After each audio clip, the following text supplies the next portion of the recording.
The young man suddenly woke up in a strange place.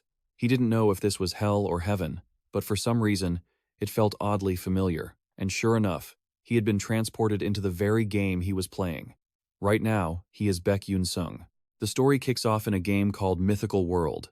It was released 10 years ago as a dating sim aimed at female players. But contrary to expectations, it ended up with a huge influx of male gamers. The game mechanics allow players to choose from a wide variety of characters, from easy, high-efficiency ones to extremely difficult characters that offer zero advantages. And hidden among that roster was a total trash character, notoriously difficult to level up with completely useless features. But there was one masochist who had mastered this character, Beck Yunsung, for 10 whole years. Right now, he was cracking his knuckles to warm up. This was the player who chose that trash character, Beck Yunsung. One beautiful day, the sun was shining like liquid gold, and the air felt crisp and refreshing. A young man was sipping on a warm cup of tea, his eyes glued to his computer screen as if by a magnet. He was scrolling through the game forum where new topics were popping up like mushrooms after rain, promising some crazy plot twists. As soon as he clicked on a post, comments from other players jumped out at him. What the hell? A stupid dragon suddenly appeared out of nowhere and wiped out all my save data. What the fork? A black demon dragon. It said my character died and I can't log in anymore. What kind of nonsense is this? My character was suddenly deleted. Reading this, our guy was a bit confused. Is the final boss of a dating sim really that overpowered? He thought the game would have a romantic happy ending if the two main characters loved each other. Scrolling down further, another post caught the attention of the 500 fellow gamers. Guys, help! This boss is unbeatable. This trash black demon dragon has a 99% magic resistance passive, no cooldown, and keeps annoying me with a magic absorption skill. And it shoots out spells too. How on earth do you kill it? This has to be a glitch. The protagonist suddenly had a light bulb moment, realizing this post was from a top idol in the gaming community. Curious, he put down his tea, his eyes lighting up. The final boss. Huh, how interesting. He rested his chin in his hand, intently reading the analysis from another player on the forum. How strange. A monster that's immune to magic in a world full of it. That's absurd. Is it really a game bug? People are saying their characters are just vanishing without a trace. Wait, that must be it. Just then, an SOS notification popped up on the screen. Black Demon Dragon. The Black Demon Dragon has appeared. The protagonist couldn't contain his curiosity and clicked to reread the game's lore. In the mythical world, there exists a fanatic cult called the Black Demon Followers. Their goal is to invade other worlds, also known as Persona Gates, to become the ultimate rulers of the universe. When their goal is complete, the Black Demon Dragon hatches. And just like that, 90% of the continent was swallowed by the Persona Gates. Reading this, the protagonist's jaw dropped in shock. I only play PvP, so I never paid attention to the story, but this is total chaos. He felt a little nervous, but then thought, isn't that what I'm playing right now? Why not go all out for once? Thinking is doing. He moved his mouse to the notification bar. Do you want to fight the Black Demon Dragon? Please select yes or no. Without a second's delay, he clicked, yes, time to fight. I'll show you the skills I've honed over the last 10 years. The protagonist bragged loudly. A quick summary of the character, Beck Yunsung. He's a strange creature in the game, the only one who can't use traditional spells. Even though everyone else in this game can throw fireballs like it's nothing, even the veterans wouldn't bother with this trash character. To put it bluntly, this character is even worse than an NPC, although he does have a tiny bit of magic, but only one single move. Back to the battle.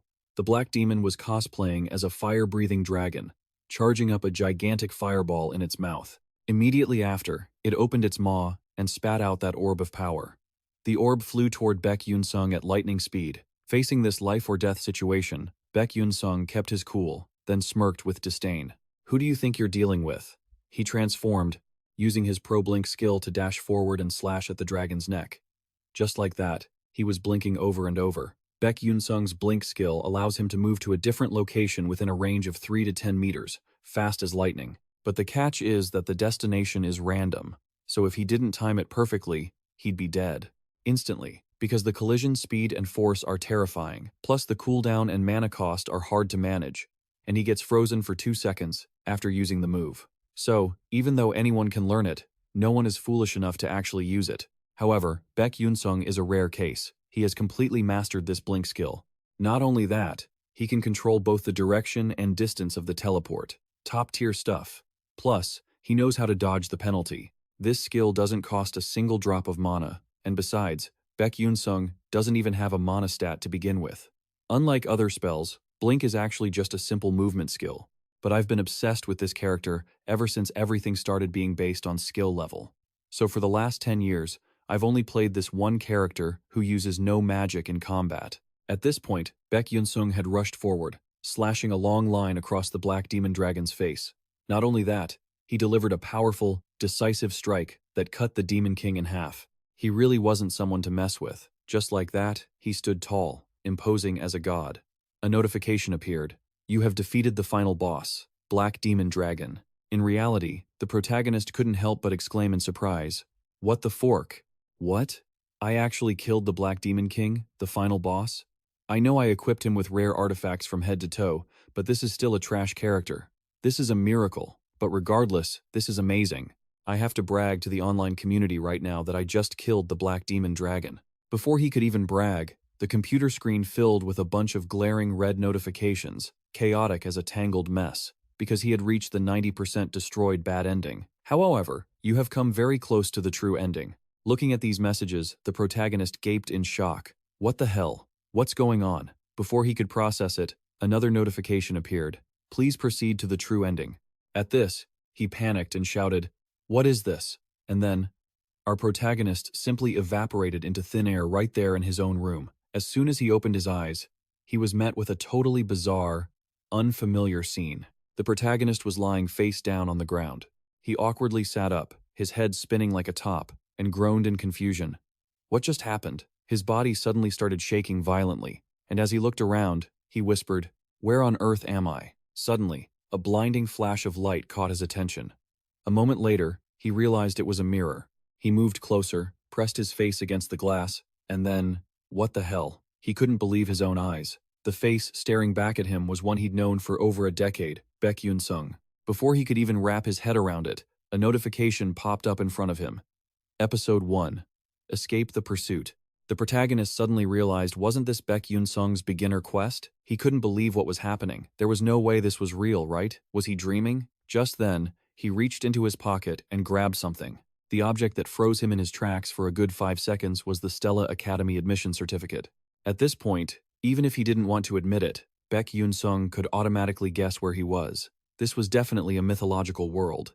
So, does that mean he's Beck Yunsung now? At that thought, he clutched his face, wanting to cry but no tears came out. I need to think logically, he told himself. That voice told me to reach the true ending. But with his knowledge, this game didn't have a single true ending. It had countless possible outcomes. His eyes suddenly widened in panic. Wait a minute. Could it be that no one had ever unlocked the true ending in the last 10 years? Damn it. But he didn't have time to think anymore. If he remembered correctly, immediately after Beck Yunsung wakes up, the Black Demon cultists catch up and storm the house. With that thought, he lunged toward the window to sneak a peek. Before his eyes was a pack of guys all wearing the same black outfits. Through the freezing rain, they were frantically searching for him, shouting, "Damn it, where did that little brat go?" Seeing this, the protagonist was terrified and cowered behind the door. He stole a glance outside, thinking, "This is bad. They're already here." Outside, a white-eyed thug spotted something, pointed toward a distance on the high ground, and yelled, "Guys, there's a house over there. Let's go search it." As soon as he finished, the whole group chanted, "Understood." He realized this was a critical issue he had to handle immediately, but he was so anxious he didn't know what to do. He recalled there was a time limit for evading them, but being all by himself, there was no way he could fight them off. While he was panicking, not knowing what to do, the system suddenly popped up. You can use Blink. At this suggestion, the protagonist was bewildered. Huh?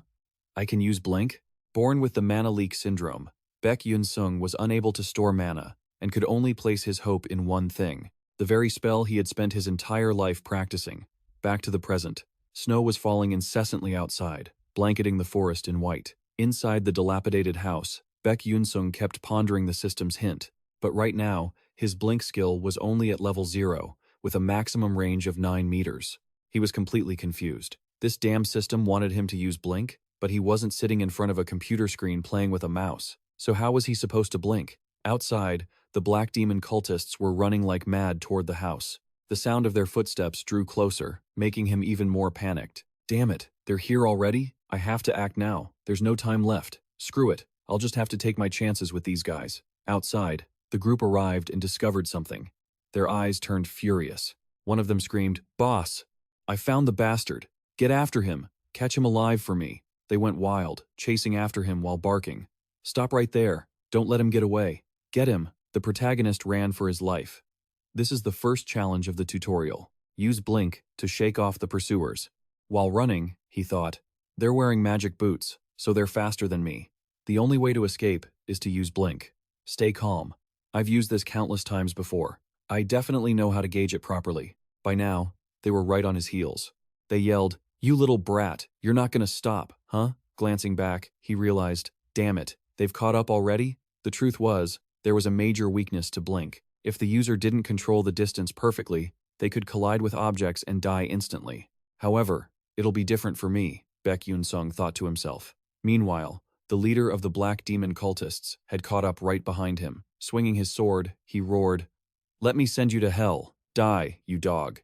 At the most hair-raising, life-or-death moment, he used the Blink skill to escape. He felt a surge of joy. Amazing! It worked, leaving the Black Demon cultists gaping in shock. Nani? What was that? Blink?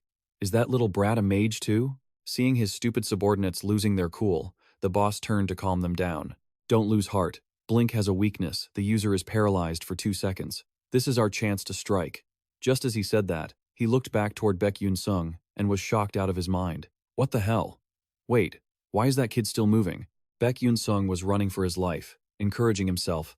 Careful, I have to be more careful. Come on, I have to use the rough terrain here to get away. If a player couldn't learn to use Blink at this moment, the only path left was death. In reality, 99% of players who chose Beck Yunsung couldn't complete the tutorial.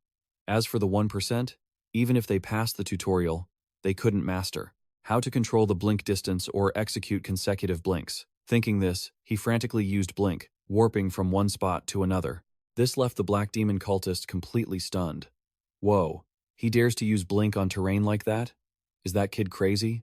Then he turned to his crew and said, "Whoever can use magic, get to the front. We'll attack him from a distance." As soon as he finished, 3 guys stepped forward, their faces twisted with murderous intent. Realizing they weren't chasing him physically anymore, the protagonist glanced back, and another worry crept into his mind. Crap, they're gonna use magic? And the second part of the tutorial was using Blink to dodge magic projectiles. Damn it, when I was playing the game, I could see what was behind me through the screen, so dodging wasn't hard. Suddenly, the system popped up a notification.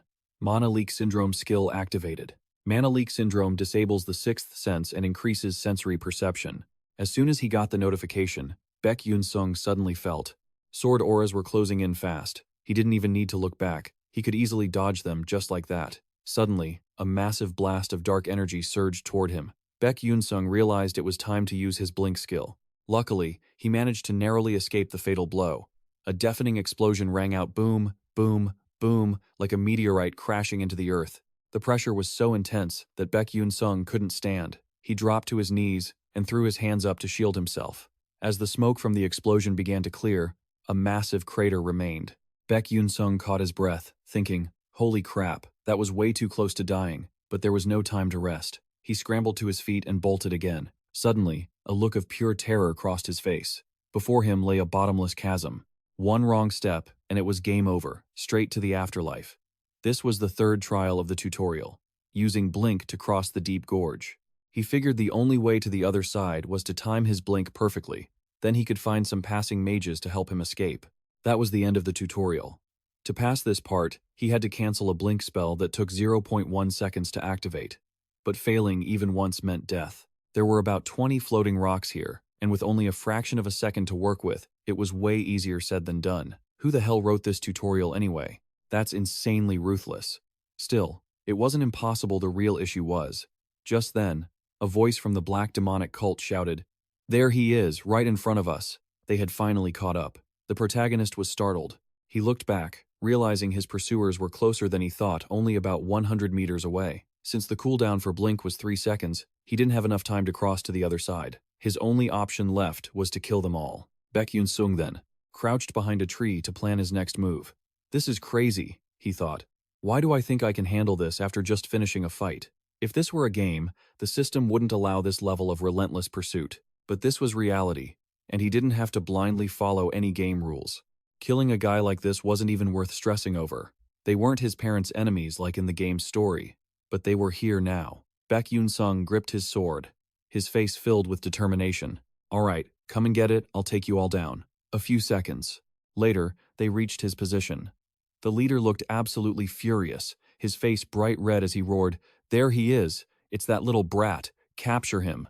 Without another word, the whole group charged forward aggressively, all of them looking completely unhinged. Beck Yunsung remained calm, not flinching in the slightest. Seeing the kid's guts, one of the cultists sneered, "You think you can take us all on by yourself? How stupid you're finished, brat." But the protagonist was hyper-focused, calculating his next move.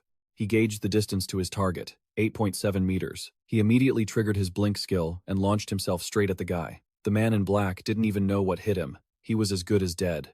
The leader's eyes widened in shock, but Beck Yunsung showed no mercy, his face set in stone. The speed was so fast and lethal that the cultist coughed up a huge mouthful of blood. It splattered right onto Beck Yunsung. He felt the warm blood on his fingertips, but he felt no guilt. If he didn't kill them, he would be the one who died. He had to kill them all to survive. With that thought, he slashed the guy hard and then delivered a vicious kick to vent his rage. It looked effortless, but he sent the man flying back into the rest of the cultists. That just made them even angrier. After taking one out, he bolted again. His blink still needed to recharge, so he couldn't afford to be reckless. The black demonic cultists realized he was running and started screaming in a frenzy. "Damn it, he's running. Don't let him get away at any cost." Beck Yunsung ran, thinking, "I took one down, but the next time won't be that easy. What do I do now? Wait, why is it suddenly so quiet behind me? Did they stop chasing?"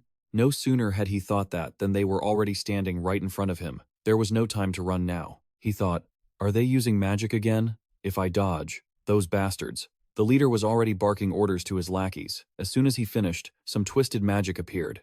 A massive streak of fire shot straight toward Beck Yunsung. Beck Yunsung was under immense pressure. It wasn't just one bolt, there were multiple fire arrows raining down on him.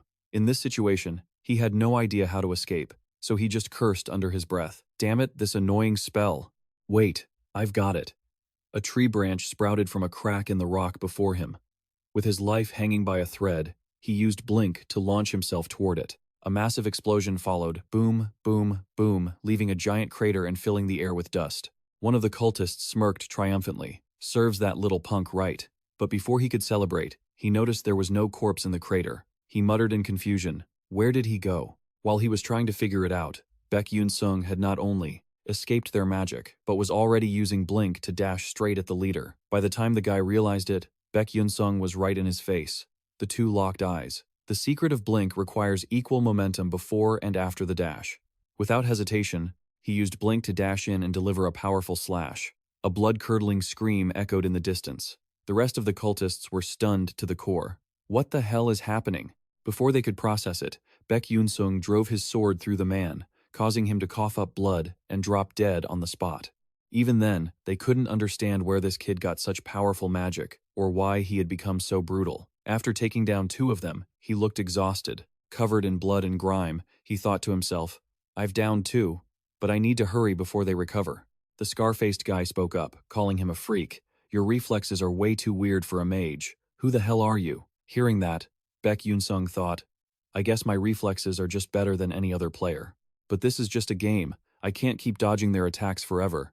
Especially at this range. I need to take them all out now." With that, he charged in, risking everything. The scar-faced guy, who had been watching the whole time, shouted, "I figured out your pattern. This brat only uses blink and that dagger. I just need to guard my face and neck. He can't touch me." He held his sword tightly in a defensive, provocative stance. "Come on then, bring it." Then he yelled, "Ice wave!" Meanwhile, Beck Yunsung was showing off his incredible blink skills, even as the guy launched a powerful wave of energy straight at him. Confident in his strength, the guy thought, "Ha, I've got you now. Let's see how you squirm in pain." But, before he could celebrate, he was completely stunned. Beck Yunsung hadn't been hit at all. Instead, he'd zipped right to the side of the scar-faced guy's partner and slashed him out of the game. Seeing this, the scar-faced guy's hair stood on end, and he trembled as he spat out, "Damn it! Before, you were just hiding like a coward. What happened? Suddenly got the guts to fight back?" The protagonist, covered in fresh blood, replied coldly, "Yeah, but that was the old me.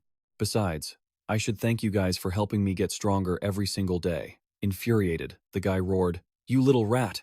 We were just going easy on you, now die." With those words, Beck Yunsung took steady, powerful steps forward. His face was filled with murderous intent, looking absolutely ferocious.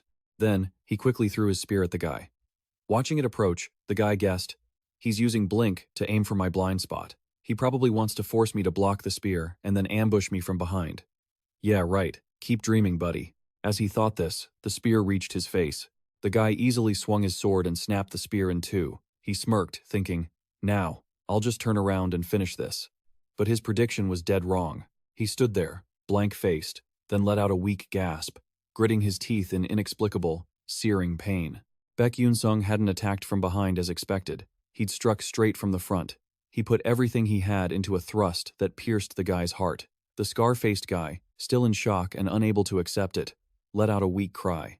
Wait, he intended to attack from the front the whole time? And with that, the first chapter of Surviving the Pursuit was complete. After wiping out the group, a system notification popped up.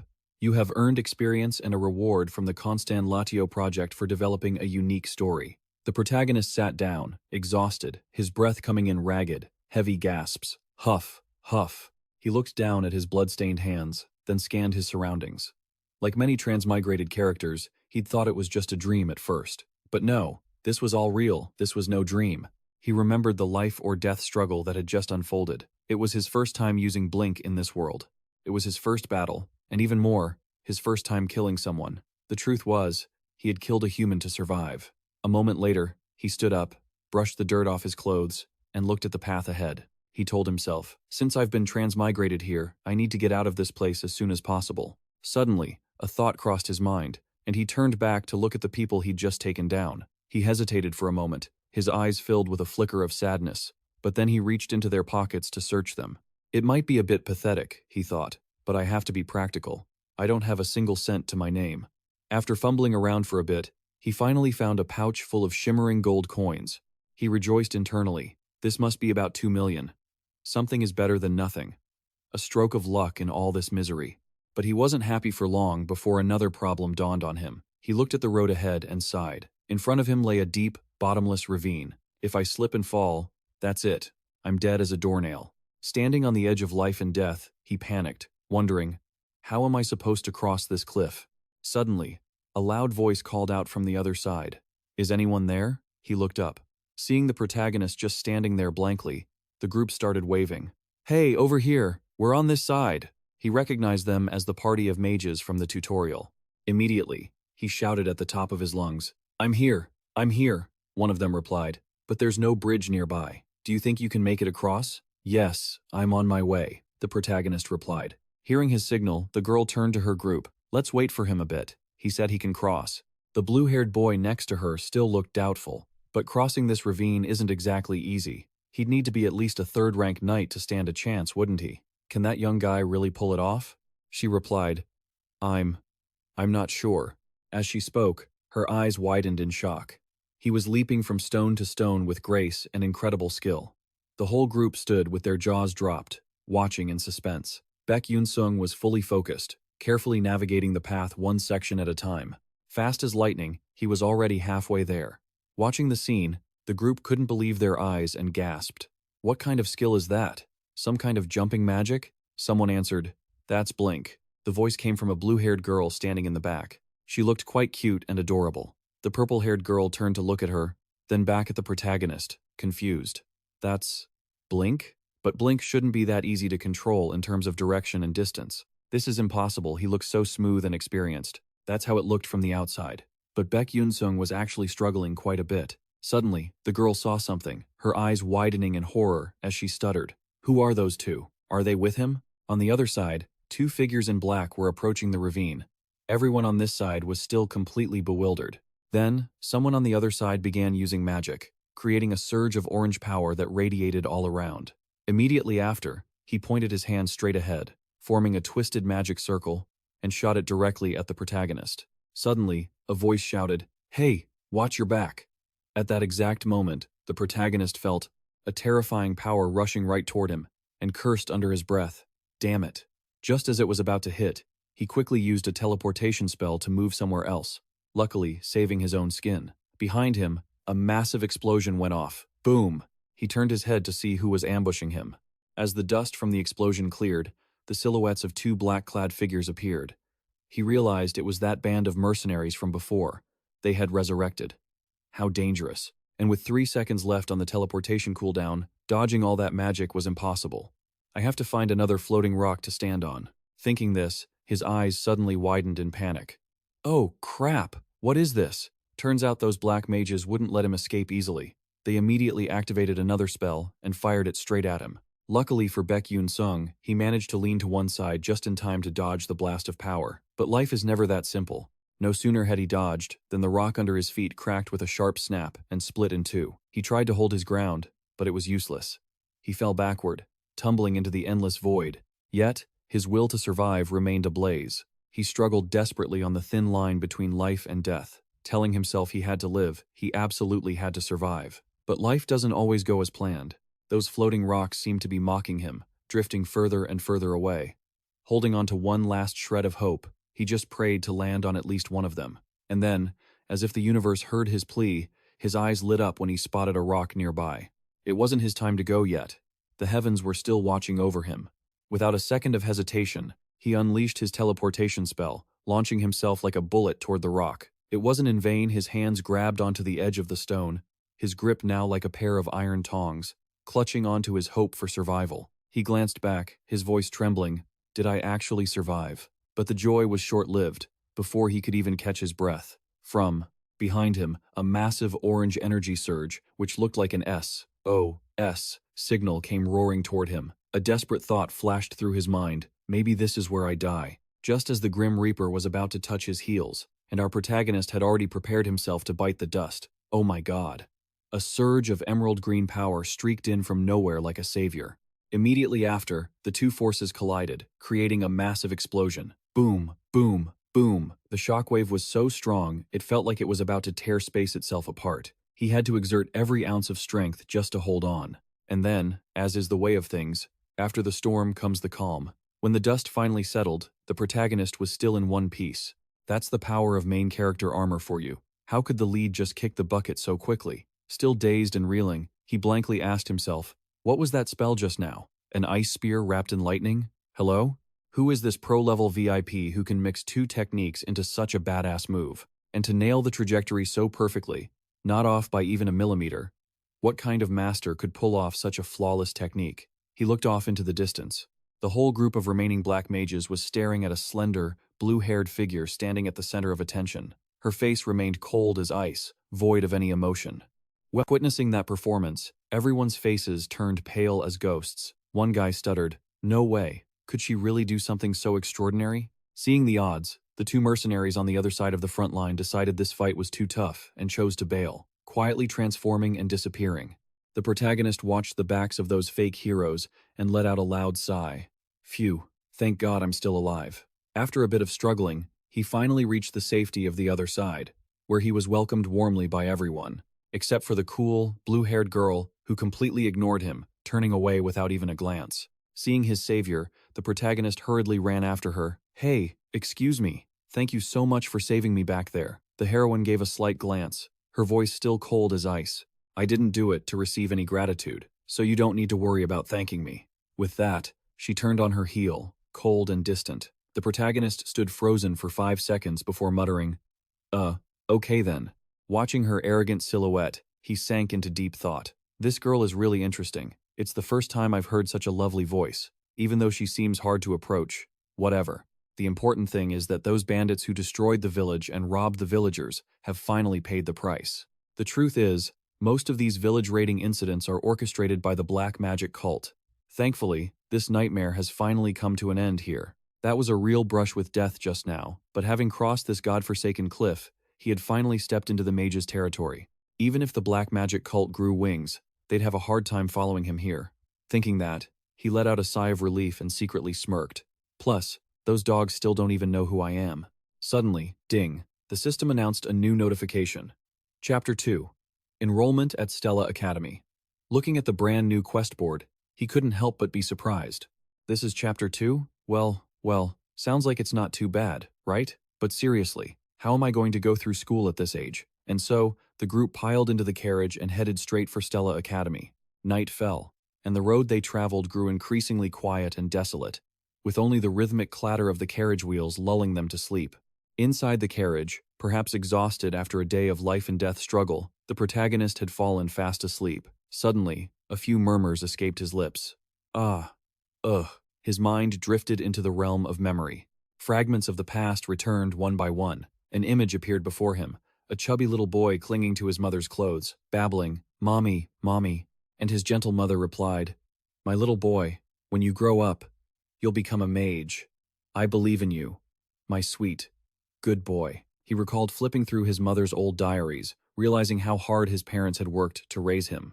Back then, the little boy had promised himself to study hard to make his parents proud. During those long nights spent poring over books until he fell asleep, his mother's hands were always there to gently tuck him in with a warm blanket. A flood of memories suddenly rushed back, reenacting a day when his mother received news from the doctor. She had been incredibly distressed, exclaiming, "Doctor, you just said, my son has a condition called what? Doji Na syndrome?"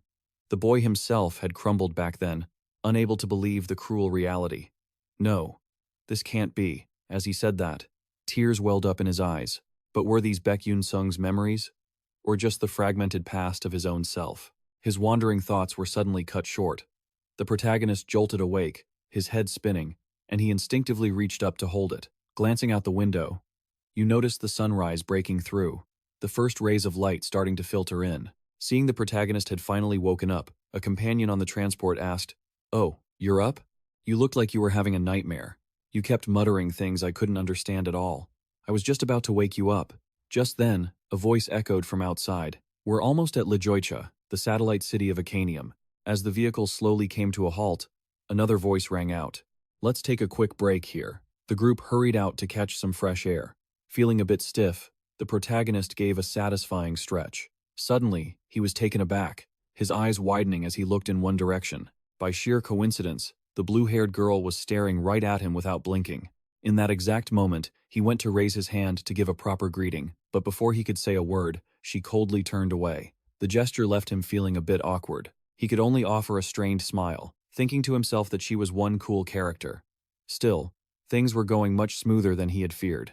He was secretly relieved that this timeline felt more modern compared to those ancient, remote years of the Middle Plains. Magic still existed in this mythical world, but in the safe cities, trains, airships, and magical paths were all solidly built. And, to make the long journey even cooler, the group would be heading to Lioa on an incredibly modern airship.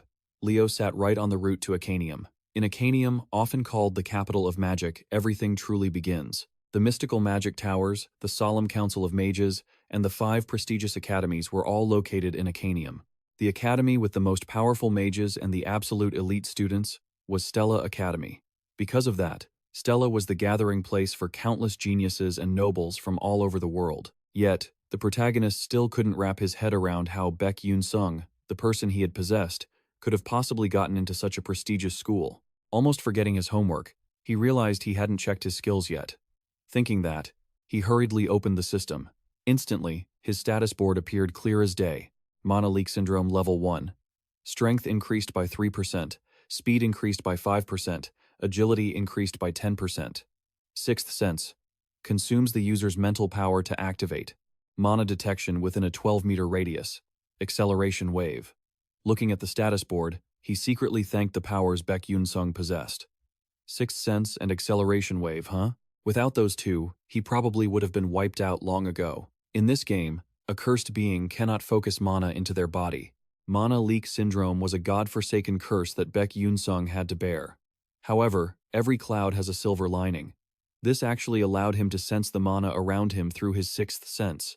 It also helped him detect any attacks aimed at him, even if he couldn't see them coming. As for the acceleration wave, it allowed him to perceive everything as if time were in slow motion. If there was danger or a surprise attack, he would react faster than any ordinary person could notice. It was a must-have skill for Beck Yunsung since he couldn't use mana.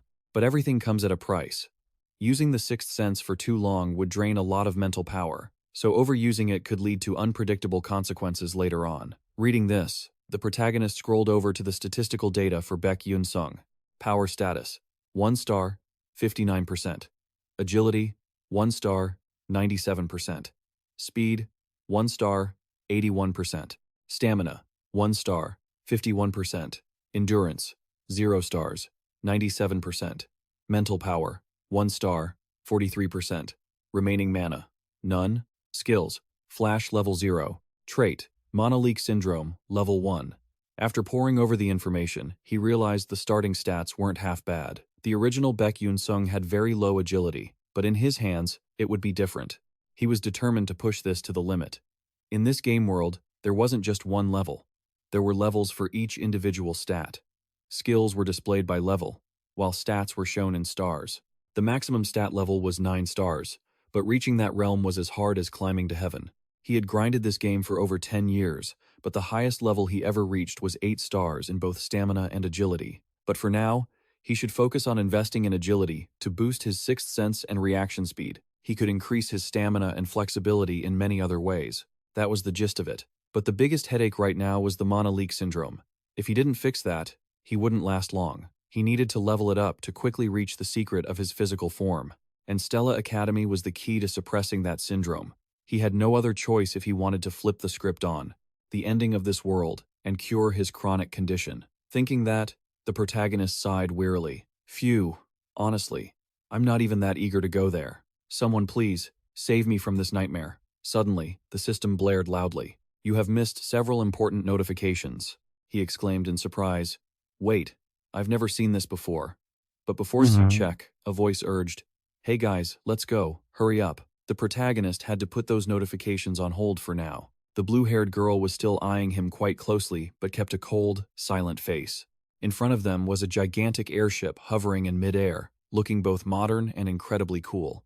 Everyone on board seemed excited and expectant. Suddenly, an announcement crackled over the speakers.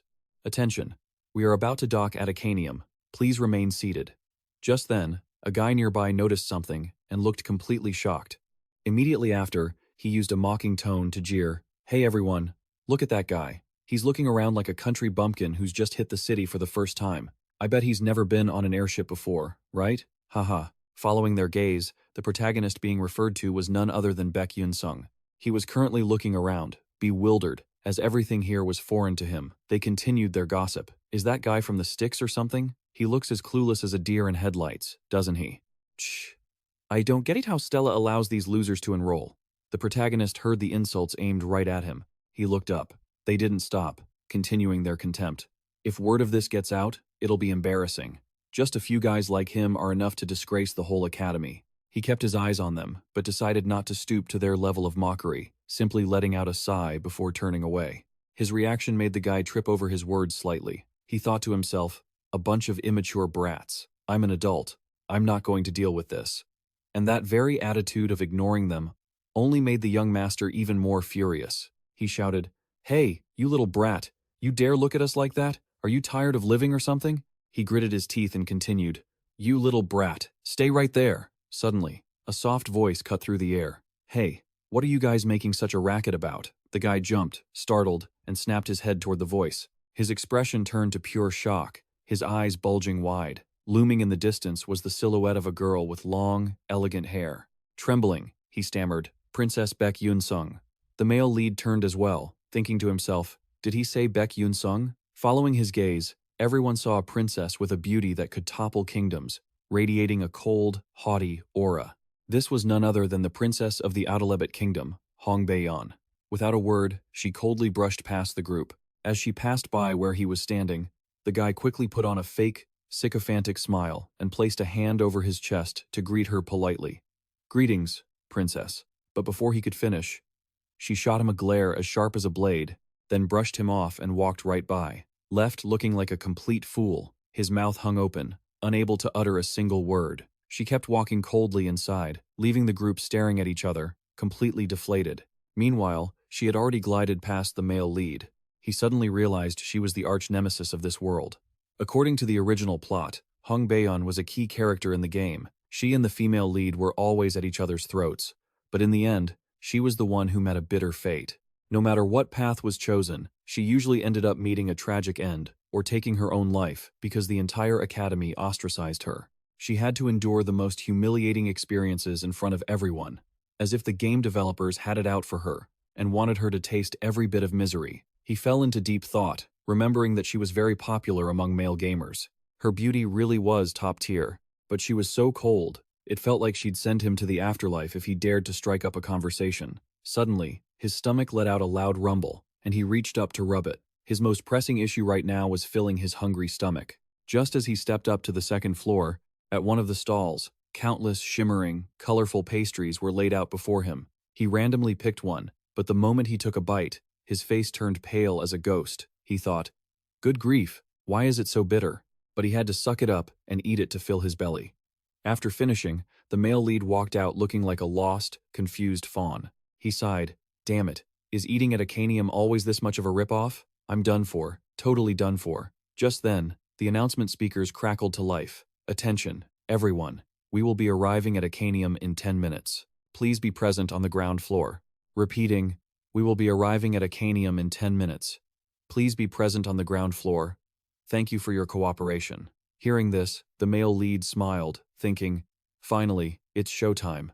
After all, this is my reality now." With that thought, he excitedly cheered, "Let's rock and roll, guys." A while later, the group arrived at Stella Academy. Looking at the sea of strange faces, he felt a bit out of place. He took a deep breath, thankful that he'd handled the immediate problem the cultists wouldn't be able to track him anymore. But could he even survive in this godforsaken place? No, survival in this world was going to be tough. He wished he had some sort of treasure to save him in a pinch. Thinking of this, he remembered the system notifications he'd been ignoring. He opened the system to check. The message read, "Project Tin 2 would like to gift you a special reward. 1. A weapon you used in the game at a lower grade. 2. A skill you acquired in the game with reduced power. 3. Experience points." Looking at the options, he pondered. "Oh, looks like this system is pretty reasonable, huh? But let's see, what should I pick? Should I take the reflection or the lightning brow?" The system, as if reading Beyond's thoughts, immediately chimed in. "According to search results, the equipment grade is too high, so it will be downgraded to a lower level. What about the hyperspace blink? According to search results, this skill is an upgraded version of blink, so it cannot be granted. However, you can use the reward to enhance your current blink skill." Reading that, he froze for 5 seconds, silently cursing the sly system. "Damn it, do I really have to downgrade?" Seeing him whining, the system explained, "Due to a shortage of narrative energy, we cannot fully materialize it." Wait, what's that? The thing that affects the plot is called narrative energy? If you continue to explore the hidden plot points, it will accumulate. So, for the time being, you can't let me have items that are too overpowered just because I'm a rookie? He anxiously waited for the system's response, but when nothing happened, he asked again, "What about the brow glasses? Based on system results, we conclude that they can be provided." "All right then, I'll take them." As soon as he finished speaking, the system dropped the brow glasses into his hands. He held the glasses and inspected them. He thought, annoyed, "I never imagined I'd have to wear this ridiculous thing one day." Note: the brow glasses are an item that stores all the information the player collected while playing the game.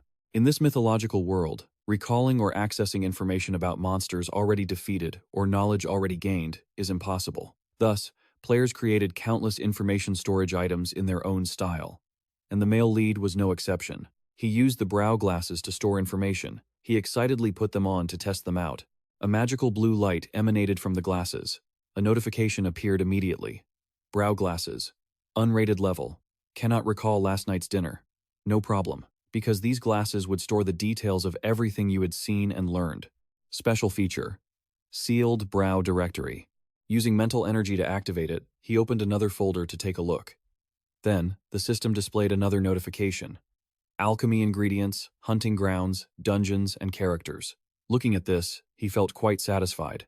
Since this place was just like real life, he was stumped, and didn't know what to say about what he could do using the system. But with these glasses, he could recover about half the power he had used. Suddenly, there was some whispering behind him. "Hey, isn't that Isun? Oh, you mean the eldest daughter of that traitor Monducci? Good grief, how does she have the nerve to show her face here?" "Shh, keep it down, she might hear you." Hearing a name that sounded familiar in the story, the male lead became a bit curious. Sun? Remember, One of the best tricks with the Monocle of Truth is that it lets me register or check the stats of any character in the plot. Let me scan her and see what's up. Instantly, a status window popped up.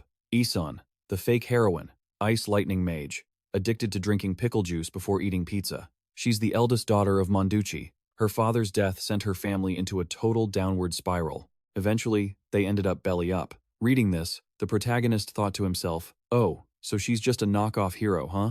Speaking of Ison the fake hero, there's one thing I've got to call out. Even though I'm currently stuck inside a mythical game world, the truth is, this mythos was actually inspired by a romance novel called Don't Love the Princess. That novel was all about the heroine, Ayun, who lost everyone she ever cared about. She grew up through suffering, constantly clashing with the schemes of the main villain, Hong Baein, and eventually got her happy ending with the male lead. By the finale, her revenge plan had basically gone up in smoke, and the other male characters had to step in to protect her. The ending was gut-wrenching and received a mountain of hate from the readers. But the real headache here is that even though the game world is based on that novel, the plot is completely different. In the game, a character named Flame was added, and she completely hijacked the heroine's role. On top of that, this Flame character has a totally unique backstory. She used to be an ordinary person, just like you and me, living in the modern world. She was a hardcore fan of the novel Don't Love the Princess, and then, against her will, she got reincarnated into this world. So, unlike in the novel, Ison became a fake heroine in the game, while Flame took over the spotlight as the real deal. And no matter how much the players dumped money into the game, she could never clear the final level. This is the consequence of her being kicked out of her rightful spot as the true heroine. But hey, what does that have to do with me? Still, it's strange. I don't know if I'm just imagining things, but I feel like I've seen her somewhere before. Probably just my mind playing tricks on me. Time to hold my head high and face the harsh reality. After a long, stormy day, a new dawn finally breaks. Sunbeams pierce through the campus of Stella Academy. Inside, students are all geared up in their uniforms, lined up neatly to listen to the opening speeches. The headmaster steps up to the mic. As you all know, the Dark Ones are sorcerers who have consumed the power of other worlds and transformed into monsters. Even now, these Dark Ones continue their invasion schemes, opening persona rifts or unleashing ancient dungeons to devour the magical world. Our mission, as mages, is to stand as the shield protecting this world from those twisted forces. Whispers break out in the crowd. We're starting the semester with a lecture as bland as unseasoned porridge? Tell me about it. Talk about a snooze fest. The headmaster's voice droned on. And now, we will proceed with the oath ceremony for the 4 students with the highest entrance exam scores, who will represent our incoming class. Will those students please come forward? Moments later, the stars of the show walked up to the stage one by one. They were all good-looking, gorgeous guys and girls with faces that shone like the sunrise. Watching them, the protagonist thought, they all shine like stars, just like proper main characters. But who's the brightest star of them all? Bingo. You guessed it. Him, the headmaster announced. Representing all our freshmen, Ma Yu-seong, please come up and give your speech. The fan club in the audience started swooning. Oh my god, is he the one with the highest entrance score? How can someone be both a genius and that handsome? Beck Yunsung watched, nodding in acknowledgement. So, this is the famous Ma Yu-seong, huh? Note. In this game, Ma Yu-seong is the living embodiment of the phrase heaven and earth, I alone am honored. With a 9-star mana rating, he has god-tier potential. He's a genius among geniuses, capable of controlling every element in existence. Even though I can't reach the true ending yet, I have to stay far away from any game-over scenarios by getting Ma Yu-seong on the side of good. Anyway, that cute girl with the short hair, that must be Flame, right? The protagonist started racking his brain, but he'd have to play it by ear to see what kind of moves she'd make. After all, she's a fellow transmigrator from my world. Maybe teaming up with her isn't such a bad idea. But would things get complicated if she sees me as a rival and leaves me in the dust? I have the home field advantage with my knowledge of the plot, so I shouldn't act recklessly and ruin anything. Flame is a hardcore fan of romantic fantasy novels, and I'm a veteran player of this fantasy game. I swear I'll do my best. Even though my influence on the plot doesn't even compare to a minor side villain. Plus, the heroine has a special ability that allows her to cleanse the Dark Ones, but ironically, she also has an aura that brings bad luck to those around her. Getting too close to her will definitely bite me in the back. My role is to provide support from the shadows and avoid getting tangled up with the main cast as much as possible. With that thought, the school idol's speech came to an end. The crowd erupted in applause. The headmaster's voice echoed, "With that, I officially declare our entrance ceremony concluded. Immediately after the ceremony, a hot notification popped up in Beck Yunsung's system. Congratulations. You have successfully completed the task of enrolling at Stella Academy. Once the opening ceremony wrapped up, all the students gathered in a lecture hall. Everyone started picking out their favorite seats. The protagonist felt a bit melancholy, thinking, I graduated from college ages ago, and now, all of a sudden, I'm a high schooler again. It feels so surreal. But there is one cool thing about this place. He held his watch in his hand and thought, having this gadget is actually pretty sweet.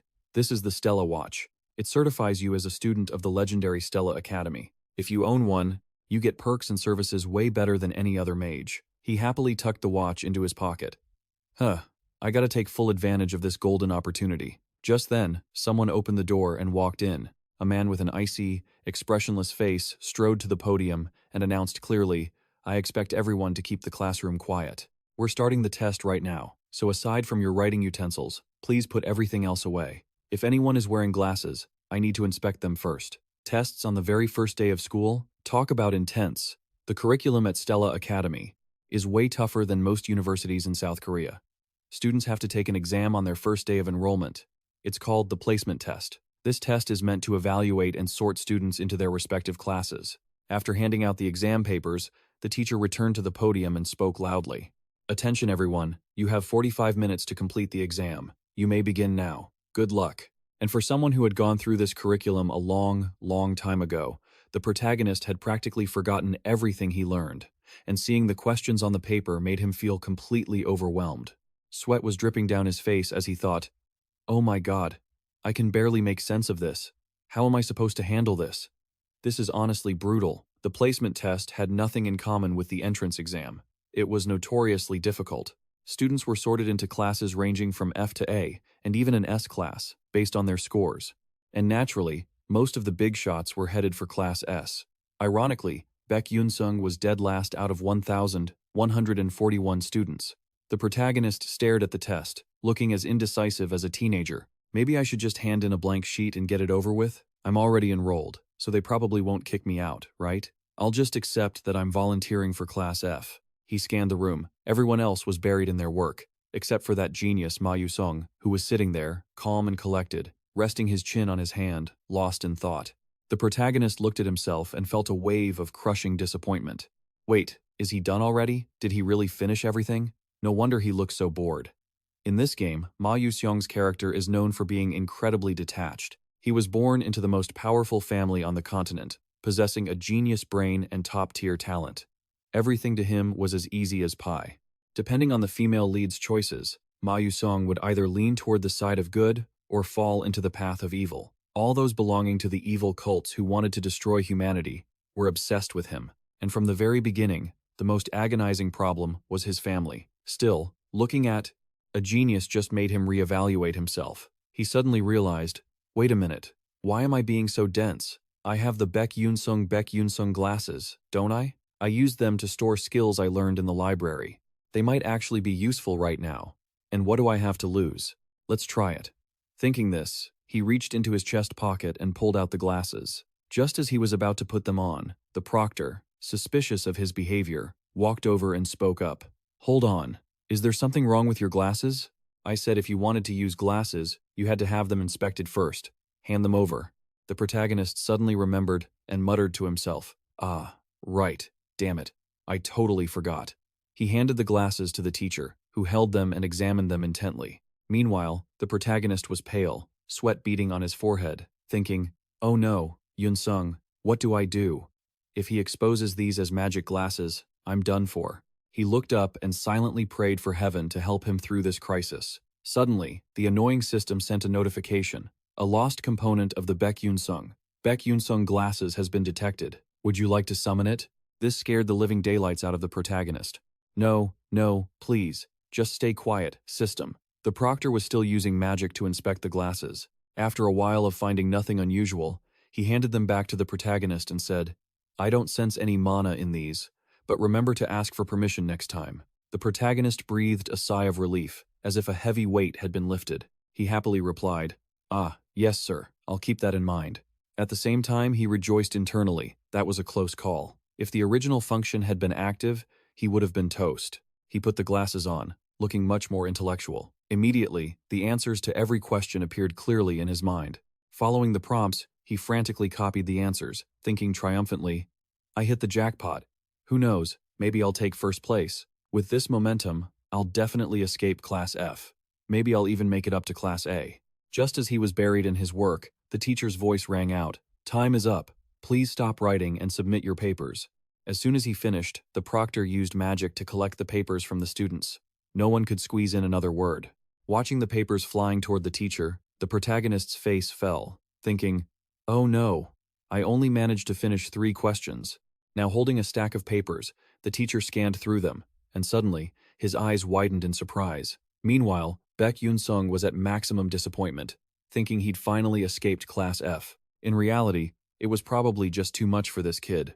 He reached up and took off the glasses. Suddenly, the teacher noticed something strange, panicked, turned to look at him, and shouted, You, the student over there, give me your glasses right now. The protagonist felt his hair stand on end, and stammered, Yes, sir. The teacher held the glasses in his hand, thinking deeply, Strange, this is impossible. He turned to him and said, You, go get Dr. Graham for me immediately. He replied, Yes, sir. But inside, he was incredibly anxious. Why is he acting like this all of a sudden? I even wrote everything out carefully so I wouldn't be suspected of cheating. It's over. Did I get caught? A while later, in the doctor's office, the teacher's anxious voice rang out, Doctor, what do you think? The man studying the glasses was the professor of magical engineering, Dr. Graham. He replied, The fact that he handled these questions is truly problematic. The teacher hurriedly asked, So, was he cheating? The doctor replied, Cheating? No, he's completely clean. I don't feel any magic artifact energy from these glasses or anything else. He definitely relied on his own abilities. The protagonist, at this point, put on a perfectly wronged face. The doctor laughed with interest and patted his shoulder, continuing, Haha, this is fascinating. I never expected to encounter a case like this at the end of my career. Anyway, Professor Lai Honggu, remember to apologize and provide him with some extra guidance. The teacher replied, feeling a bit embarrassed. Ah, yes, of course.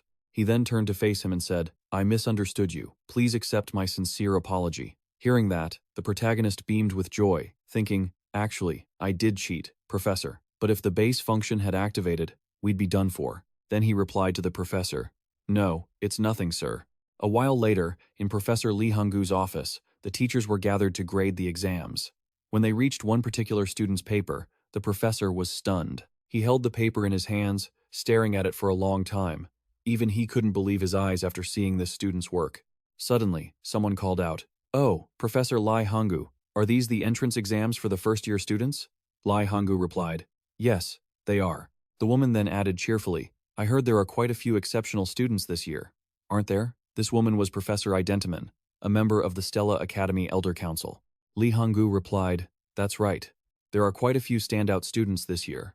From the most prestigious family in the fire magic world, Princess Hongbaeon of the Adalebet Fire Kingdom. Then there's the heir to the Skivan Empire, who achieved greatness at just 12 years old, thanks to his magical talent. Jeremy Skivan, the prince who surpassed all his older brothers in the war for the throne. And coming from the world's most magnificent magic tower, the Full Moon Tower, the successor to Tower Master He Gujang, has also joined our academy this year. Hearing this, Professor Identiman spoke up with satisfaction. Oh, I hear the test for the elite students from those famous families was quite tricky. This year is bound to have some difficult questions. Professor Lai replied, If the elder is satisfied, then I am content. But Professor Identiman explained that this year's test had a new format. The first 3 questions were extremely tough for anyone with average academic ability. Those 3 were trick questions with deep, hidden meanings. They tested quick thinking. If a student was stumped, would they quickly move on to the next question? Secondly, how would the student handle a problem never seen in textbooks? The era of rote memorization and theory is obsolete. Now is the era of practical combat, which requires quick judgment and groundbreaking creative thinking. However, that question didn't even need an answer. Over 1,000 out of 1,141 students handed in blank sheets. The remaining 100 students struggled for their lives to find an answer, but not a single one got it right. Out of all the new students, only exactly 3 people answered correctly. Those were Ma Yusung, the genius of the century. He appeared like a shooting star, yet no one knew which family he came from. The second was Flame, She was recommended by the principal despite being a commoner, but her talent has been widely recognized. She's only just a tiny bit behind Mama Yusong. Finally, there was Beck Yunsung, a complete nobody. Ma Yusong and Flame are geniuses, so that's a given. But this kid, Beck Yunsung, who had such low entrance scores, it's unbelievable that he managed to crush all 3 difficult questions, especially since he left all the other questions blank without even glancing at them. The professor standing nearby saw Professor Lee deep in thought and curiously asked, "What's wrong? You seem concerned about the kid's scores." Professor Lee replied, confused.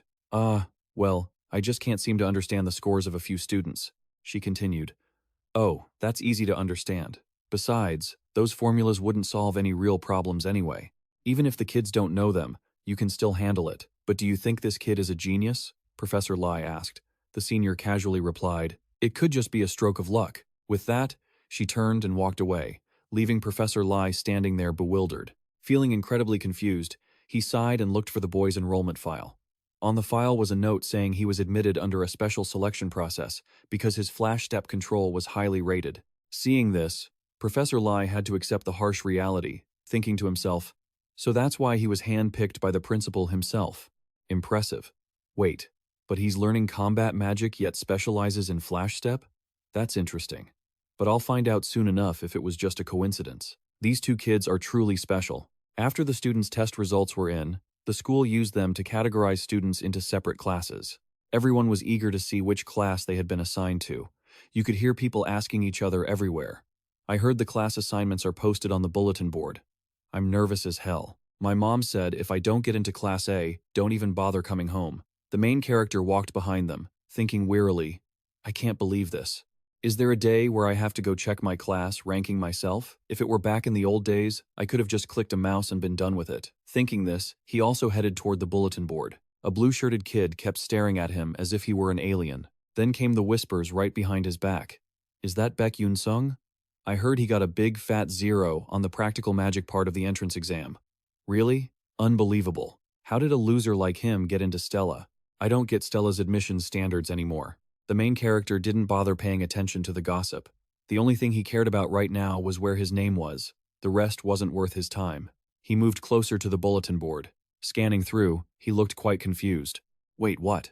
Where's my name? Then he was shocked to the core, thinking, did I really get dropped because I only answered 3 questions? Oh my god. No way. I'm really screwed. While he was drowning in disappointment, the group of students continued their cross-continental gossip. Beck Yunsung? How could he? There must be some mistake. This is unreal. Yuaki from the Marquee Band family ranked 29th and got into Class A. Even Chai, who got a perfect score on the theory part and ranked 17th, is in Class A.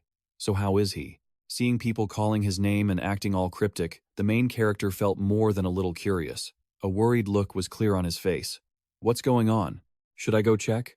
I'm finished anyway. Breaking his train of thought, he decided to move closer to the gossiping crowd. Suddenly, his eyes widened in surprise when his name hit his sight. Wait, what? Why is my name there? Is there no mistake? What the heck is going on? The pinnacle of fame that every student longed to reach, nothing other than S-Class, the gathering place for the most exceptional elites of the prestigious Stella Magic Academy. Completely different from ordinary classes, where students have diverse skill levels. Class S only selects 41 students, and they are all on the same level. He instinctively scratched his head, full of doubt. I'm in S-Class? There's definitely a mistake. This is crazy. Does this mean I'm going to run into the main characters of this game more often now? And getting involved with the main characters only makes my lifespan drop faster. I can't even change this. I guess for now, I'll just have to try and keep a low profile. Everything will work itself out eventually. Outside, the academy remained its usual peaceful self. Yet, in a hidden corner, a woman was absolutely livid, slapping Princess Hongbaeon across the face with all her might. Then, scowling, she barked, "You got all 3 questions wrong." Even that pathetic Princess ISO managed to get 2 right. That woman was none other than Hong Jae, the fire elemental professor and also the mother of Princess Hongbaeon. She continued to berate her. You couldn't even answer questions that even vermin could handle. That means you're even lower than a piece of trash. You should really take a good look at yourself. Do you understand? The girl replied weakly. Yes, mother. Her mother still hadn't cooled off, her sharp gaze drilling into her daughter. Then, she let out a sigh, her voice choked with emotion. Listen to me, Beck Yunsung. You cannot end up like me, someone kicked out of the kingdom. stuck in this miserable professor position.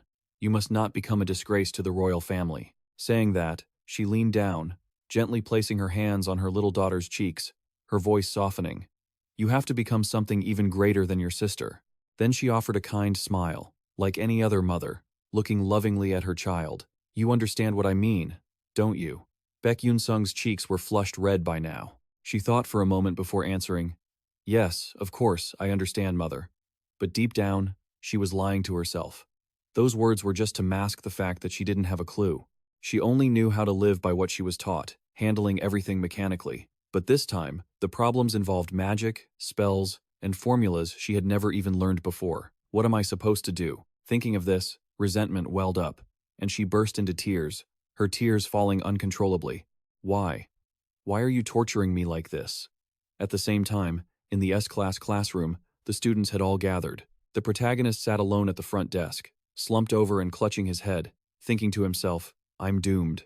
Of course, I'd get transferred to a place full of weirdos like this, and it's not like I'm trying to make friends with them anyway, right? Suddenly, whispers broke out. Why is he here? That's what I'm saying. I can't wrap my head around it. Do you know? Our family even protested and asked why he's in Class S, but they just said he had enough merit to be here. Seriously? That's so bizarre, isn't it? Even though they were whispering, the protagonist could hear the whole conversation. He thought to himself, looks like I'm already an outcast. But it was understandable. They had all been training their hearts out since they were little, so they must be pretty frustrated to see someone like him in the same class. A student's class can change based on their academic performance, so this was normal. Even in this S class, it's no exception. Someone could get demoted to a lower class, or there could be students who promote from A to S later on. Oh well, I'll just find a time to talk to them later. The protagonist looked around at all the familiar faces from the game. Yet, by some miracle, he had become classmates with them, which made him think, this is all so surreal. The characters from the game were standing right in front of him. A few years from now, most of the students in this class would become famous across the entire continent, and 5 of them were capable of betraying the Magic Council. Ma Yusong was one of them too. If I could stop that from the beginning, that would be great. Suddenly, Professor Lee walked in and announced, all right, everyone, please settle down. Hearing that familiar voice, the protagonist turned toward the podium. At that moment, the powerful professor began to speak. I'm delighted to meet you all. I'm sure some of you have seen me before, but I'll introduce myself properly. I am the S-class professor, Lee Honggu. Hearing this, the students below started whispering again. One guy spoke up. Oh, so that's the famous Professor Lai Honggu? The person next to him replied. The number of dark mages he's hunted down is almost in the 4-digit range. That's insane. They even call him a grade 7 magic warrior. He's really on a different level. Seeing the students whispering in awe, Professor Lai spoke up. Quiet, everyone. It seems there are many talented students this year, and we even have a special admission student. As you all know, this academy is where we cultivate combat mages, also known as magic warriors.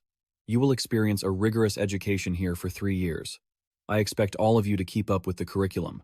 I want you all to show me the absolute best of your abilities during your time here. Now, does anyone have any questions? In response to his question, the whole class remained silent. He smiled and continued. Good. Then let's begin the lesson. Just then, at the door, the figure of Princess Hong Baeon appeared. Seeing her with a bruised cheek, everyone was shocked. The protagonist, however, was surprised for a different reason, thinking, Hong Baeon is someone who follows the rules more than anyone. How could she be late? What happened to her? She walked up to the teacher, apologized timidly, and said something. Her face was full of exhaustion and disappointment. The protagonist, curious, took out his monocle to check. As soon as he put it on, an info box appeared. Hong Baeon, villain, fire mage, likes red ginseng candy, sometimes blames herself, only drinks espresso brewed in the Acalia style, has a cruel mother, destined to die. After reading, he thought, doesn't change much. Her fate is set to die. But if ISO dies because of flame, then Hong Baeon will die with her. You could call it the unavoidable fate of a villain. I'd save her if I could, but I'm not in a position to save anyone. Thinking this, he felt a bit sad and took off the monocle. After hearing her explanation for being late, the teacher said, go find a seat. On his end, the protagonist was still sighing, feeling down, thinking, I feel pretty bad, but I have to keep my distance. Then he just drifted off into his own thoughts. Suddenly, Hong Baeon walked over toward his seat. Her eyes were filled with resentment and sorrow as she looked at him. while he still couldn't understand what was happening. Immediately after, Hong Baeon sat down right next to him. The protagonist shivered, confused, thinking, wait, what? What's this feeling? Could it be that everything has been distorted from the very start? After everyone had settled into their seats, the teacher spoke up. Before we start today's lesson, we'll hold an inheritance ceremony so you can receive your wands. Class S and Class A will hold the ceremony together, and I'll give you more details later. Beck Yunsung felt a bit uneasy after hearing that. An inheritance ceremony? Sounds like a total drag, doesn't it? But then, a smile spread across his face, clearly anticipating the day of the event. Stella Academy has two major events, the Soul Pact and the Inheritance Ceremony. For a prestigious academy like Stella, the Inheritance Ceremony holds a very special place. A while later, the students from Class S and Class A gathered in a rather mysterious location. Professor Lee spoke up. Is everyone here yet? There are many wands here, ranging from the lowest grade to intermediate. All you need to do is walk up to the wand you like and claim it. The process of switching wands once you've chosen is extremely complicated. So, I expect you all to choose carefully. Beck Yunsung thought to himself, even though the professor said that it's not actually us who choose the wands, it's something else. In the world of ear, wands only react to the people they acknowledge, creating a resonance effect. This means you can't just use a high-end wand because you want to. Thinking about this, he approached the area where the magic wands were hovering in midair. He looked around, feeling completely indecisive. He had no idea which one he should pick. He just stood there zoning out. If it were before, he would have just picked a low-grade wand to get it over with. But since he was in Class S now, he couldn't just pick any random one and let them keep looking down on him. Suddenly, his eyes landed on a fairly simple-looking wand. In this world, magic implements are divided into two main types, wands and staves.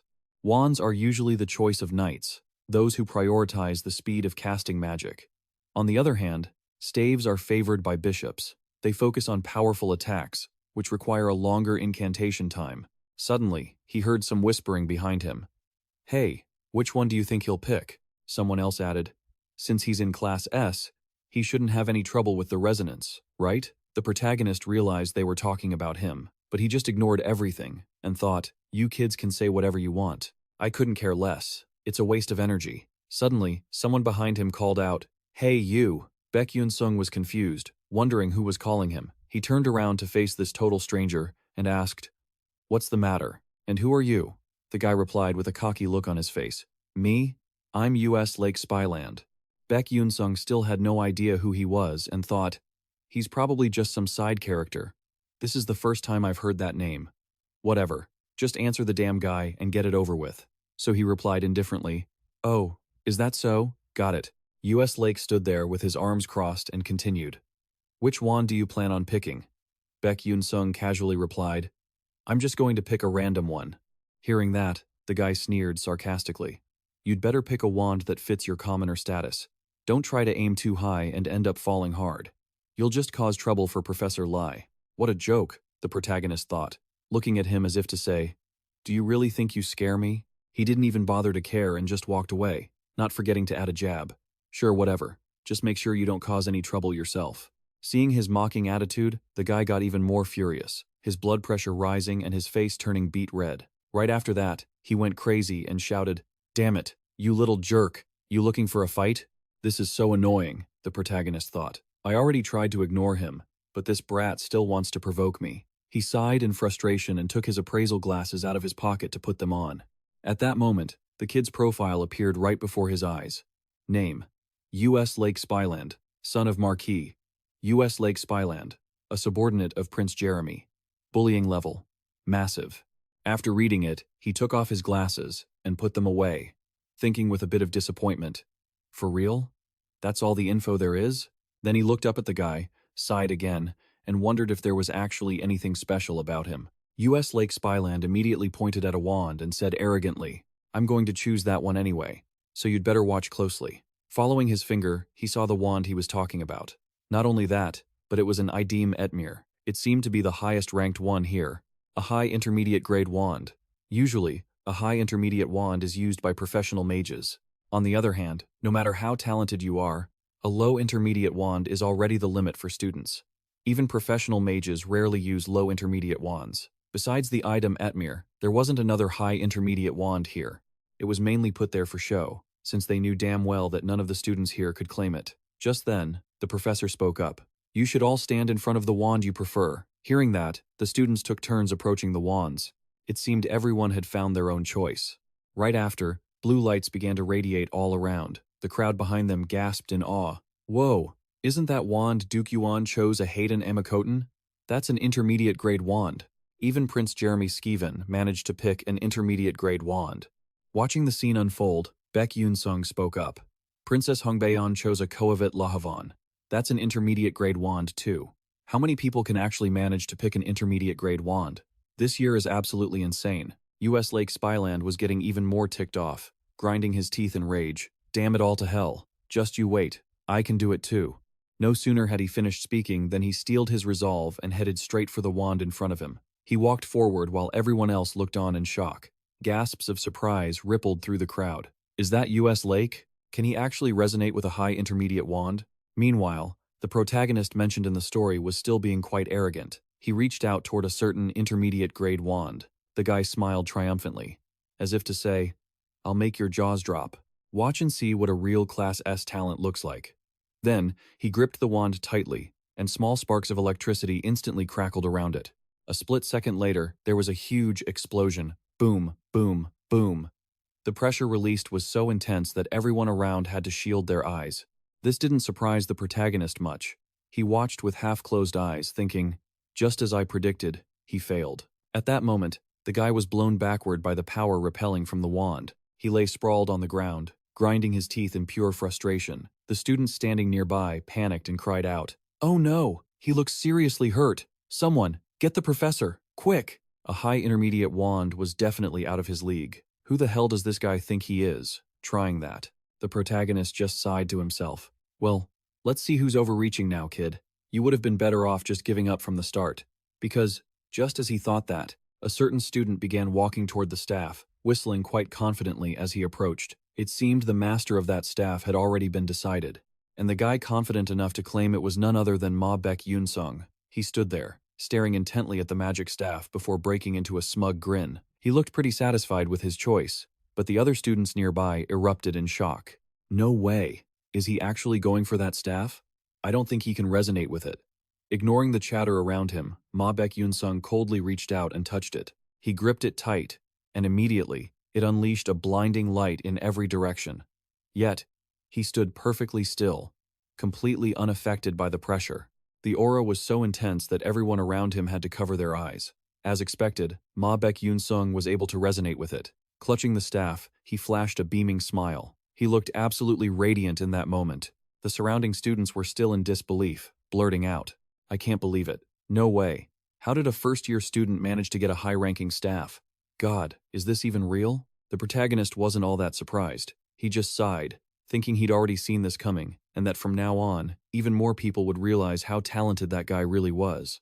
Suddenly, Beck Yunsung glanced over at him. It left the protagonist confused, wondering what he was looking at. Then, Beck Yunsung gave him a friendly smile, eyes crinkling shut. The protagonist felt a chill run down his spine, his hair standing on end. What the hell? Is he crazy? Why is he smiling like that? But he suddenly remembered the plot of this game. Ah, Flame also possessed another high-ranking staff called Teravan, but this was where their paths diverged. If Flame successfully obtained Teravan, then Beck Yunsung would be interested in her because her talent would pave the way for Beck Yunsung. But if she chose a different staff, he would take a completely different path.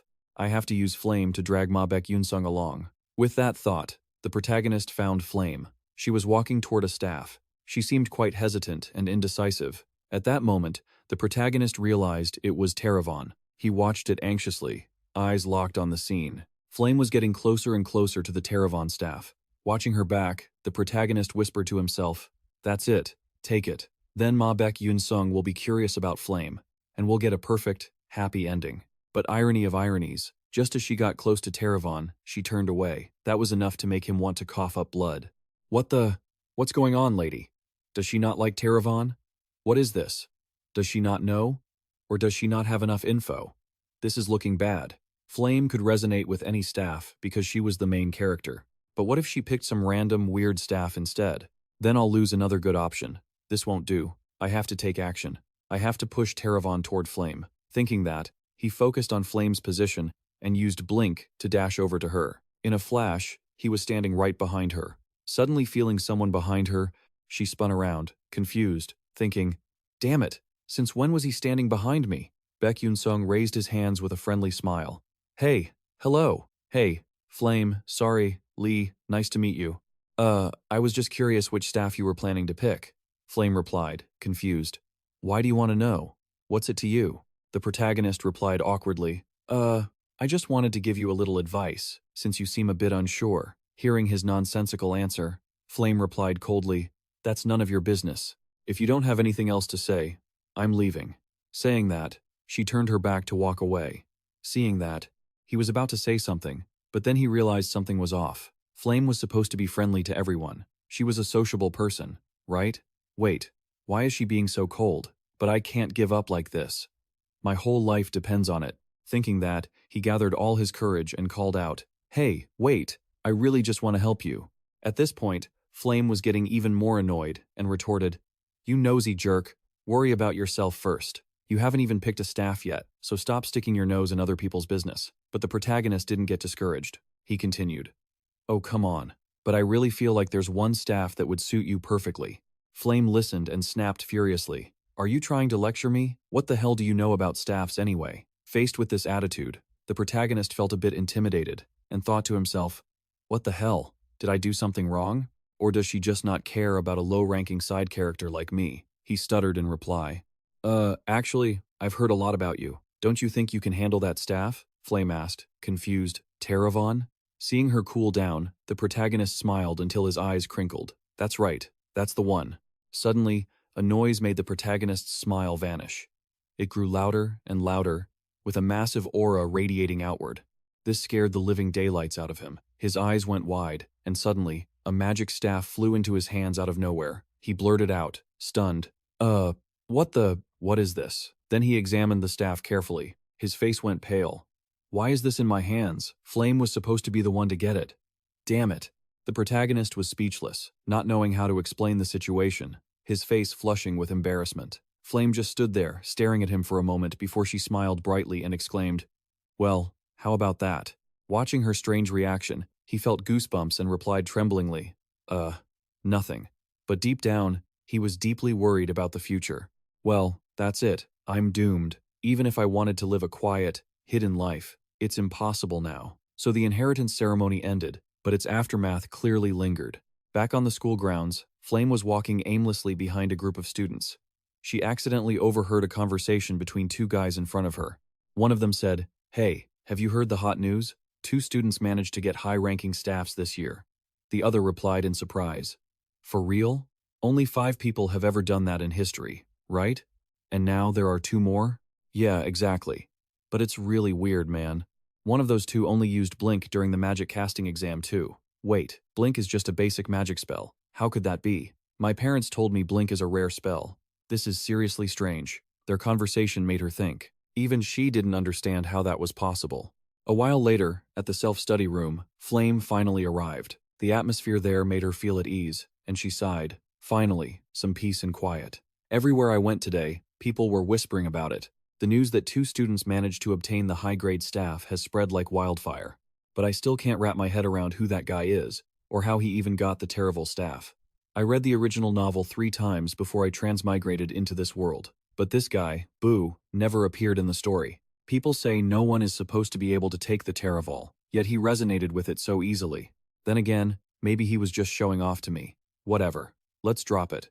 There's no point in overthinking it now." Suddenly, someone called her name. "Flame, are you here for self-study too?" Hearing that, she turned around, eyes crinkling with a bright smile, and joked, "You kids are so weird. Do you really think I'm such a bookworm?"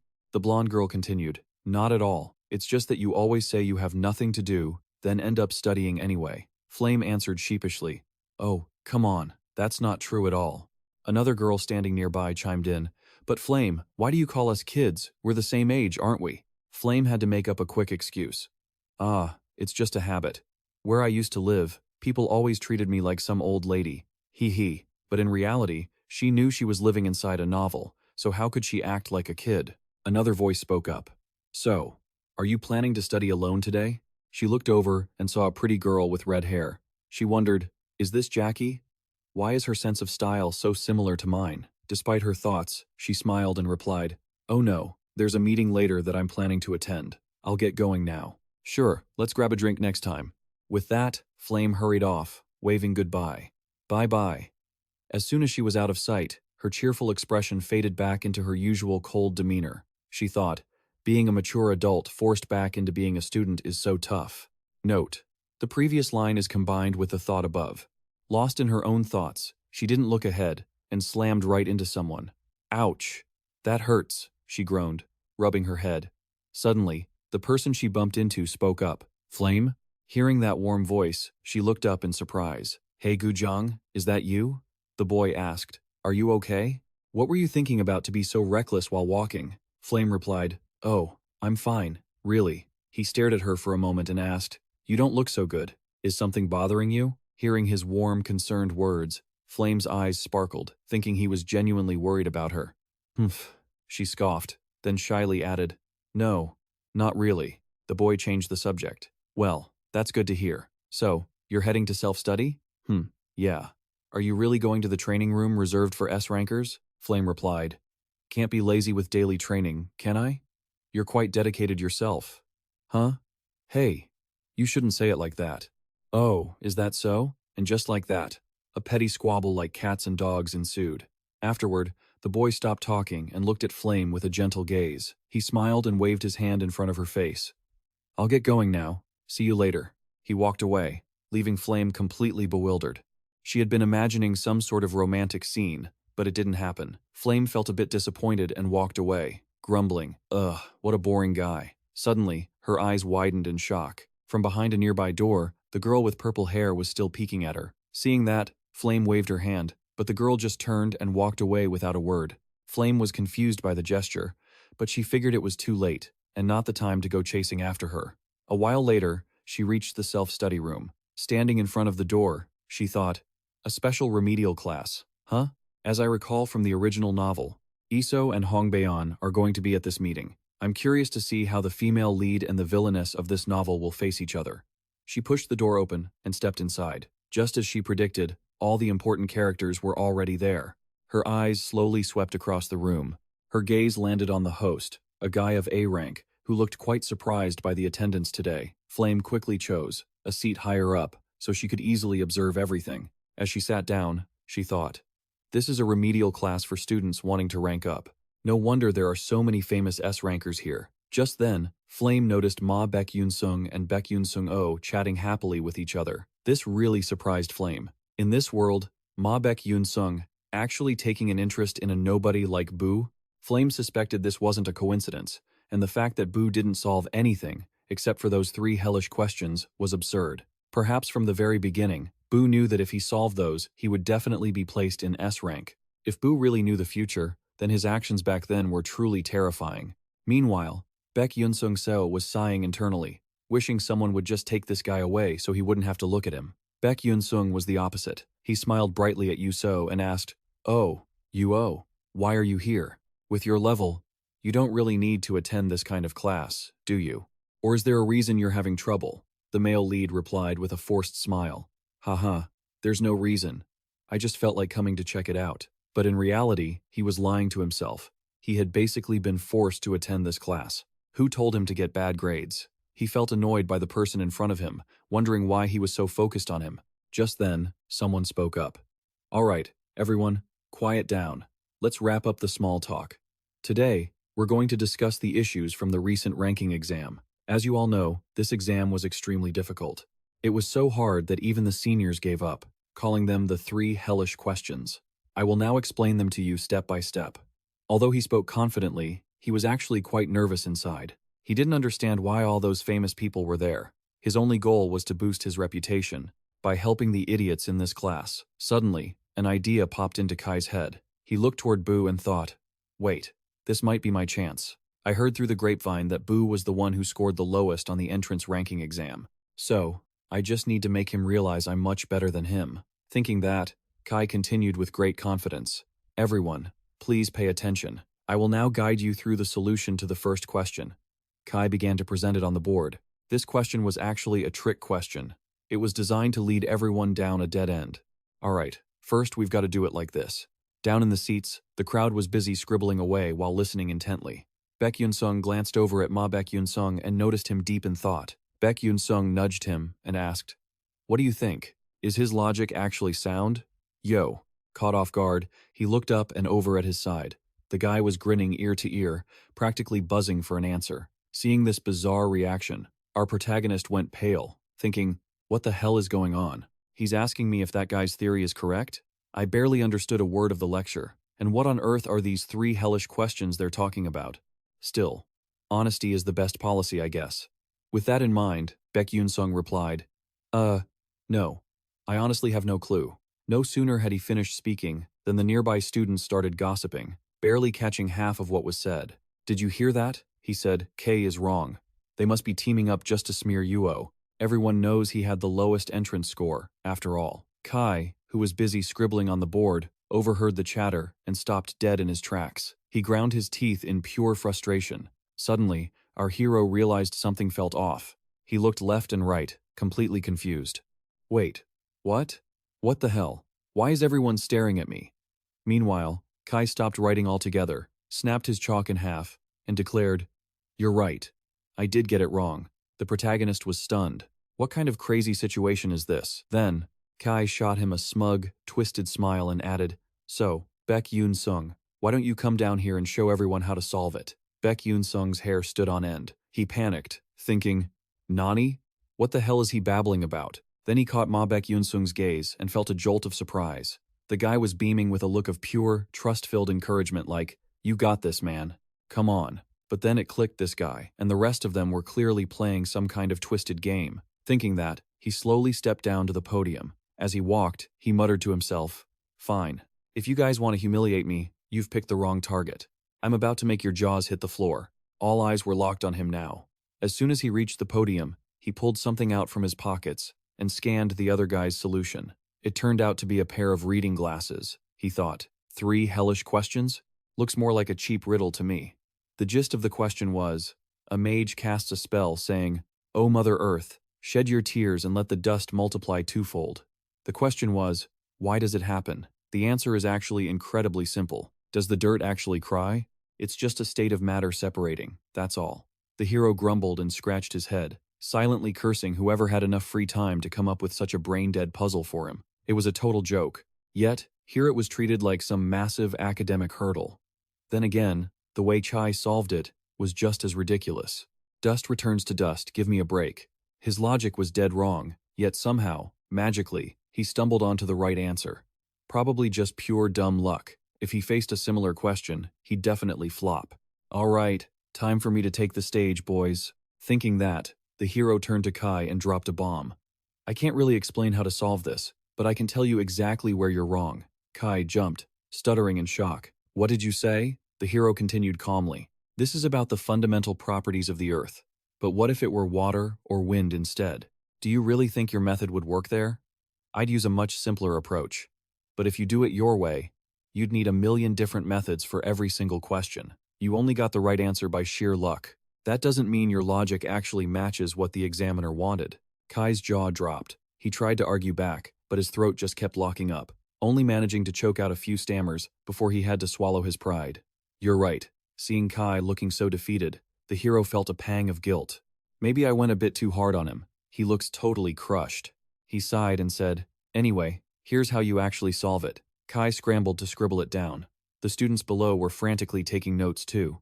Witnessing this, Beck Yunsung's eyes went wide. Why is everyone so obsessed with what I'm saying all of a sudden? Shouldn't Hongbaeon and the others be jumping in to start a fight?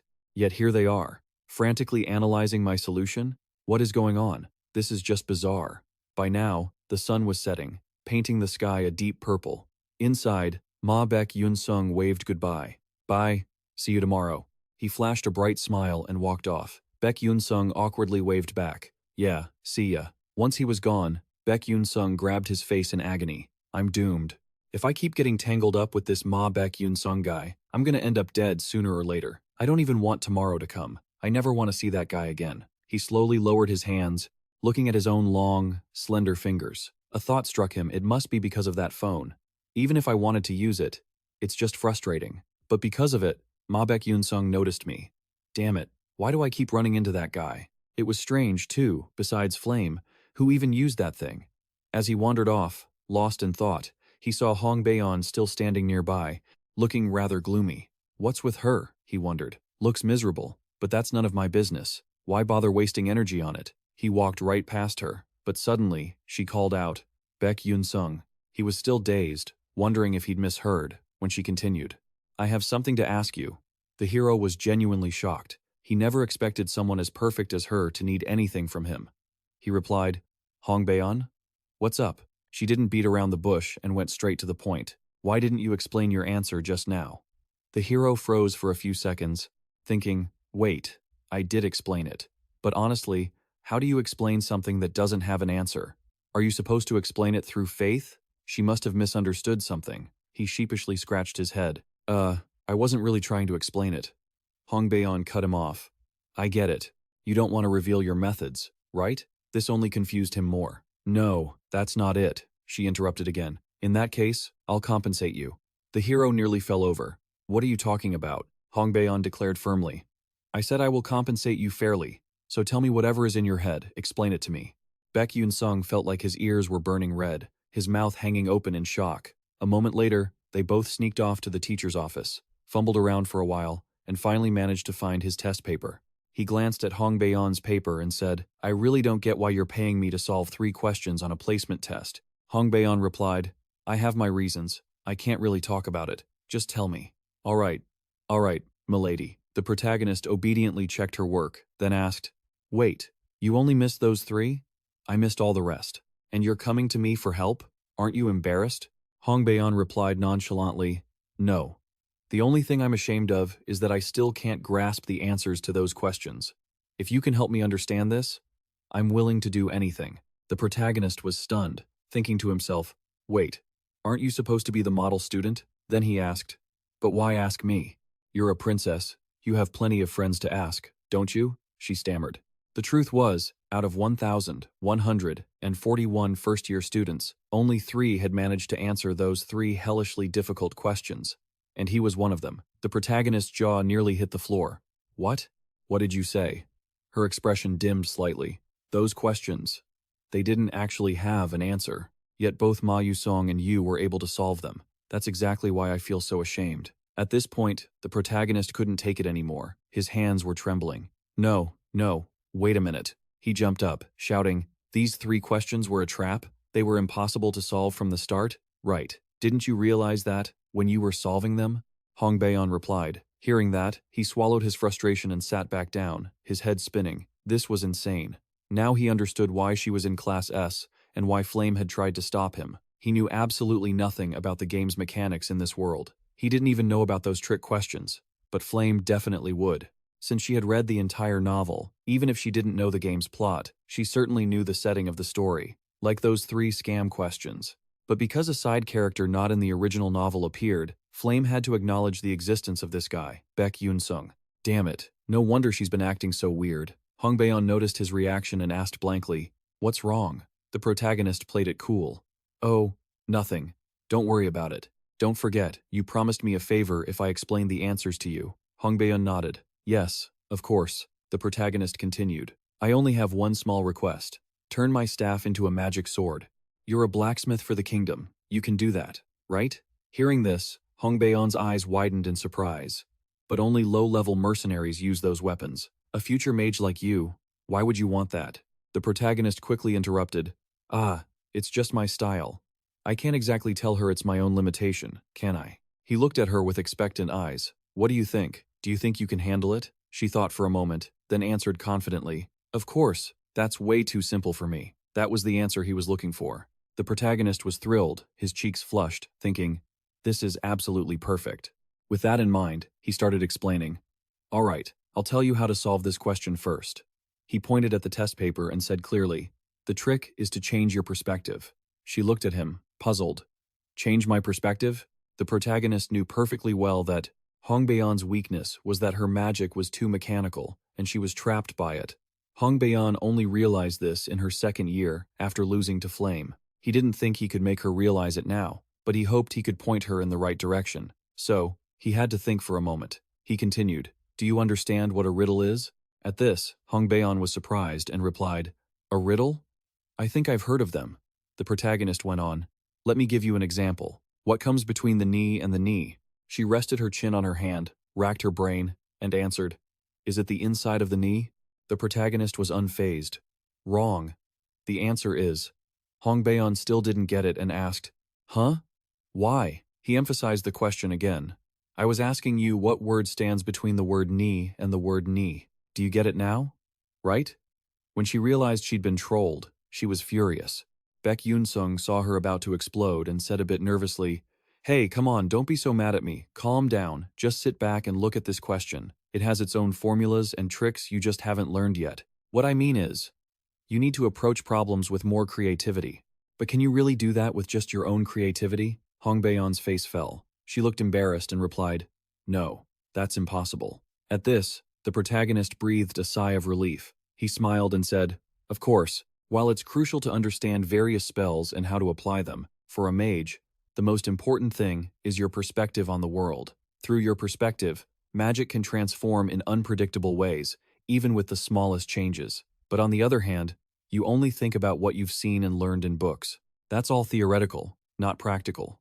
Magic isn't just about memorizing and casting spells. You're better than me at analyzing and assessing, but you lack the most important thing for a mage: creativity." After Beck Yunsung's long lecture, Hong Baeon contemplated every word he said. She couldn't deny it, nor could she control her emotions. Her hands were shaking violently. She was sinking into despair. The protagonist saw her serious expression and started sweating. He rubbed his head awkwardly. You understand what I just said, right? Even if it sounds a bit complicated and abstract." Hong Baeon answered confidently, "Of course I understand." The protagonist gave a forced smile, thinking, "Man, even I don't know what the hell I just said." He continued seriously, "I'm glad you understood. So, let's begin. I'll ask you, what does a man say to his horse when he puts it to bed?" She looked puzzled, rested her chin on her hand and thought, "What does a man say to his horse when putting it to bed?" Unable to figure it out, she replied sadly, "I don't know." The protagonist answered, "The answer is simple. It's time to go to sleep." Then he rattled off a series of other questions. "Why don't they work harder?" "I don't know. It's because they're always lying down while working." "So what happens when rock, scissors, and paper race each other?" "I don't know. My answer is, the rock rolls, but the scissors and paper can't move. Their shapes don't allow them to move." After asking this, he turned to look at Hong Baeon, not daring to say another word. At this point, she was shaking all over. She seemed to be torturing herself, frowning and grinding her teeth, looking extremely uncomfortable. Seeing her attitude, our protagonist felt a bit nervous, thinking to himself, "Oh man, she looks like she's about to transform into a monster." Mustering all his courage, he asked another question. "So, what would the clouds say to the sea?" "Wait, no, what would the clouds say to the sea when it rains?" she muttered, concentrating hard and constantly cheering herself on. "Come on, you can do this. Stay calm." After a moment of inner struggle, she stammered, "I am falling into the sea." The protagonist exclaimed in surprise, "Oh, you got it right." She had finally answered one correctly and received some validation. Her heart was overflowing with indescribable joy. That happiness was written all over her face. Hong Baeon beamed with a radiant smile, her eyes sparkling with excitement. This reaction caught him completely off guard. It was the first time he'd seen her smile, whether in the game or in real life. The protagonist felt a sense of reflected joy and smirked triumphantly. A princess really is different. Your creativity is on a whole other level. Feeling a bit embarrassed by the flattery, she blushed and tried to maintain her composure. "All right, let's move past that. Give me the next question." The protagonist grinned mischievously. "Good, that's what I like to hear. So, my next question is," and just like that, the two chatted away until it was pitch black outside. A few groups of students were still lingering outside the school. Laughter filled the air. The protagonist walked home alone, looking quite exhausted with dark circles under his eyes. He sighed in frustration, thinking, what a waste of 3 hours, just asking random trivia questions to Hong Baeon. Not that I expected her to remember any of it, but honestly, Hong Baeon is definitely going to be a top-tier mage in the future with that brilliant mind of hers. Her weakness is that her thinking is way too rigid, but even though she's technically a villain, I feel kind of guilty if I try to exploit that to mess with her. Regardless, I need to forge Teravan into a magic sword as soon as possible, so I have to work even harder. Honestly, this isn't like the old days when I could do everything myself. Thinking too much gives me a headache. Time to go find those books I need for the upcoming class. A while later, he arrived at a certain place. He looked around for a moment, searching, and muttered to himself, "That's not right. It should be around here, shouldn't it? I couldn't have remembered it wrong." Suddenly, his eyes lit up and he whispered, "There it is. This is the one." Before him stood a dilapidated, ramshackle building, filled with dust and spiderwebs. Stepping inside and seeing the desolate scene, he thought, "Man, this place is a total wreck." Looking at the shopkeeper, he suddenly remembered, "Oh, right. I forgot the owner of this bookstore has a weird habit of pretending to sleep just to spy on his customers. If I recall correctly, this hole-in-the-wall bookstore has Maella's notebook. She was the valedictorian of Stella Academy 10 years ago. Back in my day, I could have just clicked a button to see it instantly. But in this world, I have to actually find the books to learn.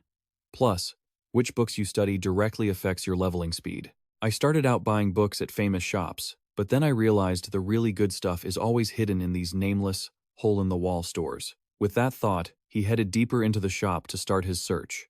He walked along, excitedly thinking, "If I'm in a magic engineering class and I get my hands on Maella's notes, it's game over. I'll definitely get a perfect score." Though, truthfully, even just wearing the grackle glasses would give me decent marks. But who knows? Maybe I'll find some secret formula. Suddenly, something caught his eye, a green book tucked away in the corner of a shelf. He exclaimed, "There it is, just what I needed." As he reached out to grab it, another hand reached for it at the exact same time, and so, the two just stood there, staring at each other. He exclaimed in surprise, "Ison?" She looked confused and replied, "Wait, how do you know who I am?" "Of course I do. You're famous," the protagonist replied. She eventually recognized him and said, "Oh, I remember now. You're the one in the supplementary class. Beck Yunsung, right?" The protagonist felt a bit disappointed. "Wait, seriously? She doesn't remember we met before we even entered the academy?" She continued, "I actually quite enjoyed that debate, though it's a shame you couldn't explain the full answer." The protagonist realized then that Ison was another one who couldn't solve those problems. "Anyway," she said, "it was nice meeting you." Then she turned around coldly and walked away. He was a bit surprised by her attitude. But the most important thing was that, luckily, the book hadn't been snatched up by anyone else. He grabbed it quickly, then looked over at Ison, thinking, "What is she doing here?" She was still picking out books, but she seemed very hesitant about what she could actually afford. It was obvious from the way she intently checked the price tag on every single one. After checking the price, she sighed in disappointment and put the book back. Beck Yunsung watched her. He could guess why she was here. This shop only sold old books, so the customers were usually poor students like himself. Someone from a fallen noble house, like Ison, having lost everything, really had no other choice. Her father was likely killed by a black mage, he thought, feeling a wave of pity for her. It's so sad. A princess having to buy secondhand books, and even then, she has to check the price because she's afraid she won't have enough money. On top of that, she has a tragic end in the original story. She even dies before Flame. And here I am, the main character of this world now. I guess you could say Ison is the most tragic character in the game. Thinking of this, he had already selected a few books for himself. They looked quite thick and heavy. He placed the books on the counter and said, "I'd like to pay for these, please." At the same time, Ison also came to the counter. Looking at the pile of books he had chosen, Ison could only stare with envy, but she seemed surprised that he was buying so many. The shopkeeper was equally shocked. "All of these? Very well." The protagonist just gave a slight nod, then glanced at Ison. She looked a bit down, so he asked, "Are you all right?" She replied nonchalantly, "It seems you. I mean, you chose some pretty good books, didn't you?" The protagonist was a bit confused. "Wait, is she trying to insult me?" He replied, "What? Which one?" Ison continued, "All of them. Why are you reading books on advanced sealing theory? Sealing theory is an ancient art that requires physical items. Nowadays, since alchemy and magic engineering have become so advanced, almost no one uses those skills anymore." He replied, "Oh, this one? Yeah, it's not exactly useful, is it?" After hearing that, she wondered if he'd lost his mind for choosing it. Then she said coldly, "So you know that, and you still picked it?" He replied calmly, "Exactly. That's precisely why I picked it." Ison was so shocked her eyes went wide. "What? What about it?" The protagonist hugged his stack of books and grinned cunningly. "Because everyone thinks like you do, which makes it even easier for me to get a high grade in that class. All right, I'm heading out. Bye. As he walked away, he thought smugly. Just like Ison said. Hardly anyone wants to take the ceiling theory class. But precisely because of that, I'll spend less time studying and still easily get a better grade than the other classes. With these books, this semester is going to be easy game. And just like that, he walked off, leaving Ison standing there in a daze. She was so confused. Even though she wanted to ask something more, her huge ego kept her from saying a word. Cut to the next day at Stella Academy. Right now, Ison is nervously walking down the hallway.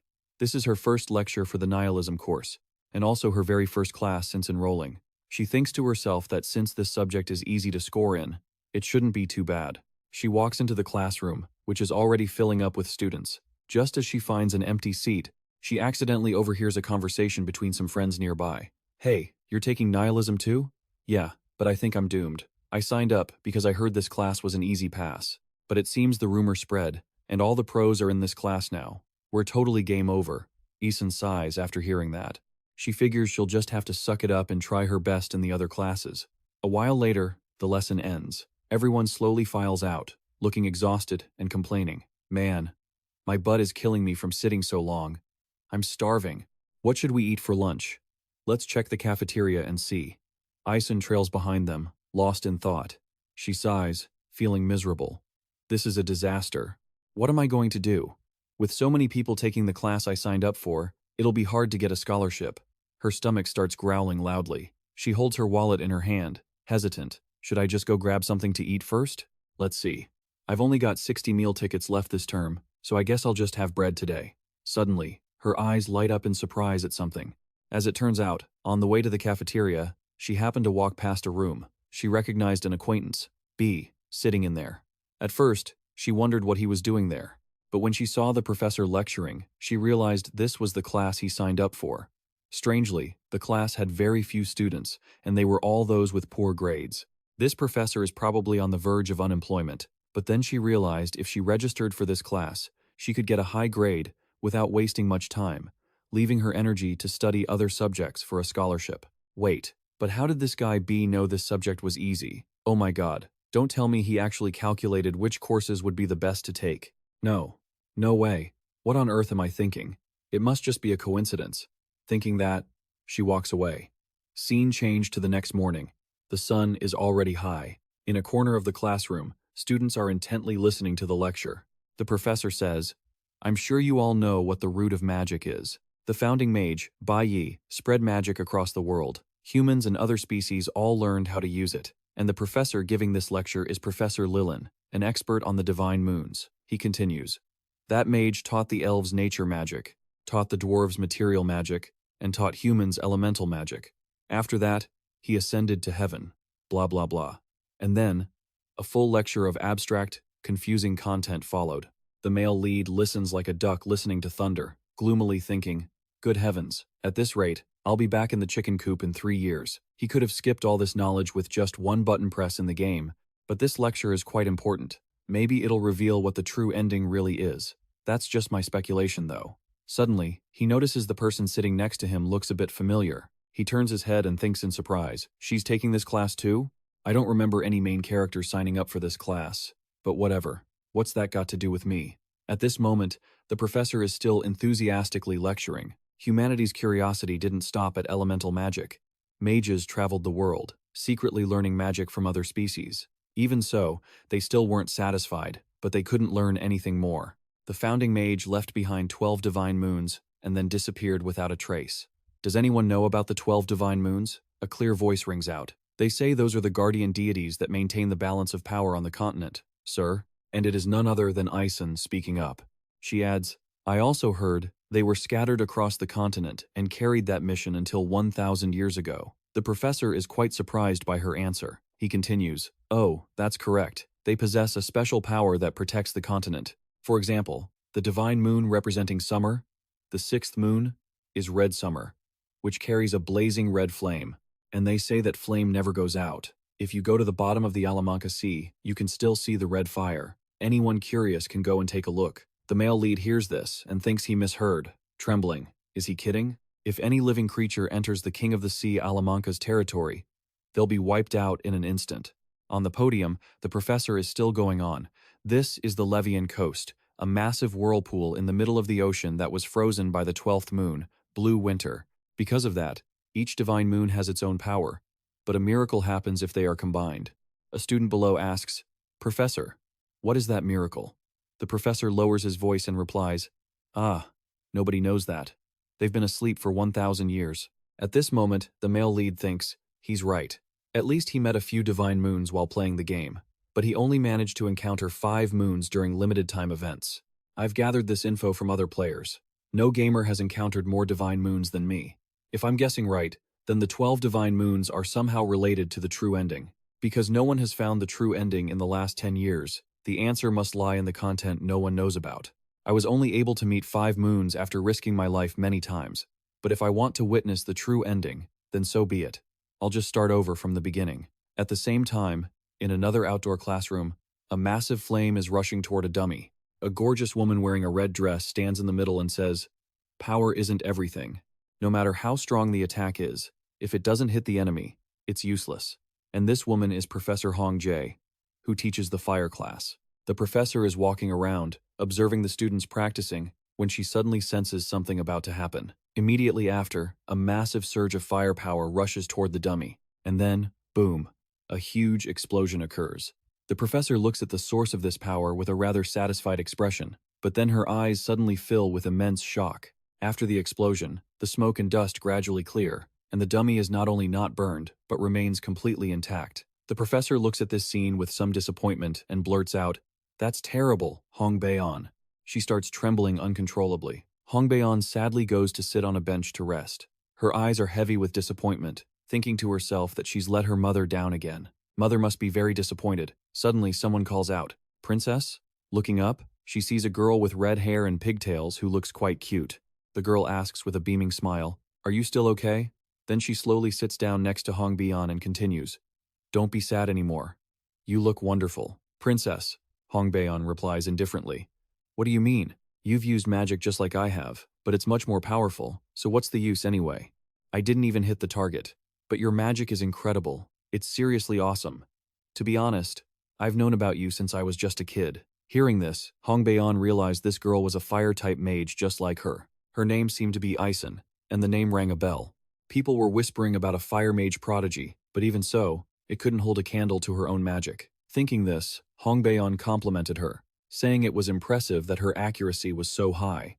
The girl replied shyly, "But if you practiced more, how could I ever compare to you?" Hong Baeon stood up abruptly and said, "That's only good enough for the weak, but talking to you has made me feel a lot better anyway. See ya." With that, Hong Baeon walked away, leaving the girl with pigtails sitting there bewildered as the scene shifted to a neat and tidy castle. Hong Baeon was there, but she looked exhausted. A voice spoke up, "Princess." A strong, serious-looking woman appeared behind her. She continued, "Welcome back, Your Highness." This was Hong Baeon's personal guard, Edarin. "I have prepared some warm tea and sweets for you, my lady." Hong Baeon replied, "Thanks." Terran then brought up the task of modifying the magic staff that she had assigned her earlier. Because the staff was so high quality, they said it could potentially be crafted into a high-level magic sword. Hong Baeon, snacking on a pastry, listened with some skepticism. "Is that so?" Terran continued. "However, there are some questions." Hong Baeon looked surprised. "Questions?" Terran stammered. "Well, I heard rumors that it constantly drains mana from its owner." Hearing this, Hong Baeon was shocked. She stood up abruptly and spun around in a panic. "What? Doesn't that make it a dark artifact?" Terran lowered her voice. "Not exactly. It resonates with natural energy." Then, Hong Baeon muttered in utter confusion, "There's no way something that drains the owner's mana could resonate with the power of nature, right? But if that's the case, why is that staff only mid-tier?" Terran replied, "That is exactly why it's only at that level. What do you think about this, my lady? Its original power is to amplify the user's mana significantly and evolve it to be stronger or even high tier. But perhaps because it only absorbs and never releases, it dropped down to mid-tier." Hearing this, Hong Baeon lost her cool and shouted, "What? High tier? How could a student possibly use that?" Terran was quite surprised by this too. Meanwhile, Hong Baeon was still baffled, unsure how to explain it. Clutching her head, she continued, "I knew it wouldn't resonate with everyone from the start, but I didn't think anyone would even use it if they had it. Unless they have a dinosaur-sized amount of mana, Or absolutely none at all? I don't get it. I'm certain anyone normal would know that. She said this all in one breath, making her throat feel dry. She took a sip of hot tea to soothe it and added, but either way, he is definitely someone special. The scene shifts to a few days after the new semester started. In a classroom, a teacher was passionately lecturing the students. Attack magic requires more understanding than any other type of spell. Our protagonist was also sitting there, listening intently. This bald professor was the instructor for mana guidance, named Kaleem. He continued, "That is why this class is mandatory. From now on, in your duels, you will learn to guide mana with a focus on projection and precision." Ison was also in this class. She seemed to be listening very closely. Meanwhile, at the podium, the professor kept rambling. Projection means shooting magic out from the caster's body, while precision means using magic on a stationary target. Next, we will discuss the trajectory formula as follows. From a distance of 760 meters in the north, the target is moving at a speed of 12.6 meters per second to the south. So, what is the appropriate trajectory and predicted distance for the student to use water-type magic? As the teacher finished, the whole class went silent. Below, two students were whispering, breaking the serious atmosphere. A voice rang out, full of curiosity. Between the attributes, what if it's water? The friend sitting next to her tried to stop her, hurriedly adding, "If you aren't a water-type specialist, it's best not to answer that." But is the teacher trying to make things difficult for us? Sleepiness began to wash over the protagonist, and he couldn't help but yawn, silently complaining that it was so boring. Why does this take even longer than classes back in Korea? Suddenly, the legendary bald professor spoke up, his voice cutting through the sluggishness. "Student Beck Yunsung, please stand up and answer this question." Looking bored, the protagonist muttered, "Yes, sir."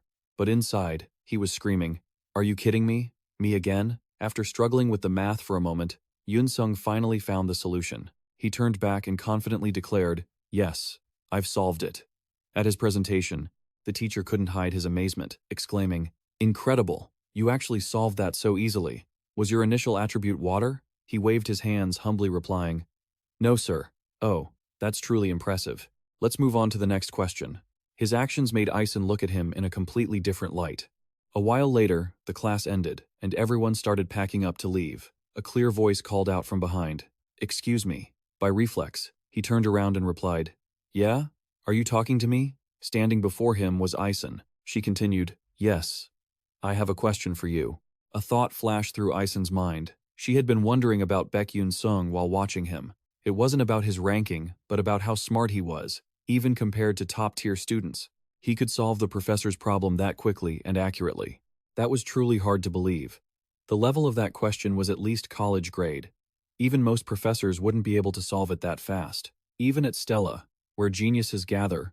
What exactly is Beck Yunsung's background? At first, I didn't think so. But now I'm certain.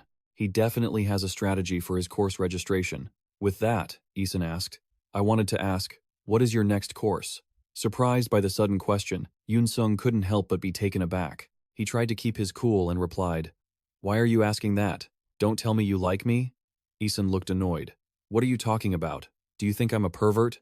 That's gross." Yunsung turned red with anger. "I'm the one who thinks it's gross. Isn't that right?"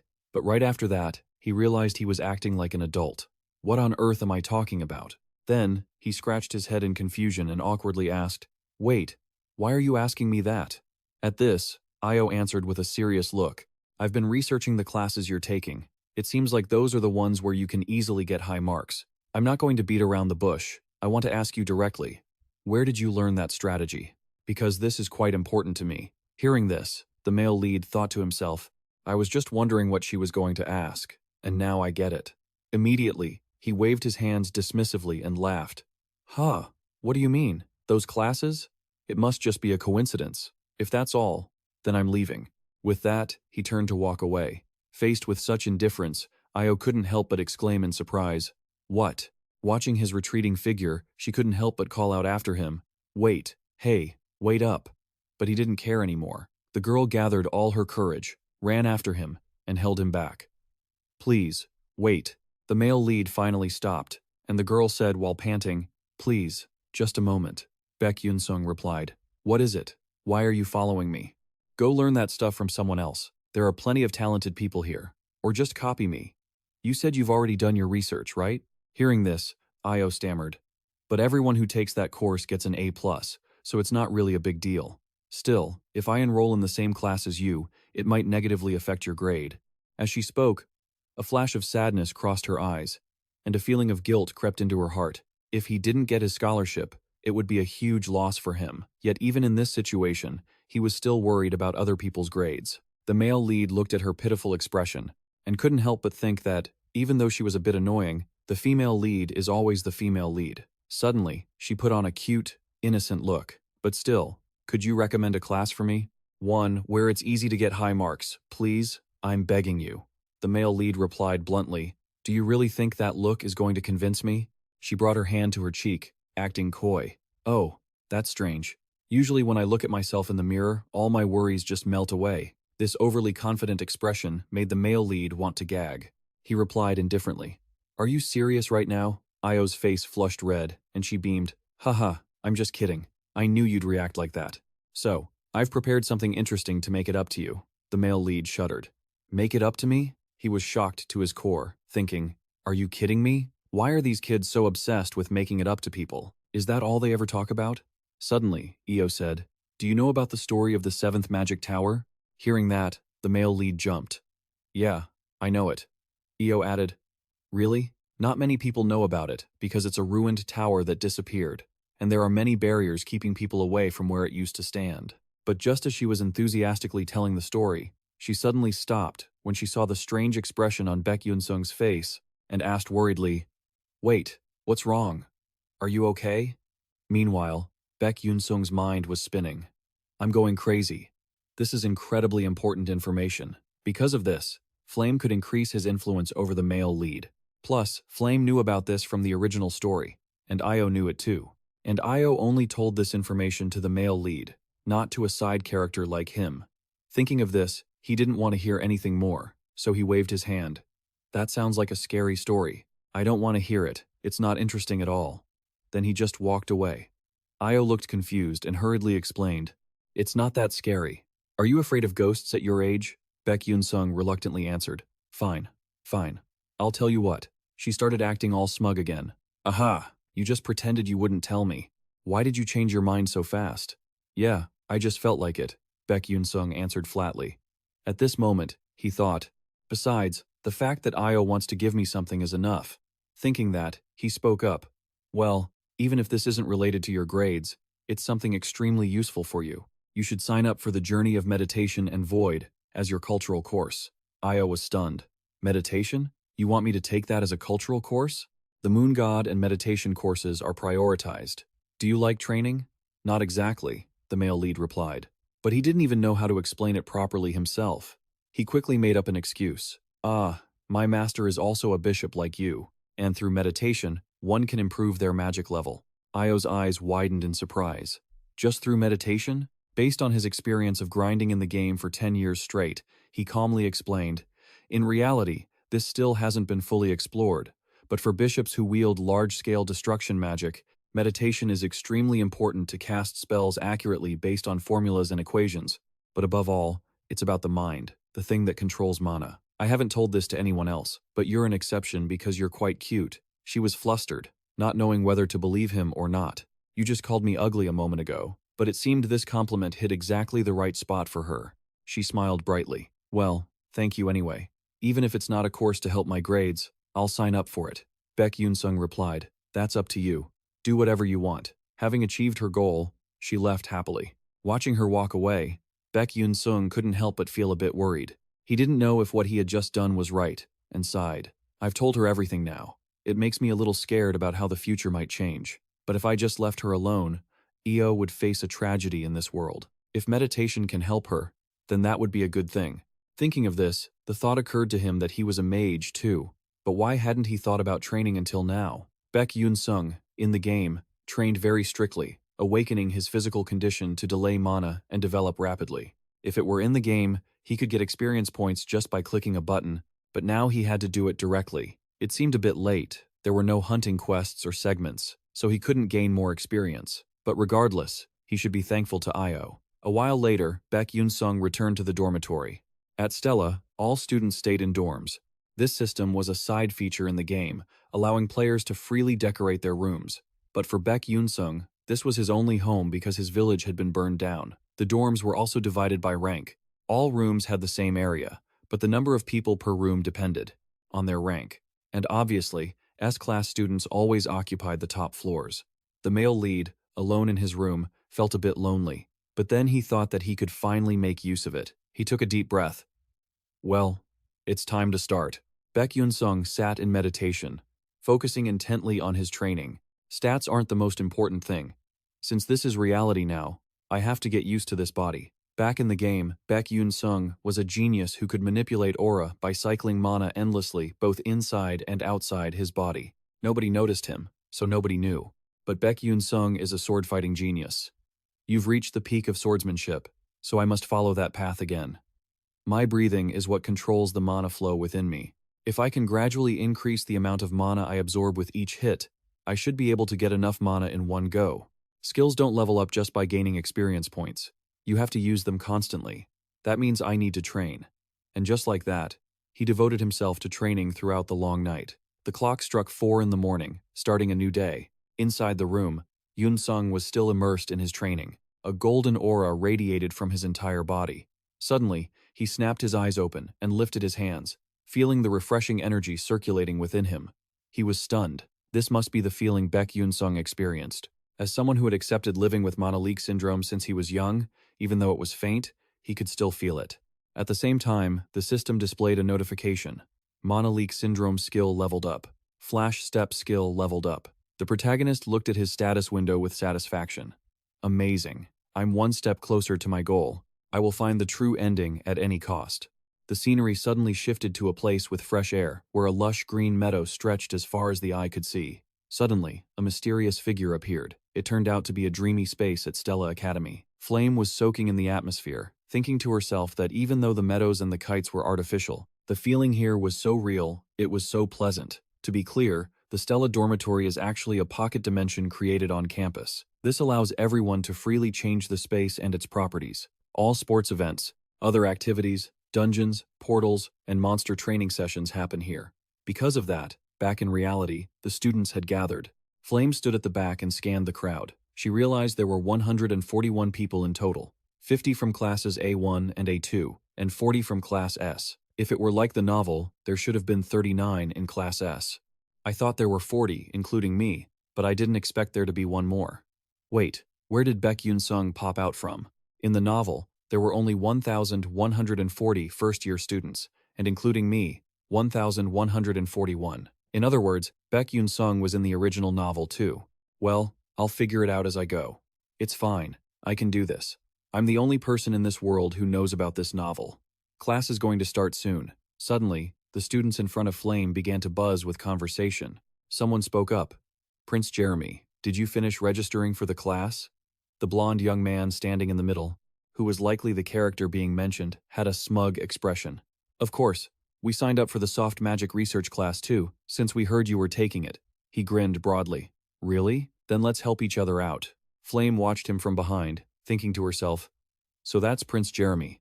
In the novel, he falls in love with Flame and Io, but gets rejected by her. From then on, he changes into a different person, and eventually becomes a villain. He looks gentle, but every move he makes is calculated. I should observe him carefully so I don't get mixed up with him. Unexpectedly, Prince Jeremy spotted Flame. He acted friendly, waving his hand with a bright smile. Flame waved back, thinking to herself, he really is handsome though. Now I understand why he has so many sycophants around him. I have to admit, his clique is made up of the most popular people in school.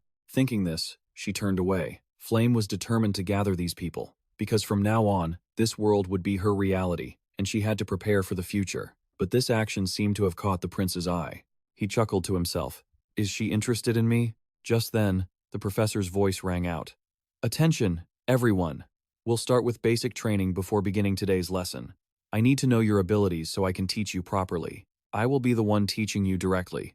If you don't like it, keep it to yourselves. You know that professors like us have the right to deduct or add points.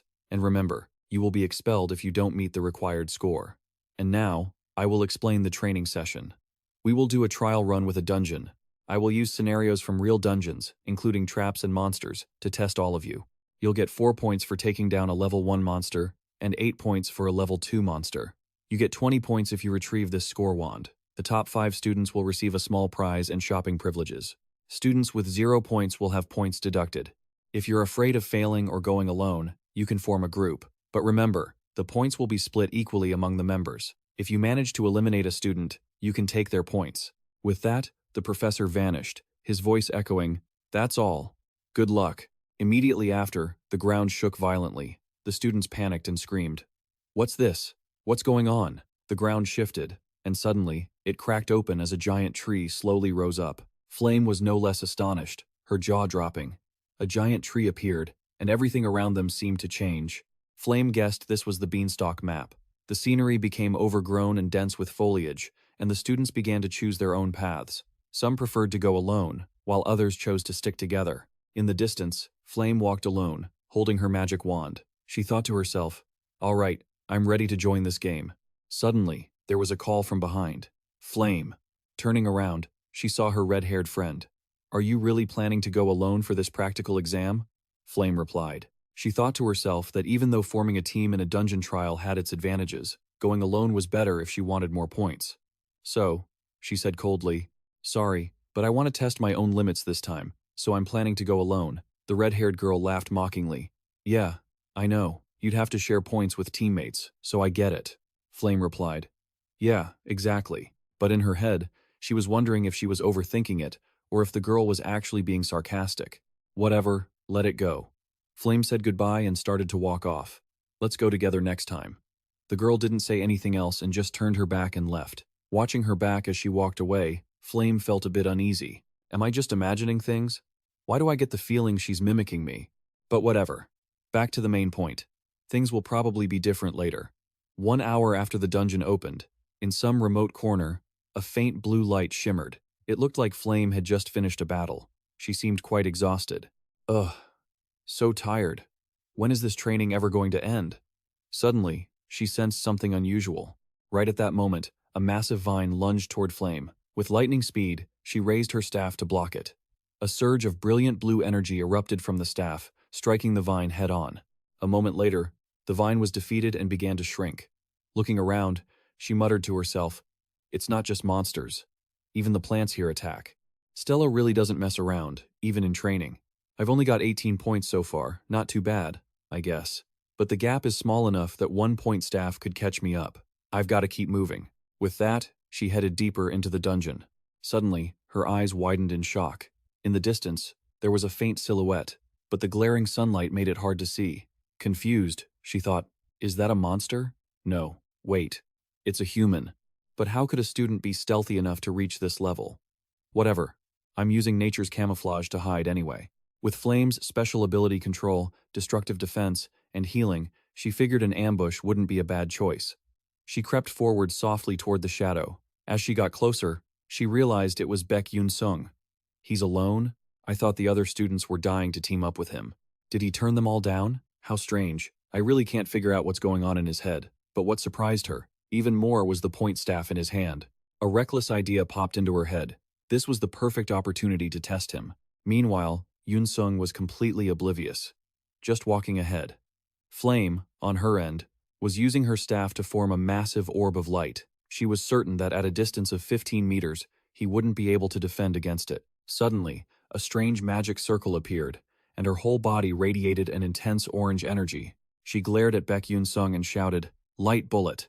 Instantly, a bolt of energy streaked forward.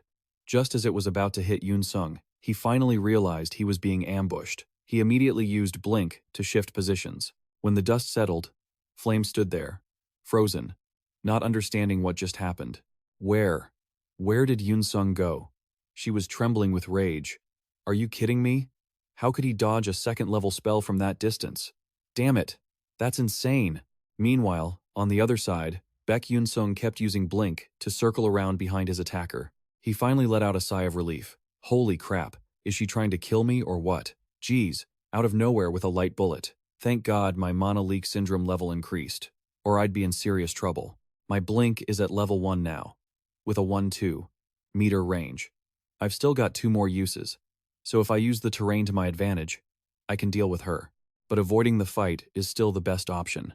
Thinking that, he kept blinking away from Flame.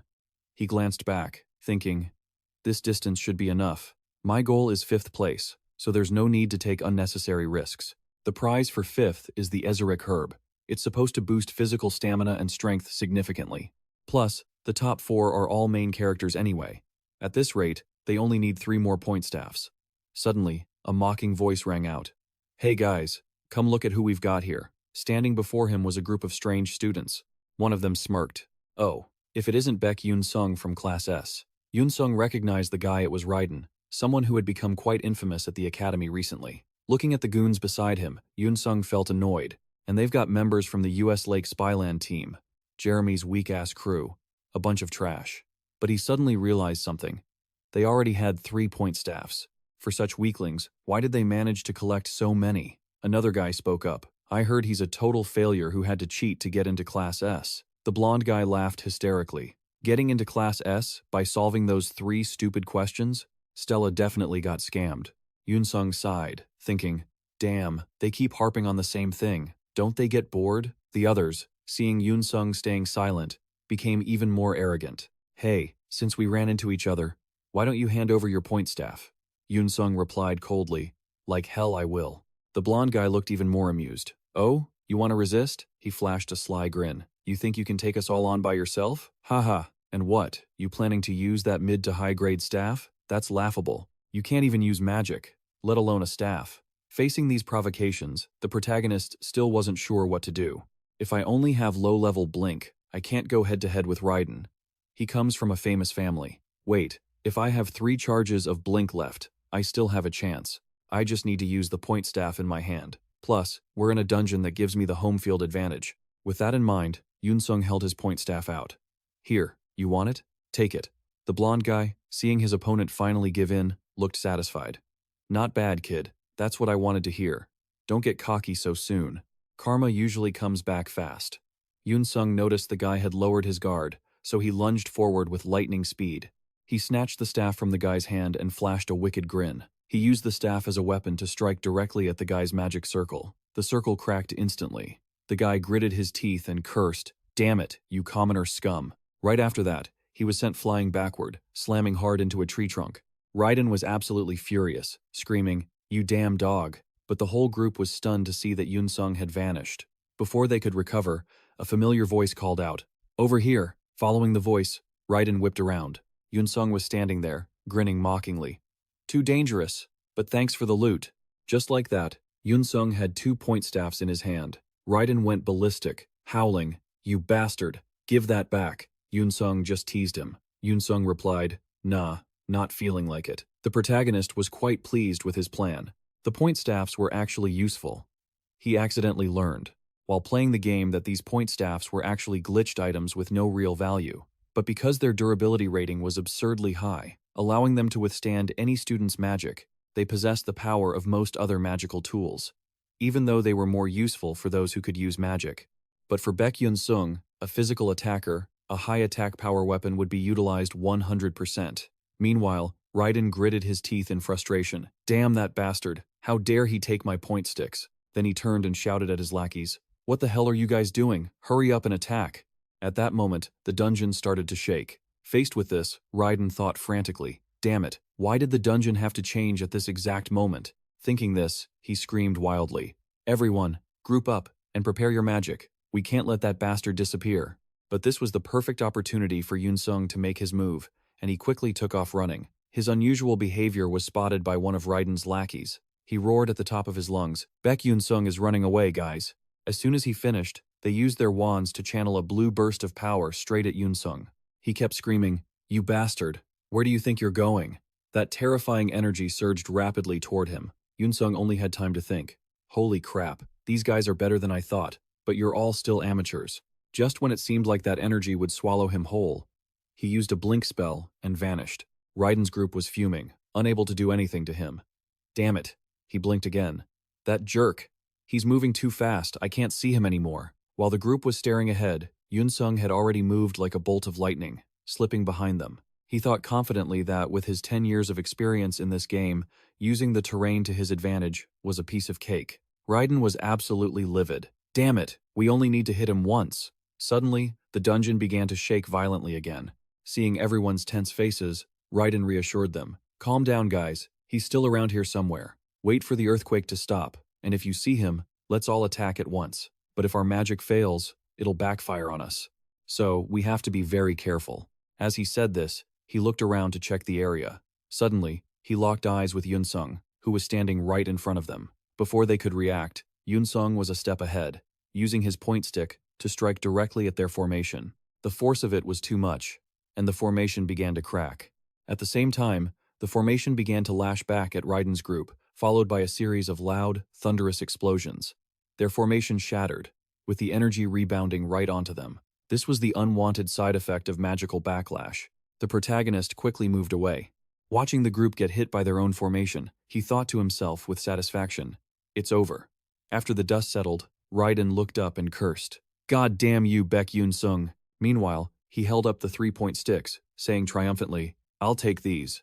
Then he laughed and teased them. "Oh, and if I get a girlfriend later, I'll give these to her. Bye-bye, losers." Raiden was stunned. "When did you take those? Give them back." The protagonist looked at their state and felt extremely satisfied, thinking, that's enough. Taking their last one would be a real pain. He added, "That was fun, but I've played enough. I'm off." With that, he blinked away, leaving Raiden's group shaking with rage. Raiden went ballistic, screaming, "You son of a beat!" This entire scene had been watched from start to finish by a certain female student. Yunsung was now far away from them, happily exclaiming, I got lucky. If I'd fought them normally, I would have gotten robbed. But since this is a dungeon, things are different. This is the experience of a veteran. But why do I have this feeling? I feel something strange coming from somewhere." By the time he realized it, it was too late, and massive fireball was rushing toward him. Seeing this, the protagonist was shocked. What the hell is this? Where is this fire rain coming from? Fireball after fireball rained down on the spot where he was standing, one after another, like a storm. Every place it hit caused a terrifying explosion. He couldn't fight back, and could only use his blink spell to dodge. He was running for his life now, his face no longer calm. What the hell? What kind of magic is that scary? That's crazy. Looking back at the forest burning to ash, he was still in shock, thinking, that was a close call. But what's with this magic? Is someone trying to kill me? From behind the smoke, a figure emerged, walking toward him. She stood right in front of him and shouted, "Hey, you commoner! Why didn't you take another stick from them?" And the girl wielding that firepower was none other than Princess Hongbaeon. The protagonist was surprised, wondering, why is she here? Thinking of this, he rubbed his head embarrassedly. "Oh, wait. Are you a bit confused? It's not like I can take whatever I want. And what the hell does me taking those sticks have to do with you?" She felt a bit awkward after hearing that, realizing she might have overstepped, but Yunsung suddenly realized, "Wait, is that what you want? That's it, isn't it? You want me to take them so you can take them from me? What kind of crazy plan is this? Don't forget, I taught you before." Hongbaeon put her hand on her chest and explained, "I am royalty, but if you've understood my intentions, then let's fight. As royalty, I never wanted to rob a commoner of their belongings, but in this battle, I have no choice. I will defeat you and take what I want." The protagonist was scared out of his wits, quickly replying, Hey, what are you planning? Why are you picking on someone weaker than you? And you're calling me weak?" Hongbaeon continued. "But I saw you fighting and messing around with them earlier, didn't I? You even used magic to defeat them, didn't you?" As she said this, even though she didn't want to, she suddenly thought she had to be quick. If she didn't want to get scolded by her mother, she had to try to get a high score. Suddenly, Hongbaeon sensed someone approaching. It turned out to be Raiden's lackeys, who had caught up. One of them yelled, "Beck Yunsung, where did he go? Damn it, that bastard is way too cunning." And Princess Beon seemed to have noticed them too. On the other side, Beck Yunsung had already started running. The girl was hesitant, not knowing what to do, thinking, should I attack them now? But right now, no matter how strong I am, I can't take on 6 people. That's right, I need to wait until their magic wears down, then I'll have my chance. Meanwhile, Beck Yunsung couldn't just sit around and wait to die. He started attacking behind Raiden, then used magic to strike directly at their formation. Hongbaeon watched from afar, feeling quite surprised. She never expected that this commoner could use other types of magic besides just blink. Of course, they were weaker than her, but they were still skilled fighters. Compared to that bumpkin, they should have been much better, right? Facing this situation, the young girl pressed her lips together, a flicker of determination in her eyes. Almost instantly, a mystical array appeared, and a surging current of fire element energy wrapped around her body. Time to unleash some fire magic, she thought to herself. Cutting off her train of thought, she launched a devastating magical strike straight ahead. On the other side, Beck Yunsung also sensed that terrifying magical surge. Lightning fast, he used blink, and was already in a different position in a flash. He suddenly realized the pressure from that magic was closing in, more intense than ever. Sure enough, a giant roar of flames was rushing toward him. He blinked again, and then again, flickering in and out of existence, sometimes soaring high, sometimes landing lightly on the ground. Meanwhile, Hong Baeon stayed laser-focused, her eyes never leaving the path of the flames. And then, boom, boom, boom. A deafening explosion echoed, shaking the very space around them. Finally, the main character dared to breathe a sigh of relief, thinking, "Man, this lady's magic is no joke. Good thing I've got my sixth sense, or I'd be done for. But I've already used blink, twice. How am I supposed to deal with her now?" Hong Baeon suddenly spoke up. "Why haven't you taken out your staff yet?" Yunsung stared blankly and replied, "You're already holding my staff." Hong Baeon asked again, "Then what about the one you were gifted at enrollment?" Hearing that, he finally snapped out of it. "Oh, right. I didn't even think of that." Seeing his act, Hong Baeon was fed up and said, "How much longer do you plan on holding back?" At this point, her gaze suddenly turned sharp, shifting to a frightening, fiery red. She glared straight at Yunsung, furious, thinking she was taking this battle seriously. And yet, this commoner was treating it like a joke? Thinking that, she snapped, "Fine. If you aren't going to fight properly, I'll have to put you in the dirt right here." Yunsung felt a chill run down his spine, goosebumps breaking out all over, thinking to himself, "Holy cow, I am fighting seriously. I'm not messing with her at all." Hong Baeon was still ranting. Just as she finished, a sea of raging flames erupted behind her. Her face showed pure resolve as she thought, "Today, I'm definitely going to make you pay." Ending her thoughts, she commanded the flames to rush straight at Yunsung. Yunsung couldn't keep his cool anymore. He dodged frantically, leaning left and then slipping right. After struggling for a while, he was completely stunned by the scene before him. He sat down hard, his mind blank, not knowing what to do. But this wasn't the time to rest. He jumped up, looking at the massive wall of fire, and thought, "Damn it, even if I dodge with blink, her attack range is too wide. What am I supposed to do?" Suddenly, he heard a strange sound, and turned back to look. A reckless idea flashed through his head, and immediately after, he showed off his top-tier blink skills. Like a bolt of lightning, he leaped to a higher position where the fire hadn't spread yet. Looking back, the fire was growing, becoming more intense and spreading further. Beck Yunsung was lucky to have survived by hiding behind a boulder. He looked down, thinking that he was lucky to have dodged it, but it was a close call. Even if he could get close to Hong Baeon, the flames surrounding her would flare up to protect her as he approached. He understood this well from fighting many fire mages, but her level was much higher than he had imagined. If this were flat ground, he would have lost in a heartbeat or perhaps wouldn't even have had a chance to fight at all. Beck Yunsung stood there, watching the sparks flying like rain, when an idea suddenly popped into his head. Could he use the power of these staves? His eyes became more determined. It's not over until it's over. With that thought, he bravely charged straight into the burning sea of fire. Countless sparks were flying toward him. At that moment, his mana leakage syndrome was activated. He possessed a sixth sense, and his perception speed skyrocketed. Time seemed to stand still for him. He could easily slash through Hong Baeon's magic. Witnessing her powerful flames being swatted away by a commoner, Hong Baeon couldn't believe her eyes. She exclaimed, "No way! How can he use a weapon to counter magic? How is this even possible?" Beck Yunsung was still struggling in this brutal battle. He felt that as time went by, his senses became clearer. This wasn't a game controlled by a keyboard and mouse. It was using his own body to face a mage directly. The encircling mana was clearly getting stronger. His sixth sense was as sharp as his sight and hearing. Hong Baeon was still confused and bewildered. How could this be, she thought. With this forest terrain, my fire magic should have the advantage. If that's the case, I have no choice but to amplify my magical power. Thinking it, she poured all her energy into her staff. Yunsung was still frantically slashing away the magical attacks. He was fighting for his life. Then, he quickly ran behind a boulder to rest and catch his breath. Right then, he thought to himself that he couldn't just keep playing defense. Right, I have to break Hong Baeon's magical shield with this staff. Then, he charged through the sea of fire, moving toward her position. His footsteps grew closer and more urgent. When he was just a short distance from Hong Baeon, he used his blink skill to quickly close the gap. This shocked Hong Baeon beyond belief. She gritted her teeth, annoyed, and turned back. By now, Beck Yunsung had stepped inside her fire spell formation. The two locked eyes, and sparks literally flew. Yunsung calculated. When approaching fire mages, the exploding magic would push enemies back within a 2-meter radius. He suddenly chuckled. To others, this might not be simple, but for someone with 10 years of experience like Beck Yunsung, it was different. He had been through this countless times. Immediately, he was blown away by her magic, leaving her mouth agape in shock. But without faltering, Beck Yunsung quickly regained his balance and lunged forward. He decisively used the staves to strike her protective barrier. It created cracks in the surface. Hong Baeon still couldn't understand. How could he do that? Beck Yunsung wasn't planning on stopping. He kept up his relentless, frantic assault.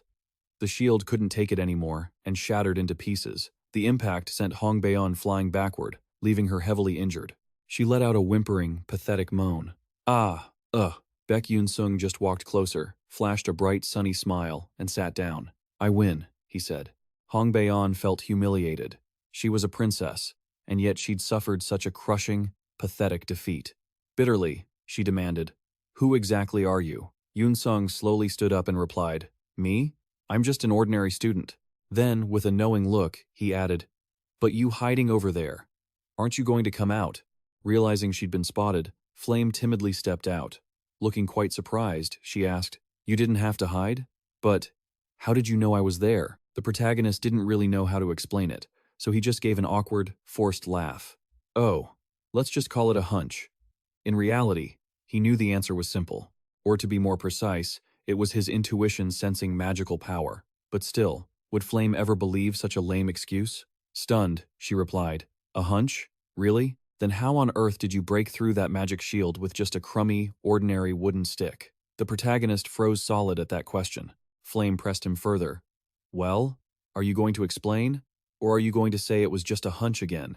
Hearing that, the protagonist thought, Damn, she's right. Things like this didn't happen in the romance novel that served as his original source material. It made sense for Flame to be curious, but he couldn't exactly tell her the truth.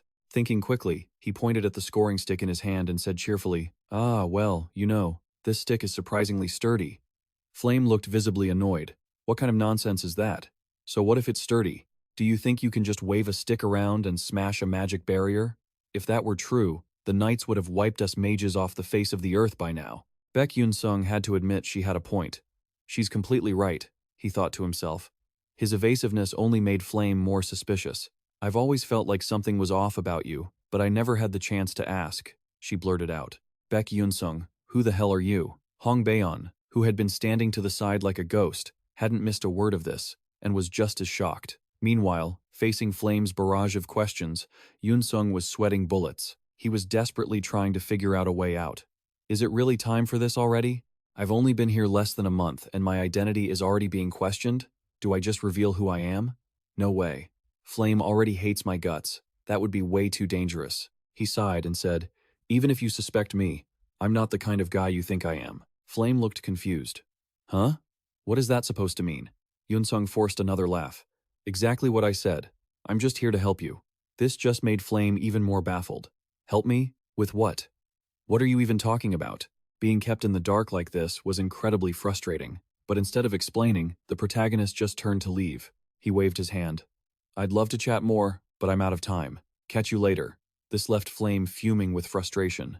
And the way Yunsung had handled today's events left Hong Baeon looking at him in a completely different light. It seemed like she was plotting something crazy. Looks like I'm in the clear, the protagonist thought. Time to bolt. Hopefully, these two ladies will just let me off the hook. Suddenly something hit him. Thump. Thump. Thump. The culprits were none other than Hong Baeon. After throwing them, she just stood there, stunned. Wait. What? The protagonist, having taken the full combo to the head, rubbed his sore skull and shouted, Hey, if you have something to say, just say it. Why play dirty? Hong Baeon spoke up. I thought you'd catch them. You dodged magic and traps so easily, but you couldn't catch these? Beck Yunsung didn't know whether to laugh or cry at her logic. Seriously? My magical sensory overload has a limit, you know. I can't keep that hunch going forever. He started acting like he was in pain. Ouch. Man, that hurts. My magic sensing ability depends on my mental strength. Since I'm tapped out, I've lost my reflexes, and now I've got a killer headache. Then, he asked, wait, why did you even throw these at me? Hongbaeon didn't hesitate. You won, so take them. Even though these scoring sticks were clearly important, he wondered to himself, is she just being prideful? If I take all of these, my score is going to skyrocket, and honestly, they don't do anything for me anyway. With that thought, he bent down, picked up one stick, and stood back up with a cheerful smile. All right, thanks. I'll just take this one. You keep the rest. See ya. With that, he turned and left, not forgetting to wave goodbye. As he walked away, he started getting full of himself, smirking to himself, thinking they must be absolutely floored by his heroic act. What a kind guy. Always merciful to the loser. That was legendary. I really hope they think that too. But the harsh reality was that they thought no such thing. Flame muttered. What? Is that guy mental? He's a total lunatic. Hongbaeon seemed to agree, sighing. Must be because he's a commoner. He's not quite right in the head, but deep down she was still wondering. Just who is this guy? Really? Meanwhile, outside the dungeon, Professor Lai and the other professors were closely watching every move the students made. The images projected before them were incredibly vivid and lifelike. Watching the scene, one of them exclaimed, "Ho ho! The first-year S-class students this year are truly rare, exceptional talents."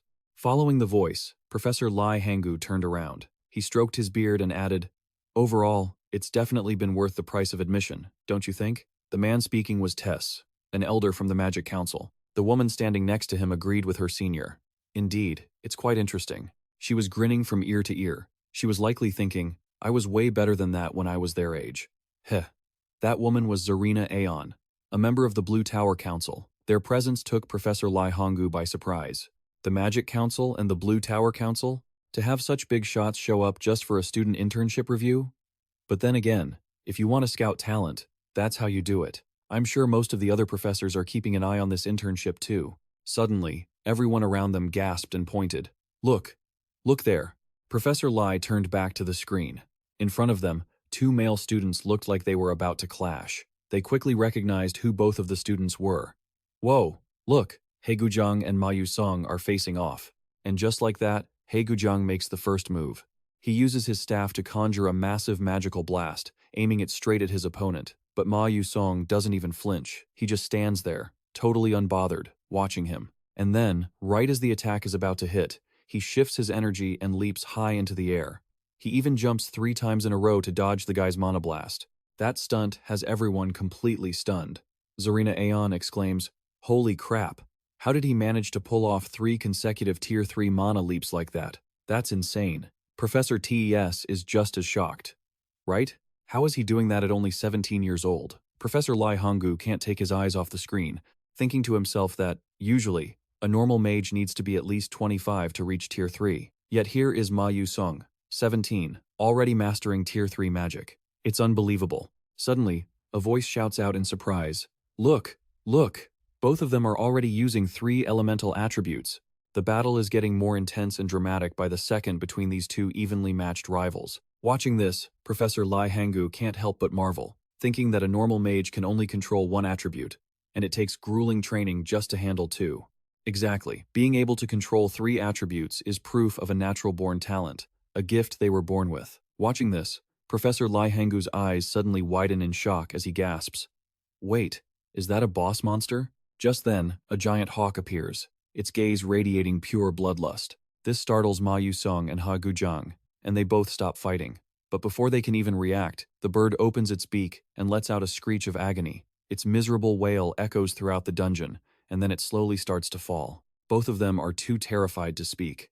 They have no idea what the hell is going on. The bird crashes right in front of them, hitting the ground with a thud. Immediately after, a bubbly voice rings out.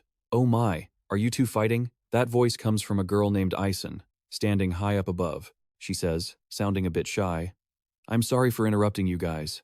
Seeing this, Professor Lai Hangu thinks, "Oh, so that's Ison, huh?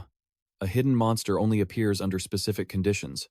They're not just hard to find, but extremely difficult to beat. And yet, she managed to hunt it all by herself?" But looking at her success, the professors behind them don't seem too happy about it, though there's a hint of pity for the poor girl. One of them says, "Humph, The eldest daughter of that traitor, Monduchi. What a shame. If her father hadn't done such a heinous thing, her talent would have flourished even more. As he says this, his eyes widen in shock. Wait, what's this? Is that the princess of the Adon Levis kingdom? But who is her opponent? I don't recognize his face. At this point, Professor Lee Honggu can't stay calm anymore and blurts out, "What? Is that magic? Blink?" When it comes to blink, for hundreds of years, many scholars have tried to master it, but they all either died or ended up crippled, so they gave up. It's a magic that's incredibly hard to control. Yet, that kid is using blink like it's second nature. The elder of the TES Magic Council thinks to himself, just as shocked as Professor Lee Honggu. Suddenly, in the silent atmosphere, someone can't help but ask, "Who on earth is that boy?" "Humph." Professor Lee Honggu replies, "That student's name is Beck Yunsung. He's a very special student. He can use blink as his signature spell." Hearing this, everyone is absolutely floored. Another person speaks up. "No way. Blink can be a signature spell? This is a completely different case from the natural talent of Ma Yusong or He Gujiang, isn't it?" The elder of the Magic Council is quite bewildered. "Oh, really? But why isn't he using other spells? Is he just playing around? If he used real magic, this duel would have been over already. I really don't get it." No sooner had he finished speaking than someone walked in and said, "No, he's actually fighting seriously." Everyone turns toward the voice, looking to see who it is. Apparently, this person's sudden appearance has left them completely shocked. Stuttering, they ask, Are you Elmo Elwin?" He adds, "He's been fighting for real from the start. You guys didn't see it, did you? How interesting. I mean, watching that student fight reminds me of the Knight's Way that existed in ancient times." Hearing this, someone is stunned to the core. "Did you say, Knight's Way? Oh, how could that be? That's unbelievable." And Professor Lee Honggu is no exception. He is also incredibly surprised and says, "Do you mean the Knight's Way that disappeared along with cold weapons?" Note, cold weapons are weapons that do not rely on combustion, gunpowder, or explosives. But for a student so young, how is that possible? It's incredible. Professor Lee Honggu is still glued to the screen, and maybe, just maybe, he finally realizes the truth. He thinks to himself, well, so that's how it is, the Knight's Way. It's not bad at all. The Knight's Way refers to the fighting spirit of those who used swords in this world of magic. These were the heroes who fought against evil and protected the world in ancient times. The Knight's Way always involved fighting evil with a sword. Magic exists, and yet he fights with a sword? That should be impossible. And yet, this student is really swinging his staff like a real sword.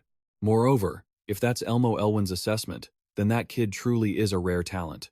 The principal of Stella Academy, known as the best magic school in the world, and Elmo Elwin is a Grandmaster-level mage. To boot, not to mention, he's one of the 10 great sages on the continent. If that's what the great sage thinks, then the first dungeon training session has concluded. Right now, on the specialized practice field for the S-class students, a student seems to be practicing hard. He's using his staff to blast the dummy in front of him with mana. After a while, he's exhausted and standing there, out of breath. Suddenly, he realizes his staff's mana is almost depleted, but he doesn't seem satisfied with his own power. He thinks to himself, "Damn it, this isn't good enough. I'm still way too green." Out of the 141 people who participated in this dungeon training, 39 didn't meet the requirements and were eliminated. Eisen was the one who took down the boss and ranked first, while I came in second. He Gujiang was in sixth, but I don't feel like I won. I remember the moment we were fighting in the dungeon, when the final boss appeared. If not for that, maybe I would have finally seen the true power of Ma Yusong. Thinking about this, He Gujiang gnashed his teeth, filled with bitter resentment. Perhaps ever since they first met, he had felt nothing but irritation toward this guy, Ma Yusong. Everything he did looked effortless, yet no matter what, Ma Yusong always produced results that far exceeded expectations. In this training session, I set up magic circles everywhere and meticulously calculated his movements. Even so, Ma Yusong easily blocked my attacks and neutralized them. How is it that I can't beat that brat no matter what I do? Is his talent really as thick and towering as a castle wall? No, this isn't the time to blame myself. I have to try harder. At that same moment, Hong Beian also walked into the training room. Her eyes landed on a male student, using his staff to create a massive, swirling vortex of power. Looking closer, she was quite surprised and thought, "Oh, He Gujiang? That kid is always so calm, yet today he's training like a madman, as if he's possessed?" But, although this wasn't what I meant to talk about, at that thought, she used magic to create a fire spell, with orange flames radiating from her entire body. Immediately after, she locked onto her target ahead and unleashed the blast. And then, a massive explosion rocked the room. It seemed like she wasn't in a very good mood today. Could she be feeling frustrated about something, which is why she's training so obsessively? The flames continued to burn intensely, and the loud blast caught He Guzhang's attention. He stopped what he was doing and turned to see who could conjure such a powerful surge of magic. Meanwhile, Hongbaeon was still seething, thinking, I can't believe I only placed third even with the bonus points. The Queen Mother was satisfied enough, but if I don't regain my edge, I'll be punished. Damn it, a commoner acting all high and mighty, what a stroke of bad luck. Finishing her thought, she unleashed an incredibly powerful strike, a blinding light erupting from the explosion in front of her. Hongbaeon was exhausted by now, standing there gasping for air. He Guzhang, standing nearby, stared with his mouth wide open, his mind filled with confusion. That's insane. Is something up with the princess today? But maybe it's just her mood. Her magic is definitely more precise than before. I never imagined Princess Hongbaeon's fire magic could be this destructive, and to think she could control it this well in such a short time? These two things must be a coincidence. Hongbaeon was also quite surprised by her own results, thinking, damn it, I hate to admit it, but Beck Yunsung's special lecture wasn't useless. By applying those riddles, my magic has improved significantly. Even though he's just a commoner, with terrible grades and an even worse personality, Beck Yunsung is definitely the only one who knows how to fix my flaws. But why the hell do I still feel so annoyed? Oh, for heaven's sake, suddenly, someone called out, Your Highness. Hongbaeon looked up and replied, Is that you, Eterin? What is it? The woman continued. Yes, the Terrivo staff you requested has been repaired. Should I tell Beck Yunsung right now? Looking at the staff in front of her, Hongbaeon replied, Yes, it's better now. Hearing that, Eterin said, Understood. Then I'll be taking my leave. She turned to leave, but the princess suddenly thought of something, patted her shoulder, and called out, Wait. Eterin asked in confusion, Is something wrong, Your Highness? A while later, at the second main tower, Hongbaeon held Beck Yunsung's staff in her hands, hesitating. I heard Beck Yunsung was here, that's why I came. This is the second main tower, where the professor's research rooms are. But what the heck is he doing here? Could he be meeting with the professors? Suddenly, Hongbaeon jumped in surprise, her eyes widening. Then she turned around, deep in thought. Wait, why did I even come here? I could have just given it to him at the training ground, right? Ugh, will this make it look like I deliberately came looking for that commoner? No way, I should definitely turn back. While she was lost in thought, a voice suddenly piped up. Oh my, what is the princess doing here? Hearing that, Hongbaeon was startled and stammered. Professor Harin, greetings, it's been a while. No, Professor, Harin replied. Teaching the princess magic feels like it was just yesterday. Has she really grown up this much? Time flies. But what business brings the princess here? Hongbaeon answered flusteredly. Oh, I had a reason, but something urgent came up, so I'll come back later. Seeing the princess's awkward attitude, Harin calmly continued. That's fair. It's a bit chaotic in there right now, so it's better if you come back later. Hongbaeon was surprised and speechless. Huh? Harin continued. Currently, all the magic officials are flocking here because of the student, Beck Yunsung. This only made Hongbaeon more stunned. Curious about what was going on, she asked, but why are they looking for that commoner? Harin replied, Surely the princess knows that student doesn't use magic, right? Hongbaeon answered nervously. Yes, but inside, she felt sad and ashamed. I knew the professor saw that match. Why did I have to show such a pathetic side of myself in front of the teacher I respect the most? So embarrassing. Boo-hoo! Harin noticed the shift in the princess's expression and comforted her. Your Highness, there's no need to blame yourself, since the opponent also gave it his all. Hongbaeon whispered, but he didn't even bother to use magic. Professor Harin laughed and replied, Haha, that's not it. It's due to his faith. Faith? Hongbaeon asked in surprise. Exactly. After the headmaster watched the training session, he concluded that this student is trying to revive the Knight's Code that vanished in the past. Professor Harin explained, but this left Hongbaeon in total disbelief. Professor, what are you saying? Beck Yunsung and the Knight's Code? How could that be possible? At this point, she froze for a moment. She remembered how Beck Yunsung fought her and thought, unbelievable. But it was true that Beck Yunsung had used his staff like a sword. He used nothing but a training stick to shatter her protective shield. And this magic sword of mine too. At that thought, she felt a bit dejected. and she stammered, "But if you don't use magic at a magic school, you get hit with heavy penalties, right? During magic practice, you could get demerits and all sorts of other things." Harin's expression darkened as she replied, "That's true. The student knows this well but chooses to walk that path anyway. But isn't it admirable? Even though he achieved incredible results through his speed, he still puts in so much effort. I never believed that such faith actually existed." After finishing his sentence, the professor said goodbye and left immediately, leaving Hongbaeon standing there, lost in deep, aimless thought. She believed that anyone who claimed to want to pursue the path of knighthood would naturally be laughed at. It was like a ridiculous joke in this day and age. It was truly laughable. Yet, Beck Yunsung wasn't joking. Did he really want to pursue knighthood for real? She had been furious before and told him to stop messing around. Suddenly, Beck Yunsung appeared, interrupting her train of thought. "What are you doing here?" On top of that, he was busy munching on his fifth-place prize, an Edwise jelly. Hongbaeon was so flustered that her cheeks turned beet red, but she regained her composure and replied, "Yeah, well, it's not like I came looking for you or anything." Before he even asked, she had already spilled the beans, making Beck Yunsung chuckle. "Hey, who said anything about you?" Facing his teasing, Hongbaeon glared at him with eyes sharp as daggers.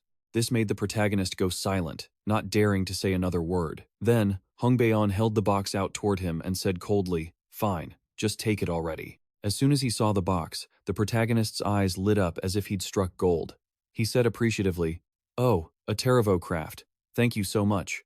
Once he was done, he opened it to check. He was so amazed his eyes went wide. Staring at the shimmering sword in front of him, he thought to himself, "Whoa, this is the invisible sword. Adon Liss's craftsmanship is top tier indeed. Helping the princess really was a smart move. I wouldn't have been able to buy this with the money I have right now." Thinking of this, he asked, "Can I keep this box?" Though his intentions were clearly written all over his face. "If I sell this, it'll probably fetch a pretty penny. Hee." Hongbaeon answered dismissively, "Suit yourself." Hearing that, Beck Yunsung was over the moon. "Yeah, I've got money again. What a steal."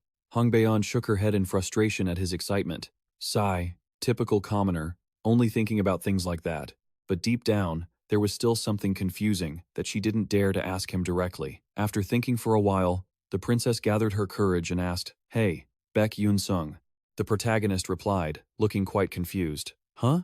What is it?" Hongbaeon continued, Are you really not using any other magic?" Faced with this unexpected question, the protagonist froze for a second, not knowing what to say. Meanwhile, after asking, Hongbaeon felt like she'd been a bit intrusive, her cheeks turning beet red from embarrassment. She quickly turned and walked away in shame. Never mind. I'm going now." The protagonist stood there, dazed, watching her silhouette fade into the distance before turning to leave as well. As he walked, he thought, "Other magic?" But then he recalled that Professor Lai Hanggu had said something similar earlier. Even though the professor spoke as if he understood his feelings and respected his opinions, I didn't understand a thing. What good would it do anyway? As long as I have this magic sword in my hand, I can feel somewhat at ease. Right, thinking of this, he blurted out, "Damn, while I'm at it, I should see how powerful this sword really is, right?" A moment later, he arrived at the specialized training ground for Class S. Holding the sword in his hand, he muttered, "Let's see, I just need to pour some mana into this, right?" As he finished speaking, a fiery glow radiated around his hand, and immediately, a sharp sword appeared. Looking at the blade in his hand, he exclaimed in awe, "Whoa, that's beautiful. It's even cooler than I thought." But he suddenly fell into deep thought. But if Flame were holding it, it would be different. It would have even more beautiful colors. The heroine, Flame, was a very special existence. Even though she was human, she could use the magic of dwarves and elves, just that wand alone. Nobody else could use it because it constantly drained the user's mana. But Flame could recover mana through natural energy and use the wand as a special technique. But what about me? I don't have a drop of mana.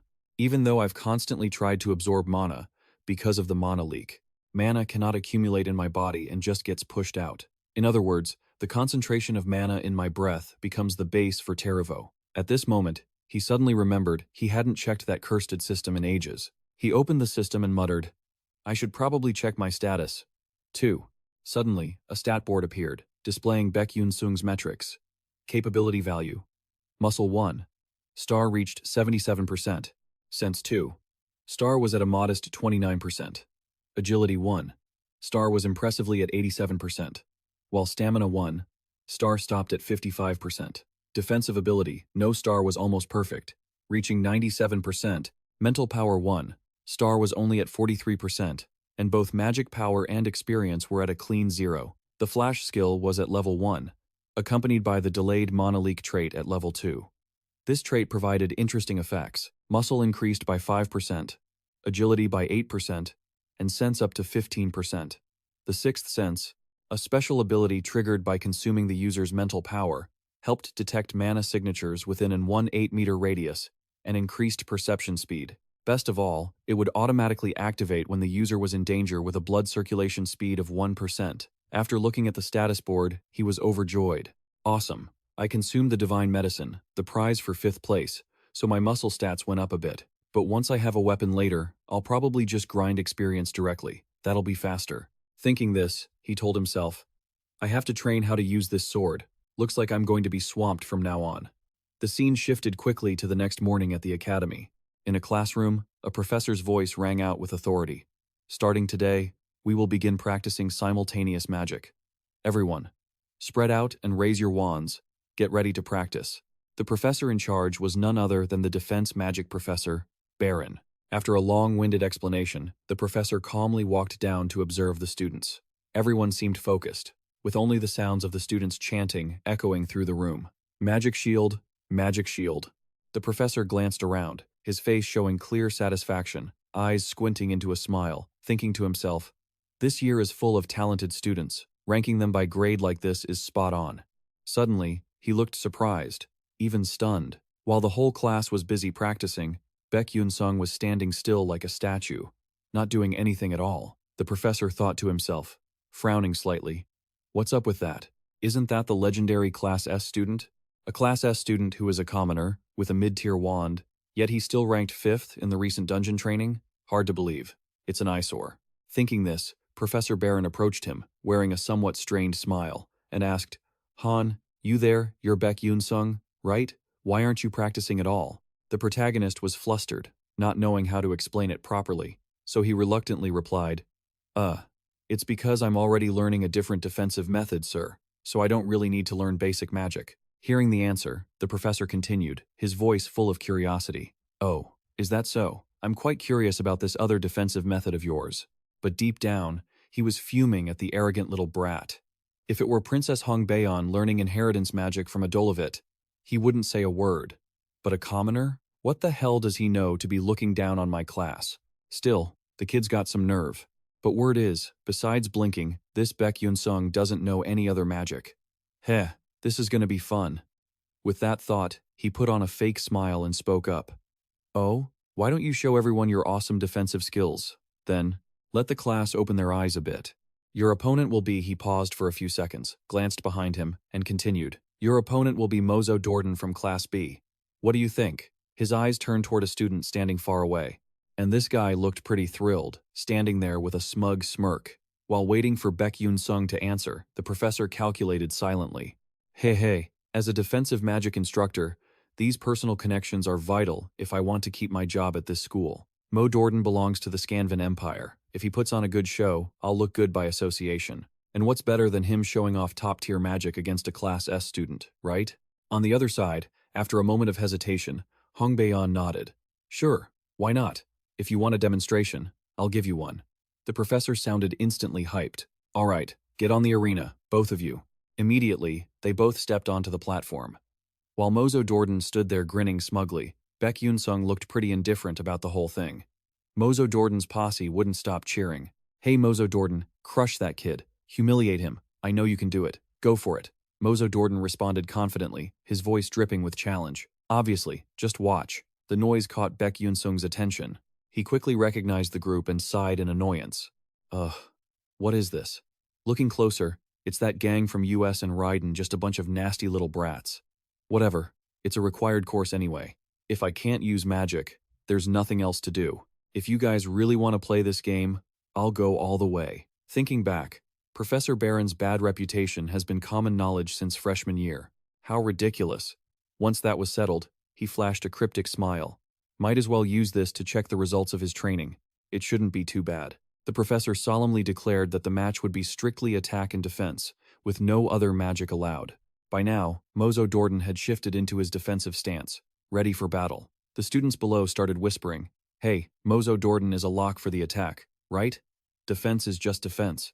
I heard he learned Earth-type attack magic. It's going to be hard to land a hit on him."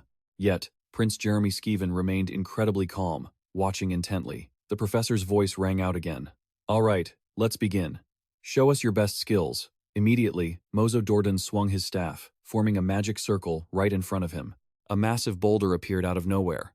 Seeing that, the students below turned pale and gasped. "Oh my god, that's second-tier magic." In basic magic practice, there's an unwritten rule to only use first-tier magic. Is Beck Yunsung going to be okay? On his side, Beck Yunsung kept a calm expression, unflinching, focusing on every movement of his opponent. Mozo Jordan was boiling with rage, thinking, "Damn it, you arrogant Class S brat. Take this gift from me." With that thought, Mozo Jordan screamed, "Jordan's Rock." Instantly, the stone flew forward. The power radiating from it was unbelievably intense. Hongbaeon didn't back down and quickly moved. He channeled mana into the staff in his hand, and immediately, a sword manifested. Without a second of hesitation, he swung the blade hard, a slash that looked effortless. Yet its power was not to be underestimated.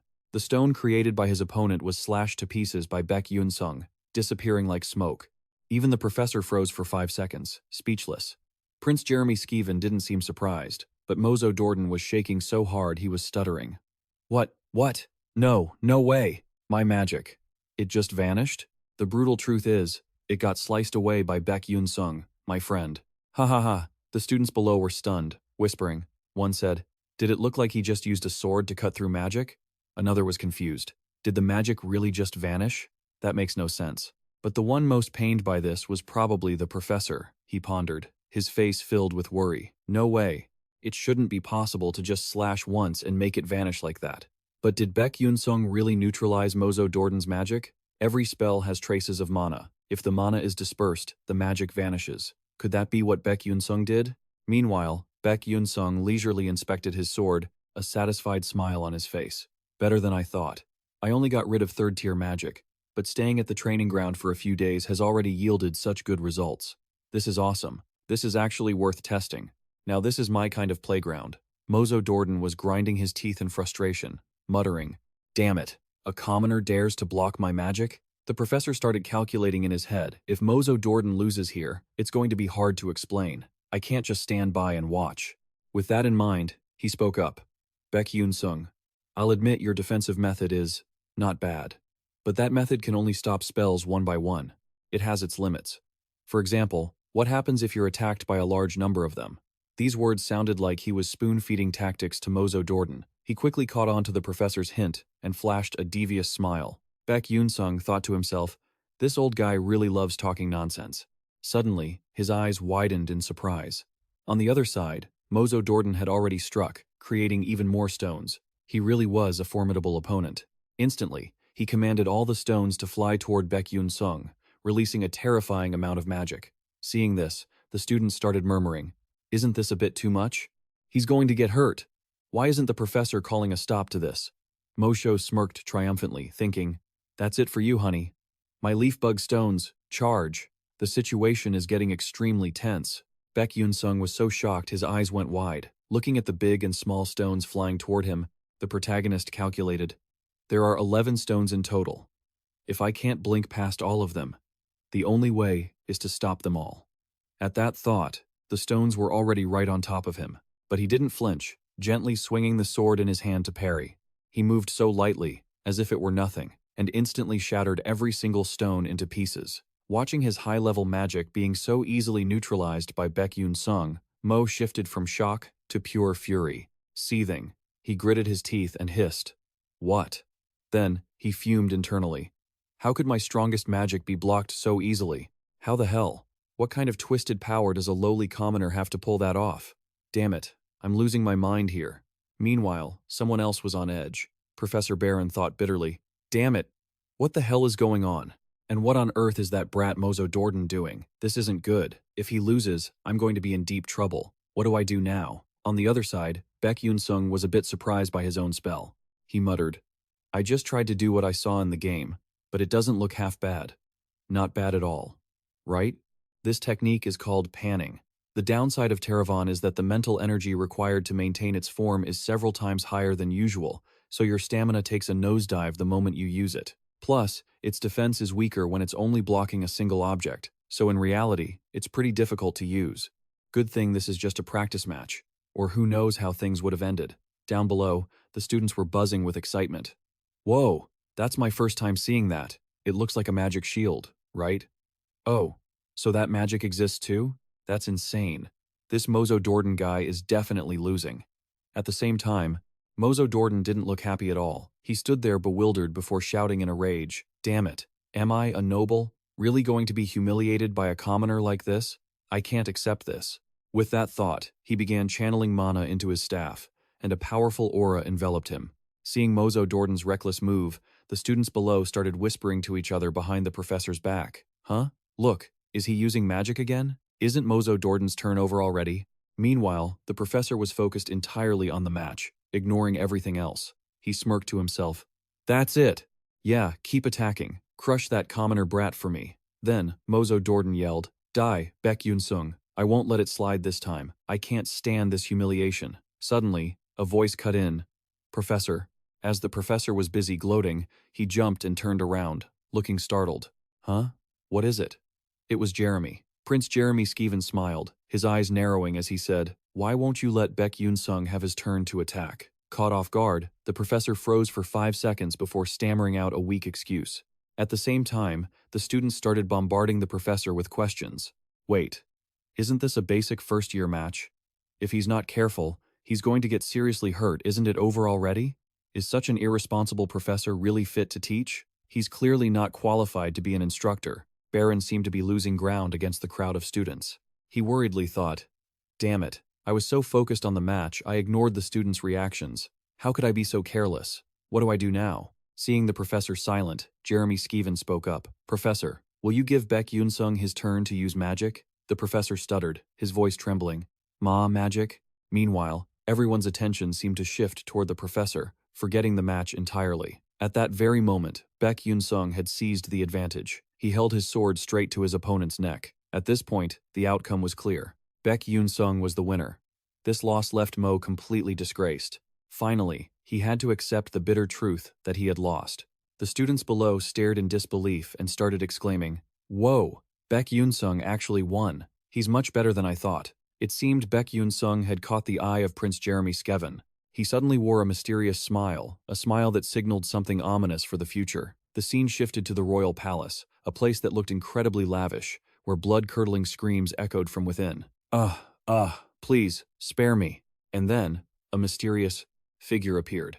It seemed that after his humiliating defeat at the hands of the commoner Beck Yunsung, Mozo Dordan was getting absolutely thrashed by someone, with blood splattered everywhere. The person behind this was none other than Prince Jeremy Skeven. After a while of torturing and tormenting his target, the prince leisurely wiped the blood off his hands and turned to the girl standing before him.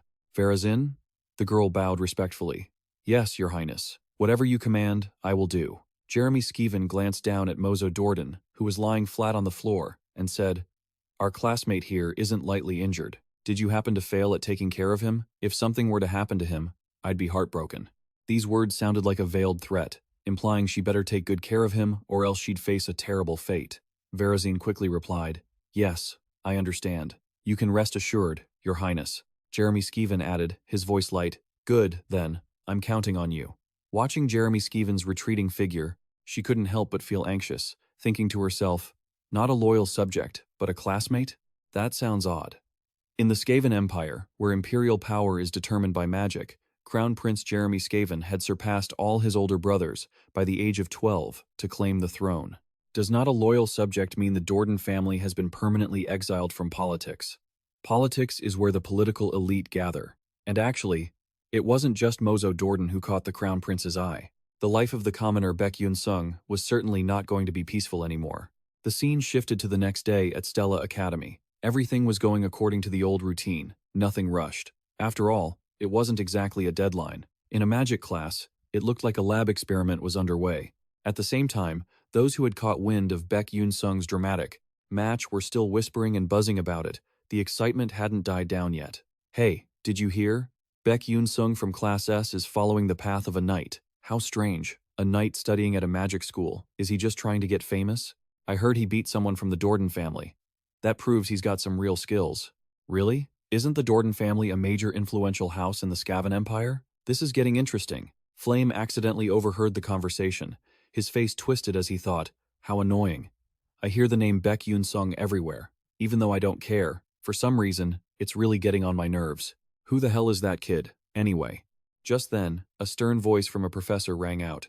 Now, pay attention everyone. What are you all still making noise about? Saying that, the professor held up a tube of liquid solution in front of him and continued. Alchemy requires precise measurement, timing, and perfect temperature adjustment. And this professor was none other than the alchemy professor, Myant Tiren. The professor continued with an authoritative tone. Today, we'll be practicing the creation of Tiren fatigue recovery potions, a formula I developed myself.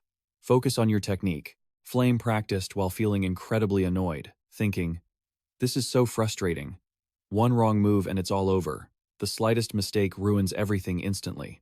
In reality, alchemy was so difficult and complex that she wanted to stay as far away from it as possible. Just then, the professor's frantic voice rang out. Beck, that's dangerous. Do you even know how you're supposed to become an alchemist acting like that? The blonde girl replied in a small, apologetic voice. I'm so sorry, Professor. Flame observed from afar, secretly thinking, Professor Mayen said I'd become a dark horses later on. Even better than this. I guess I should go find some ingredients. To prepare for that, there was no choice but to work hard and listen to the lecture. I believe I can do it. Suddenly, a smug laugh erupted, grabbing Flame's attention. Heh heh heh. Beck Yunsung seemed to have succeeded, standing there grinning triumphantly. Heh heh heh heh heh heh heh. This is fantastic. This is exactly it. Flame sighed, her face turning pale with frustration. Beck Yunsung again? Is he crazy? Laughing like a maniac? At first, I thought he joined this class to get close to Ison, but looking at him now, he's just a total creep. What on earth am I witnessing? She sighed heavily. Whatever, it has nothing to do with me. Time to go get more ingredients. A while later, the perfect experimental results began to appear one by one. Flame felt completely exhausted after being on edge for so long. She gently wiped the sweat from her forehead and thought, phew, finally done. Thankfully, because Flame had such high academic standing, she was able to finish it quickly and neatly. But wait, how is Ison doing? Seeing Isan still struggling with the practice, Flame thought with relief. At least he's doing well in a normal way. But wait a second. Normal? If I remember correctly, in the original story, Isan accidentally obtained Maila's magical notebook. So, shouldn't this class be creating something similar to the Tiren fatigue recovery potion? Why is he making such a standard potion? While lost in thought, the professor suddenly flew into a rage, shouting loudly, Beck Yunsung, who gave you permission to change the experimental ingredients on your own? Beck Yunsung replied nonchalantly, well, but if I do it this way, the results are even better. Hearing that, the professor was slightly startled, then grew even more flustered. Her voice trembled as she continued. But the issue is the result. This is completely different from the fatigue recovery potion I instructed you to make. When Flame saw the potion, she couldn't believe her eyes. She widened her eyes in shock, thinking, huh? That high-grade potion. Shouldn't that have been made by Ison? How could Beck Yunsung possibly create something this extraordinary? Meanwhile, the professor tried to keep her cool, because she was already boiling with anger. She put a hand to her forehead and blurted out, no, you cannot do that. This attitude is absolutely unacceptable. That's why I say commoners can never amount to anything. Hearing this, Flame recalled the plot and thought, that line is exactly why his family was destroyed. Tisk, tisk. Those words had become a haunting shadow for Ison due to the pain of losing her family. Even until the end of the story, that ghost continued to haunt her. If Beck Yunsung knew the truth, then why was he drawing Professor Mayen's criticism just to protect Ison? Professor Mayen held significant influence within Stella Academy. If she branded him, his academic performance would be severely impacted. Holy crap, why would that kid go so far for Ison? Dying for a girl. That's such a pathetic way to go. At the same time, Professor Mayen went ballistic and shouted, her voice full of fury, Beck Yunsung, what is with that insolent attitude? Didn't your parents teach you anything? Get your parents here right now. It was only then that the male lead realized the serious problem he had caused. He thought to himself, looking crestfallen, I forgot. Because I was so obsessed with alchemy, I forgot about this headache. How could I be so foolish? The male lead spoke up timidly, his voice barely a whisper. I don't have parents, and I don't have any relatives. Mayan was even more furious upon hearing that, her face turning bright red as she yelled, You! If you do it that way, aren't you just disregarding me? Are you trying to undermine me? Beck Yunsung thought to himself, fair enough, since I'm already getting yelled at, what can I do? Oh, right. Tomorrow I'll try a combination of kimchi powder and cola powder. The result will surely be even better than today. And so, weeks passed. Since that day, the verbal battles between the two showed no signs of stopping. Professor Mayan gritted her teeth. How many times do I have to tell you? Do not use ingredients that haven't been taught. Are you deaf? Beck Yunsung replied calmly. But after changing your method a little, the results I got were much better. Hearing this, the professor was so angry she could feel smoke coming out of her ears. Confronted by such a stubborn student, she shouted, You've got some nerve. Immediately, Beck Yunsung activated his glasses and began analyzing the professor. A notification appeared shortly after. Mayan Tiren, Black Mana corruption level, 21%. Feelings, inferiority, jealousy. Boss confirmed as Black Mana corrupted alchemist professor. After reading the information, the male lead stood there watching the professor, who was trembling with rage, and a mysterious smile curled at the corners of his mouth. Good, everything is going exactly as I planned. The boss of the 8th chapter was being corrupted by the Black Mayan Tiren. She was one of those villains who couldn't overcome her own emotions and turned into a Black Mana user. If the corruption level exceeded 90%, she would completely transform into a Black Mana monster.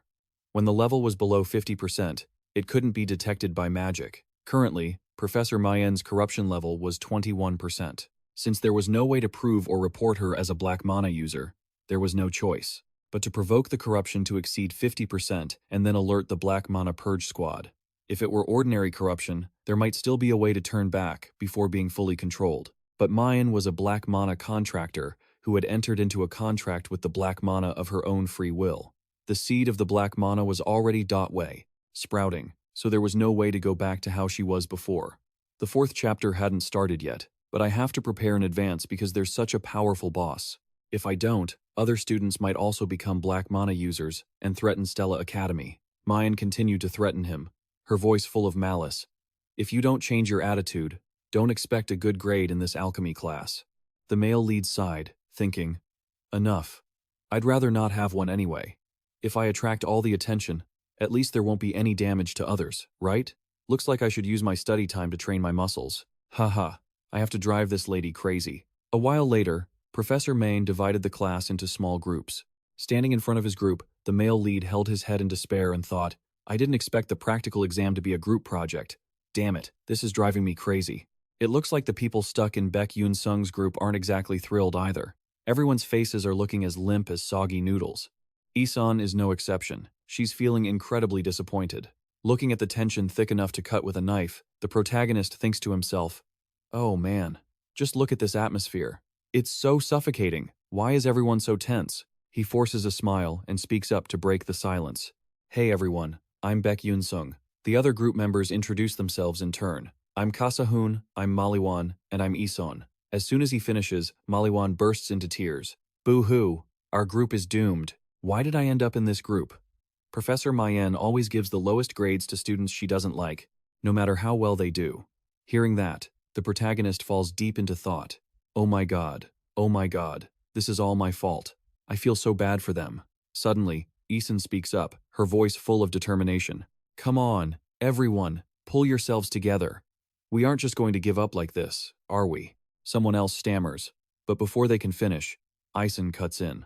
Besides, there will be at least 3 alchemists assessing our compatibility during the practical exam. When that happens, Professor Mayan won't be able to tank our grades. Hearing this, Kasahun and Maliwan start to feel a bit more optimistic. Their eyes light up, and without even realizing it, they both turn to each other and beam. Perhaps a glimmer of hope has finally been sparked in their hearts. A voice pipes up. Oh, then we really need to give it our all. Thank goodness, I want to try this out too. The protagonist suddenly looks over at Isan with a look of pure admiration. She really is my savior. Isan seems a bit caught off guard, then quickly turns away, pretending not to notice him. Isan continues, her voice confident. The Vitality Fortison assignment shouldn't be too hard if we combine what we've learned. However, we need to find high-quality ingredients. So, who's going to be the first to find a fire lizard tail? That's the key ingredient for the potion, right? Without a second of hesitation, the protagonist raises his hand clearly. Leave it to me. I'll go get it. Everyone knows that monster remains are the most important part of alchemy, right? You have to pick the freshest ones to get the best results. It seems like the whole group knows that. Of course. Then Ison says, "Great, it's decided then. Student Beck Yunsung will take care of this." In her head, she thinks, "Seeing him so confident, I think I can trust him." The protagonist smiles smugly to himself, thinking, "A lizard tail? I'll just head straight to the mountain and hunt for it." The scene shifts to the alchemy professor's office. A student walks in and says politely, "Professor, you called for me?" The professor holds up a piece of paper and says, "Greetings. Could you please hand this notice to the first-year students in the alchemy class? But make sure to leave out group 12. The student replies quickly, "Yes, I understand. The practical alchemy exam will be held in front of professional alchemists. If they show weakness in front of them, their path to becoming an alchemist will be blocked. Beck Yunsung, just you wait. I'll make sure you see the price of defying a professor." The scene shifts to the S-class private training ground. Flame is standing there, diligently practicing her magic. Suddenly, she hears someone calling her name and turns around. "Flame." A male student walks up to her, hands her a piece of paper, and says, "They told me to give this to you. It's the alchemy exam notice. Take it." Flame takes the paper and replies, "Oh, thanks." The student doesn't forget to add a warning. "And one more thing, don't tell the students about this. I'm sure you understand what I mean, right?" Watching him walk away, Flame sighs and thinks, what does he mean by other students? He clearly means Beck Yunsung's group 12, doesn't he? I know exactly what's going on. Are they afraid of what I might do? As soon as she opens the paper, she is shocked. The content reads, "Notice. The practical exam topic is changed from the Vitality Foxison potion to the Tyran Point 4 potion. Students, please take note." She suddenly realizes something, her eyes widening in surprise. She thinks, wait, if Beck Yunsung knows the original plot, won't he be able to stop this? Instead of preparing lizard tails for the Vitality Foxison potion, he needs to prepare a Taurus spider silk for the Tyran Point 4 potion. That's right, this is the perfect chance to test that kid's skills. A few days later, to prepare the main ingredients for the practical exam, Beck Yunsung heads to the Deer Arena. He arrives there quickly using the teleportation gate. As soon as he steps out, the protagonist holds his head, his face twisting in pain as he mutters, "Teleportation is convenient, sure, but stepping out feels so dizzying. Ugh, my head." A strange voice rings out. "Welcome, Mage Beck Yunsung. It is an honor to have you here at Deer Bay." That is a warm welcome from the staff there. Beck Yunsung replies awkwardly, "I'm not an official mage yet, just a student." The staff member continues cheerfully, "Being a Stella student comes with the same privileges as an official mage." After hearing her mention Stella, the other students around start whispering, "Hey, look at that. Is he really a Stella student? This is the first time I've seen a Stella uniform. I'm so jealous. He's actually pretty good looking too." The staff member adds, "How may I help you, sir? If you need anything, just let me know." Beck Yunsung replies, his voice full of appreciation, "Oh, thank you very much." After that, he heads inside. While walking, he thinks, just having a travel permit and the Stella pocket watch is enough to be treated like an official mage anywhere. Stella Academy is truly amazing. Plus, I get to use the teleportation gate for free, something that would normally cost 100,000 credits. I'm so lucky. Because of this, every weekend, I make sure to use the gate to visit nearby cities. As it turns out, everything I know is exactly the same as in this world. Thinking about this, he ventures deeper into the forest. He looks around, observing everything, and mutters, "I think this is the place. My target today is the level 2 fire lizard monster." Even though their strength and physical abilities are only slightly better than a normal beast, they have magic resistance and are extremely agile. I have to use at least level 2 magic to take them down. I've already tried hunting level 1 monsters before and found it wasn't too hard, so a level 2 shouldn't be a big problem. Very quickly, the protagonist senses their presence lurking nearby. He immediately channels his mana to transform his magic staff into a sharp sword. The protagonist thinks to himself, a confident smirk spreading across his lips. It's showtime. He stands tall, all alone in the middle of the sacred forest, focusing intently to sense even the slightest movement. Nearby, a pair of blood-red eyes is locked onto him, the gaze hungry, as if it wants to tear him apart and devour him on the spot. Without warning, it lunges straight for Beck Yunsung. But he's no pushover. With his razor-sharp instincts, Beck Yunsung quickly detects them closing in. With movements both precise and decisive, he spins around, delivering a fatal blow that drops the fire lizard instantly. Perhaps death came too fast, for the lizard didn't even understand what hit it before it coughed up blood and died. You never know how things will turn out, do you? The protagonist casts a cold, detached gaze at his handiwork. Not bad at all. In the blink of an eye, he's taken one down clean. Standing proud, he lets out a bold challenge. That's one down. Now, which one of you wants to join the party? Come on out. I'll take you all on by myself. Suddenly, the team is so stunned by the scene before them that they're completely frozen, because right in front of him is an entire pack of fire lizards crawling toward them. They all look so fresh and delicious. Huh. The protagonist smirks, his voice brimming with excitement. Time to start gathering ingredients, shall we? With that, he charges forward aggressively to attack. As for the outcome, you can probably guess it yourselves. It went even better than he expected. Finally, the day of the practical exam arrives. Isun is so shocked her eyes go wide. Exclaiming in amazement, "These are so fresh." Beck Yunsung replies casually, his voice full of pride. "Of course, who do you think you're dealing with?" Huh. Then, Isun continues, sounding a bit exasperated. "All right, that's enough showing off. At least you know how to pick ingredients." The protagonist responds shortly, "I know, just be quiet." Isun beams, looking genuinely thrilled. "Great. Now we just need to combine them, and we're done. Let's do this." At this moment, every pair of eyes in the group reflects a spark of hope for their team's upcoming success. At the same time, Professor Mayent Tiren, the alchemy instructor, speaks up, shattering the silence. "Everyone, attention." Standing next to her are 3 other alchemy professors who will be grading the students today. Professor Mayent Tiren continues, her tone stern. As announced, today's exam will take place under the observation of alchemy masters from the Alchemy Association. If you perform well in front of them, your paths in alchemy will widen significantly. So, what are you waiting for? Let's get started. Today's exam task is the Type B Tiren supplement potion. Hearing this, Beck Yunsung's group is so shocked their faces turn pale and their eyes bulge. What the hell? Is she trying to screw us over? Professor Mayent Tiren keeps her cold expression and continues. "I assume everyone has their materials ready?" Isun speaks up, panicked and clearly confused. "I'm sorry, Professor. We thought the task was the energy enhancement potion." As the tension in the classroom reaches a breaking point, Professor Mayent Tiren gives a subtle, knowing smirk and says, "That was the original, but I announced the change in the assignment, didn't I?" The topic was changed to the Tiren supplement potion, right everyone? Indeed, the news had been circulating everywhere, but alas, the only one out of the loop was the poor girl, Isun. The feeling of being left out and set up for failure is written clearly all over their faces. They are absolutely fuming. In Beck Yunsung's head, a thought sharp as a razor blade flashes by. She's playing dirty. I'll be fine.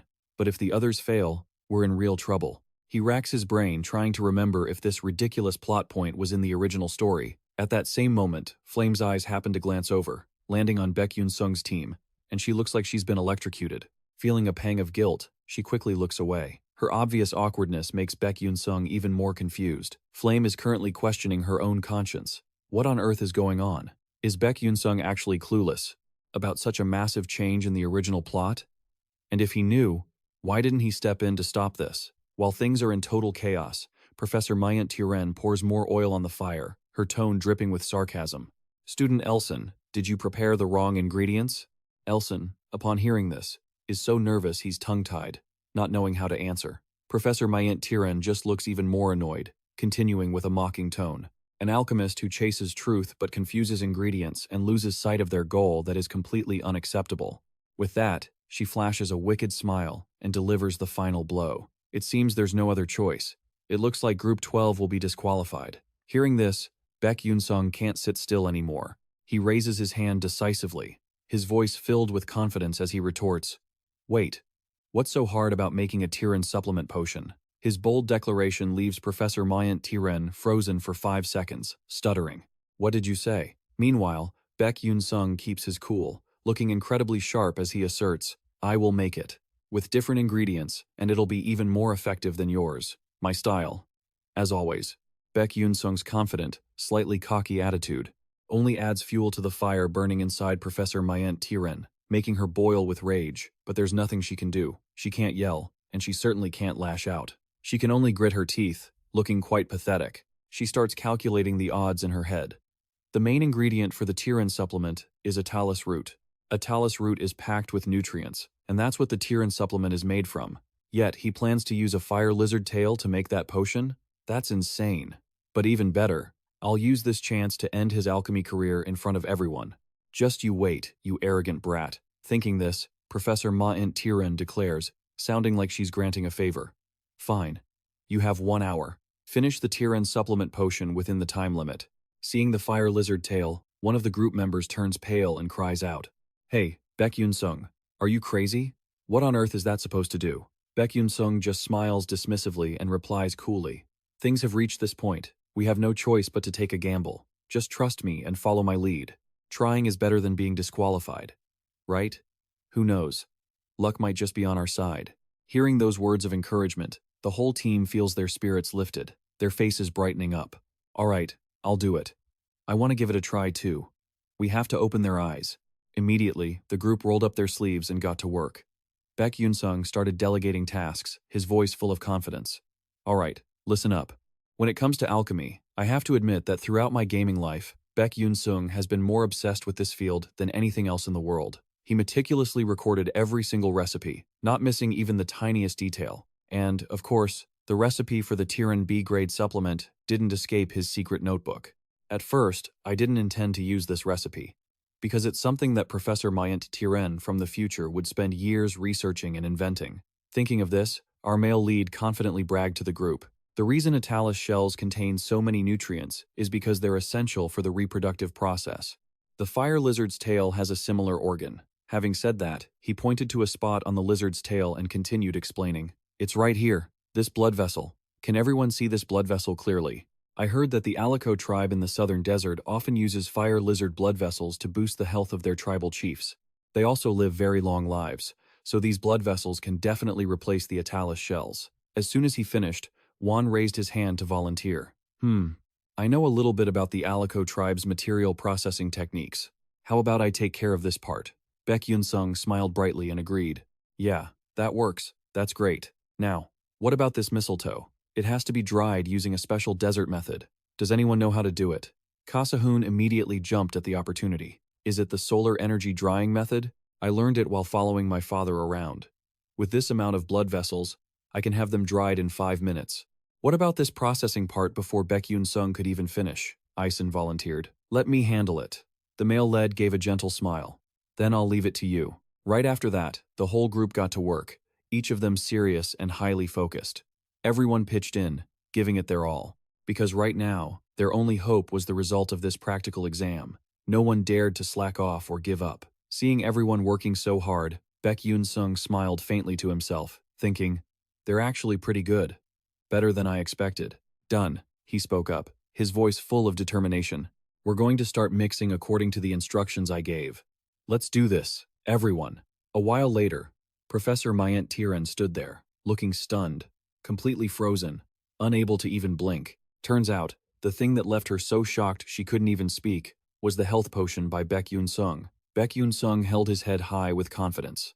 Professor, this is the Tirin B-grade supplement. Please, would you and the other professors examine it? The other alchemists standing in the back were also wide-eyed and open-mouthed, whispering to each other. I can't believe it. Did these kids actually pull it off? Meanwhile, without even knowing the final results, Professor Mythical Tirin was already livid. She cursed to herself. This is ridiculous. Even I had to spend many years of research to create the Tirin supplement. And these kids just say they did it, and they did? How could they complete it so easily? Even so, another professor asked curiously, let me check first. With that, she reached out toward the bottle, slowly absorbing the nutrients into her body. Immediately, the professor felt an abundant source of energy radiating from the bottle, leaving her so astonished her eyes widened. Perhaps in all her years, she had never witnessed such a miracle. Another professor saw this and asked, what are you doing? The professor who had just tested it quickly regained her composure and commented, although there are still some minor flaws and quite a bit of wasted material, its effectiveness is even better than my Tirin supplement. Hearing this, everyone was extremely excited, their eyes shining like headlights. It seemed the result this time was even more incredible than they had hoped for. And so, luck had smiled upon them. A true miracle had occurred. The other professors also took turns testing it, their praise endless.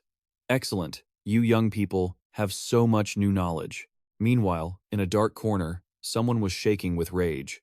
Perhaps Professor Mayant Tiran was feeling incredibly bitter right now, but couldn't do anything about it. She couldn't swallow this harsh truth. Immediately, Professor Mayant Tiran gritted her teeth. "Give it here, let me verify it myself." Saying that, she grabbed the supplement bottle from Beck Yunsung's group. Suddenly, she was so shocked she stood frozen, eyes wide and mouth agape. Deep down, Professor Mayant Tiran could not accept this reality, even though it was right before her eyes.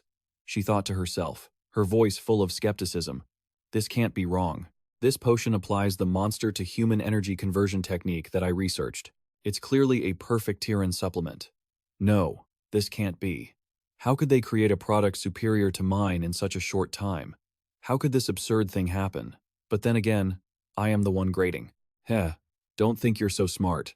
It looked like she would just blame it on a lack of ingredients to disqualify them right there. Thinking of this, the alchemy professor Mayant Tiran spoke as if to deliver the final blow. The inspection was over, but life is not a fairy tale. Everything went completely against Professor Mayant Tiran's calculations. Suddenly, the alchemy professor standing behind her spoke up to disrupt her. "It seems like a score of 12 for Group A is a bit low, isn't it? Professor Mayant Tiran, what do you think?" Hearing that, Mayant Tiran gritted her teeth in frustration, cursing, "Damn it, why are these old folks here?" Thinking that, she had to swallow her pride, grit her teeth, accept the truth, and then announce it. Group 12 passed. The Beck Yunsung group erupted in joy, from the suspense of waiting for the results to bursting with joy when they realized they had passed. "Oh my god, this is amazing, we did it!" Just like that, Beck Yunsung's group had excellently passed this difficult practical exam. And as for one particular person, she must have been feeling like she was having a heart attack. Professor Mayant Tiran's face was twisted in discomfort. She looked miserable. "I'd feel sorry for her, but I don't care." "Huh. I'll deal with you later. Beck Yunsung, just you wait." At this moment, Professor Mayant Tiran's dark corruption rate was increasing, signaling that a major incident was about to occur. A few days later, at the state-of-the-art training ground reserved for S-class students, the warriors were training hard. After working out for a while, Flame was exhausted, gasping for air. "Geez, finally done. Even after graduating, we still have to go to school? It's exhausting." Suddenly, she froze when she saw a scene in the distance, where voices could be heard. "It's okay, Xuan. You did great. Right, for now, you're still more talented than the princess, so stop crying." Following Flame's gaze, a group of friends was huddled around comforting Xuan, the red-haired girl standing out in the crowd. Flame thought to herself, her heart full of mixed feelings. That girl is supposedly a fire magic genius, but I feel like her rate of progress is terrifying. I've trained for so many years, yet she, the princess, will eventually surpass my own control. Eavesdropping on this, Flame was absolutely shocked, her mind spinning. Bayon's control shouldn't have started developing until their second year. How could they already be doing this in their first year? Could this also be because of the original plot? Pausing to process this, Flame realized the alchemy practical exam felt off too. The formula for the Type B Tiran supplement was actually invented by Isan from the future, only for Mayant Tiran to steal and tweak it later. Yet, Bayon knew this secret formula, a formula that absolutely wasn't in the original work. It feels like this mind-bending detail wasn't in the original plot at all. Wait a minute. They know future information, but they don't know the content of the original work. Could it be that they didn't transmigrate, but rather regressed? If that's the case, everything makes sense. If Bayon came from the future, they would only know future knowledge and couldn't possibly remember every little event involving Isan. Actually, in the original work, Ma Yuxiang had regressed once before. The only being in this world capable of controlling time is the 11th month. If it's that person's power, it's truly terrifying. While her mind was in a tangled mess, a familiar voice cut through Flame's thoughts. "What's wrong?" "Hey Wanang?" Seeing her friend, Flame felt like she'd struck gold, rushing over to ask, "Hey, glad I ran into you. You know Bayon, right? Did they leave any impression on you?" Hey Wanang replied, looking confused. "What do you mean?" "I just think they're a slightly unique student, that's all." Flame wouldn't give up, pressing further. "Nothing else? You didn't feel anything else?" Heiwan Ang kept a blank expression and answered simply, "No." Flame looked disappointed, bringing her hand to her forehead with a long sigh. "Oh, really?" Heiwan Ang, sensing something strange, probed, "Flame, do you have a thing for Bayon?" Flame didn't hesitate, frankly admitting, "Yeah, I think I do." A thought crossed Flame's mind. After all, Beon is just like me. We both know the plot of the original work beforehand. Thinking this, Flame muttered to herself, "But this won't work. This isn't right. I can't just be stuck here like this." Hwan-ang, hearing this, was even more bewildered and asked, "What do you mean?" "Oh, I mean just staying stuck here doesn't suit my personality at all." While she was on the topic of Beon, she thought, maybe I should just go see them and confess? Confess? Hwan-ang froze, unable to comprehend what Flame was rambling about. This awkward situation left Hwan-ang stunned, blanking out for a few seconds, not knowing how to react. Immediately after, Flame drifted away. Before leaving, she didn't forget to wave goodbye, her tone full of hidden meaning. "Thanks for listening. I'm off." Leaving the love-struck Hwan-ang with a mess of questions in his head, his gaze dreamy and slightly melancholy. Watching Flame's retreating figure, Hwan-ang slowly let his hands drop. Flame's confusing words kept circling in his mind. He couldn't figure out what on earth she meant by confess. Could it be that Flame really had special feelings for Beon? Oh man, this is a disaster. Just like that, a long, tedious day ended with the characters in complete disarray. The scene shifts to the next morning. Now, Beck Yunsung is sitting alone, looking as pensive as an old man, sipping his bitter coffee. He sighs deeply, thinking to himself, what should I do now? The dark corruption rate of Mythical has reached 37%. That means in less than 3 months, that event will happen. Men's corruption will randomly affect one student. It could be Flame's friend, Jackie, or a subordinate of Beon. It could even be the heir of the 11th month, Hwan-ang. If Hwan-ang gets corrupted, it would be a total catastrophe. Although the probability is extremely low, Hwan-ang's corruption would mean the worst possible outcome, so one must be extra careful. Among the three, the most likely person he was lost in thought. Suddenly, Beon's eyes went wide in surprise, because standing right in front of them was none other than Flame.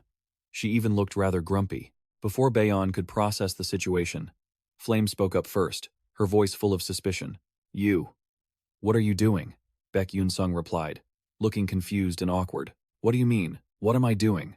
Flame didn't let it go, asking, "Last time, you didn't give me a clear answer about your identity." After Beck Yunsung realized the reason she kept obsessing over his identity, a thought crossed his mind. So it's that question again. You're making it really hard for me, but how do I explain this to her? It's a very long story. Should I just tell Flame the truth? Maybe I'll get more information to reach a better ending. Whatever, it's all or nothing. Might as well try. With that thought, Beon prepared to spill the beans. I am. But it was never going to be that easy. Before he could finish his sentence, a series of red system notifications popped up. Warnings flooded in. Warning, insufficient plot power. Warning, do not reveal your transmigration identity to this character. Warning, do not share knowledge or information you possess with this character, and so on and so forth. A barrage of warnings like that made Beck Yunsung jump, his heart pounding. Beck Yunsung cursed wearily. This is absolutely maddening. What the hell is this? In the end, he decided to steer the conversation elsewhere. How about we do this? Everyone has their own secrets, so let's just tell half the truth. What do you think? Flame nodded in agreement. Fine. I agree. Hearing that, the main character felt a huge sense of relief. Thank goodness. Luckily, Flame agreed. If she had kept interrogating me, I wouldn't know how to get through it. Flame seized the opportunity to ask first.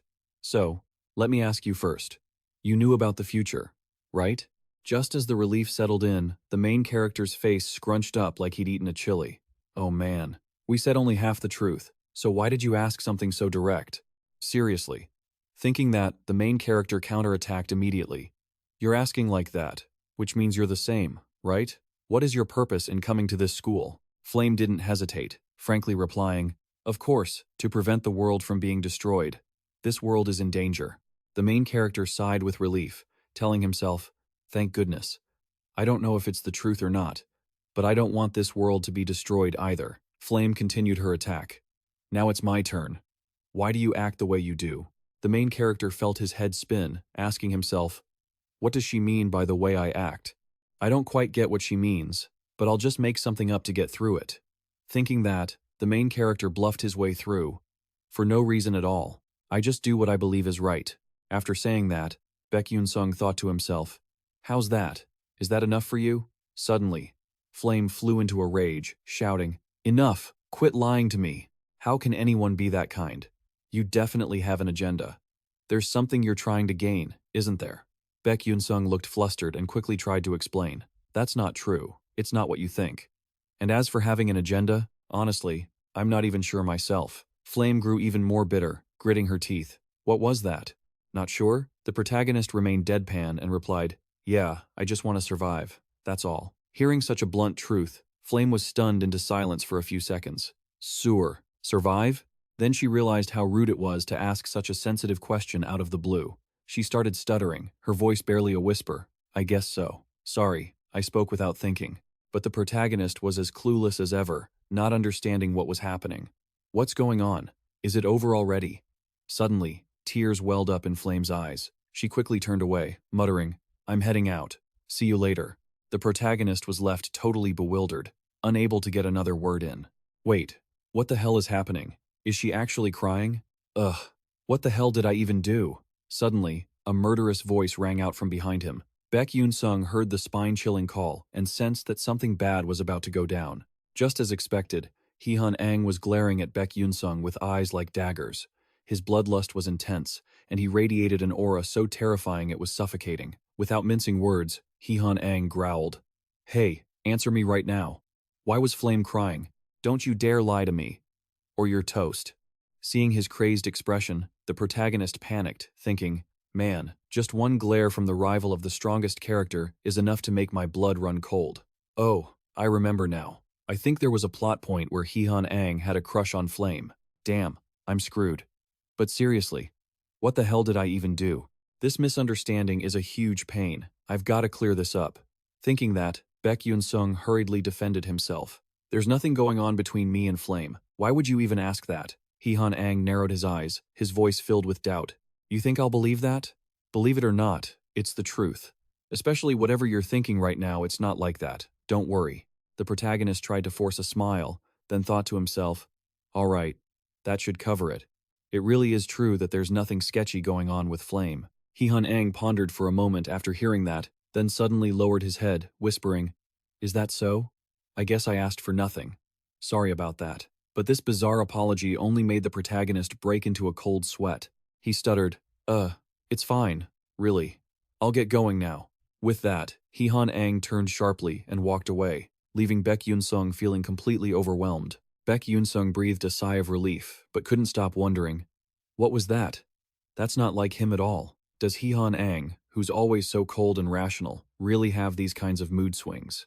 I'm starting to feel uneasy. As the sky began to dim, a figure silently closed her book. It was Ison. She sighed wearily. Whew, why can't I focus on anything today? Suddenly, her conversation with Beck Yunsung in the practice room flashed back into her mind.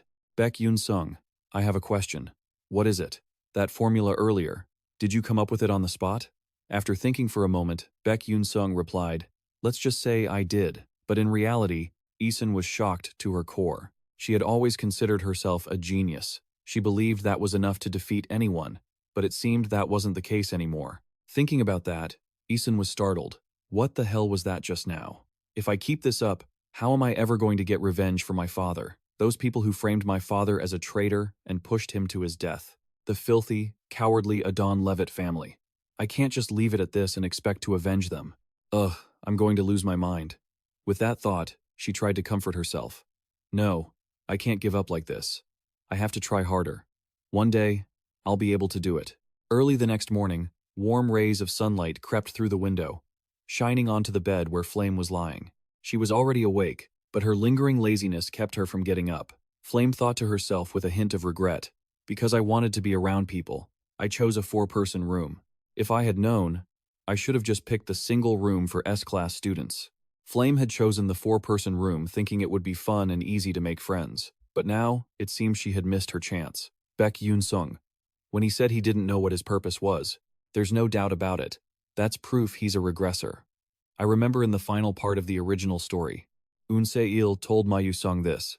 I can grant you a chance to turn back time, but the price for doing so is that you will lose almost all of your memories and recollections from the time you return to. And after fulfilling your mission, you will completely vanish from this world. No one will remember that you saved the world. Even your closest friends, the person you love, will forget you. Are you willing to sacrifice everything to turn back time and start over? Back then, Ma Yusung replied, if that is my destiny, I will accept the destiny of saving this world once more. But the person who stopped him then was Isan. She rushed over, panicked, and said, "Wait, I'd rather watch this world perish than live in a world without you. Let's go together." Her persuasion softened Ma Yusong's cold heart, causing him to abandon the idea of regression. In the end, the world was destroyed, and the story closed with a tragic ending. Thinking of this, Flame slowly sat up, her heart feeling heavy. If this world is different from the original, and Ma Yusong doesn't know that Beck Yunsung regressed based on the power of Un Se-il, then after completing his mission, he will instantly disappear from this world, and no one will know of his existence anymore. But with most of his memories gone, leaving only his sense of responsibility, he simply said he wanted to survive. As a regressor, perhaps his courage is the only thing driving him not to fear the fact that he'll be erased once he finishes his mission. He should have run away instead. With that mission on his shoulders, Beck Yunsung came back to save the world. And to think he said he only wanted to survive. Even knowing death awaits at the end of the road, despite feeling afraid, he still accepted it. If that's the case, I shouldn't doubt him like this anymore. It seems he and I share the same goal, so I will do my best to support him in saving this world. Suddenly, fast, urgent footsteps echoed outside the door. Jackie burst in, looking disheveled and out of breath. Flame, Huan Ang is looking for you. He says he's waiting for you on the first floor of the dorm. Hearing this, Flame flopped onto the bed, faking a weak, weary tone. Just tell him to go away. Tell him I'm not here. Jackie stammered, feeling awkward. Before she could even finish her sentence, Flame cut her off, clearly annoyed. I don't care. Just say that. I want to sleep. Don't bother me again. Jackie was at a total loss for what to do, but deep down, she felt a sharp pang of jealousy toward Flame. It was a classic case of some people having everything, while others had nothing. Still, she hurried down to the first floor. Outside the dorm, Huan Ang stood alone, looking as lost and dazed as if he'd lost his soul. His eyes held the melancholy of someone suffering from unrequited love. Jackie rushed over and called out, "Huan Ang!" Hearing his name, Huan Ang felt a flicker of hope. But when he turned around, his expression fell the moment he saw her. The person he had been longing for day and night was nowhere to be found. Instead, it was just a plain-looking girl. Huan Ang's icy, dismissive look made Jackie feel incredibly embarrassed and flustered. Even so, Jackie couldn't hide her fangirl adoration. Her eyes sparkled, and a budding, one-sided crush began to grow in her heart. But then, bam, a blunt question from Huan Ang shattered all her hopes. "Who are you?" Those cold words hit Jackie like a splash of freezing water. It brought her back to the painful reality. Her young heart felt like it had been crushed into pieces.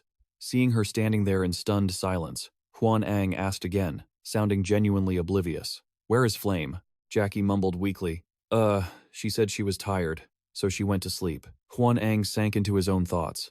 Could it be that she failed to confess to someone inferior and is in a bad mood? "What does that guy have that I don't?" he said coldly, with no trace of emotion. "I see. I'll come back later." With that, Huan Ang walked away, leaving Jackie standing there, staring at his retreating back, her heart full of disappointment. Jackie muttered to herself, her voice filled with bitterness. Why? Why is it like this? I clearly love him so much, yet he can't even remember my name. It's always the same. Everywhere we go, everyone only pays attention to Flame. Amazing talent, constant concern. Flame always has everything. She's the one who gets all the glory and everyone's love, like the main character. She's so beautiful that people treat her like an angel incarnate. Even Huan Ang is secretly infatuated with her, without ever glancing at a nobody like me. Why is the world so unfair to me? Half my soul is gone, and the other half is just standing here dazed. Thinking this, jealousy erupted like a volcano inside Jackie. She clenched her fists and cursed under her breath. Damn it, this is so frustrating. The next morning, at the main tower of Stella Academy, the atmosphere felt a bit tense. In one of the rooms, a man spoke in a displeased tone. I heard Professor Myant Tiran was thoroughly humiliated by a student this time. Hearing this, Professor Myant Tiran, looking ashen, bit her lip and replied apologetically, I apologize. I'm useless. I have no excuse. He turned away and continued, his tone filled with reproach. I think you know how much I expected from you, don't you? And this intimidating figure was none other than the vice principal of Stella Academy, Aki Hiden. By the way, I forgot to ask how that project is coming along. Is the research on the random space exchange calculation that you're doing with the professors from Ganyang University going well? Professor Myant Tiran quickly put on a fake, confident smile and replied, Of course it is. I won't let you down. Akihiden stepped closer, patted her shoulder lightly, and whispered with a hidden meaning, Good. I only trust you. Yes, sir, please leave it to me. I'll take my leave now. With that, the alchemist Professor Mayant Tiren disappeared from the room. And the moment she was gone, Vice Principal Akihiden showed his true look of contempt. He muttered, What an idiot. Shallow and pathetic. She didn't even know she was being used, and perhaps she wouldn't care even if she did. What she craved was status and reputation, so she blinded herself to the truth. It was truly laughable that a mage who was supposed to research ways to fight the black mages was actually working for them. How despicable. Ha ha ha. I'm really looking forward to the day the alchemical demon engineering is completed. Cutting to a mysterious location, the first thing that caught the viewer's eye was a mountain of documents so high it was dizzying. In reality, it was a slender girl struggling to carry a stack of papers as high as a mountain, her body trembling violently. Meanwhile, the people around her looked completely indifferent, not caring at all. No one had any intention of playing the hero to help the poor girl. Finally, like a miracle, a kind person appeared to help, and that hero was none other than our handsome protagonist, Beck Yunsung. He spoke up cheerfully, his voice warm. Hey, are you okay? Let me help you with that. Thanks to Beck Yunsung's timely rescue, the massive stack of documents was quickly placed safely in Professor Mayant Tiren's office. Putting the papers on the desk, the assistant sighed with relief and opened her mouth to thank him. Thank you. If you hadn't been here, Professor Mayant Tiren would have scolded me for sure. Beck Yunsung modestly replied, It's nothing at all, just a small thing. Taking this golden opportunity, Beck Yunsung scanned the room. Seeing the room in disarray, with papers scattered everywhere, he thought to himself, It really is chaotic. So messy. Suddenly, his eyes lit up when he saw a board. Beck Yunsung asked curiously, Oh, what is that? The assistant explained, Oh, that?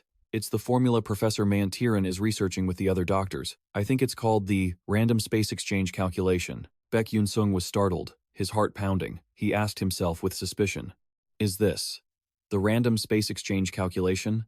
The first formula of alchemical demon engineering. In the original story where Professor Mayant Tiren falls to the dark side, the black mages completed this formula with her. The technological gap that followed caused terrible destruction. It was enough to engulf the world in flames, a flower of hope blooming in a desolate and ruined land. And Teresa, if it were her, she might be able to change the outcome. What if she acts first and deciphers this formula before the black mages do? She is the only ray of hope left in the darkness. She possesses a genius brain and brilliant, innovative ideas. She has created countless items that even black mages wouldn't dare to imagine. Thinking about this, a bold idea suddenly sparked in Beck Yunsung's mind. He called out, Assistant Aunt Teresa? She was startled, turned around, and replied, Would you like some coffee?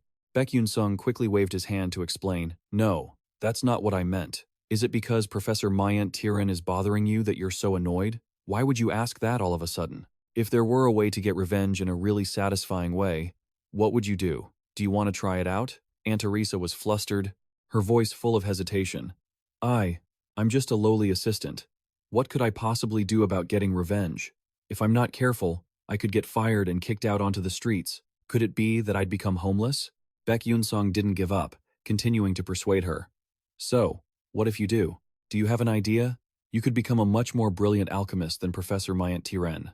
Aunt Teresa was genuinely shocked as the main character painted a future for her, and she blurted out, What? Then, Beck Yunsung added, No one will be able to look down on you ever again. Beck Yunsung's inspiring words were like adding fuel to Aunt Teresa's fire, and a small glimmer of hope began to spark in her heart. After a moment of thought, Aunt Teresa whispered to herself with a secret thrill, If only that were possible. It was just as Beck Yunsung had calculated. Besides, Aunt Teresa was already sick and tired of her current job. She couldn't just resign herself to taking care of Miss Mayant Tiren and being stuck in a dusty room like this. Aunt Teresa had always harbored a dream of becoming an alchemist and creating legendary inventions. More than anyone, she had the talent to make it happen. After all, she was destined to become a great alchemist one day. With her genius brain and such unique, wild ideas, she truly deserved the best. Even though she had shelved her dreams because of the harsh reality, he was going to help her achieve them soon. After Stella's first preliminary exam concluded, Beck Yunsung kept visiting Aunt Teresa diligently. Beck Yunsung only needed to drop a few hints, and Aunt Teresa clicked immediately, happily exclaiming, Oh, you think so too? I was actually thinking of adding a color-changing feature with a button to that magic pen. And even an eraser, too. Exactly, just like a mechanical pencil. That would be great, wouldn't it? Beck Yunsung stood by, watching from a distance, looking quite pleased, thinking to himself that it was wonderful Aunt Teresa's inventions were progressing well, but the main formula was still missing. He had to guide her to find the solution before my Aunt Tiran did. It really wouldn't be easy. With that thought, Beck Yunsung slowly walked away, filled with concerns. Suddenly, a mocking voice rang out, grating on his ears. "Hey, watch where you're going. You're going to bump into someone standing around like a dazed idiot." It turned out Flame had just drifted by. Beck Yunsung stood there with his arms crossed, a confused look on his face, and retorted, "What? Who are you calling a dazed idiot?" Flame didn't let up, throwing barbs at him. "Who else could it be besides you, you old geezer? Do you not understand? Or are you pretending not to?" Hearing that, Beck Yunsung was speechless, helplessly thinking, "Man, this is seriously exhausting. But then again, I've never actually told anyone my age, right? Still, he's talking to me more than before."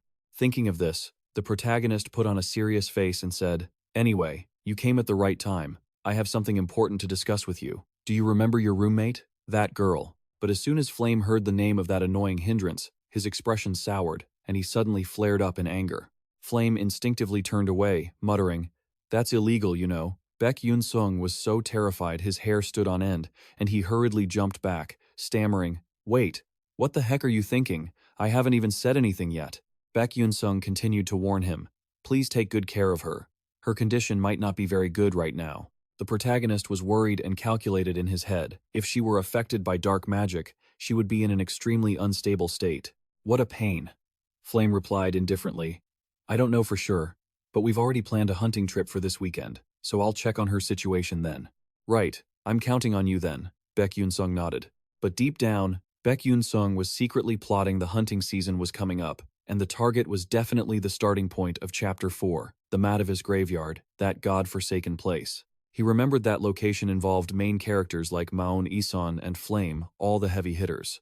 Even an earth-shattering battle with a level 5 necromancer would take place there. He told himself he wouldn't get involved in the story, but if he could snatch the hidden reward there, it would be useful for signing a contract with the Familia. A few hours later, just as expected, Beck Yunsung was at Professor Li's office to ask for permission to leave the academy. Professor Lai Honggu took the request, read it, and lectured him. Though I suppose you wouldn't be able to learn swordsmanship or knighthood here at Stella anyway. Keep dreaming, sweetheart." Hearing that, the protagonist froze, not knowing how to respond with any cool factor. Suddenly, his eyes were caught by something. More accurately, it was the exit permit application of Ma Yusung. It seemed things weren't going outside his expectations. They had already started the hunt, just as he remembered, perfectly accurate. Seeing that, Beck Yunsung immediately begged Professor Li, "Teacher, a lot of people have been going out to hunt lately. Could you let me go too?" La Honggu replied, "It seems everyone is heading to the Matavis graveyard for club activities. Perhaps they are looking for treasure, not going on a picnic." "That's right, teacher. Ma and He Gujang are very diligent, unlike some lazy bums." Professor Lai corrected him. "No, Maon said he would be returning to his family. Honang is going with Flame, probably just to tag along." Hearing the professor say that, Beck Yunsung was startled, thinking, "Huh? If Ma Yusung isn't there, we can't fend off the necromancer's attack. It's over. I don't know what would make Ma Yusung want to go home. Maybe he missed his mom's cooking? But clearly, with the current lineup, we can't beat a level 5 necromancer. We're weak as snails. What do? I can't request reinforcements without concrete proof. Plus, because of the plot, I can't provide full information either. This is totally messed up, but I can't let things happen like that. It absolutely cannot happen. I have to solve this myself. Who am I, after all?" A few days later, at the Matavis graveyard, a place gloomy enough to give you the chills, a male student had just taken down a giant fish, probably to make sashimi. The monster was now lying there, gasping on the ground, looking miserable. And this guy was a second-year student, Doc Gao Chon Wang, a name that sounds quite fancy. He cheered excitedly. "Oh yeah. Is this level 2 danger? These predat fish are pretty strong, aren't they? Nothing to sneeze at." Suddenly, from behind him came a nagging voice, sounding just like a fishmonger at the market. "Hey, you idiot. Don't screw this up. Didn't you hear the captain's orders? Are your ears just for show or what? Let me introduce you to the guy complaining. This is Dirk, a second-year student. He's a pretty flashy guy." After hearing that, Chon Wang scratched his head and gave a sheepish grin. Hee hee, sorry about that. I just got a little too excited. Dirk snapped, his face turning red. You damn moron, you're still laughing? Have you no shame? Another girl spoke up from a distance, her voice light as a breeze. Just let it go. Talking so much is just a waste of breath. And this girl is Bandy Gone, a second-year beauty with long, flowing hair. With that, Bandy Gone turned to Isone, her voice as sweet as honey. You don't need to pay attention to them. Just ignore those weirdos. Isone replied, her voice barely a whisper. Yes, ma'am.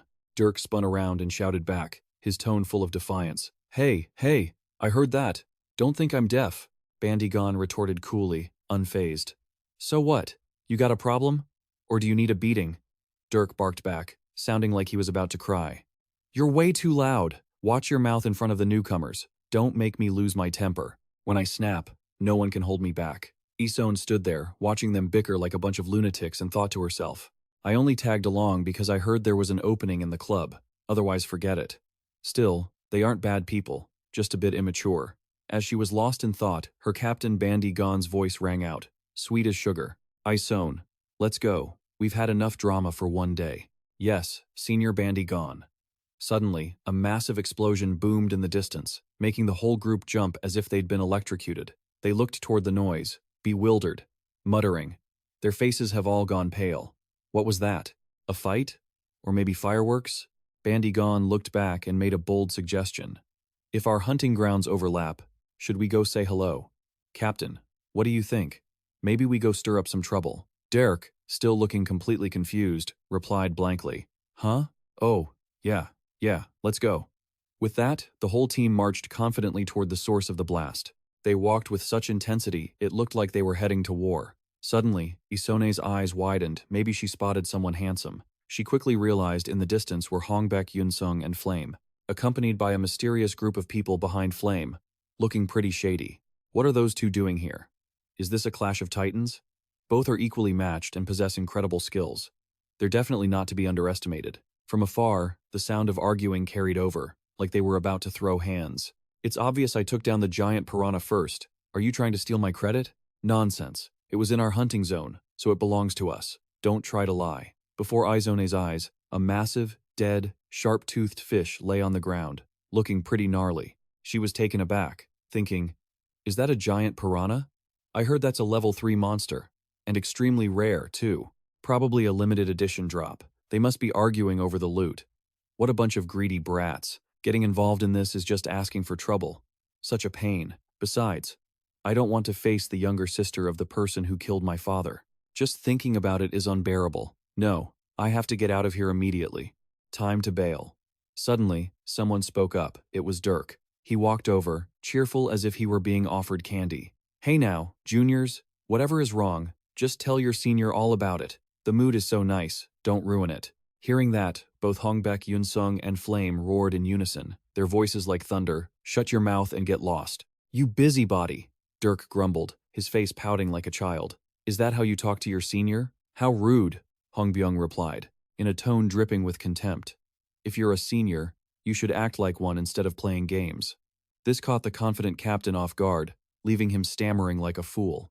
What? How could you say that? Suddenly, a loud rumbling shook the ground violently, as if an earthquake had hit. A mysterious energy radiated outward, and the cold that brushed past their spines was bone-chilling. Flame thought, his face draining of color.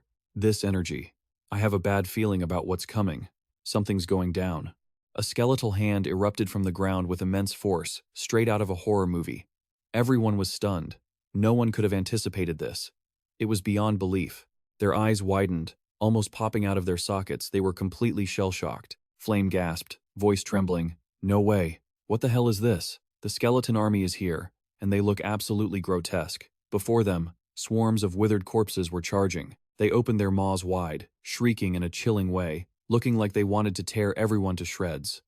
At the same time, at another location in the graveyard, where a creepy warning sign stood, caution, do not enter alone, or don't blame us. The system updated, monotone as a robot, skill experience increased, stat experience increased. A familiar figure appeared. Boo sighed, his voice full of regret.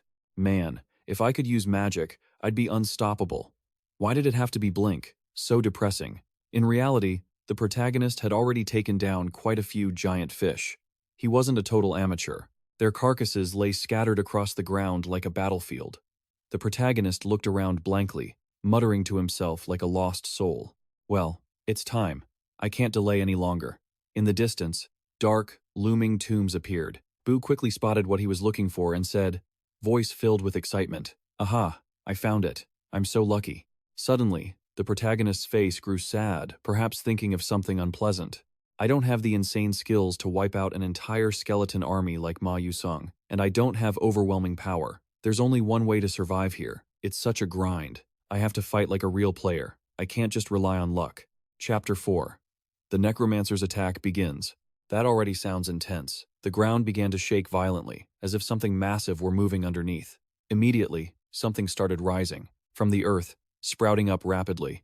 The skeleton general, the one commanding hundreds of skeletons, appeared with glowing red eyes full of malice, looking like a demon incarnate. It bared its hideous teeth, looking toward Boo, clearly wanting to finish him off. The protagonist thought, his face tense. This is the skeleton general, a sub-boss monster that only appears 3 times in this chapter. Definitely a rare spawn. With my current strength, if I face it head-on, I'm toast. There's no way to win. Of course, I don't intend to do that either. I'm not stupid enough to walk into my own death.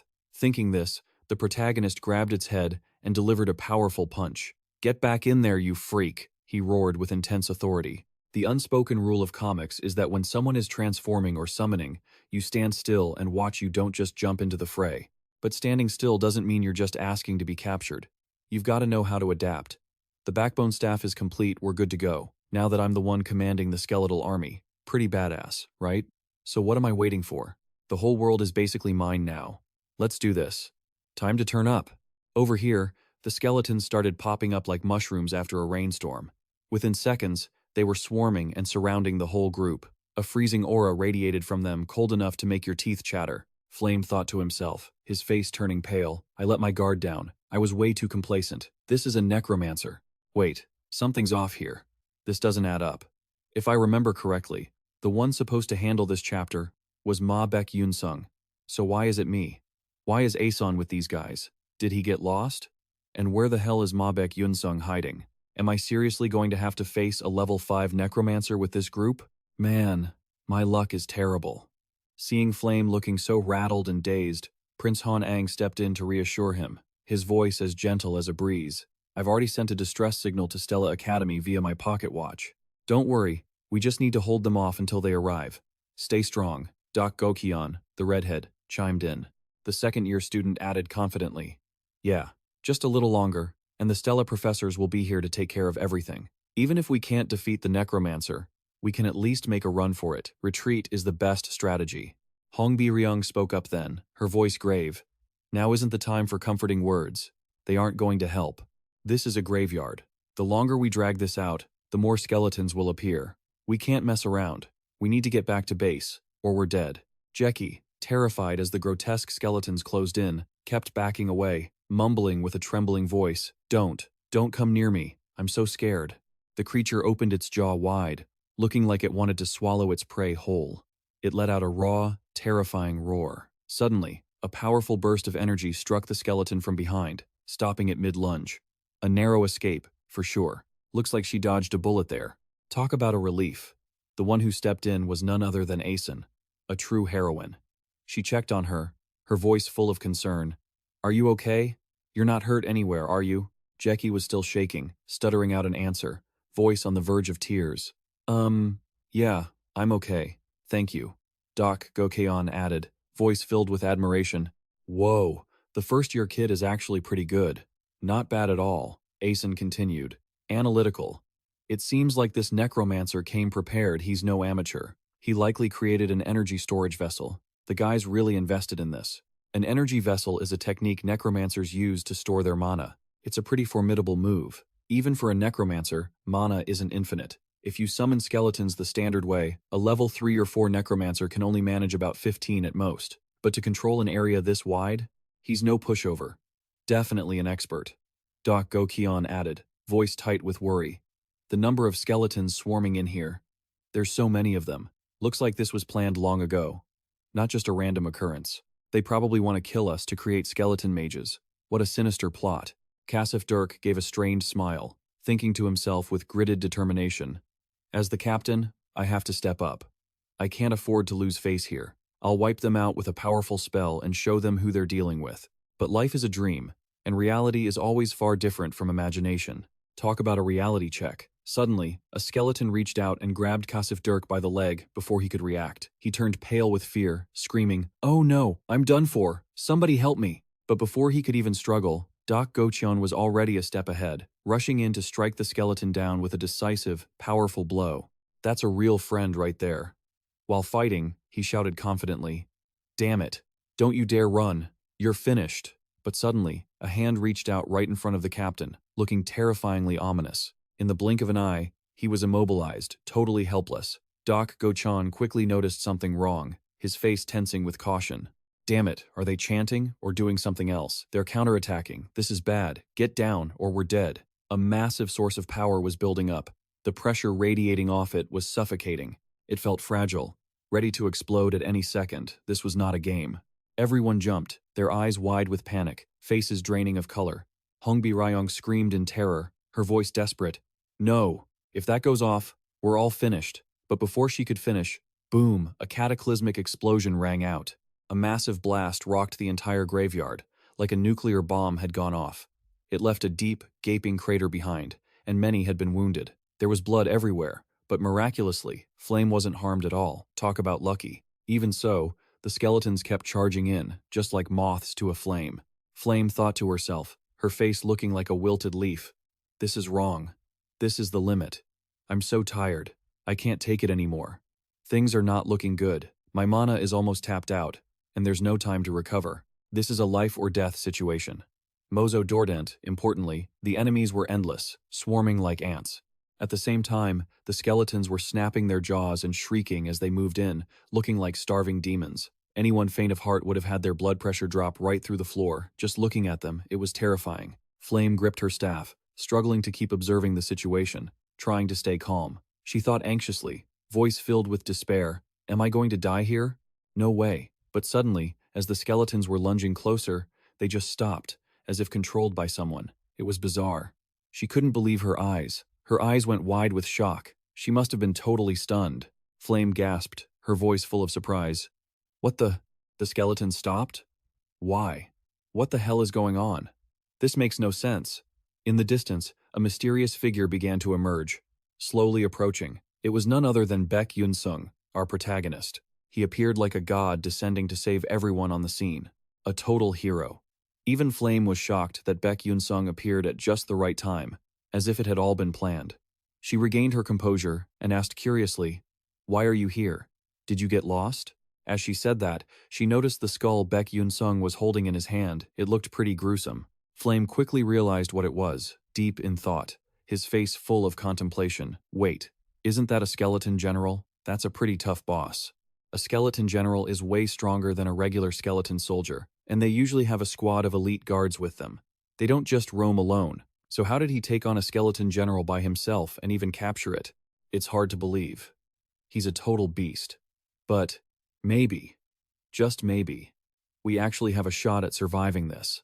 A moment later, everyone started to come to, likely still reeling from the shock. Their upperclassman, Zhongwan, spoke up with a look of gratitude. "Thanks. If it weren't for you, we wouldn't have made it." "You're our lifesaver," the protagonist answered modestly. "It's nothing. Don't mention it." Then Ison chimed in, voice full of curiosity. "But how on earth did you get the skeleton general's head? Did you have some kind of cheat code?" The protagonist replied with a confident, humorous smirk. "Oh, this? I just fished it out of a bone stew pot. It's delicious." But inwardly, he was calculating his next move. No need to mention I was lying in wait at the summoning spot, right? Keep it a secret to stay cool. But his teasing left Ison completely speechless. She really didn't know what to say.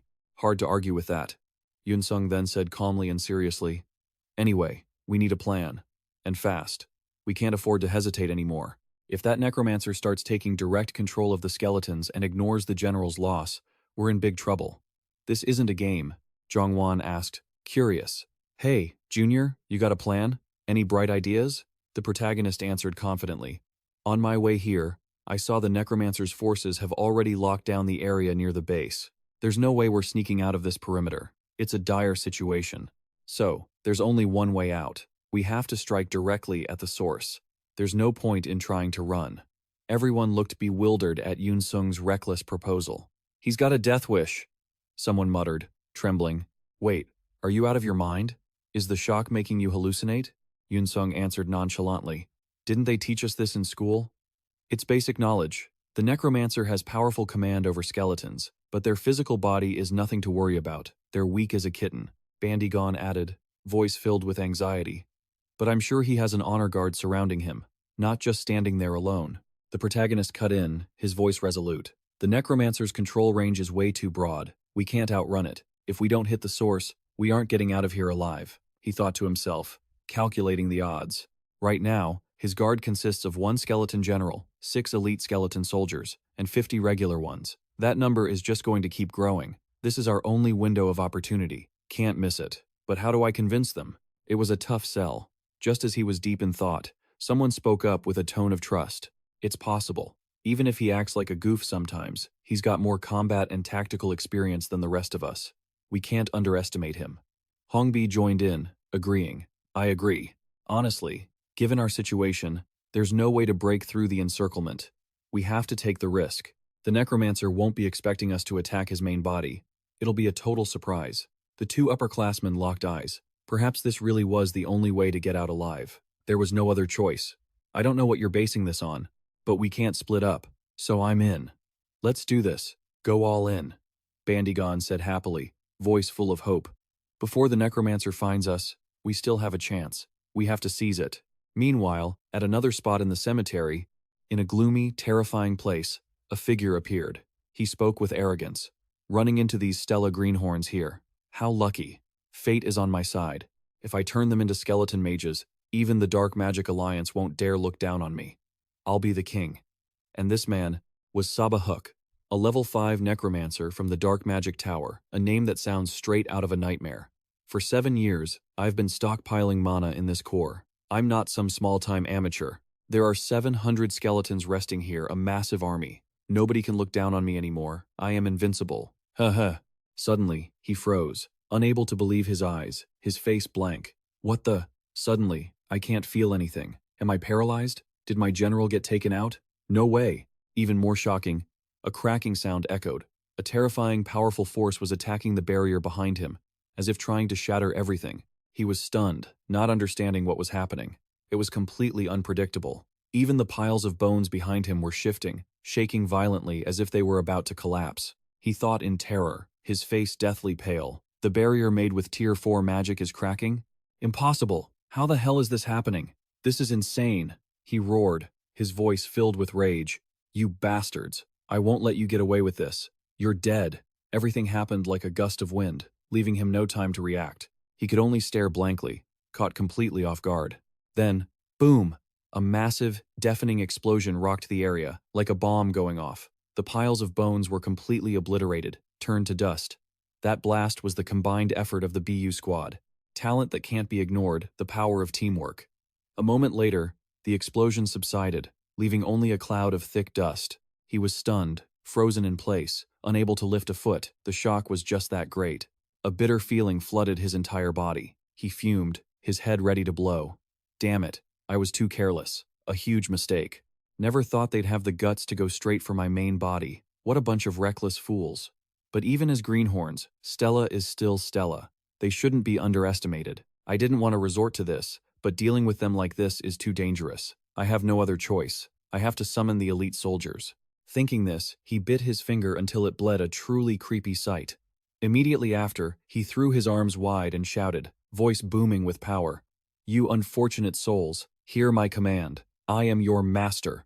The ground cracked open violently, like an earthquake, and terrifying skeleton warriors emerged. Every one of them grinned, looking like demons. In no time, a skeleton legion formed around the necromancer, a massive, unstoppable army. But every coin has 2 sides. He suddenly spat out a mouthful of blood. His body had taken significant damage, likely from overexerting himself. Saba Hyuk reached out to wipe the blood away, seething with frustration, his face twisted in anger. Even though summoning the bone soldiers has left me wounded, This much is enough. No more is needed. Hold them back for me. Kill them all. Leave no one alive. Upon receiving the order, the skeletons roared and charged like starving beasts. Standing from afar, he watched with a triumphant smirk, his voice full of spite. Good, that's it. Keep it up. Now I can finally rest easy. Nothing left to worry about. But as if on cue, Beck Yunsung So quickly unleashed his blink skill. A rather formidable move, and in a heartbeat, he flashed right behind the necromancer, quick as lightning. The necromancer quickly realized someone was behind him, spinning around and shouting in pure terror. Damn it. Who are you? How are you here? Beck Yunsung So just smirked, not even bothering to answer. How arrogant. At that moment, the necromancer panicked, his face turning deathly pale. I clearly knew the location of all 12 Stella Academy students through my bone soldier's vision. There's no way I could be wrong. So how the hell did this kid get so close to me without me noticing? This is insane. Suddenly, his eyes widened in shock. He must have seen me. He absolutely could not believe what he was seeing in Beck Yunsung's hand, completely bewildered, his voice trembling uncontrollably. No way. Isn't that my bone soldier commander? How is it here, you bastard? Why is it in your hand? What did you do to it? But suddenly, Beck Yunsung let the skull go, looking quite calm. It hit the ground with a loud thud, and he wasn't done yet. The protagonist slashed hard at it, as if to crush it completely. Because the bone commander was destroyed, the internal injuries Sabah Hyuk sustained became even more severe. He repeatedly spat out mouthfuls of fresh blood, his complexion turning as white as a corpse. Clutching his wounds, he thought bitterly, his face filled with resentment. Damn it, I was too reckless. What a mistake. So, this is the true power of the Stella Academy students? Unbelievable. Meanwhile, the protagonist was sweating bullets, feeling a bit nervous himself. Yeah, Doc Goang and Bandy Gon were supposed to take care of the Bone Commander and come here to support me, but they got stuck dealing with those elite skeletons. What rotten luck. Do I really have to fight this on my own? Me? I'm the weakest one here. Why do I have to carry the team? Maybe I should just run away? Running is the best policy. The protagonist felt like his current plan was a bit off, definitely not good. Suddenly, the necromancer coughed up more blood, looking pathetic. Beck Yunsung snapped back to reality, having been lost in thought. Now he noticed the necromancer's condition. It looked pretty bad. Looks like he's injured too. Not exactly in prime condition, so that's it. He pushed himself too hard, summoning those elite skeletons, so he's got internal injuries. Serves him right. Looks like I might actually be able to pull this off. Here's my chance. At that thought, he involuntarily wore a confident smirk, looking pretty cool. At the same time, as Hongbyong's flames erupted, as if to incinerate everything, the group unleashed a finishing blow to destroy one of the elite bone soldiers. It was a perfect display of teamwork, successfully wiping out the 3 elite skeletons the necromancer had ordered to chase them. A glorious achievement indeed. But there were still 4 elite bone soldiers left, swarming like ants. Princess Hongbyong was growing exhausted as she was repeatedly attacked by the remaining elite skeletons, struggling quite a bit. She thought tiredly, her face etched with worry. This isn't good. Everyone is drained. The situation has become critical. No room for games. Because the necromancer's power has suddenly spiked, all I can do now is hold out as long as possible. I can't even counterattack. But I need to clear these out and get to Beck Yunsung. I can't leave him alone. Suddenly, Jackie ran over, panicking and shouting in a rushed tone. Princess, it's dangerous. The necromancer is locked in a deathmatch with Beck Yunsung So. Hongbyong gasped, her voice full of shock. What? No way. She turned her gaze forward, where Beck Yunsung Seo and the necromancer were clashing. A dramatic scene indeed. A powerful wave of energy radiating outwards as if to shatter everything. It seemed the battle was intensifying, with neither side giving an inch. Hongbyong muttered, her face full of anxiety. This is a disaster. This is nothing like the original plan. It's completely unpredictable. For some reason, Beck Yunsung is the only one facing the necromancer head-on, carrying the whole team. The Stella students are scattered everywhere, each in their own direction. Perhaps they are splitting up the necromancer's forces to take down the enemies one by one, a fairly logical strategy. Can Beck Yunsung hold him off until we arrive, or will he end up dead? If he dies, I won't forgive you, you damn jerk. Beck Yunsung, you have to hold on. Don't you dare give up. Meanwhile, the protagonist was still using his blink skill, moving as agilely as a squirrel, observing with wide eyes to figure out the right approach. He couldn't just fight blindly. His precise judgment combined with his blink skill helped Beck Yunsung temporarily avoid their attacks. Pure luck. Knowing he couldn't dodge forever, Beck Yunsung decided to go all in, just like in the game Full Throttle. He suddenly blinked right to the necromancer, a very bold move. The level 5 necromancer saw Beck Yunsung Co playing so recklessly and gnashed his teeth in threat, his voice filled with rage. Humph! You won't take me down that easily. Don't even dream of it. Don't you dare dream of it. I'll make you pay. With that, a bone cage enclosed him, looking quite sturdy. Beck Yunsung just smirked, his face full of disdain. Is that all you've got? How pathetic. For situations like this, I came prepared with some cola. The bane of bone soldiers. So prepared. Ha ha, now this playground is mine. Time to party. At that thought, Beck Yunsung Co threw 2 cans of cola at him. A very accurate throw. Immediately, the bones began to corrode rapidly, dissolving into liquid. The necromancer's eyes widened. Unable to believe what he was seeing, he must have been absolutely shocked. The protective magic he was so proud of was melting away like ice under the sun.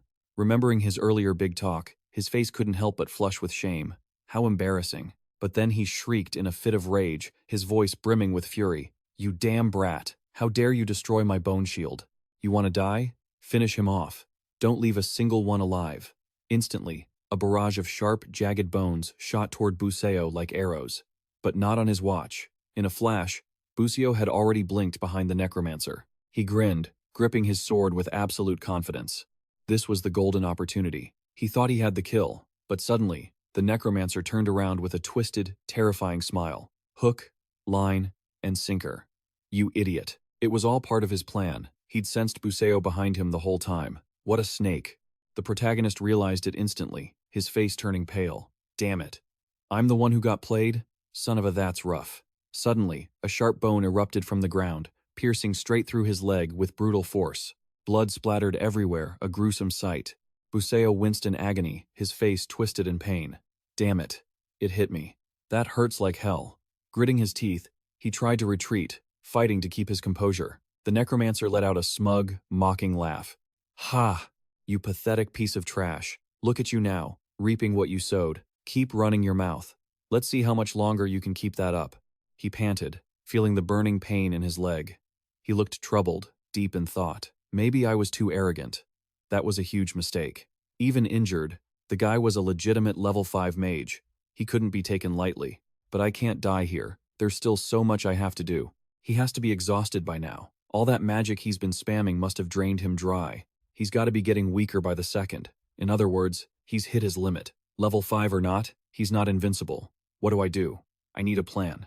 If I can land just one more hit, it's over. The chance is there, but the pain is making it impossible to focus. This is a nightmare. Even my sixth sense isn't responding. My head is pounding like crazy, I can barely stand it. Heck, even pulling off a blink right now is going to be a struggle. This is a disaster. What do I do? Think. Suddenly, an idea flashed through Buseo's mind, like a light at the end of the tunnel. That's it. I've got it. As the protagonist bowed his head in thought, the necromancer closed the distance, looming right in front of him. The necromancer took an attacking stance, looking completely smug, ready to finish him off. Die, you piece of trash. The protagonist realized it immediately there was no time to waste. Without a word, he scrambled forward like a dog running for its life. But because of his leg injury, he tripped and fell face first into the dirt, looking miserable. Seeing the protagonist in such a pathetic state, the necromancer broke into a manic laugh, gloating. Ha ha, look at you running for your life. How pathetic, like a dog crawling in the mud. But Buseo didn't care about the insults, he was focused. He muttered to himself, his face full of resolve, just a little further. Come on. He dragged his leg forward, looking like a cripple. The necromancer continued his taunts with pure contempt. Ha! Keep struggling. It's useless. You're a dead man. I'm ending you right here, right now. But Buseo thought otherwise. He smirked and declared with chilling confidence, I won. You lost. The distance between us is exactly 13 meters, the perfect range. That means I don't have to cancel the animation for the blink. Perfect. While the necromancer was still confused, wondering what Buseo was up to, his eyes suddenly went wide with pure, unadulterated terror. He saw it. In less than a second, Buseo blinked right in front of the necromancer's face.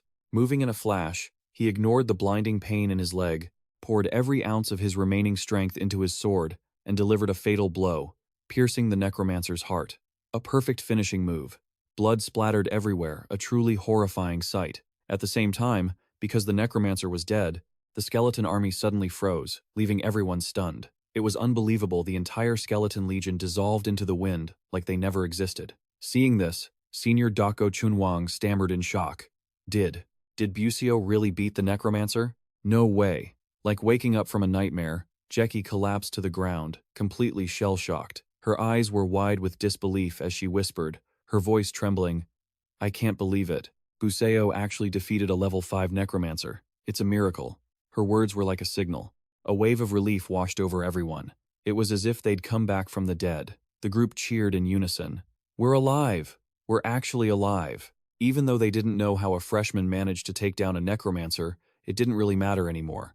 What mattered was that they survived. They just stood there, letting the reality sink into their hearts. It was a feeling like no other. Someone started crying, tears of joy, completely overwhelmed. Cut to Buseo, our protagonist. After taking down the necromancer, he finally collapsed from exhaustion, lying there like a dead fish. A while later, he groggily woke up, panting, looking absolutely drained. "I'm so exhausted. I just want to go home.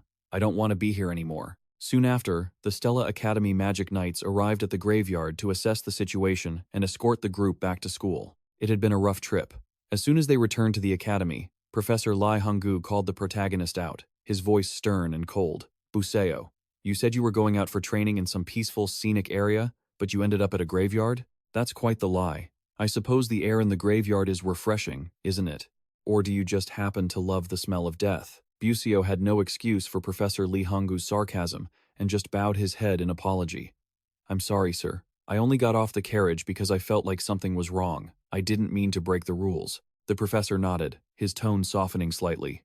"I understand your intentions, but rules are rules. You're being punished, and there are no exceptions. Don't bother asking. However, the fact that you didn't hesitate to jump into battle to protect your friends, even though it meant breaking Stella Academy's regulations, is commendable. You're a good student. You did well. The school will grant you a reward and proper credit. Look forward to it. Don't forget." "Yes, sir. Thank you. He's the best." With that, Professor Lai turned and walked away, likely off to handle other business. That left our protagonist standing there alone, sighing deeply with a contemplative look on his face. "Might as well get going myself. What's the point of sticking around? The doctor said it'll take a few days for my thigh injury to heal, so I really need to get some rest, or I'm going to end up in trouble." As he walked and pondered, he heard footsteps approaching, light as a gentle breeze. Beck Yunsung turned around. He wanted to see if it was someone coming to thank him, or maybe to collect a debt. It turned out to be none other than the heroine, Isun, a girl as talented as she was beautiful. In the story, Isun is a girl who always wears a radiant smile like an angel. No matter how heavy the burdens on her shoulders, she always stands tall, overcoming every hardship life throws at her. Truly a resilient person. She's an incredible character, beloved by everyone. Noticing Beck Yunsung staring at her, Isun spoke up, her voice as soft as a whisper. "I'm truly grateful to you. You're my savior today." The protagonist replied gently, his voice playful. Treat me to a meal next time, or I won't let it slide." But Isun's expression didn't look quite right. Something must have been weighing on her. She fell into thought, her face clouded with worry. "There's one thing I've learned from this incident, or even from before, a hard-earned lesson. It's that there are so many people in this world far more exceptional than I am. I'm just a grain of sand in the desert. Before this, I always considered myself a peerless genius, second to none. That belief had never wavered. I was always that confident. However, it wasn't until I enrolled at Stella Academy that I learned the truth. This world is vast, and there's no shortage of truly extraordinary people. I was just a frog in a well. I entered Stella Academy with the goal of becoming the best, someone no one could ever surpass. But I realized that's not exactly easy. In fact, it's incredibly hard." Suddenly, Isun spoke up, her voice full of curiosity. "Could I ever really do it? If I work hard, could I be like you, or is it just impossible?" The protagonist was taken aback by the question, thinking to himself with a nervous, anxious expression, "This isn't good. If this were the old Isun, she never would have asked something like that. Something's definitely wrong. Maybe Isun changed because of me? Did I do something wrong?" In the original plot, Isun had to face all the challenges a lead character goes through, and by some miracle, she overcame them all. She really is an extraordinary person. The Necromancer's raid was the same, nothing different. Perhaps Isun managed to get through it using a strategy she came up with herself, and through those efforts, she managed to turn the tide. Truly a brilliant person. However, because of my interference, Isun only has to deal with the challenges, and there's no narrative beat about her overcoming so-called adversity. My luck really is rotten. Now, she just leans on the people around her instead of solving things herself. And so, despite all the events she's been through, Isen's soul remains as fragile as a delicate flower. The protagonist was momentarily at a loss for how to answer her. It was a tough question. Empty words would only end up hurting Isen more. They wouldn't do any good. So, Beck Yunsung decided to speak from the bottom of his heart, offering some sincere advice. You don't need to ask me that. You've already shown things that others thought were impossible. You've done extraordinary things. That is your miracle, your success. Have more confidence in yourself. Surprised, Isen asked, her voice full of curiosity. How do you know that? Do you have a superpower or something? The protagonist replied gently, his voice warm. Because, I've always been watching you. I know exactly what kind of person you are. That answer only made her feel more flustered. She was clearly overthinking things. Her cheeks flushed bright red from embarrassment, looking quite adorable. Seeing Isen's reaction, the protagonist started, thinking to himself with a look of panic. Wait a minute. Doesn't that sound like something a stalker would say? Damn it. What the hell did I just say? I'm such an idiot. The protagonist then awkwardly said goodbye and scurried off like a thief. Anyway, I'm heading out. See ya. Only then did the protagonist let out a sigh of relief, as if he'd just narrowly escaped disaster. Oh man, I almost got caught. Holy crap, that was close. Meanwhile, Isen was deep in thought about Beck Yunsung's words. She must have been thinking about it a lot. He said he's always been watching me. Was he just joking? No one has ever cared about the child of a traitor like me. I'm just someone who was thrown away. Even when people do pay attention, their only goal is to dig for dirt and criticize my mistakes, not because they actually care. No one truly cares about me. I'm so lonely. But, has he really been watching me all this time? Or did I mishear him? The young man's words pierced through Isen's icy heart like a warm ray of sunshine.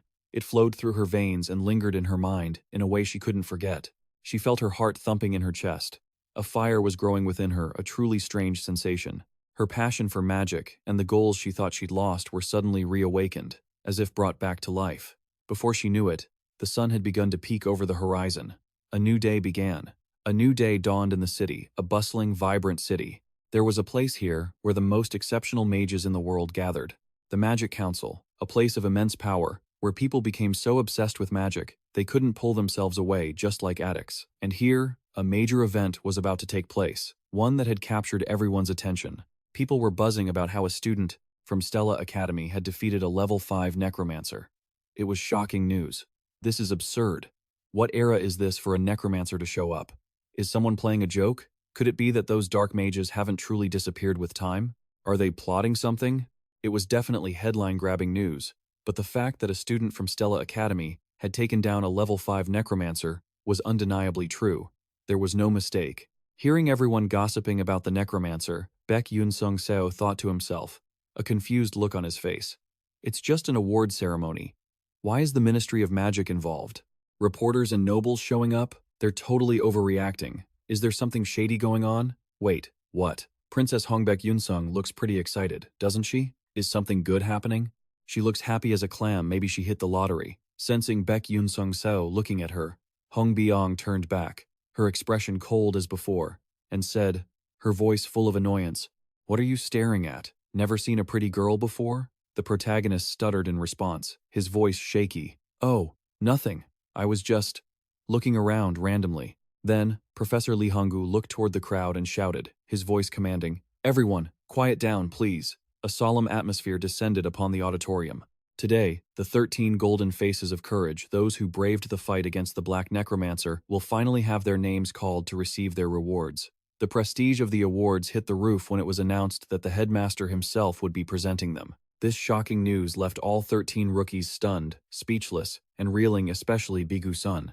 He never expected that the one giving out the prizes would be Elmo Elwin, a Tier 9 mage, a legendary icon, and the ultimate endgame boss of humanity. The presence of Elmo Elwin, an NPC so familiar from the game that he was practically a main character, made the ceremony feel even more epic. Even after 3 years of grind, his appearance remained ageless, like a teenager of 18, with a constant, ethereal smile. But hidden behind that cute exterior was the god-tier power of the world's most overpowered mage, a man whose nickname alone was enough to send shivers down anyone's spine. As everyone stood there, lost in thought, Elmo Elwin gracefully glided past each student, patting them on the shoulder with words of encouragement. You've all done so well. Keep working hard and stay brave in the future. Then, with dignified steps, the respected headmaster approached Bigu-sun. His eyes were as clear and innocent as a child's. Could you believe it? This was a 300-year-old headmaster, looking even more youthful than the students themselves. Even so, standing before him, the protagonist felt a crushing pressure that made him instinctively gulp down his nerves. Was a single gaze really this intense? He mentally braced himself. This was the aura of a Tier 9 mage, a level only 10 people in the world possessed. No, I can't back out now. The tension felt like a guitar string stretched to its breaking point. The headmaster seemed to notice his anxiety, offered a bright smile, and spoke up, still working as hard as ever, just as I expected. With that, he turned and walked away, leaving the protagonist with a dozen giant question marks floating in his head. Wait, what did he mean by that? A moment later, the speakers crackled to life, signaling the end of the awards ceremony. Back at the dorms, Bigu-sun stared at the check in his hand, along with his certificate, and his jaw practically hit the floor as he gasped. Whoa! They rewarded me with 5 million credits. This is top tier.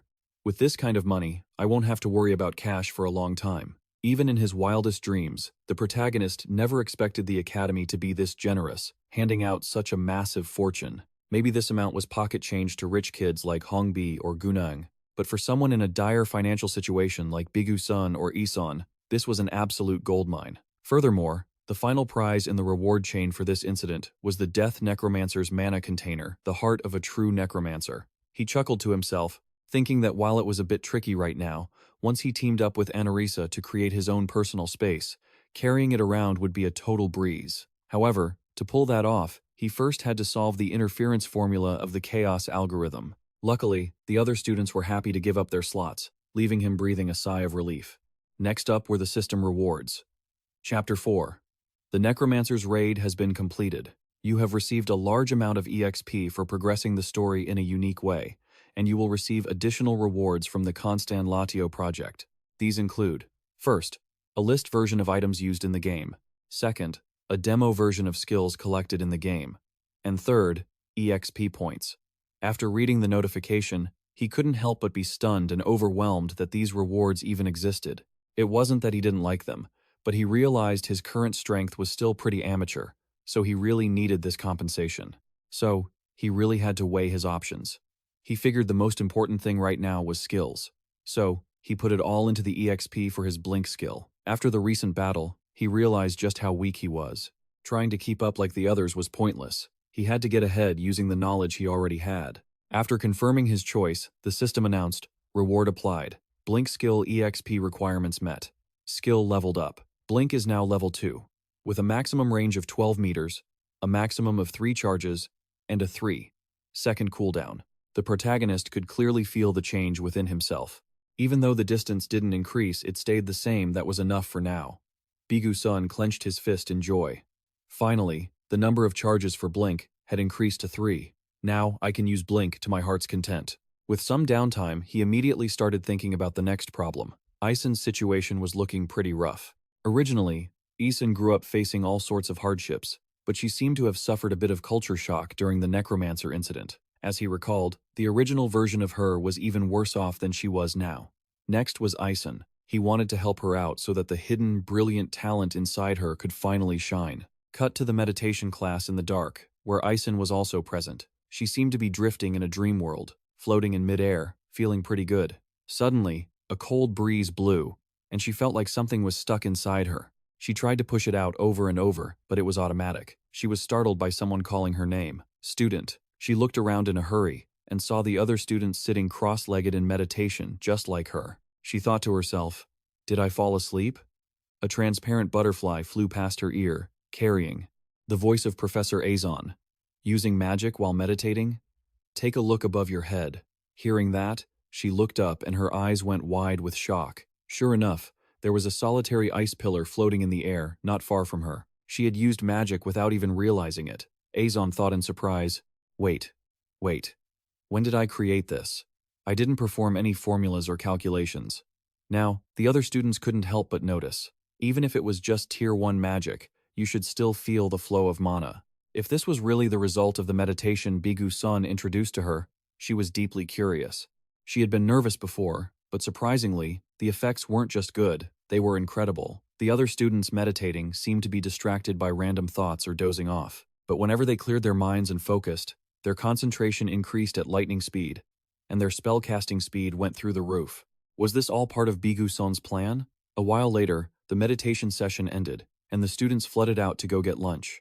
Instead of going to the cafeteria, Isan chose a red bean bun for herself. As she ate, she happily thought to herself, "Thanks to the prize money, I can treat myself to this cream-filled red bean bun for 1,500 credits. This is a total happy ending." Suddenly, a voice came from beside her, "Hello, Isan." Catching her eye was the arrival of Prince Jeremy Skeven. He was even offering a faint smile, looking perfectly at ease. That sparkling smile didn't look overly masculine, but rather pure and adorable, enough to make her heart skip a beat.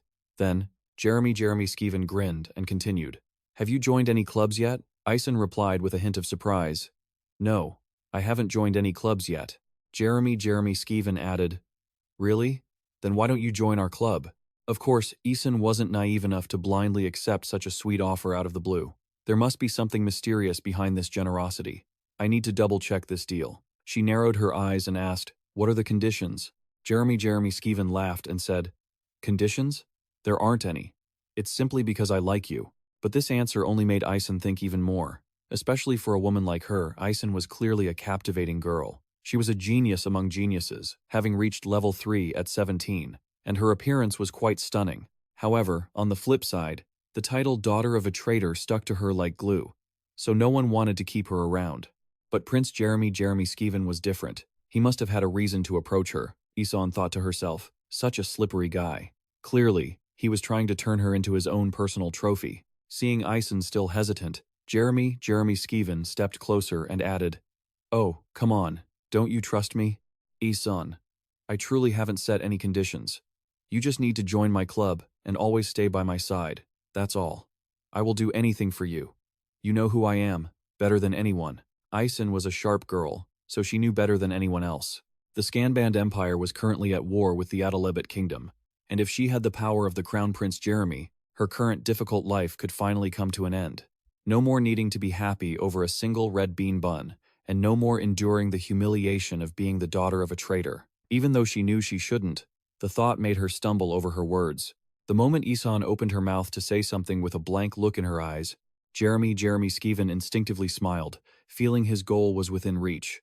But just then, someone raised a hand. Without a word, Flame stepped forward and suddenly delivered a thunderous slap across Isan's cheek. The unexpected slap left both the girl and the prince frozen, completely bewildered by what was happening. Contrary to her confused expression, sharp and harsh words poured out of Flame, that trashy jerk. Her eyes were burning with fury. Flame scolded her relentlessly, like a floodgate opening. "You said you wanted to be with me, but now you're out flirting with someone else behind my back? You clearly told me you liked me. Now you're trying to bail on me?" Before Isan could react, Flame grabbed her wrist and dragged her away. "Follow me. We need to have a little talk." With that, Flame pulled Isan away quickly, leaving the prince behind in a state of confusion, yet feeling a touch of intrigue toward this girl with such a striking personality. A while later, behind the campus grounds, Flame let out a sigh of relief. "Phew, that was a close one." Isan, still deeply confused, replied, "What do you mean? What were you trying to say to me?" Flame continued, "You should thank me. If you had refused without a good excuse, that guy would have pestered you for the rest of your life. Sorry for hitting you, I'm off." Saying that, Flame waved goodbye and walked away, leaving Isan standing there dazed, clueless about what had just transpired. Meanwhile, as Flame walked away, she wondered, did I do the right thing? If Isan had followed the script and joined the club, she would have been completely destroyed by Jeremy. He would have unleashed all sorts of insults and spread embarrassing rumors that would make her want to crawl into a hole, things she couldn't even defend herself against as a woman. Even the achievements Isan earned on her own would have been ignored. After that, Isan's depression would have only gotten worse. I've tried not to interfere with the plot, but looking at Isan, I think stepping in sometimes isn't so bad. Although she had temporary amnesia regarding the future, she was still doing her best to change the events that remained hazy. Flame suddenly looked back, feeling a bit of fear in her heart. Would her charade be exposed? Cutting to Jeremy Skeven's room, he sat enjoying a cup of fragrant tea, lost in deep thought, murmuring to himself, She faltered? How cute. The way she tried to hide her emotions in front of me. It's truly interesting. She's even better than Ison. I want her. So, the prince had shifted his attention to someone else. The scene shifts to the next day as the sun rises and a new day begins. Inside a classroom, Professor Lai Hangon's voice echoed. Starting today, we will conduct simulated combat practice against monsters. In this practical exam, your targets will no longer be the level 1 monsters or the weak level 2 ones you're used to. Instead, you will face level 3 mid-tier monsters, creatures far more dangerous and difficult to handle. The professor knows that an average student cannot solo such strong monsters, so the goal this time is to form groups, find the monsters' weaknesses, and defeat them according to each group's strategy. The specific rules have been distributed. From now on, you may move around and choose a mid-tier monster as your target. You will also have enough time to train with that monster. Head to the Stella Dome. To the north is a fiery valley, to the south is an icy sea, and to the west is a barren desert. Meanwhile, to the east lies a swamp covered in thick brush. So go there, find which terrain suits your group best, hunt a mid-tier monster that matches your fighting style, and proceed to eliminate it. Class A and Class S will participate in the practice together. The evaluation exam will take place in 4 days. After that, you will demonstrate your battle against the monster you've trained to defeat. Form groups of up to 6 people and submit the list to me. Hearing this, Ison stood alone and adrift. Not a single person wanted to group up with her. The girl felt a bit dejected, thinking, I hate group work the most. This capability assessment was incredibly important. If I didn't get a good result, my scholarship would fly away. If I didn't have the scholarship, I would have to study while working part-time on weekends or during holidays. The result would be that my time for studying would dwindle, and the road to my scholarship would become more and more distant. My progress in magic would also plummet, and an increasingly bleak future awaited me. I have to try harder. Suddenly, someone's voice from the front caught her attention. Princess, will you form a group with me? Her train of thought was interrupted. Ison looked forward subconsciously, only to see countless students swarming around Princess Hongbaeon Jeon.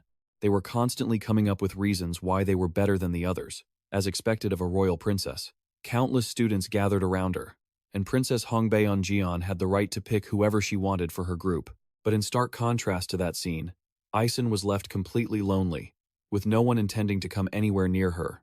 As she watched Hongbaeon, a flicker of secret envy crossed her eyes. Before the Adon Levit clan wiped out her own, she had been surrounded by that same kind of empty flattery. Both of them started from similar backgrounds. Back when the Moor clan and their ice attribute were at their peak, and the Adon Levit royal family reigned with their fire. When those two clans were locked in a power struggle to dominate the magical realm, they were constantly fighting for supremacy, always keeping each other in check. Neither side was stronger than the other. It was exactly because of that legacy that Hongbaeon and Ison were born with such natural, God-given talents. While Ison had already created a needle made of ice, Hongbaeon could conjure fire from her very fingertips. This wasn't something you could just explain away as a basic skill. The ability to use magic, the moment they were born, without any formal training, was a gift from the heavens. It promised that one day, they would reach the divine realm, the realm every mage dreams of, and the whole world craves for that kind of absolute power. All eyes were glued to Ison and Hongbaeon. They confidently accepted their reality. They were the chosen ones, born into the most noble magical clans, carrying the raw talent that every mage in existence dreamed of. Ison once believed she was destined to become a legendary mage, right up until the Adon Levit royal family completely decimated her clan.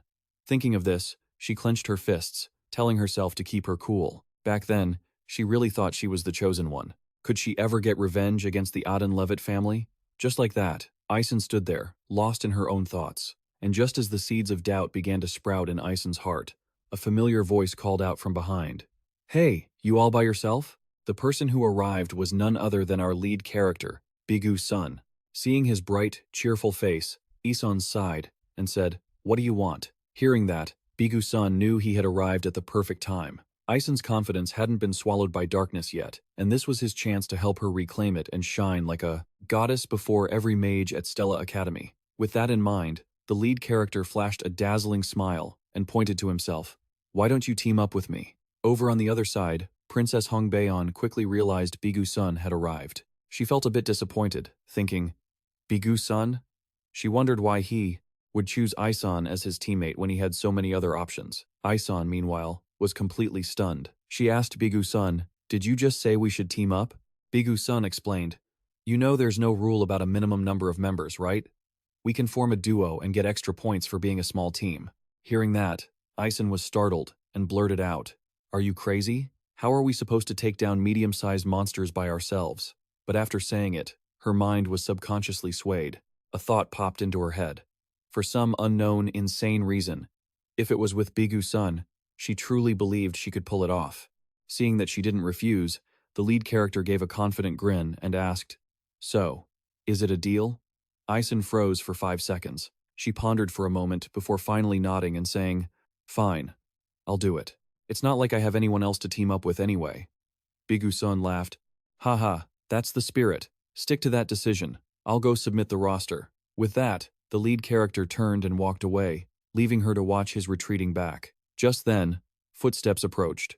Ison was quite surprised by the sudden arrival. Hong Baeon stood before her, crossing her arms, and said annoyed, Hey, what are you? Ison startled. What is it now? If you're trying to compete with me. Before she could finish, Hong Baeon cut her off.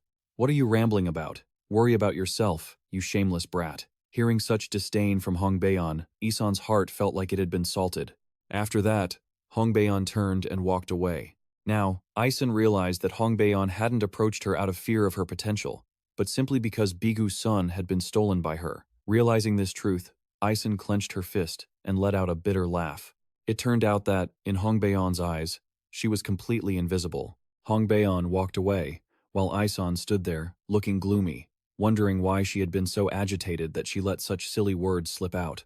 A princess would never act so ungracefully. Hong Baeon thought to herself, how annoying. Could I really lose to a failure and a commoner? Even though she could team up with anyone, she needed a top-tier knight to give her an edge. She scanned her surroundings, and her attention landed on Ma Yusong. Without hesitation, she approached Ma Yusong, who was standing at a crossroads, debating whether to join a team or go solo. Seeing the princess approach, he asked, Greetings, princess. Is something the matter? Hong Baeon replied. Have you formed a team yet? Surprised, Ma Yusong answered. No, I was planning to go solo. Solo? Hong Baeon was slightly taken aback but regained her composure and continued. Then, team up with me. Ma Yusong smirked. Is that really necessary? That was clearly a cold rejection, but Hong Baeon wasn't about to give up easily. She had been determined from the start. Thinking of that, she said, Bigu-san and Ison already teamed up. You know that the fewer members a team has, the higher the bonus points, right? Hong Baeon glanced toward Bigu-san's group. Ma Yusong followed her gaze and saw the two of them chatting happily. Hong Baeon kept talking. I don't think they're just aiming for medium-sized monsters. They're going for the special medium and large ones. I'll say it again. Join my team. Ma Yusong thought it over. Even though he knew Hong Baeon was goading him, the challenge of competing against Bigu-san's team ignited his competitive spirit. Finally, he smiled and said, I see. That actually sounds interesting. I've wanted to test my skills against Bigu-san anyway. Let's turn the tables on them. Hearing this, Hong Baeon breathed a sigh of relief. Good. I'm counting on you. She shot a sharp glare toward Ison and Bigu-san, telling herself, just wait and see. This time, I'm going to wipe both of you out. Time passed, and after 4 days of preparation, the simulated monster battle was ready to begin. The voice of Professor Lai Hangen echoed, All right, it's time to start the assessment for Class S and Class A. Each team may choose the monster they wish to face, ranging from beginner levels to the most difficult ones. While Flame was warming up, chatter erupted all around them. Oh, Team 16 is choosing a Milka? That medium-sized monster actually looks easy to take down. Flame hardened her resolve, thinking, It doesn't matter. I've practiced hard. Even if I can't hunt special monsters for stat bonuses or the huge ones, but taking down this intermediate level 3 monster all by myself is more than enough to get a top-tier score. Usually, it takes 5 first-year mages just to handle 1 intermediate level 1 monster, and if you can leverage elemental advantages, deep experience, and a favorable environment, even taking down higher-level monsters is a walk in the park. Since I use light attribute magic, and I don't have any innate elemental counters, I guess I have no choice. Flame decides to skip the special or high-level monsters to focus on getting a high score with her own abilities. While waiting for her turn, Flame suddenly spots Ison. She remembers that in the original novel, Ison was pressured by Princess Hong Baeon-joon and her clique, making it impossible for her to train or form a team with anyone. In the end, Ison had to take the exam alone and got a terrible score, not even earning enough points for a scholarship. Isun then had to work part-time jobs to survive, enduring all sorts of humiliation and oppression from other students. That situation caused her magic to stagnate, and her mental health gradually suffered. But now, everything has changed. Flame and Beck Yunsung, the transmigrators from the future, have appeared. The original plot has shifted because of this. Beck Yunsung chose to team up with Isun despite his goldfish brain not remembering anything about his past. But thanks to love and patience, Isun's future looks much brighter. Just then, a loud explosion makes Flame jump and turn around. Looking toward the arena, she sees the monster has been taken down. Professor Lingon announces that Group 16 has finished their test, saying, "You've all worked hard." The audience cheers, and Flame realizes her turn is coming up. Her heart starts racing with a mix of nerves and determination. After congratulating the group that just finished, the teacher announces for Group 17 to prepare for their test. Hearing the announcement, Flame immediately calls out, "Yes, I'm coming right now." She quickly moves toward the test platform, heading toward where the two main characters, Beck Yunsung and Isun, are standing. She walks past both of them coldly, but as fate would have it, Flame accidentally steps on her own shoelace, losing her balance and tumbling forward. In the nick of time, an arm from behind grabs her collar, saving her from a painful fall. The sight of a tiny, adorable girl dangling by her collar makes the audience laugh. Laughter echoes through the stands. "Ha ha ha, so chibi, this kid is even shorter than my little sister." The one holding Flame's collar is none other than Beck Yunsung, who asks a bit awkwardly, "Are you okay?" Flame is flustered and speechless at being grabbed by her collar like a baby. Then, Beck Yunsung releases his hand from Flame. Flame awkwardly turns back to thank Beck Yunsung points to her feet and says, "It's nothing, just tie your shoelaces." Looking down, Flame realizes one of her laces is a tangled mess. She secretly remembers that Jackie had tied them securely earlier. Seeing Flame struggling, Beck Yunsung offers to help tie them, but Flame quickly refuses and fixes them herself. She thinks to herself, "Thank goodness I caught that. Otherwise, I would have completely bombed the exam." After tying her laces, Flame steps up to the platform. Her demeanor is incredibly confident. When the audience sees her standing alone, they start whispering. Is she really by herself? Seems like it. There's no way she intends to solo an intermediate monster alone. Some male students whisper to each other about those who couldn't find a team because they were unpopular. In the magical world, they say interpersonal relationships are crucial. Flame's test begins against an intermediate monster of massive size. Standing before it, Flame is like a tiny ant. The pressure difference is overwhelming. The chatter in the stands continues endlessly. That monster has no special attributes, so she's doomed. Right at that moment, the teacher's announcement rings out. "All right, Group 17, begin your test." As soon as the signal is given, the monster lunges at Flame with lightning speed. But Flame stands perfectly still, concentrating on her incantation, ignoring the worried whispers from the stands. Look at how rushed and frantic she looks. How could she possibly handle it alone? As she completes the spell, whispers float on the wind, and a golden magic circle appears at her feet. Flame looks on with fierce determination, believing she can do it. Strong vines burst forth from the ground, wrapping tightly around the monster's body, pinning it in place so it can't move an inch. Next, Flame casts a material transformation spell, turning the vines as hard as stone, making the monster grow weaker, its body trembling with frustration. But Flame knows it's not enough to finish it yet, so she continues to summon 3 halos above her head, condensing power for a one-hit knockout move. At that moment, the beast seems to go mad and exerts all its strength. The vines begin to crack, and a second later, they all snap. The beast breaks free, eyes glowing red with fury, and lunges again. It opens its massive maw, intending to swallow Flame whole. Right then, Flame's spell takes effect. A massive beam of light fires out, piercing straight through the monster and leaving a fatal, gaping hole in its body. On her end, Flame is out of juice after using almost all her mana and is panting hard. The giant monster finally falls, hitting the ground with a thud that shakes the earth. Watching from afar, the students look on in shock. The teachers and guests take off their glasses and put them back on, unable to believe their eyes. The students who used to tease her are now dead silent. Wow, that's insane. My group of 5 couldn't even take down an intermediate monster. Who is she? Teacher Lai Hanggu announces that Group 17 has completed the test and gives Flame high praise. She bows to thank him and leaves the stage, thinking to herself, "Phew, finally cleared that hurdle." As Flame returns to her seat, she is surprised by the arrival of someone. Her eyes widen in astonishment, wondering if she's seeing things. Meanwhile, the students from the next group are stepping onto the arena. The teacher's voice rings out. Now, let's begin the test for Group 31. And the next intense match between two rivals, who can be considered the strongest in the academy, is about to unfold. All eyes are fixed on them, especially the first-year students. They look as if they've seen Korean idols and start screaming continuously. There's Princess Hongbaeyeon. It's Princess Hongbaeyeon of the royal Adalbit family. And her teammate is the one with the top server entrance score, Ma Yu-seong. He's so handsome. How can someone in this world be both that handsome and that smart? This is going to be a top-tier performance. Just watch. Go, Princess. Go, Ma Yu-seong. On the side, Flame leans against the wall, thinking to herself, Hongbaeyeon, the one who was supposed to team up with 6 people. Wait, is she really teaming up with Ma Yu-seong? In the original novel, those two had absolutely nothing to do with each other, but now they're in the same group. The more Flame thought about it, the more his head started to ache. What kind of weird combo is that? As Flame stood there, confused, a monster was summoned by the group of Hongbaeyeon. Its body was covered in scales as hard as diamonds and coated in a layer of slime.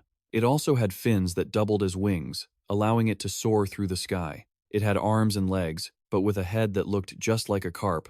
The whole thing looked incredibly bizarre. The students in the observation stands gasped in shock.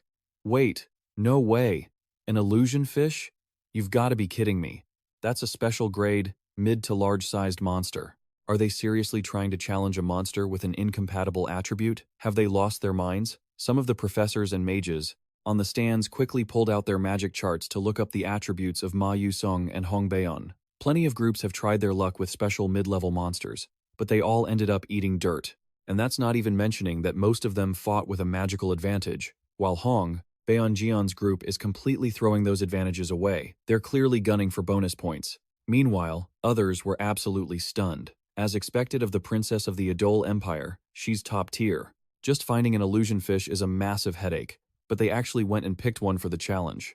According to the original novel, Princess Hongbaeyeon's attribute is fire, while Ma Yu-seong can use all 3, earth, lightning, and fire. But those are just his secondary ones. His true attribute is still being kept under wraps, and Ma Yu-seong can't let that secret out yet. So, he'll just show off the attribute he's most confident in. Now, the illusion fish is a water-type monster, a variant with an incredibly tough, scale-covered hide. They used to rule the seas thanks to their high intelligence and massive numbers, but after being cursed centuries ago, they lost every shred of their intellect. Now they're just mindless monsters. That said, they still possess the unique ability of their ancestors, the power to fly through the air. Because of this water-type monster is completely immune to lightning magic, which is usually considered the fatal weakness for anything that can fly. On top of that, its nature counters the attributes Ma Yu-seong usually relies on. They're not only going after a mid to large grade monster that everyone else failed to take down, but they're also giving up every elemental advantage they had. It looks like they're aiming for a perfect score on this test, but that's only if they actually pull it off. While everyone was still whispering and buzzing with excitement, their homeroom teacher, Lee Hang-gon, gave the signal to start. As soon as the signal dropped, the fish monster soared high into the air and let out a roar. Its foul, suffocating breath washed over the entire arena. Watching the illusion fish get closer, Hongbaeyeon held up her staff and said, "Let's start. Just stick to the plan." Beside her, Ma Yu-seong nodded. "Understood, Your Highness." With that, he spun his wand and stepped back. Watching from afar, one student asked, "What are they planning?" The student next to him was just as confused. "I thought they were going to attack, but why is the knight retreating behind the mage? What kind of crazy move is this?" While the audience was locked onto their performance, Ma Yu-seong suddenly activated his burst speed and leaped into the air, heading straight toward the illusion fish for a head-on clash. Elsewhere, Dak Goang saw Ma Yu-seong's confident, badass look, stroked his chin, and said, "Oh, for a first year, that burst speed is pretty impressive, isn't it?" Banjian nodded in agreement. "Yeah, this kid's got some real skill, but at that level, he's not going to be able to reach that monster. Plus, you can't use burst speed in midair. What exactly is he planning?" In the face of everyone's skepticism, Ma Yu-seong used his wand to summon a square stone platform right under his feet. Then, a fireball cast by Hongbaeyeon exploded perfectly at Ma Yu-seong's position. After triggering his burst speed, the shockwave launched his body forward once more. Ma Yu-seong flew like a missile straight at the monster. Witnessing the teamwork of Group 31, the audience couldn't take their eyes off the display. "They're so perfectly in sync. I can't believe it. As soon as he got within range, Ma Yusong conjured an incredibly massive stone fist in midair. He smashed that giant godlike fist right into the illusion fish, sending the monster plummeting to the ground with terrifying force. As the dust cloud settled, the illusion fish lay motionless on the ground. The sheer physical impact had cracked its supposedly unbreakable shell. Not missing a single beat, Ma Yusong kept casting. A blue magic circle appeared on the ground, and countless stone pillars erupted, locking the monster in place so it couldn't move. However, Ma Yusong isn't a specialist in crowd control, and his magic was quickly shattered by the illusion fish as it struggled. Seeing his spell broken so easily, Ma Yusong didn't even get angry when he landed. His only goal was to buy time, because Princess Hongbeon's ultimate destruction spell was ready. Right after, a massive fireball, looking like a miniature sun, descended directly onto the illusion fish, making it scream in agony. That was followed by an earth-shattering explosion that engulfed the entire area. Up in the stands, the students couldn't believe their eyes, sweat dripping down their foreheads. Holy crap! That was only a third-tier spell? How could a fire-type spell make it scream in such pain? I must be going blind. Seeing the illusion fish wasn't quite finished yet, Ma Yusong unleashed his lightning magic. As the spell completed, he wore a smirk. It was over.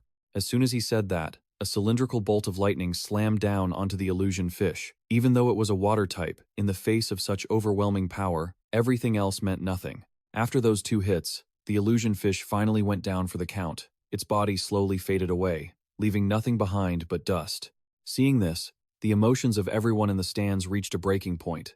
They couldn't stop cheering and praising them. The illusion fish had been taken down before it even had a chance to retaliate. This is insane. The freshmen this year are absolutely top tier, especially that first-year girl who took down a mid-level monster all by herself earlier. She was amazing too. You really can't mess with these freshmen. They're on par with the third-year S-class seniors already. Really? Of course. How could they not be? After the performance ended, Hongbeon and Beck Yunsung were heading back to their seats. Feeling the jealous yet admiring gazes of everyone around, Hongbeon felt incredibly confident. That high-flying feeling after a glorious victory, combined with a bit of a power trip, was enough to make our little princess automatically start daydreaming. She was convinced that she was the main character of this test. Casting a glance at the team of Beck Yunsung, and Aoi, a massive question popped into her head. Can you really beat me? No matter what kind of monsters you and Aoi choose, there's no way you'll put on a more impressive performance than we did. Well, those were just the delusions of Princess Hong's fragile ego. Who knows? The thing is, when Beck Yunsung stepped onto the platform, his final remark left the entire stadium frozen in shock. No noise, please. Just summon 5 monsters for me.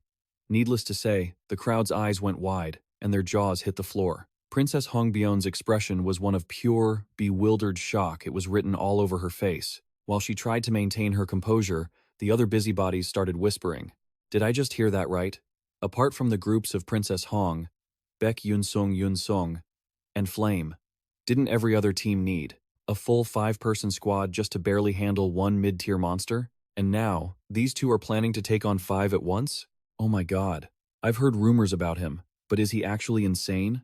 Every gaze felt like a spotlight fixed on our male lead. Countless green flashes enveloped the pair as the summon was successful, and a swarm of mid-tier monsters appeared on the arena floor. They actually looked pretty formidable. The male lead and Aoi were surrounded like ants at a picnic. Standing in the middle of the horde, the 2 youngsters looked tiny, fragile, and ready to be crushed. From a prime viewing angle, the 2 judges were also slightly taken aback by the overwhelming arrival of the monsters. Let me briefly introduce them according to the renowned monster researcher. The team led by the male lead had summoned an all-star lineup, including a poison frog, a marad, a black sandboar, a Caden bird, a Nami slime, and a pretty fierce-looking bat. Princess Hongbeon was standing nearby, her face full of curiosity, and turned to ask Beck Yunsung, "Hey Beck Yunsung, do you notice anything?" Caught off guard, Beck Yunsung glanced at the princess, then scanned the arena, his lips curling into a mysterious smile. Actually, no. I'm just curious what Yunsung is planning. I'm also looking forward to seeing how he performs. Before the monsters made their move, Master Li, who was presiding over the challenge, threw out a pointed question. I just have one question. Who decided on this monster lineup? With an expression of pure, unbothered innocence, the male lead, Beck Yunsung, replied coolly, "It was me, sir." Hearing that the player had chosen the lineup himself, Master Li dug deeper into the issue.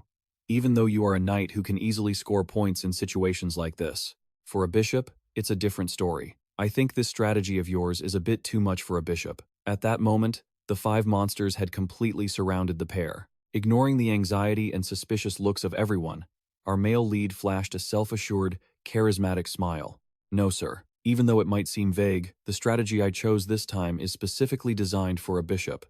Aoi, the companion standing beside him, couldn't help but be stunned. After receiving such a firm answer, Master Li seemed to have realized something and nodded. I see. Very well, let's begin. As soon as the signal to start was given, the monsters lunged to trap the male lead and Aoi. Aoi looked a bit nervous. The male lead spoke softly, his voice full of reassurance. Can you do it? Aoi replied firmly. Of course, just trust me. Aoi then pouted. How can I possibly trust you? That line is getting a bit old. To give his teammate a boost of mental vitamins, Beck Yunsung dropped a line that left Aoi frozen for a few seconds. I believe in you. That was truly a top-tier morale boost. Coming from a teammate, Aoi finally breathed a sigh of relief as a stream of thoughts raced through her mind. Beck Yunsung, you really are a hard person to read. That night, Aoi quietly followed the male lead, her head full of big questions. Finally, she decided to break the silence. Hey, the male lead turned around in surprise, looking at her with a bewildered expression. Yeah? Seizing the golden opportunity while they were alone, Aoi asked point blank. Why me? To be honest, you're a talented knight. You could have chosen anyone else to form a team. Facing this awkward question, the male lead could only scratch his head, looking quite troubled. After racking his brain to think of a satisfactory answer, he finally opened up. It's true that there are many talented and outstanding people in our class.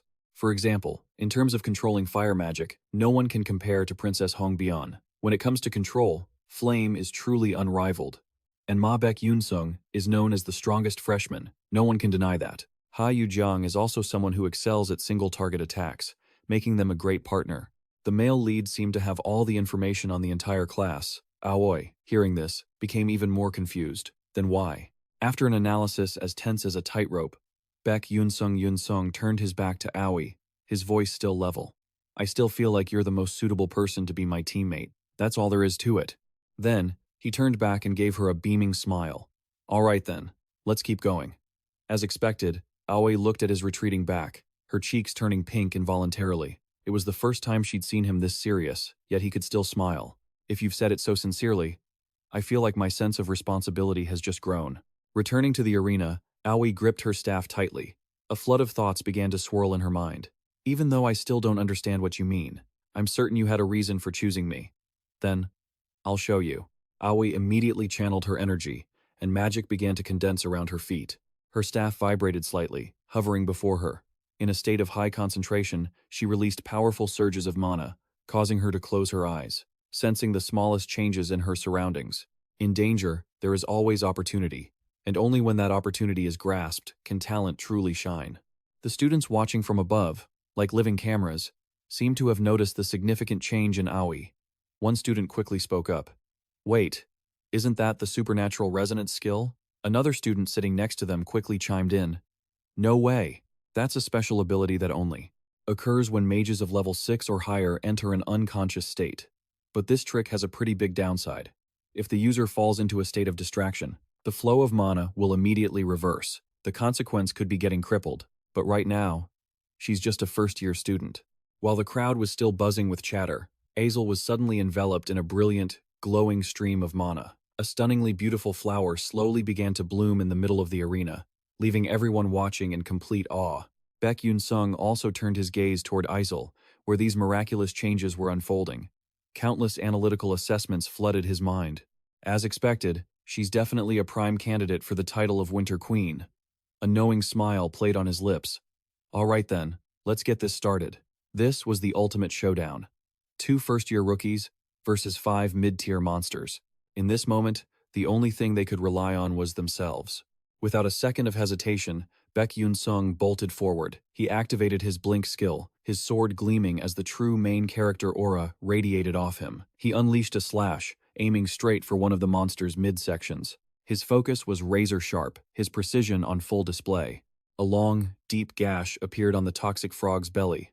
Overcome by the bone-chilling pain, the creature let out a piercing, miserable screech. Sensing that something was off, the hero cast a quick glance to the side. The first objective, tagging the toxic frog, was complete. Next up, the black sand boar. He mused to himself. Suddenly, the boar whipped its head around, locking eyes with the wailing frog. Its eyes glowed a blood red, fixed intensely on the target. This time, the boar's target wasn't the hero, but the frog. The boar took a deep breath, tucking its front legs in. As if reading its intentions, Beck Yunsung grinned, his mind racing with further calculations. Perfect. Just as I predicted. The way to handle 5 mid-tier monsters at once is to create a specific kind of chaos by turning them against each other. The battle grew hotter, becoming breathtakingly intense. Witnessing this one-of-a-kind spectacle, all the students in the stands stood with their mouths wide open. Right before their eyes, 5 monsters were tearing into each other. They began to whisper, "Oh my God, what is happening? I can't believe my eyes. Are they actually fighting each other?" Realizing his plan was going exactly according to plan, Beck Yunsung wore the smile of a victor. It was just as he'd calculated. The strategy to make them hostile and slaughter one another had succeeded. Or, to put it more eloquently, this was a classic borrowed knife tactic, a dirty but incredibly effective trick that people often pull, using the strength of others to eliminate opponents without having to lift a finger. Beck Yunsung continued his mental play-by-play. Professional gamers from Ear War had once racked their brains, trying to figure out how a group of noobs could deal with a swarm of powerful monsters. After countless trials, they finally found the solution. Exploiting the monster's specific traits and attributes, he began to break down his genius plan. First, when I attack and injure the toxic frog, also known as a Maridun, its forehead glows red. This light stimulates the wild, aggressive instincts of the black sand boar. After that, the black sand boar sprays sand everywhere as it moves. When the sand hits the Nami slime, it gets irritated and creates a massive amount of water to keep itself moist. Great. The plan is still on track. Thanks to the barrier on the arena, the water was rising rapidly. As if remembering something, Beck Yunsung glanced at the black raven, a sly smirk on his face. Next, it's your turn. He continued, revealing his plan. One of the unique traits of a carden bird is that when it senses humidity, it lets out an ear-piercing scream at a pitch over 7 octaves. When the water rises to a certain level, the carden bird gets agitated and lets out that screech. And finally, that triggers the sensitive sonic bat, a species incredibly reactive to sound, causing it to go berserk and relentlessly attack the enemy. Just as expected, that ear-splitting scream sent the bat into a frenzy, diving at the carden bird, punching, kicking, and clawing, you name it. A kick at light speed deformed the carden bird's face, sending it tumbling backward. By some wild stroke of luck, the bird's body slammed into the water monster, sending it into a blind rage. Next, Beck Yunsung didn't hesitate to splash a whole bucket of water into the carden bird's face. You'd think the bird would retaliate, but instead, it glared at the bat, with eyes full of murderous intent. The bat wasn't backing down either, glaring back as if to say, "There's plenty of blood here. If you want some, bring it on." The result was 2 monsters duking it out for hundreds of rounds, neither able to gain the upper hand. Soon, other monsters started picking fights, creating chaos like nothing anyone had ever seen. In the stands, the scholars and professors couldn't hide their astonishment. One of them couldn't help but exclaim, "It's unbelievable. How does this student, Hong Baeon, know all the traits and weaknesses of those 5 monsters? Even I, a scholar specializing in monstrology, never even thought of this plan. They're reckless and impulsive, but it's certainly worth learning from." Suddenly, a female professor chimed in. "I agree with you. They are reckless and crazy, but what amazes me is Aizel's ability to focus. She's able to maintain the flow of mana while the monsters are fighting so violently. That's a truly extraordinary level of concentration. I think she must have completely given her heart and trust to her knight." On the arena stage, the monsters were still going wild, attacking each other blindly, not paying attention to anyone else. At the center, dust was swirling, the water kept rising, and the red light grew even more blinding. Amidst the chaos, Beck Yunsung had perfectly fulfilled his role as a knight top tier. True to the title of a knight, they were tasked with protecting and blocking the enemy until the long-range mage finished their incantation. Every time a monster stupidly attacked Aizel, Beck Yunsung would instantly blink in. He used his razor-sharp sword to slash at its ankles, causing it to fall flat on its back. Just as the carden bird scrambled back up, it was ganged up on by other monsters. Before it even knew what hit it, Beck Yunsung realized things were getting tense, as his attacks had angered the whole swarm. The hero rushed back to his position, continuing his duties as a model knight. Suddenly, his 6th sense warned him of looming danger. Beck Yunsung's eyes went wide as he saw a massive, giant boulder flying straight toward Aizel. At this moment, Aizel was still in a mana-resonant state, leaving her immobile. Without a second's hesitation, Beck Yunsung blinked over to shield her. With his skillful technique, he sliced the giant boulder clean in two with his sword. Witnessing the whole scene of Beck Yunsung playing the hero, the princess couldn't help but laugh, turning to ask, "Hey, Princess Hong Beck Yunsung, don't you think he looks just like an ideal knight? Is he like a knight protecting a princess from a fairy tale?" Hearing those words, Hongbi's eyes widened. Her ruby-red eyes sparkled, unable to look away from Beck Yunsung. Right in the middle of the battlefield, Beck Yunsung moved with the grace of a true warrior. The light reflecting off his sword and the faint trails left by his high-speed dashes kept everyone glued to the action. One moment he was to the east, the next he was to the west. This wasn't just a simple performance. Beck Yunsung was actually shielding Aisoi from every angle, just like a knight protecting a fairy tale princess. Under his absolute protection, Aisoi remained completely unscathed. The battle grew more intense, and the monsters began to tire, their bodies covered in wounds. Suddenly, a mystical magic circle appeared around Aisoi. It looked like the shimmer of a sparkling star or pure morning dew falling into a silent space. Finally, Aisoi's sapphire-like eyes opened. She gripped her staff tightly, her voice echoing with crystalline clarity. As she finished speaking, the water pooled on the ground instantly froze, and a massive ice flower bloomed in the air. Beck Yunsung, that flower was crafted entirely of ice, radiating a bone-chilling aura from its delicate petals.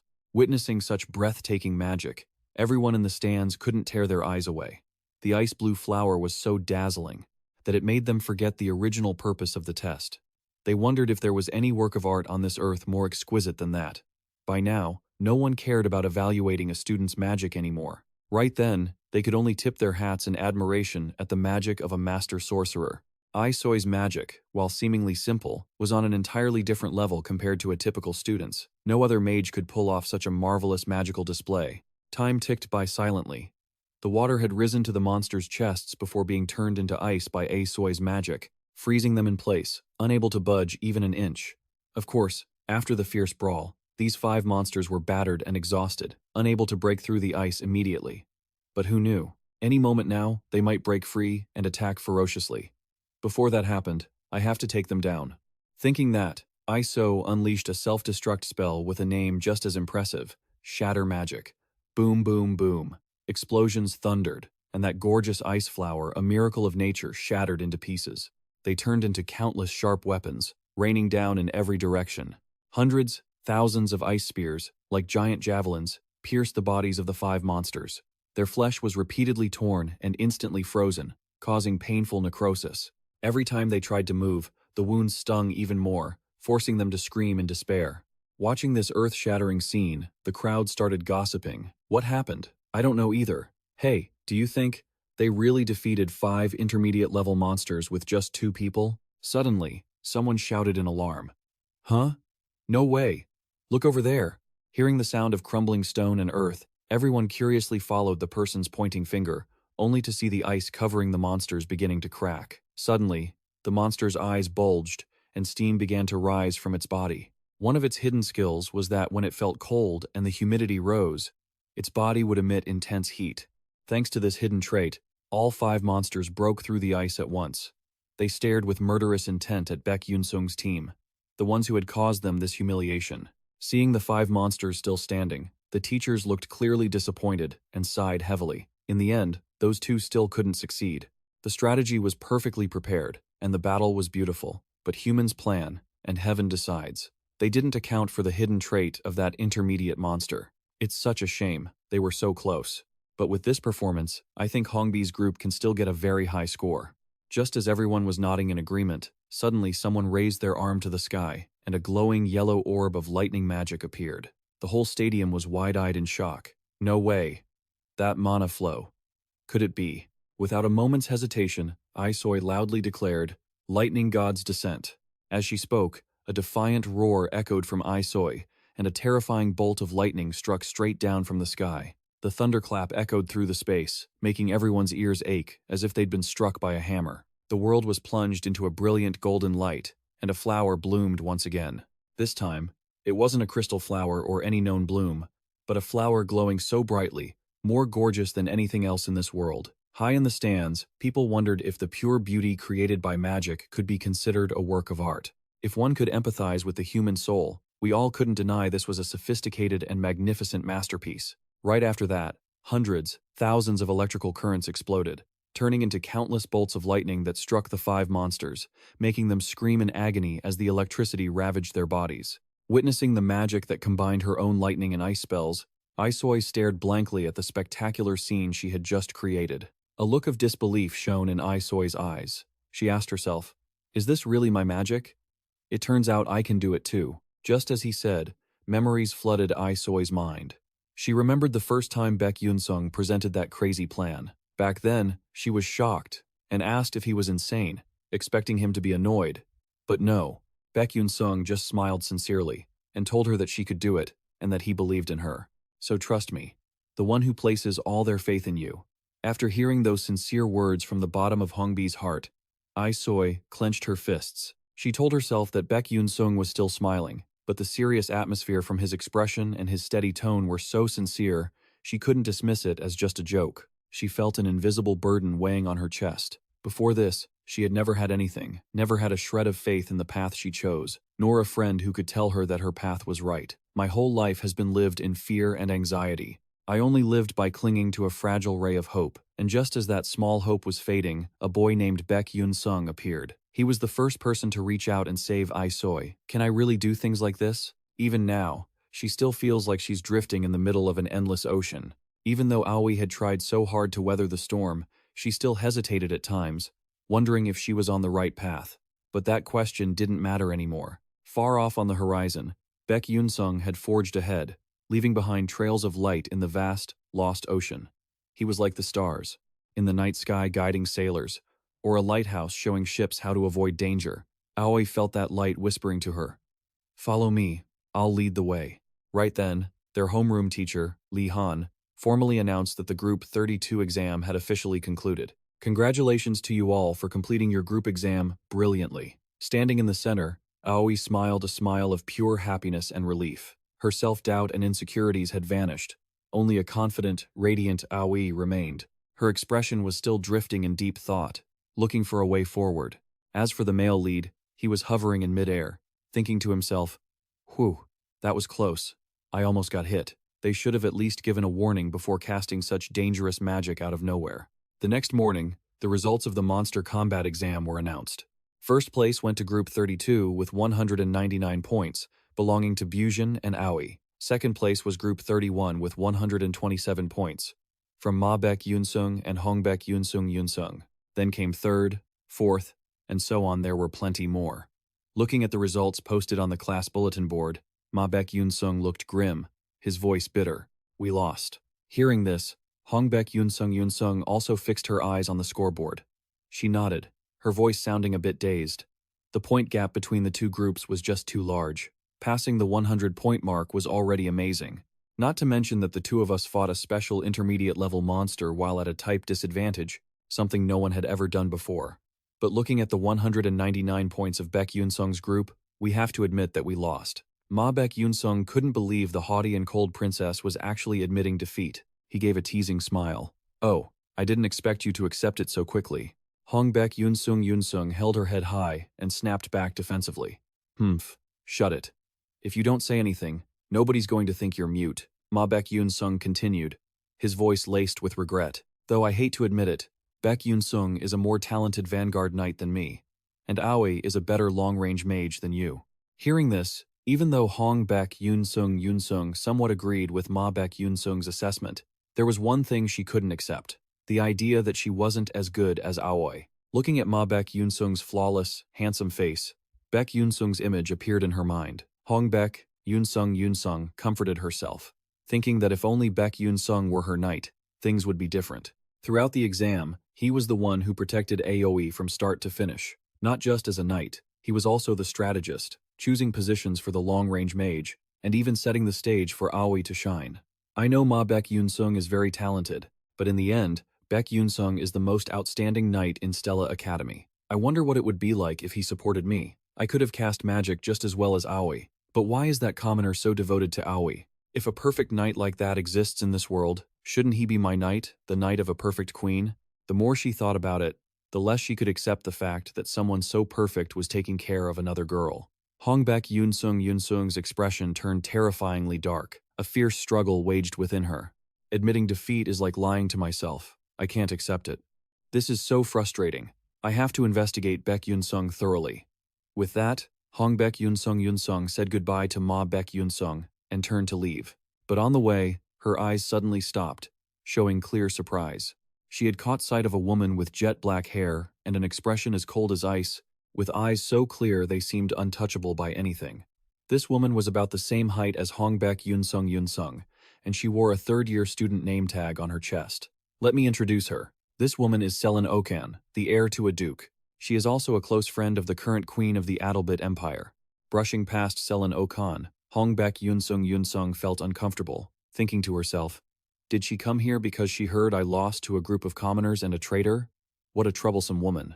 Thinking this, Beck Yunsung walked past the woman, the princess's back gradually disappearing from view. Selen Okan let out a sneer, her voice full of contempt. So young and naive. Still haven't realized that every little thing you do looks so ridiculous and weak?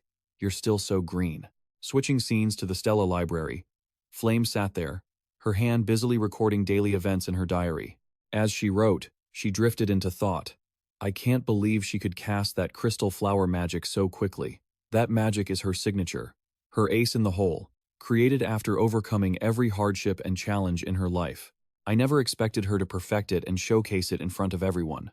If the original script held true, Aoi should be drowning in despair right now. Due to the massive shock after the simulated battle with the monster, Aoi would be unable to escape the cage of Crown Prince Jeremy Kelvin and would slowly wither away over time. But that dark future had completely changed.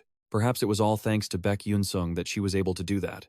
In the original romance novel, Beck Yunsung and Aoi faced the apocalypse together. But what if there was a side story written by the author that I wasn't even aware of? What if Beck Yunsung was just an unknown side character, falling in love with Aoi his whole life, but never receiving her love even until the moment the world ended? Is that too far-fetched? After reading too many romance novels, strange thoughts kept swirling in Flame's head. A realization flashed, regression to find the love of his life, and to protect a world where his beloved could live happily forever, even if the price to pay was that his own existence would be forgotten by everyone. In those final moments, would Beck Yunsung feel any regret? Flame felt her heart tighten. A strange, choked-up emotion surged in her chest, unable to believe she was witnessing a story with such a sad ending in real life, not just through a screen or on the pages of a novel. The love for which he was willing to trade his own existence to turn back time. What would that feel like? Exactly. Back to Beck Yunsung's cozy room. Right now, he was staring at the system board without even blinking. Chapter 5. Monster Combat Simulation has officially concluded. Congratulations. You've earned a massive amount of experience for successfully steering the story in a positive direction. User. The Constellatio project will grant you an additional reward. Beck Yunsung couldn't help but exclaim after reading that. What should I choose for my reward this time? I've been thinking about it, but I haven't had a chance to decide yet. I already leveled up my flash step skill in the previous chapter, so it's best to prepare for the upcoming one. The more he thought, the more tangled his mind became. But suddenly, an idea sparked. He broke into a satisfied grin and said, "That's it. How could I have forgotten about that?" With his mind made up, he messaged the system. "I want to claim the J-Fel leaf key item." The system responded, "System is evaluating the user. Please wait a moment." Ding ding ding. Verification complete. Congratulations on obtaining the J-Fel leaf key. Seeing the high-end key materialize, Beck Yunsung jumped for joy. Awesome. Even though this thing might not be as ancient as the gear I used in my old VR MMO, it's one of those ultra-rare items that only top-tier players can get their hands on. This key is the tool for chatting with a very special spirit, but the catch is it only has one function, unlocking a secret dungeon. But to actually use it, I have to get out of here. Thinking back, after that whole mess at the graveyard, Stella Academy has really tightened up their security. Seriously, Academy, what am I supposed to do now? While Beck Yunsung was racking his brain, he suddenly recalled how he used to sneak out of Stella when he was grinding the game. Back then, they had the same lockdown rules. Wait, what trick did I use back then? After a moment of deep thought, a light bulb went off. Beck Yunsung's eyes lit up. Right, clubs. I have to join a club. Outside, the sun was high, casting warm rays down. Beck Yunsung began writing his growth diary. Growth diary. My family was poor when I was little, so we rarely ate out like other people. Whenever mom was out working, I had to cook instant noodles for myself. Eventually, I got sick of them and begged for something delicious. Mom used her savings to buy me a dish of stir-fried noodles. I was so happy. Even though mom sat with me, I couldn't understand why she didn't eat any. Mom said she didn't like stir-fried noodles. After a while, I finally understood. He finished writing and stretched, reaching his arms out, his eyes a bit stinging from staring at the notes for too long. All right, I've almost finished my assignment. A wide grin appeared, followed by a thought. Okay, now I need to find a club to join. And so, our protagonist headed straight to the school notice board, which was plastered with flyers for all kinds of clubs. He leaned his chin on his hand, observing them with a thoughtful expression. But which one is actually the one? The number of notices was dizzying. Writing club. Goal. Get into university. Chess club. The aristocratic sport for mages. Cooking club. A place that nurtures future chefs. Looking at the information on the board, his thoughts began racing again. There are a lot of clubs, but hardly any that allow for off-campus activities. I really need to choose carefully. Just then, as if by telepathy, he sensed something and glanced to the side. You're also thinking about how you haven't signed up for a club yet? Someone was standing right next to him. Startled by the question, Ari looked over, her voice a bit prickly. What? And what about it? Seeing she wasn't fond of the question, he steered the conversation in another direction, his voice probing. You should be getting scouted by plenty of clubs, right? Ari snapped back, voice full of suspicion. Do you not know who I am? Finding the question a bit odd, he replied coolly, I do. You're Ari. You've been pretty famous lately. Not denying it, she continued, her voice sounding a bit embarrassed. Yeah, I guess so. Seeing the slightly melancholic expression on her face, Beck Yunsung fell into deep thought. Since that test, Ari's reputation had done a complete 180. She must be feeling the weight of it just like he was. Waiting for him to choose, Ari closed her eyes. She looked just as cool as a lead character, but he had to choose a club carefully. Suddenly, a figure from afar stood watching the two of them chatting. And that person was none other than Beck Yunsung. He strolled over casually and patted the protagonist on the shoulder, a friendly smile on his face as he spoke. Is that Yus? This sudden appearance and friendly expression caught Beck Yunsung off guard, and a thought crossed his mind. Beck Yunsung? Why is he? Beck Yunsung brushed Beck Yunsung's hand away, voice slightly annoyed. All right, take your hand off first. But in response, Beck Yunsung just kept that flower-like smile. You're amazing. I saw your test results. And I heard you even led the hunt against the necromancer. You're truly talented. Hearing Beck Yunsung's flattery, Beck Yunsung looked a bit dazed. Well, it was mostly just luck. As expected, Beck Yunsung didn't stop, his eyes glued to the protagonist as he continued, his voice filled with admiration. You really are different from everyone else. The usually cold expression on Beck Yunsung's face turned completely warm. Beck Yunsung couldn't help but be surprised by this transformation. Not knowing what to do, he gulped nervously, eyes squeezed shut, and stammered out. As you know, I'm just a commoner, so I always have to find ways to do better than others. Hearing the humble response from Beck Yunsung, Beck Yunsung returned to his bright smile. He immediately replied, So that's it. You've been using your time much more efficiently than I have. Suddenly, Beck Yunsung asked an irrelevant question. What are you planning to do this weekend? Seeing Beck Yunsung ask, Beck Yunsung was surprised. Me? Then he answered with a single word that left them both speechless. Caught off guard by the answer, Beck Yunsung's words were a bit strange. I was just asking to be polite. Your answer was also just to be polite. Thanks. Realizing his reply might have been confusing, Beck Yunsung waved his hands, quickly explaining, No, I'm actually studying. Studying and training. Beck Yunsung asked, stuttering. You don't usually do stuff like that, so why are you smiling like that? Beck Yunsung replied, voice sounding a bit embarrassed. Huh? Oh, yeah. I don't know why, but I've been liking it lately. One was smiling like they just won the lottery, and the other was suspicious. Seriously, a guy who's already handsome like you, please just act normal. Beck Yunsung actually training hard is a story for later. What was the reason this time? Suddenly, Ari spoke up. The dungeon practice trip, right? Seeing an excuse to change the subject, Beck Yunsung jumped on it. That's right. If the young lady hadn't intervened, I might have been in danger. Hearing that, Isa's temper flared up again. A sharp warning followed immediately. Don't you dare call me a lady. Listening to them bicker, Beck Yunsung stood by, mentally summarizing the situation. Right in the original script, Ma Yusong teamed up with Flame and easily dealt with Haegugang. But because I intervened, Flame is stuck with me. He's had to face Haegugang all on his own. Maybe that's why Haegugang is acting so strangely. But all things considered, it's going just fine. Thanks to this, both Haegugang and Ma Yusung will end up grinding and leveling up on their own. Unlike me, their growth will surely bring a positive influence toward the happy ending. After going around in circles, Ma Yuseong finally returned to the main point. He posed a question to the protagonist. Hey Yunsung, haven't you joined any clubs yet? It's been quite a while since you enrolled. Still feeling grumpy, Yunsung's tone was blunt. Because I've been busy lately. With a smile as sweet as medicine, Ma Yuseong pointed at himself, his voice full of invitation. Then how about joining my club? The only response was the protagonist's icy glare. Let's see. If you can meet my requirements, I'll reconsider. Ma Yusung kept pushing. What kind of club are you looking for? Hitting the nail on the head, Beck Yunsung started rattling off a list of requirements as tall as the sky. It has to be quiet, few people, no private gatherings, and it must have full insurance coverage.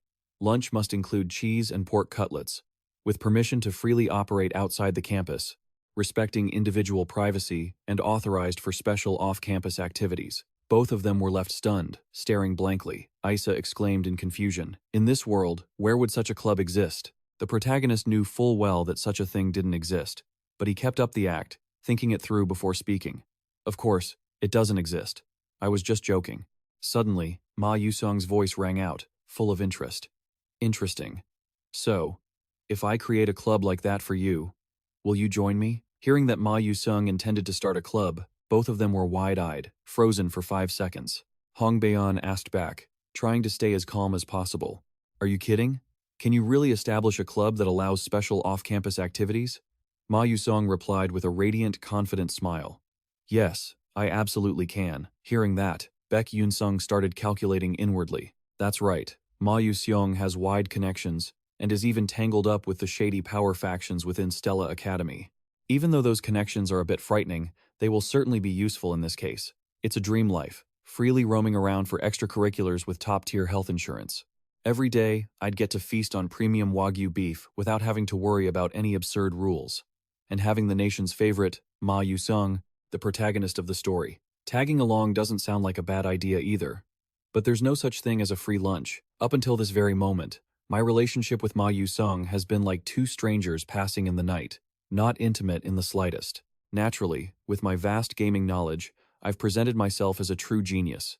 But is that enough to make him willing to build a dream club just for me? Thinking that, he got serious and declared bluntly, "That's a great idea, but what do you gain from setting up this club for me?" Hearing that, Ma Yusung's eyes sparkled with emotion. He looked at him as if admiring a priceless diamond and whispered, "I do. You are an incredibly special person." As if realizing something, the protagonist's expression hardened, his seriousness apparent. "What exactly do you know?" But then, his train of thought suddenly faded and stopped abruptly.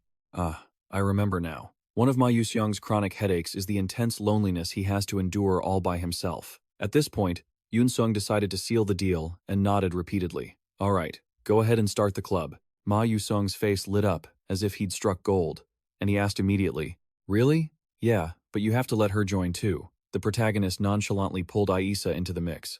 This move left Aisa stunned, bewildered, and literally floored. "Huh? Me too?" Seeing the plan falling into place so smoothly, Yunsung felt secretly smug. In this universe, the two of them are definitely a match made in heaven. If it's Aisa, she can completely heal Ma Yusung's soul. He's like a pufferfish the moment he's pulled out of the water. He turns black, dies, or worse, goes completely insane. I wouldn't dare count on Flame, because she's always busy hanging around with Haegugang. Ma Yusung was as happy as could be to have someone by his side, so he didn't hesitate to show off his generosity. He gave Aisa a ticket into the group. If a lovely lady like Aisa joins, I'd be more than happy to have her. Lady Aisa, being called a lady for the second time, started to lose her temper and snapped, "Don't call me a lady, it's annoying." Watching the cat and dog fight between the two young friends, Yunsung sank into thought, wondering if this decision was a stroke of genius or just a youthful mistake. Right then, Ma Yusung curiously asked, "So, what shall we name the club?" "Yunsung, I assume you've prepared for this?" He calmly replied, "Leave that to me." A moment later, a sacred document appeared before the public. The club application form. Club name, Gourmet Club. President, Yunsung. Members, Ma Yusung and Isa. Purpose, exploring cuisine from the four corners of the world. Seeing something was off, Isa spoke up hesitantly. But, will this really work? To reach the level of a special activity seal, you need at least one supervising professor and at least 5 members. Hearing that, the corner of Ma Yusung's mouth curled into a meaningful smile. He beamed like a savior descending from the heavens. Leave the members and the seal to me. But finding a supervising professor seems difficult. Yunsung heard this, his sharp eyes darting toward Ma Yusung as he asked, "How were you able to get the special off-campus permit anyway?" "It's just that all the professors here are bastards, that's all." Ma Yusung smirked again, a smile that made people shiver. Since no one understood the reasoning behind it, that smile sent chills down Yunsung's spine. He could only mutter, "It's nothing." Seeing that everything was settled, Ma Yusung took the paper in his hand and solemnly declared, "Then I'll go get the seal for our club application. Yeah, I'll leave it all to you." Watching Ma Yusung's back fade away, he fell into a deep train of thought. That seal for special activities isn't something just anyone can get. But if they are willing to stamp it for him, I can say with absolute certainty, they are one of their insiders. The scene shifts to the main tower. Number 1. The residence of the vice principal of Stella. At this moment, the vice principal is leisurely admiring an antique porcelain vase. Suddenly, the sound of the door opening shattered the silence, causing his expression to flicker. Beck Yunsung had calmly strolled right up to the vice principal. Gazing at Beck Yunsung's heartthrob-level good looks, the vice principal suddenly flashed a subservient smile, his voice dripping with syrupy sweetness. "Oh my, what wind blew you here today? Welcome, young master Beck Yunsung." Seeing the blatant brown-nosing, Beck Yunsung responded with a friendly smile of his own. "Yeah, long time no see." With that, Beck Yunsung comfortably flopped into the vice principal's chair, crossed his arms, and wore a look of pure satisfaction. "Showing off, huh? Oh, your seat is more comfortable than I thought. I think I'm going to like it here." Ha ha ha. Faced with such audacity, the vice principal could only manage a stiff smile, hurriedly bowing in reverence. "Thank heavens, it's an honor that the young master likes it. It's truly a joy to see how much you've grown." Beck Yunsung replied nonchalantly, as if it were nothing. "Is that so? Life at Stella Academy is pretty good. I've met a lot of interesting people. This place is way better than home."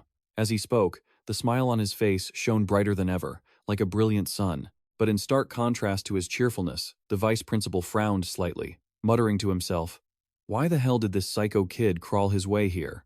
Trying to regain his usual composure, he asked, "So, what exactly brings you here?" Beck Yunsung didn't answer right away. He gently placed a piece of paper on the desk, the corners of his mouth curling into an enigmatic smile that left the man across from him brimming with curiosity. "This is an application to form a club. I need you to stamp this." The vice principal was stunned, his face going blank as he stammered, "Say what now?" His eyes were glued to the paper on the desk, unable to hide the growing suspicion in his heart. A notorious weirdo like Beck Yunsung wanting to start a club? If word of this reached the family, they'd surely be wide-eyed with shock. Thinking of that, he fell into a contemplative silence. After a moment of racking his brain, the vice principal sighed before finally nodding. "I see. An application for a club. Is it? First, let me check if it meets the criteria. Regardless, to start a club, the minimum number of members must be valid, that's the rule." But the moment he reached out to touch the paper, Beck Yunsung moved like a flash, slamming his hand down to block him, giving his opponent no chance. The whole room suddenly sank into a suffocating silence.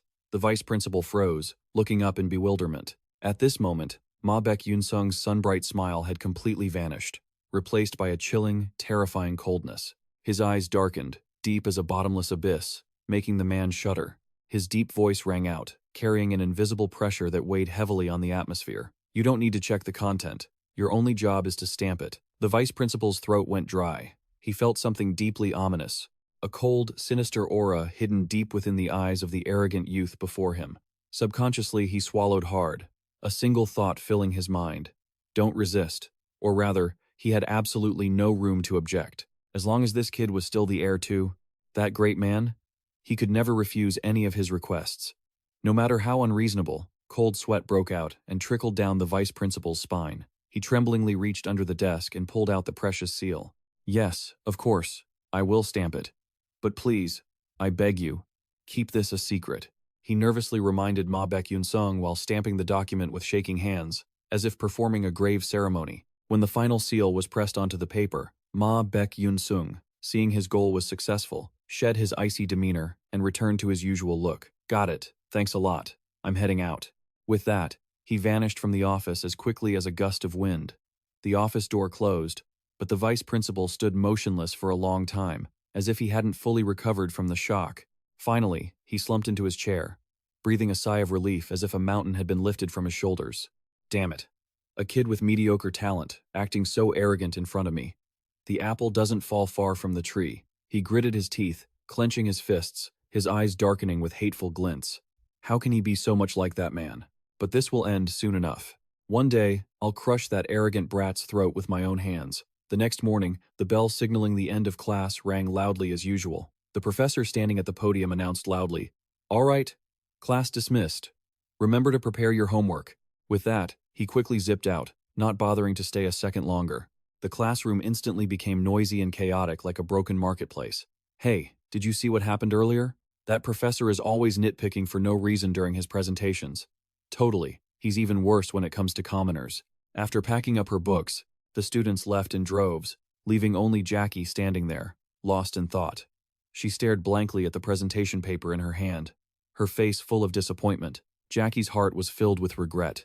She cursed to herself, "Damn it, I could have made a better impression. But I was so nervous I ruined everything." Flame saw that Jackie hadn't left yet, and knowing her friend was gutted over the disastrous presentation, she tried to force a bright smile to comfort her. "Jackie, you actually did better today. Don't listen to the professor's nasty comments. You did great." Upon hearing that, Jackie snapped, shouting back without restraint, "Shut it. I don't need your fake pity." Flame was stunned for a moment, but she wasn't about to back down. Feeling indignant, she snapped back, "You brat. I was worried about you, so I came to cheer you up. And you don't even get it." Suddenly, a voice from behind interrupted their argument. "I have to agree with her on that." Flame jumped out of her skin and shrieked in shock. "Can you stop popping up out of nowhere? You scared the life out of me." She crossed her arms, frowned, and looked at him, asking, "What? Do you need me for something?" Looking obviously flustered, he scratched his head sheepishly and replied, "It's nothing major. Are you close with any of the professors? I'm planning to start a club, and I was wondering if you could help me find one who's free to be an advisor." Flame arched a brow, her expression filled with suspicion as she shot back, "Why don't you do it yourself?" Eason sighed deeply, his tone heavy with frustration. "That, huh? It seems like the professors hate my guts, so it's probably better if I don't ask them directly." Flame froze for a few seconds after hearing that, then suddenly burst into hysterical laughter. "Ha ha. Well, obviously, with the attitude you've had this whole time, it's no wonder they feel that way. I mean, arguing with professors during class, sleeping through lectures, even cheating? You're lucky you haven't been expelled yet." Ison's face turned beet red from embarrassment. He let out a few awkward coughs and quickly looked away, as if trying to escape the harsh reality. Flame closed her eyes, lost in thought. Being a faculty advisor for a club sounded prestigious, but in reality, it was a tedious, time-consuming job. So, finding a professor willing to carry the team and actually help out was no easy feat. Suddenly, a name flashed in her mind, like a light at the end of the tunnel. "Come to think of it, aren't you close with Professor Martin's assistant? I always see you hanging out at her lab." "Oh, right. Why don't you ask her for help?" She raised an eyebrow, looking stunned, as if she'd just heard something outrageous. "An assistant can be an advisor?" Flame crossed her arms and glared at him with visible contempt, as if looking at a complete idiot who'd just fallen from the sky. "Are you dense? This is Stella Academy. Of course they can." Eason's jaw dropped in shock. "No way. I can't believe I've been running around like an ant, not realizing the easy game path was right under my nose the whole time. So, a professor's assistant can actually be a top-tier club advisor. I've been so obsessed with grinding the game's main plot that I missed this crucial detail. What a waste." Thinking this, he bid Flame farewell and took off like a whirlwind, sprinting toward the assistant's office. As he ran, he excitedly weighed the merits of this sweet proposal. But as he neared the lab, Isan suddenly skidded to a halt, as if an invisible wall had blocked his path. His eyes widened in surprise to see Professor Martin strolling out of the lab, casually holding a stack of pristine white papers. There was something very strange about her demeanor today. Unlike her usual self, a sinister smile played on her lips, making anyone watching shiver. Her sharp gaze seemed to hide something inscrutable. Was it some sort of earth-shattering secret? Isan narrowed his eyes, trying to track her retreating figure. A wave of indescribable suspicion welled up inside him. Why was she here at this hour? Before he could dwell on it, he noticed the lab door was slightly ajar, as if beckoning him in. Without a second's hesitation, he pushed the door open, flashing a wide, cheerful grin. "I'm here." But the moment he stepped inside, the smile on Isan's face vanished like a candle in the wind. Right in the middle of the room stood Aunt Teresa, looking incredibly pitiful, like an abandoned kitten. She was frantically wiping away tears still clinging to her cheeks. She spoke in a choked voice, "Isan, you're here?" Seeing the scene, Isan couldn't help but feel worried. He stepped forward gently, his voice thick with clear concern. "What happened here?" Aunt Teresa sobbed, trying to force an explanation, but her words were fractured. It's just like this. And this." Seeing her eyes trying to dodge his gaze, he knew she was lying. It was a clumsy lie. He hardened his tone and cut straight to the chase. "The teaching assistant research you said you'd been preparing for so long, where is it?" Aunt Teresa clenched her fists and suddenly let out a laugh. A bitter, mocking sound, as if she were ridiculing herself. "Just like a fool. About that. I gave it to Professor Martin. You know, there's an alchemy seminar coming up. She said she would present the research at the event in my place." Aunt Teresa's eyes flickered with a faint glimmer of hope, like a tiny spark in the cold winter night. "It's amazing, right? How could my research be presented before the leading alchemists from all over the world otherwise?" Before she could finish, he couldn't hold back his anger and interrupted loudly. "I understand, but Aunt Teresa, your hard-earned research was just blatantly stolen. Will your name even be on it?" Aunt Teresa looked as if someone had just hit her where it hurt the most, her fatal weakness. She hesitated for a long time before letting out a miserable, heavy laugh. "Haha, it's fine. It's an experience for me too. That's just how alchemy is. It's not just me who's had their research taken. Everyone goes through it eventually." Everyone tacitly accepted this reality. Hearing those words, Isan felt incredibly uncomfortable, like a giant stone crushing his chest. Is this the way they endure to become great alchemists? It's laughable. He knew full well that Aunt Teresa was deliberately hiding the rest of the story, a harsh, painful truth. But through some miracle, Bio, could still understand it, as if some telepathic connection allowed me to touch her innermost thoughts. Nowadays, the circle of alchemists has shrunk to be as tiny as a candy.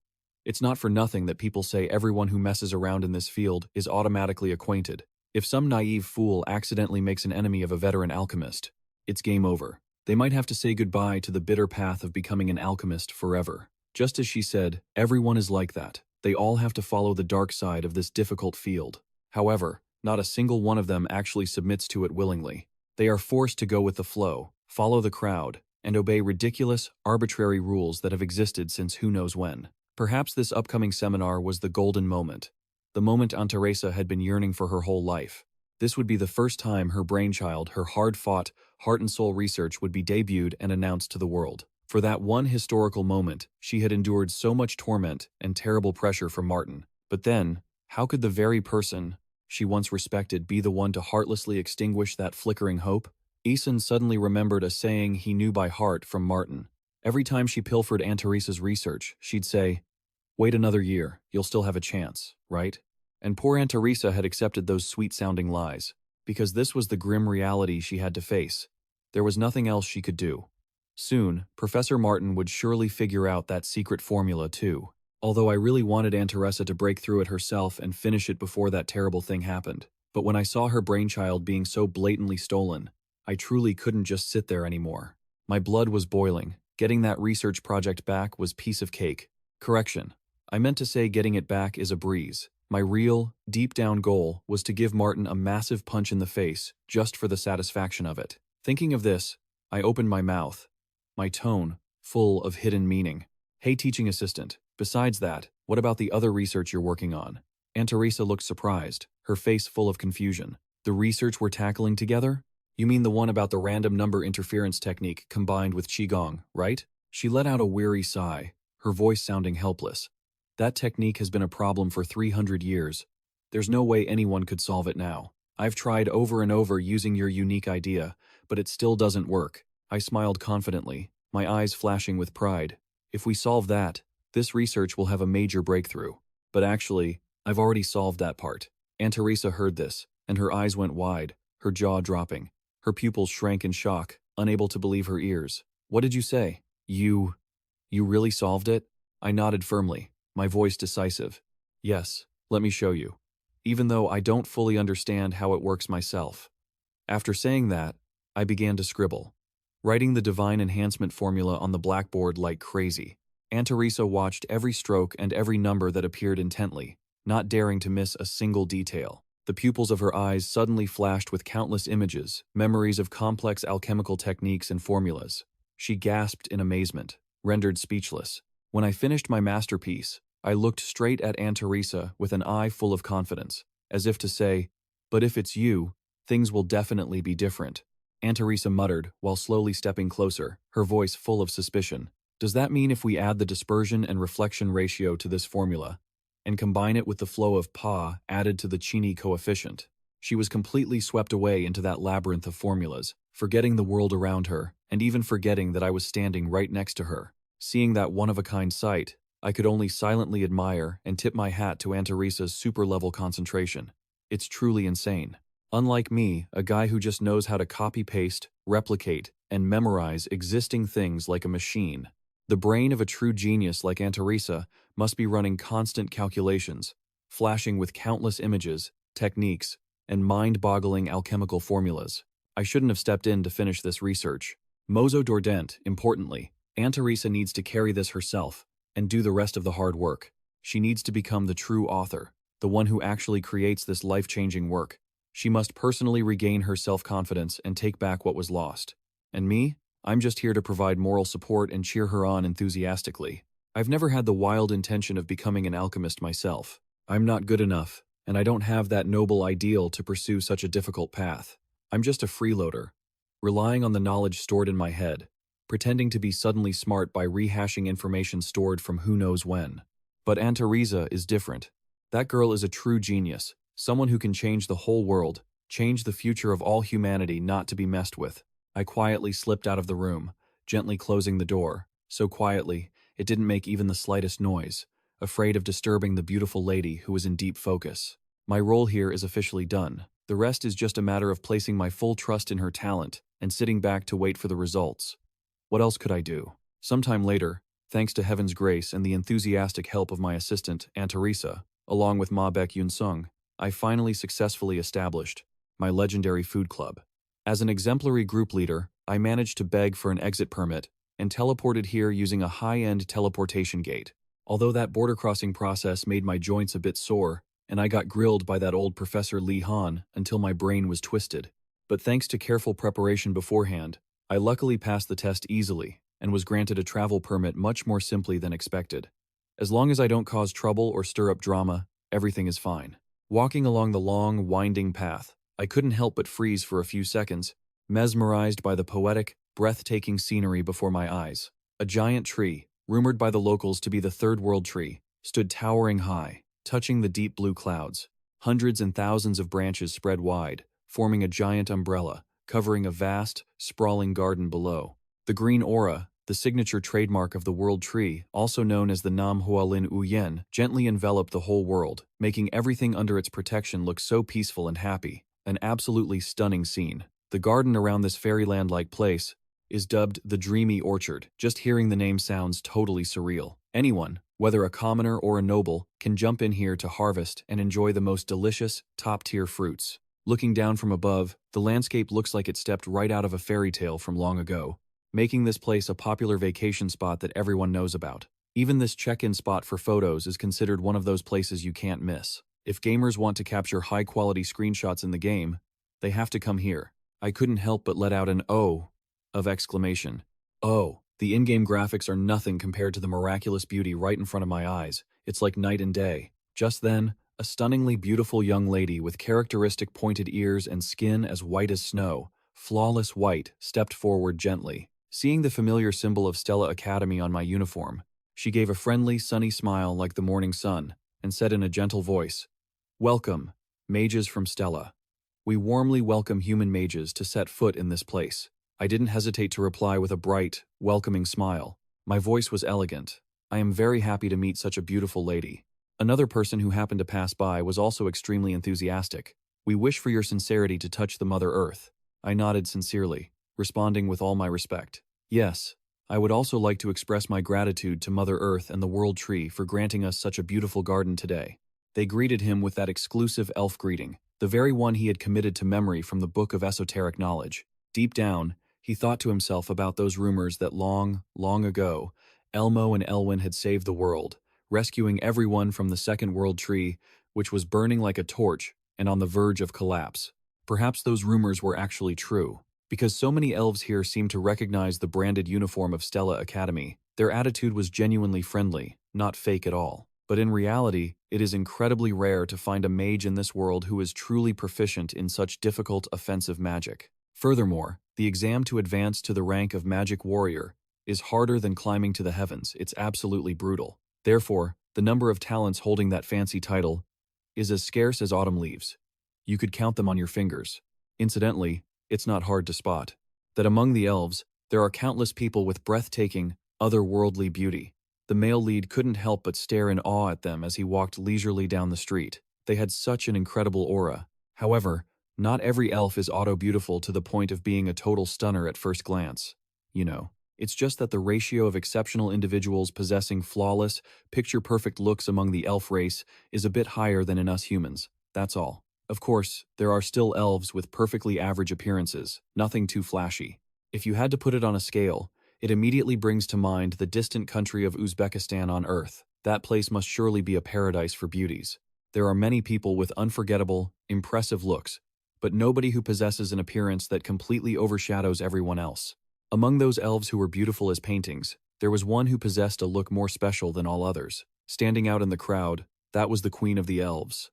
Saren, a name that sounds classy just by saying it. She carries a surreal beauty, like a goddess incarnate who has successfully captured the hearts of countless gamers in this virtual world. In fact, Saren is the legendary character with the largest, most massive fanbase in the entire game world.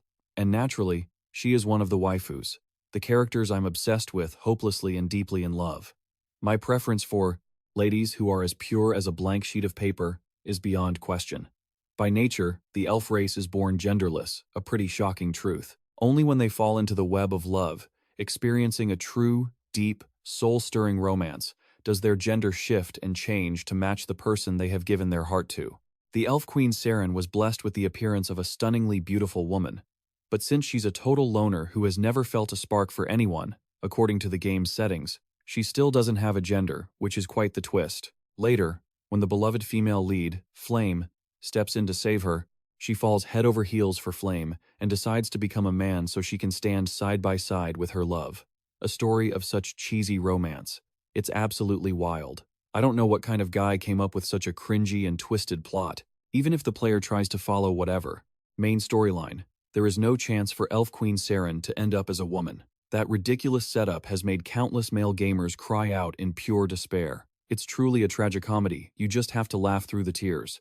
The male lead wonders, how exactly will Saren transform when becoming a man? Just hearing about it makes me lose interest. I used to crush on her too, but not because of her pretty face, it was because of her charm curse, which has the power to bewitch anyone. The moment someone is foolish enough to look into those mesmerizing eyes, regardless of age or gender, they automatically fall into a passionate, hopeless love. That intense affection is so strong it's like their soul is being stolen, leaving them to die in the agony of longing, truly suffering for love. Lost in a river of memories about the glorious past, while wandering around the outskirts of the mysterious world tree, finally, bitch, or rather, me, found the mysterious labyrinth of the forbidden garden of the spirit Lino. Inside, he silently calculated and weighed every little detail. Right now, my skills have been buffed up quite a bit. It's best to prepare mentally for the events about to unfold. This is no joke. Thinking this, the male lead opened his inventory, rummaged around for a bit, and pulled out Lino's leaf key. A precious item. Heh, it's lucky I can use it sooner than expected. It really is divine intervention. He jammed the key into the lock, eagerly intending to give it a turn, but suddenly, boom, a notification window popped up, appearing right before his eyes. If you open the gate to that place, there is a possibility that other owners of the key may catch a scent of it. He was startled, his heart pounding like a drum.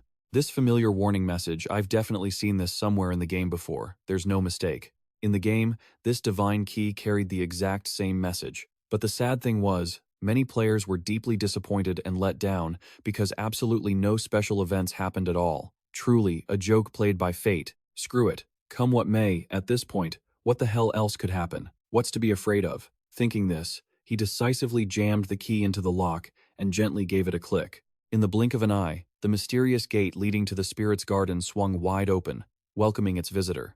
At the same time, at the holy ground, the cradle of the spirit wood where the elf kingdom reigns, and not far from there, on the highest peak of the majestic primordial mountain range, stood a desolate castle, yet it was no less magnificent, beautiful to the point of being heart-wrenching. The ancient castle, stained by the passage of time, though crumbling in places, harmonized in a strange way with the majestic, beautiful natural scenery surrounding it, creating a flawless picture. At a glance, one might be dead wrong. You might think it's just a lonely tree in the middle of a vast green forest.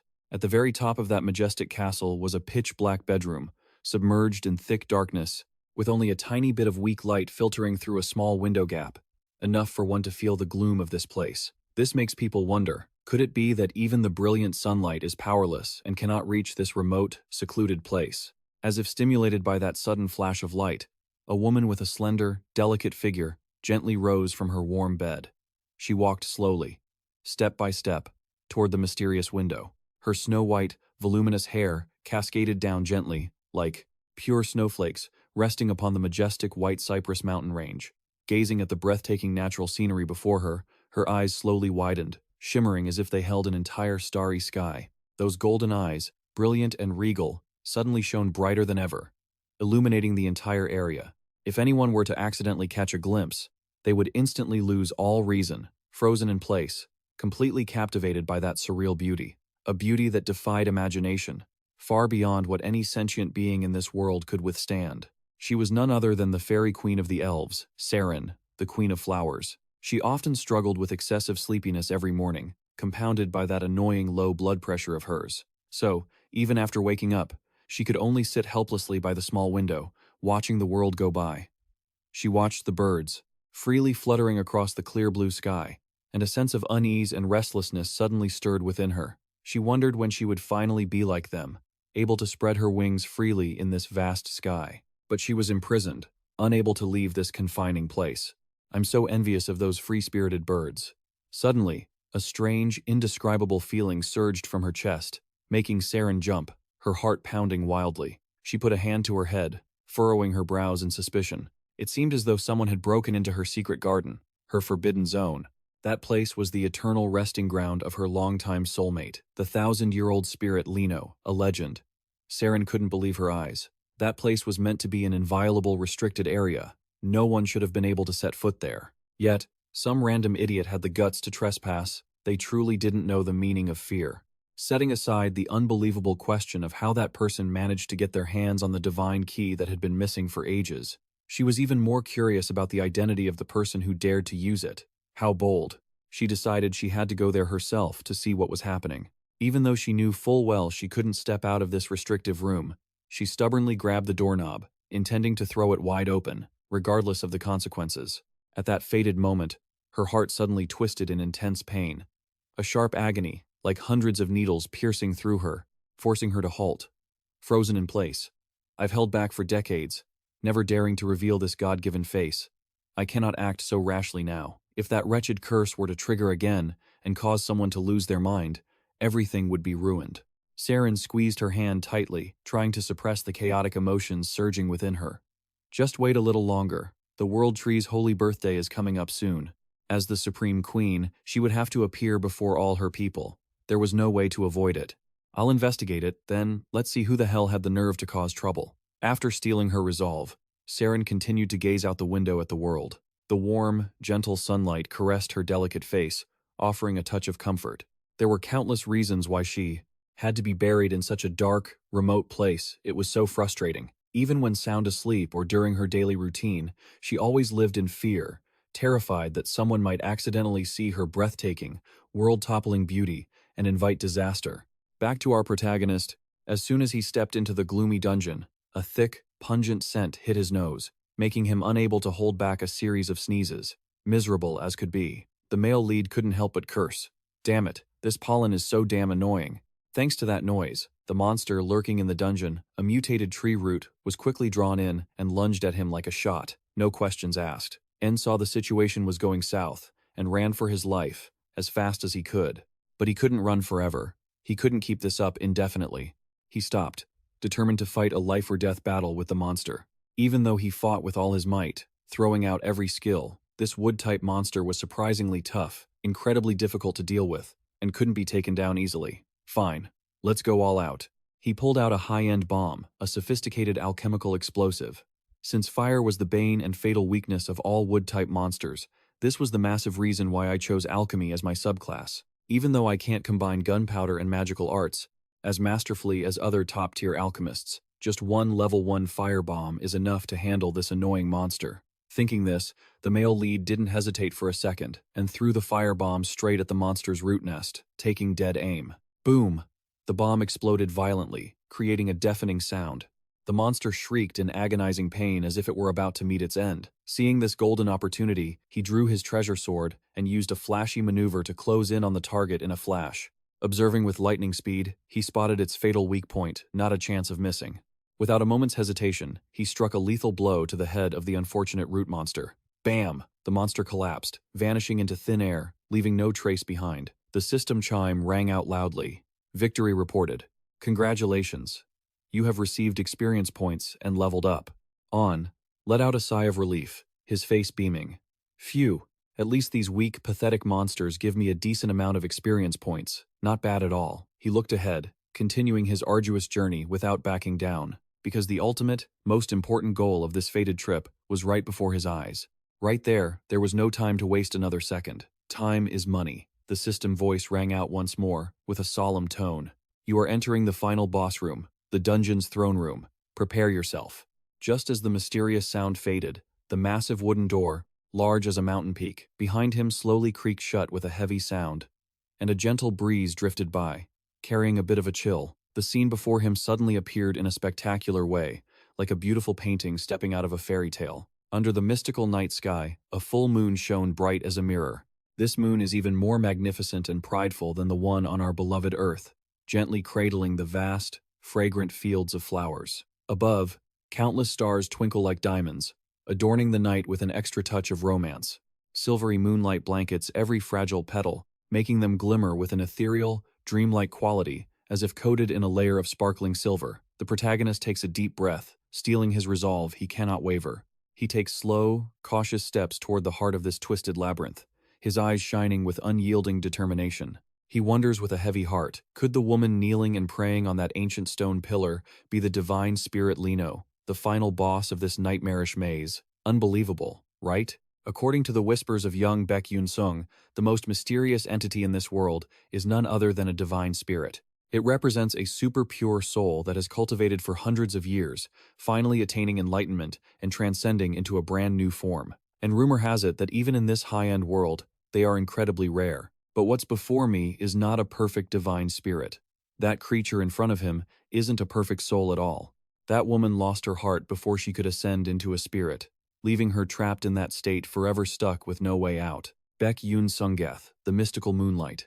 In the heart of such a breathtaking night, Beck Yunsung spots a silhouette leaning against the towering pillar in the center. A sudden wave of anxiety creeps in, clouding his mind. Taking a deep breath to steady himself, he forces his legs to move forward one step at a time. Even though the opponent is just a spirit, the aura is so overwhelming it feels like it's going to crush him. His body just wants to buckle. Even though he was warned to wear high-level protective armor, he's basically standing there bare, not even a crappy lift-grade chest piece to his name. The terrifying pressure quickly forces him down to his knees. His thoughts are racing that supernatural mana pressure. It's true, even in death, a spirit is still a spirit. The pressure it radiates even now is proof. But if he gives up here, what kind of main character would he be? He grits his teeth, channeling every ounce of his remaining strength into his muscles, slowly struggling to stand back up. This resistance against the pressure is no joke, and because he can't store mana, every step feels impossibly heavy. Yet, in the end, he succeeds in standing tall on his own, even though most of his body is still trembling because of that no mana storage issue.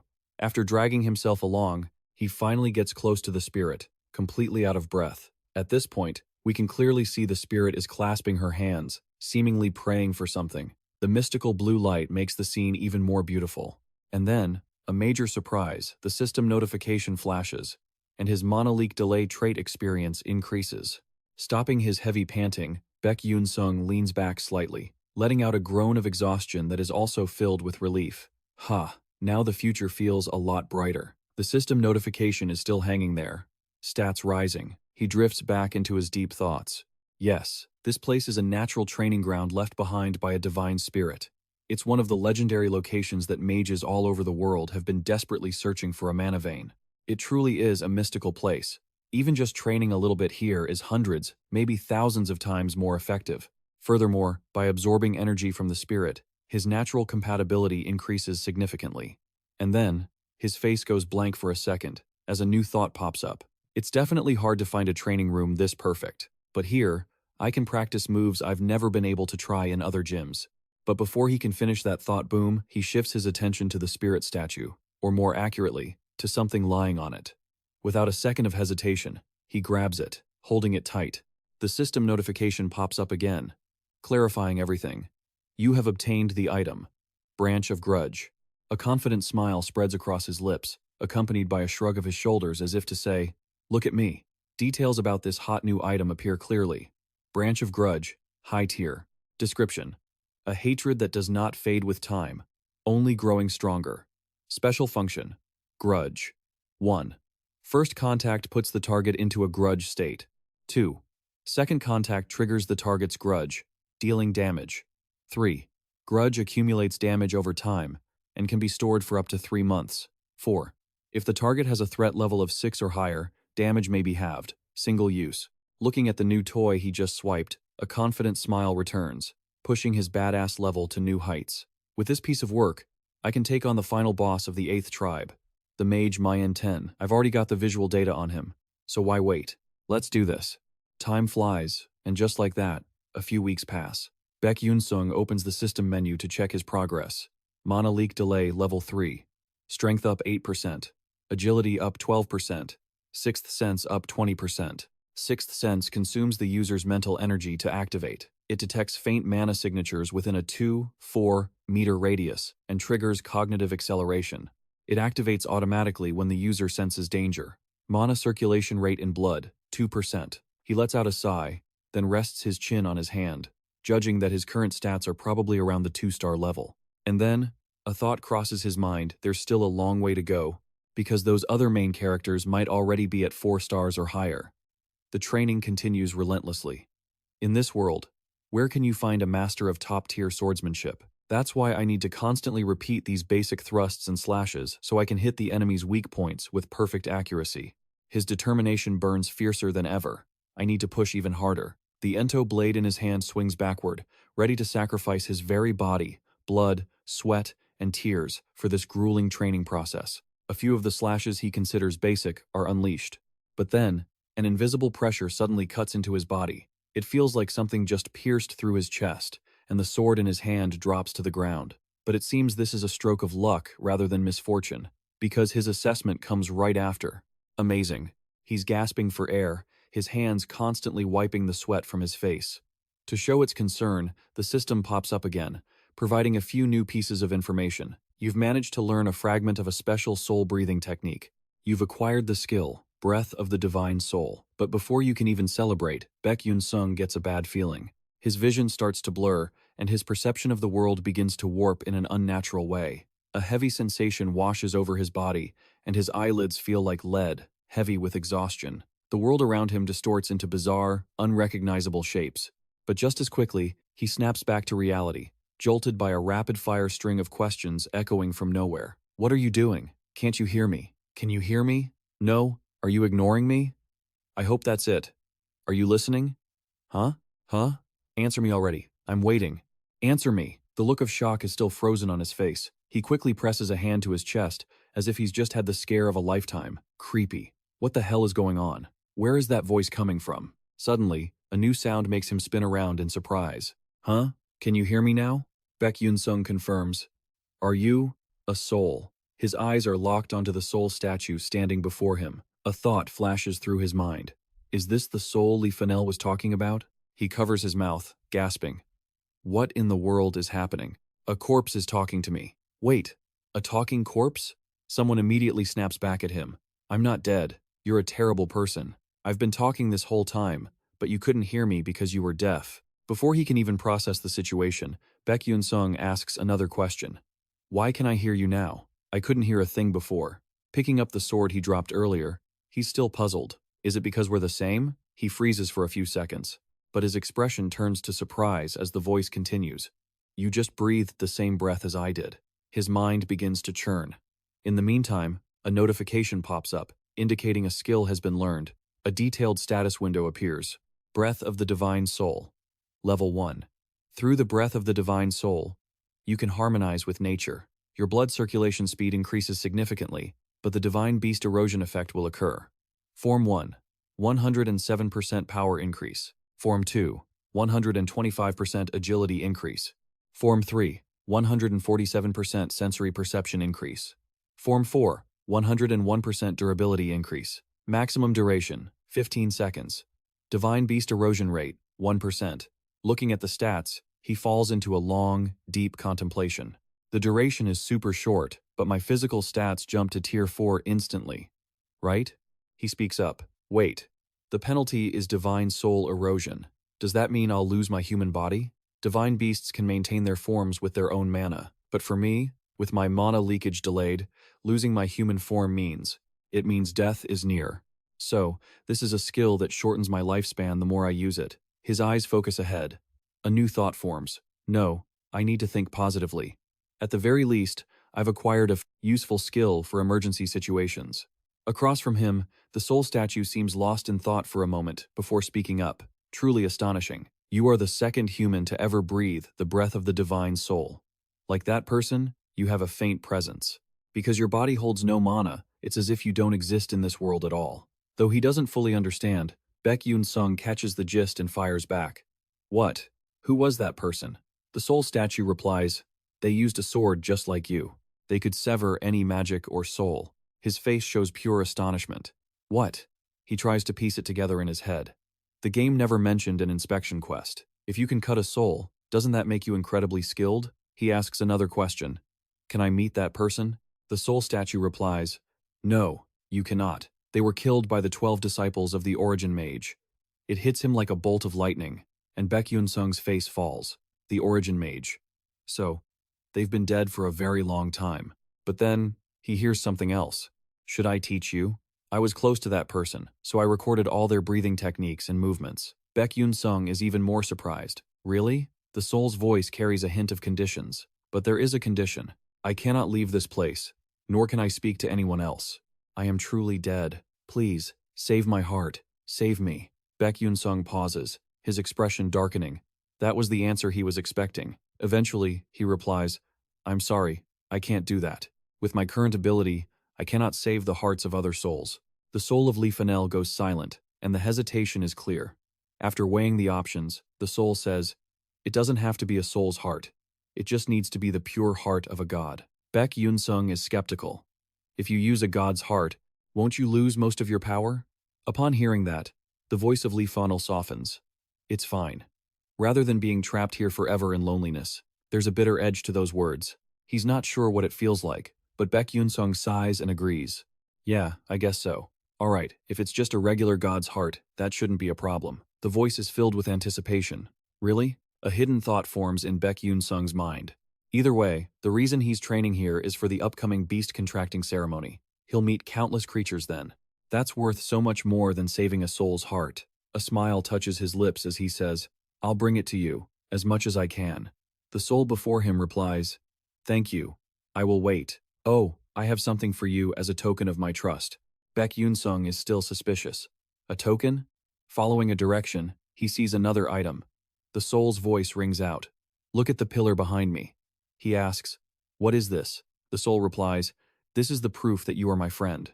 Beck Yunsung picks it up, and the system updates his knowledge. The necklace of Eiffel. Proving that I could actually be friends with IPHANL seems impossible. New thoughts flooded his mind. I've never even heard of an item like this in the game, he muttered, tucking it into his pocket. Well, if there's no wood to burn, I guess this will have to do for kindling. But then he stopped, mid-motion. No, wait. This is a sacred soul. He held it up before his eyes, gazing at it with a soft smile. This is a sign of friendship. Maybe this item is actually pretty useful. Moving on to the end of dawn, soft light filtered through the window of a room. Someone's hand, chalk and grip, appeared in the frame. This place wasn't unfamiliar. It was Stella Academy, Aunt Teresa's laboratory. She suddenly stopped writing, her eyes fixed on a perfectly completed system of formulas before her. I did it. In the cramped room, Aunt Teresa had finally solved the entire equation that Beck Yunsung had proposed earlier. Then, a sound echoed, but she didn't pay it much mind. Ah, this isn't the time. She walked over to her desk and started writing. The pen touched the paper. After a while, a satisfied smile spread across her face. Tomorrow, a new era begins. I wonder if Beck Yunsung will be happy to hear about this. Welcome to the Iron Empire, the capital of the Dwarven Kingdom, a place that thrives on its two prized treasures, gold and iron. It looks like a living, breathing, cyberpunk painting, with skyscrapers stretching so high that the naked eye can barely see their peaks, as if they're trying to touch the very edge of the universe. The sky is crisscrossed with steel cables, and trains dart back and forth like shuttles, giving the city a dark, slightly eerie, but truly authentic feel. Yet, the dwarves here are full of life, completely unbothered by it all. Amidst this scene, our duo, Beck Yunsung and Aunt Teresa, have set foot in this place. Beck Yunsung, with the brightest smile, spoke first. We're here. Aunt Teresa, though a bit stunned, quickly replied, yes, we are. And here's a quick info drop for you viewers. Today is the day of the academic conference. The location rotates every year. This year, the honor goes to Ghostsmith Academy, known for training the top-tier alchemists of the Dwarf Kingdom. Since dwarves are the originators of material magic, this year's conference promises to be even more spectacular. Not only that, but rumor has it that one CO Golden, the legendary golden alchemist and an absolute icon in the industry, will also be making an appearance. Hearing this, our man Beck Yunsung had an idea, his lips curling into a calculating smirk. This is the perfect time to present Aunt Teresa's latest research findings. But his gaze was drawn back to Aunt Teresa. She spoke softly, her voice filled with concern. But Beck Yunsung, is this really okay? Her worry was plain as day. This was the work that the professor had spent half her life researching. Seeing her friend so down, Beck Yunsung felt stressed too internally, at least. Huh? Is she a saint or just a fool? She can't even stand up for herself when her research is stolen, yet she can still say such kind things. Realizing the situation was getting awkward, he quickly changed the subject, trying to clear the heavy air. Don't worry about it. Aunt Teresa looked up, and Beck Yunsung continued, his voice firm. I'm not copying Professor Maginieren's research. It's just that his assistant happens to be better than him. Aunt Teresa was dazed for a moment, then whispered, oh, thank you. And so, hand in hand, they moved forward. Beck Yunsung continued his smooth talking. Let's head in. The red carpet in front is way too crowded. Let's take the back entrance. It's much healthier and more balanced. Right, Aunt Teresa? Aunt Teresa nodded, not a word of refusal. Oh, right. That's a good idea. And just like that, they blended into the hall. The host's formal voice rang out, cutting through the buzzing crowd. Greetings to all doctors, professors, and researchers of the retired society. The 87th Golden Section Science Conference is about to begin. For our first presentation, we will introduce a new type of medicine. A faint clack-clack sound echoed as someone's heels stepped onto the podium. It was none other than Professor Magienieren. The host waited for her to get settled before continuing. First, we have Professor Magienieren from Stella Academy. After the introduction, Professor Magienieren began her presentation. The large screen behind her displayed endless data. She spoke with confidence. Hello, I am Magienieren from Stella Academy, and today I will be introducing the alpha type of the red potion. First, please take a look at this. With a radiant smile, she began her long-winded speech. The audience below listened intently, even if most of us haven't got a clue what's going on. After a long while, she finished. And that concludes my presentation. The hall erupted. Beck Yunsung stood in a corner, arms crossed, observing amidst the relentless whispering. Oh, Professor Magienieren, what a wonderful idea to improve that difficult red potion. Beck Yunsung glanced at the crowd, cold thoughts flickering through his mind. She's certainly good at talking about Aunt Teresa's thesis as if it were her own. There are so many ways to play with this. The main event is about to begin. Then, another figure stepped lightly onto the stage, and the host's voice rang out again. Moving on. Next up is the presentation by Assistant Aunt Teresa from Stella Academy. Aunt Teresa stood right where Professor Magienieren had just been. She took a deep breath, her voice slightly trembling as she began. Hello, It's a pleasure to meet you all. I'm Antarizza, an alchemist from Stella Academy. But hardly anyone paid attention to her words. Below, whispering started again. Is this the person from the pharmaceutical company I mentioned earlier? I really liked the presentation on the natural cell regeneration extraction method, the professor explained. This time, it's about the protective coating for the vial he's developing. Beck Yunsung, up above, was still listening intently to every word Antarizza said. The topic I will be presenting today is... A faint, meaningful smile appeared on Beck Yunsung's lips. Then, Antarizza's next words left the entire hall speechless. This is a summary and a perfect understanding of the Zhonggang Jiansu cross technique. The noise suddenly died out. No one dared to say a word. But then, someone couldn't stand the silence any longer. They stood up, their voice full of challenge. Do you even know where you are standing? Antarizza looked slightly flustered, but she replied, Yes, of course. This is a wonderful and honorable position for someone like me. The person wouldn't let it go, their tone becoming sharper. Then what are we supposed to make of what you just said? Antarizza started to grow anxious, her hands instinctively clutching her chest. A thought suddenly flashed through her mind, like a ray of light at the end of a tunnel. Oh, I knew this would happen. My hair is turning white. What am I going to do? But then, another voice, Yunsung's voice, echoed in her mind, full of encouragement. If you're feeling overwhelmed being up there alone, just call for me. Her composure slowly returned. Antarizza narrowed her eyes slightly, then decisively raised her hand, her voice sounding much steadier than before. I have someone helping me, and I'd like to call them up here as well. The entire hall, including Tan Golden, was left puzzled by the same question. Who could it be? Antarizza continued, her voice firm. I am a co-author of this entire report. Her finger, trembling but resolute, pointed straight at Yunsung as she clearly announced, This student right here is Beck Yunsung. Needless to say, Yunsung's face changed color. He was so shocked he froze for a solid 5 seconds. He stammered to himself, I'm a co-author? Hearing Antarizza introduce him as a co-author, Professor Myant Tiran's eyes immediately darted toward Beck Yunsung, curious to see what his partner looked like. Not keeping anyone waiting, our male lead strode toward the podium with a bold, heroic step. Naturally, the hall erupted into whispers and murmurs, peppered with a few mocking chuckles. A student this young? I don't think anything is actually going to change. Yet, instead of joining the crowd and ridiculing him, the golden alchemist Professor Burrock Stone Fox looked on with genuine interest, crossing his arms and waiting for the show. He muttered to himself, Oh ho, I'm really looking forward to this. As for our idol Beck Yunsung, after a few steps, he arrived right near the podium. His gaze seemed a bit distant, staring down at the ground as if nursing some kind of lingering sorrow. Soon, he was standing right next to Professor Myant Tiran. This time, he didn't look distant at all. Beck Yunsung looked the SOS professor straight in the eye, without a hint of worry or hesitation. He quietly stepped past Myant Tiran, but suddenly, a surge of magical energy burst forth. As it turns out, the culprit was that strange, cursed branch he was holding. The direction that this spiritual energy touched was the professor's arm. Ding! A massive system notification box appeared, updating the situation with fresh intel.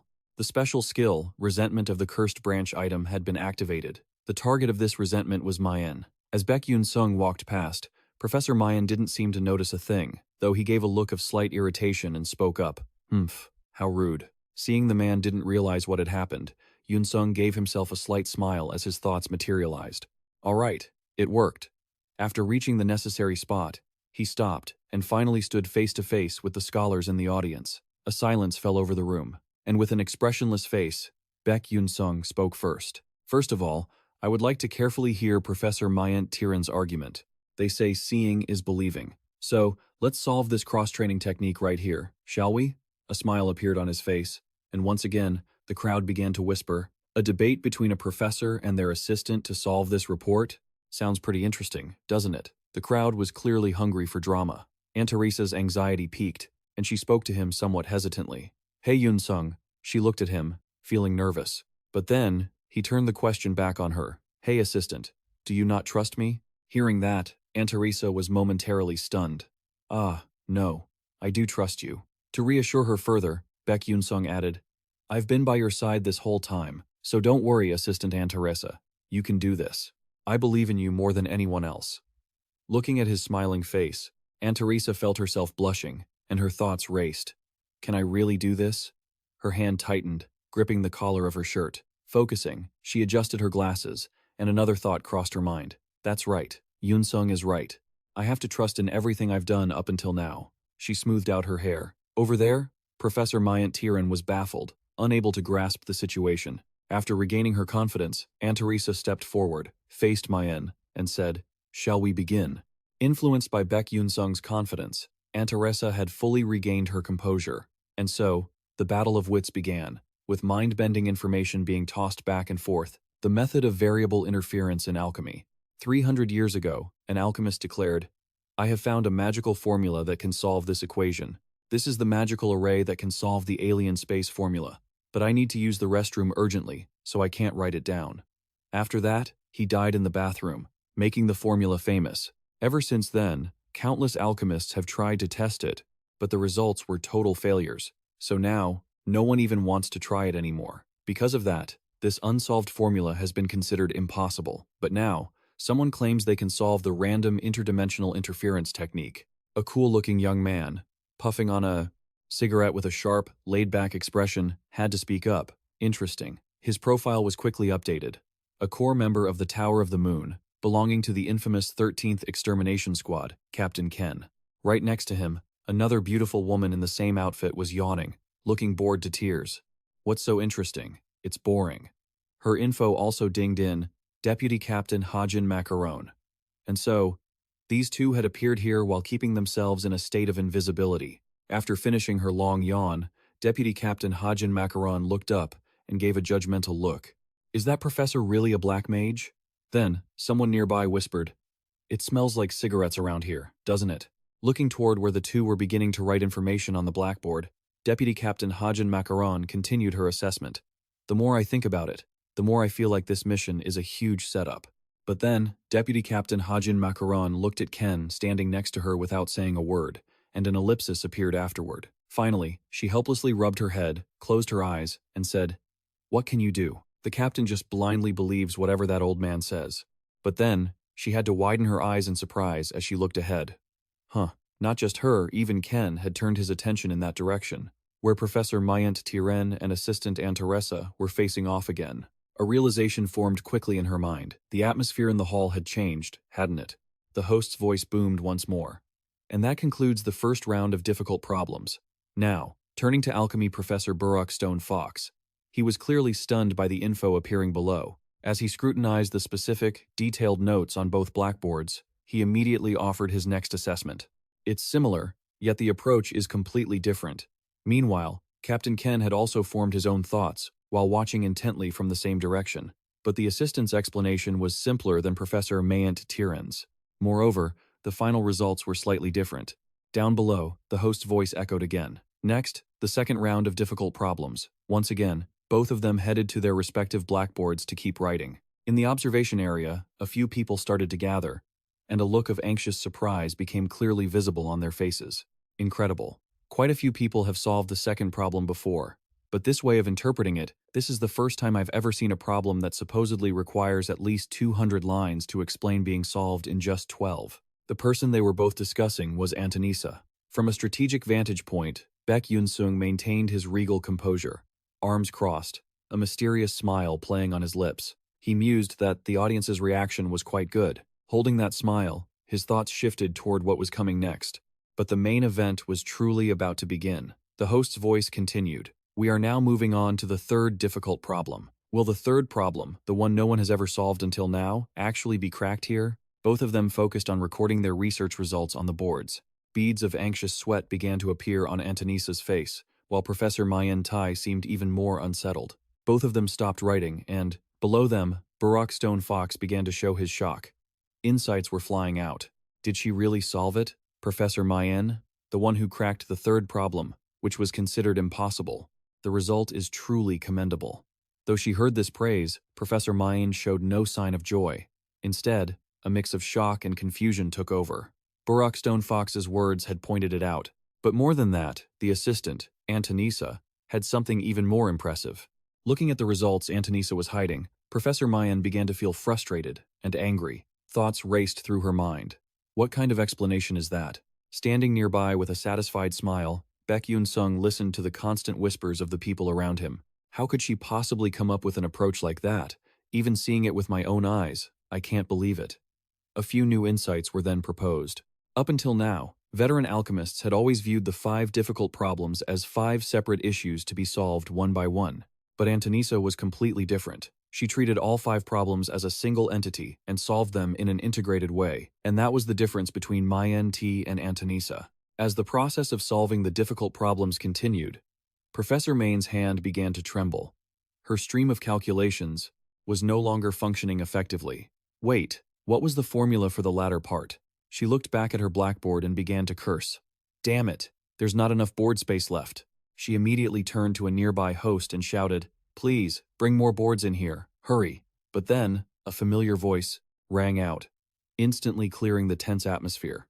"I finished solving it." Professor Mayan's gaze froze and then shifted to the side, where Antonisa was calmly turning her back on the blackboard to look at the people below. Antonisa directed her explanation to everyone, adding a complete analysis and interpretation of the non-spatial stochastic interference technique. A light flashed where she stood, and her calm voice echoed throughout the square. That was the complete analysis and explanation of the non-spatial stochastic interference technique. With this difficult problem resolved, everyone could no longer contain their emotions. Insane. And then the noise quickly drowned everything else out. It's crazy. This is truly too insane. Am I witnessing a historical moment in a place like this? Ah, I'm so moved. Truly, this is the moment of the century. Antonisa, hearing these words, felt joyful, and a sense of growing confidence formed in her mind. I did it. Thank you. Yunsung, it's all thanks to you. Her smile remained, but then another voice appeared. Antonisa. Antonisa. Facing her now was the darkness radiating from Professor Mynt Tiren. Antonisa looked over, full of anxiety. The heel of Beck Yunsung's boot clicked as it touched the ground beside Antonisa, his hand reaching out, accompanied by a surge of dark mana from Professor Mynt Tiren that was becoming clearly visible. The professor's distorted voice rang out immediately, addressing Antonisa like she was spilling her guts in a dark version of reality. She snapped, "How long do you intend to keep saddening me? You modified the stolen thesis like that. Does forging it as your own make you happy?" Sensing things were going south, Beck Yunsung stepped forward to act as a shield for Antonisa, who stood frozen behind him. His eyes remained cold as ice, but his brain was processing at top speed. Is this lady planning to turn into a dark mage right here? It's a bit sooner than planned, but that's actually better. However, thinking a bit more as he watched Professor Mayen powering up, he came up with a new idea. If she becomes a dark mage in front of everyone now, oh boy. Unable to suppress his growing malice, the professor kept calling Antonisa's name. Antonisa's eyes finally flashed with righteous fury. While Antonisa was trembling, she tried to keep her cool, using her secret technique. Holding in all those pent-up emotions for so long, Antonisa suddenly erupted, shouting, "I told you to just admit it!" And just like that, her confidence took a straight path. Striking while the iron was hot, Antonisa let it all out. "My thesis is even better than yours, isn't it? Was the presentation just now not enough? How much more of my thesis do you have to steal before you feel satisfied?" After hearing this rap-like tirade, the audience and the scientific community were wide-eyed, starting to gossip about the drama. Was the thesis about the red elixir from earlier actually that assistance? No wonder. Just as she finished bragging for a few seconds, Antonisa felt her legs go weak again. "Professor! Professor!" The emotions erupted like a volcano, this time even louder than before. "You're even more foolish than I am." Hearing that, Beck Yunsung stood by, face blank. Wait, what? And that moment of shock quickly spread to the pair. Captain Ken and Vice Captain Hajin were hanging around nearby, eavesdropping. And the center of attention, the one currently hogging the spotlight, was none other than Professor Majin. To cut through the thick, suffocating tension, the Grand Alchemist Wan Sioko let out a cough, crossed his arms, and laughed heartily, as if he'd just heard the funniest joke in the world. "Ha ha ha ha, how interesting. Today's symposium is truly fascinating." Startled, Professor Majin finally snapped back to reality. She felt her brain going numb, and her voice trembled as she realized she'd accidentally leaked a bit of demonic energy. What? She looked down at her hands, which were shaking slightly. What did I just do? Thoughts raced through her mind like a storm. This is dangerous. So dangerous. Knowing exactly what was going on, Professor Majin channeled all her fury into her glare and shot it across the room. She marched straight up to Aunt Teresa, radiating murderous intent. "Aunt Teresa, how dare you?" Aunt Teresa visibly paled, shrinking back in fear. But this shock was quickly passed on to Professor Majin herself when she realized a very familiar figure was standing right in her way. That person was none other than Beck Yunsung. He spoke in a calm, measured voice. Professor Magan, why don't you take a look at the situation now? Hearing this, Professor Magan's face went blank as a statue, then slowly devolved into a state of bewilderment, shock, and total disbelief, questioning her entire existence. The professor had to soak up all the invisible pressure radiating from the countless hostile glares of the crowd below. The alchemists, including Wan Sioko, stood deathly silent, waiting to see how it would all end, hoping everyone would stop panicking and get a grip on the situation. Professor Magantinen spun around, stammering an excuse. No, it's not like that, not at all. The climax of the incident was her placing a hand on her chest and raising her voice even higher, shouting, "That brat stole my thesis." From below, the old man Wan Sioko had heard everything and had already deduced the true state of affairs. With a cold tone, he commanded, "Drag her out." Someone nearby quickly replied, "Understood." And with that, the order was carried out. Two guardian spirits stepped forward and hauled Professor Magan away. Facing this predicament, Professor Magan still tried to struggle. "No, I told you I didn't do anything wrong." The duo from the 13th Destruction Squad just watched as she was dragged off, while her voice continued to echo. "Let go! Let me go!" Once the massive storm and chaos had passed, Aunt Teresa slumped, sitting down right where she stood. The initial burden seemed to have been lifted. Ugh. From in front of her, a hand was slowly extended. Her glistening eyes looked up at that familiar hand. Beck Yunsung looked at the girl sitting on the ground with a standard hero-like smile and said gently, "Assistant, you've worked hard today." Hearing those heartwarming words of encouragement, Aunt Teresa couldn't help but look stunned for a few seconds before breaking into a bright smile, washing away all her troubles. Yeah, the golden lights outside added an even more shimmering beauty to the place. Scene shift to the 13th. Destruction Squad from the Moonbone Tower. The two of them were currently heading somewhere. Vice Captain Hajin had closed her eyes to start a new conversation, but it ultimately led nowhere. Hearing the girl talking in such a roundabout, fragmented way, Captain Ken caught the gist of the problem and added, "If emotions had erupted to that extent, there definitely should have been some signs, right?" The sensor responding to the intrusion of the dark magic didn't show any feedback at all. Another question was brought up by Vice Captain Hajin. That's true. But then again, the spiritual sensors of the Moonbone Tower aren't exactly absolute. And then, a brand new question popped up after she glanced at Beck Yunsung and Aunt Teresa, who were surrounded by scholars. "Hey, is that kid the high school student they said was the co-author?" Turning to Captain Ken beside her, she felt a bit hesitant about her own judgment. "He looks pretty cute, doesn't he?" Ken heard that and gave her a sidelong glance. "Did you investigate him?" he countered. Hajin's face looked a bit dazed as she replied, "Yeah, just got word from Mia." And then, some detailed information about Beck Yunsung was added. Before coming to Stella, his hometown was destroyed by dark magic users, I think. He's a commoner with the lowest records. So why did he get into Class S? And on top of that, studying at the world's most prestigious magic academy without using magic anyway, it's all very strange. Today, he even asked to have his name removed from the paper. I didn't expect to dig up this much info. Captain Ken calmly looked ahead. Is that so? Keep that in mind. And then, his eyes showed surprise at something. Up ahead, Beck Yunsung was looking directly at Ken. His expression was partially focused, but the rest gave nothing away. Then, he decided to completely ignore them, turned away, looked forward, and flashed a bright smile. Standing there, feeling a bit confused, Captain Ken asked himself, "Wait, our eyes just met." But the two geniuses beside me swept their gaze past him and... What was that? No way. Then he looked at Beck Yunsung ahead and continued. Was my captain's perception reduction spell and my shadow barrier that easily pierced through? It must be a hallucination. Keeping his gaze locked forward, Ken stood still for a few seconds. Beck Yunsung's smile appeared as if nothing had just happened with that earlier look. Just like that, Ken had no more words to say about him. An ellipsis appeared in his mind. There was nothing left to do here. After confirming Professor Magan wasn't an anomaly, Ken walked away and said, "Let's go. We're done here." Hajin put her hands behind her back and followed, adding, "I'm sick of this boring place too." Scene shift to a carriage reeking of nobility. Inside, someone was seething with rage, biting her own fingernails. This person was none other than Professor Majin Tianen, who had just made such a scene earlier. The cursing never stopped. Damn it. Damn it. If it wasn't for Beck Yunsung, I wouldn't have been humiliated like this. But then, from across from her, someone sitting and reading with their eyes closed spoke calmly. "It's come to this now. We have to deal with Beck Yunsung. Calm down." Seeing this person suddenly appear, Professor Majin's voice became even more dramatic. You. Are you ridden? The person opened eyes as red as blood, his displeasure clearly visible. You just caused a huge problem. After giving a cold look, our young man quickly shut the book in his hands upon hearing Majin's remark. That wasn't a problem. Professor Majin Tianen's expression showed clear and genuine surprise. Like, wait, what?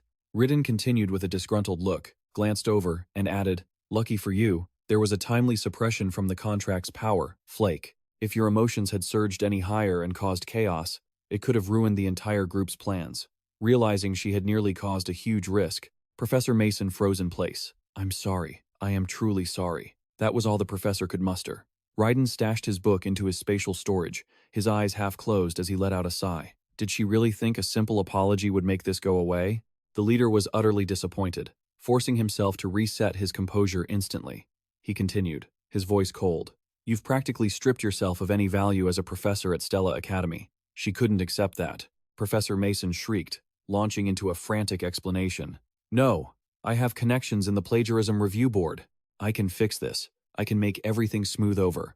I haven't been fired yet. Hearing her ramble on, Raiden closed his eyes, cutting her off. Stay silent, stand still, look down, and pace yourself. That's the most useful thing you can do right now. Do you understand the gravity of the situation? He then used teleportation to leave, abandoning Professor Mason Bever with a series of cold demands. Stay put and stay quiet, until the commander gave further instructions. Once left alone, Mason Tiran clenched her fists, her inner rage boiling over. She directed all her blame at one person.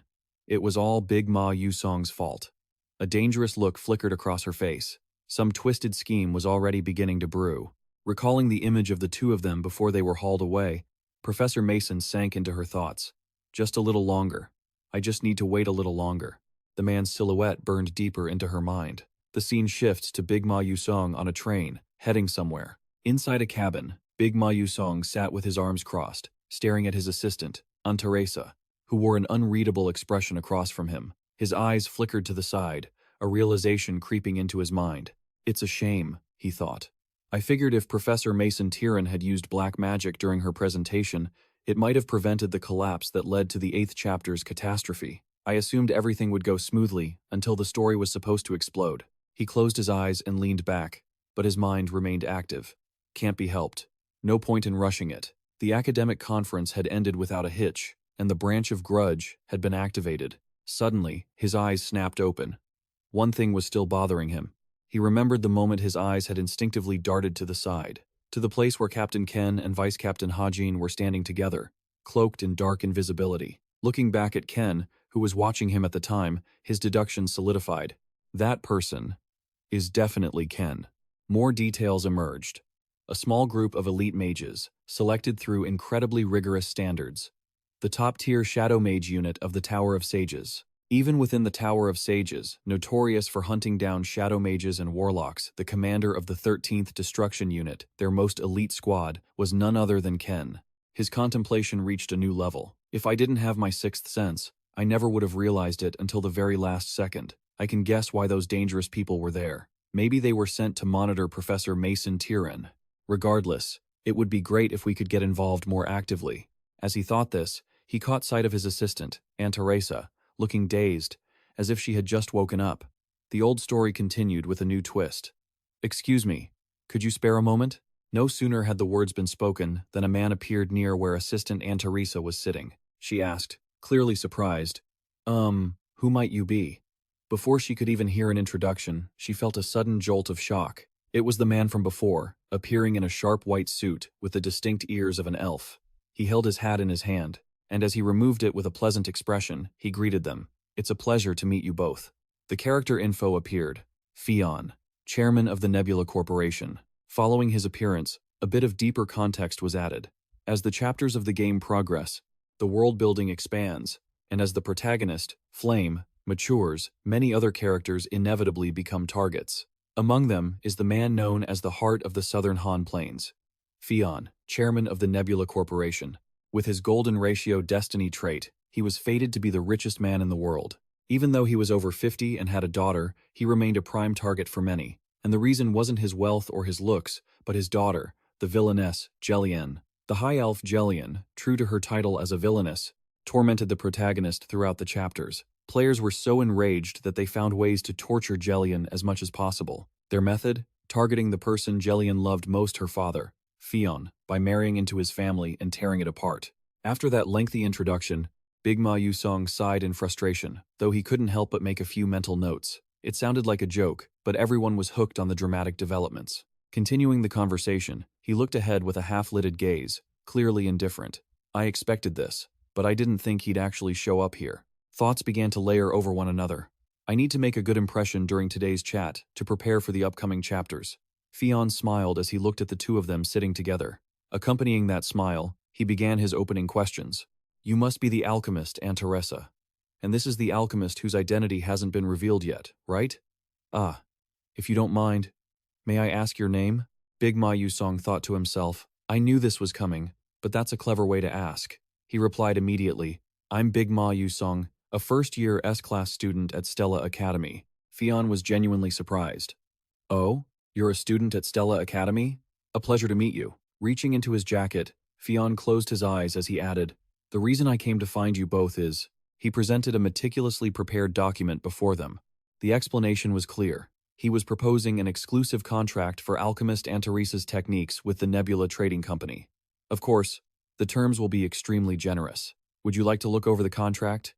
Big Ma Yusong's expression remained unchanged, but Assistant Aunt Teresa was visibly stunned.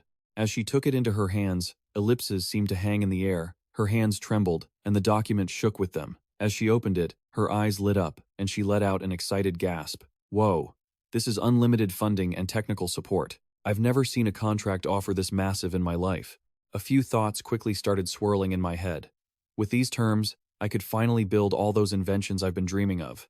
Yukon would definitely love this too. She glanced over at him, but he just sat there looking completely clueless about what she was thinking. Aunt Teresa, the assistant, hesitated for a second after noticing his confused expression, then turned to phone and added, I'm sorry, could you give me a moment to think this over? Sensing something wasn't quite right, Fawn stepped in, still holding the paper. Is the offer still not enough?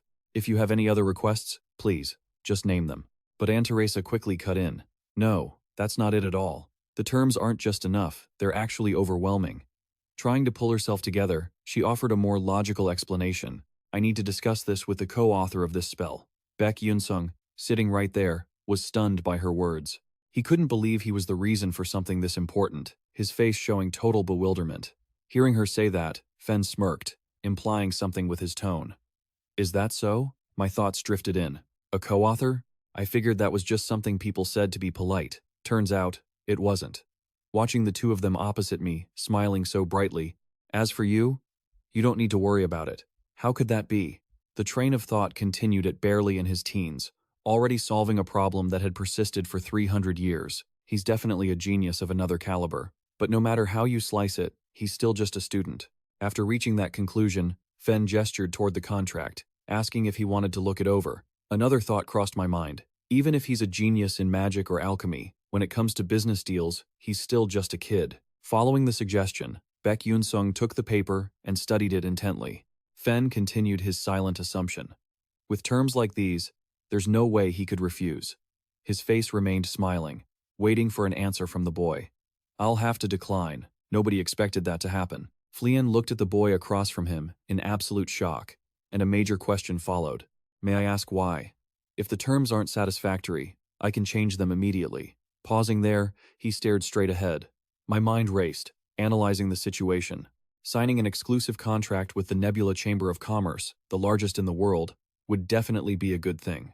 But while Fen has excellent business sense, he's incredibly stubborn and hates losing any piece of his pie.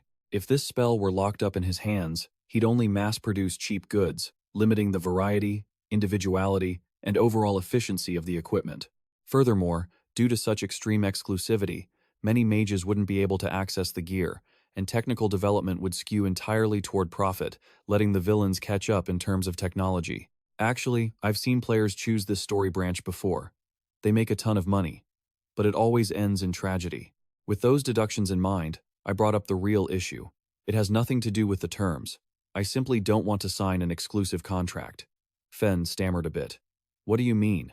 He held the paper, his face completely unreadable. I added, "This technology, a fusion of magic and alchemy, will have a massive impact not just on daily life, but on how equipment for mages is crafted. We want this new technology to be accessible to as many mages as possible." Hearing all that, Fen asked for some clarification. "You have some very grand dreams and ambitions. Having big aspirations is a good thing, but to turn those beautiful dreams into reality, money is essential," I replied immediately. "As it happens, I just finished negotiating with a whole group of investors, and one of them is Chairman Fen."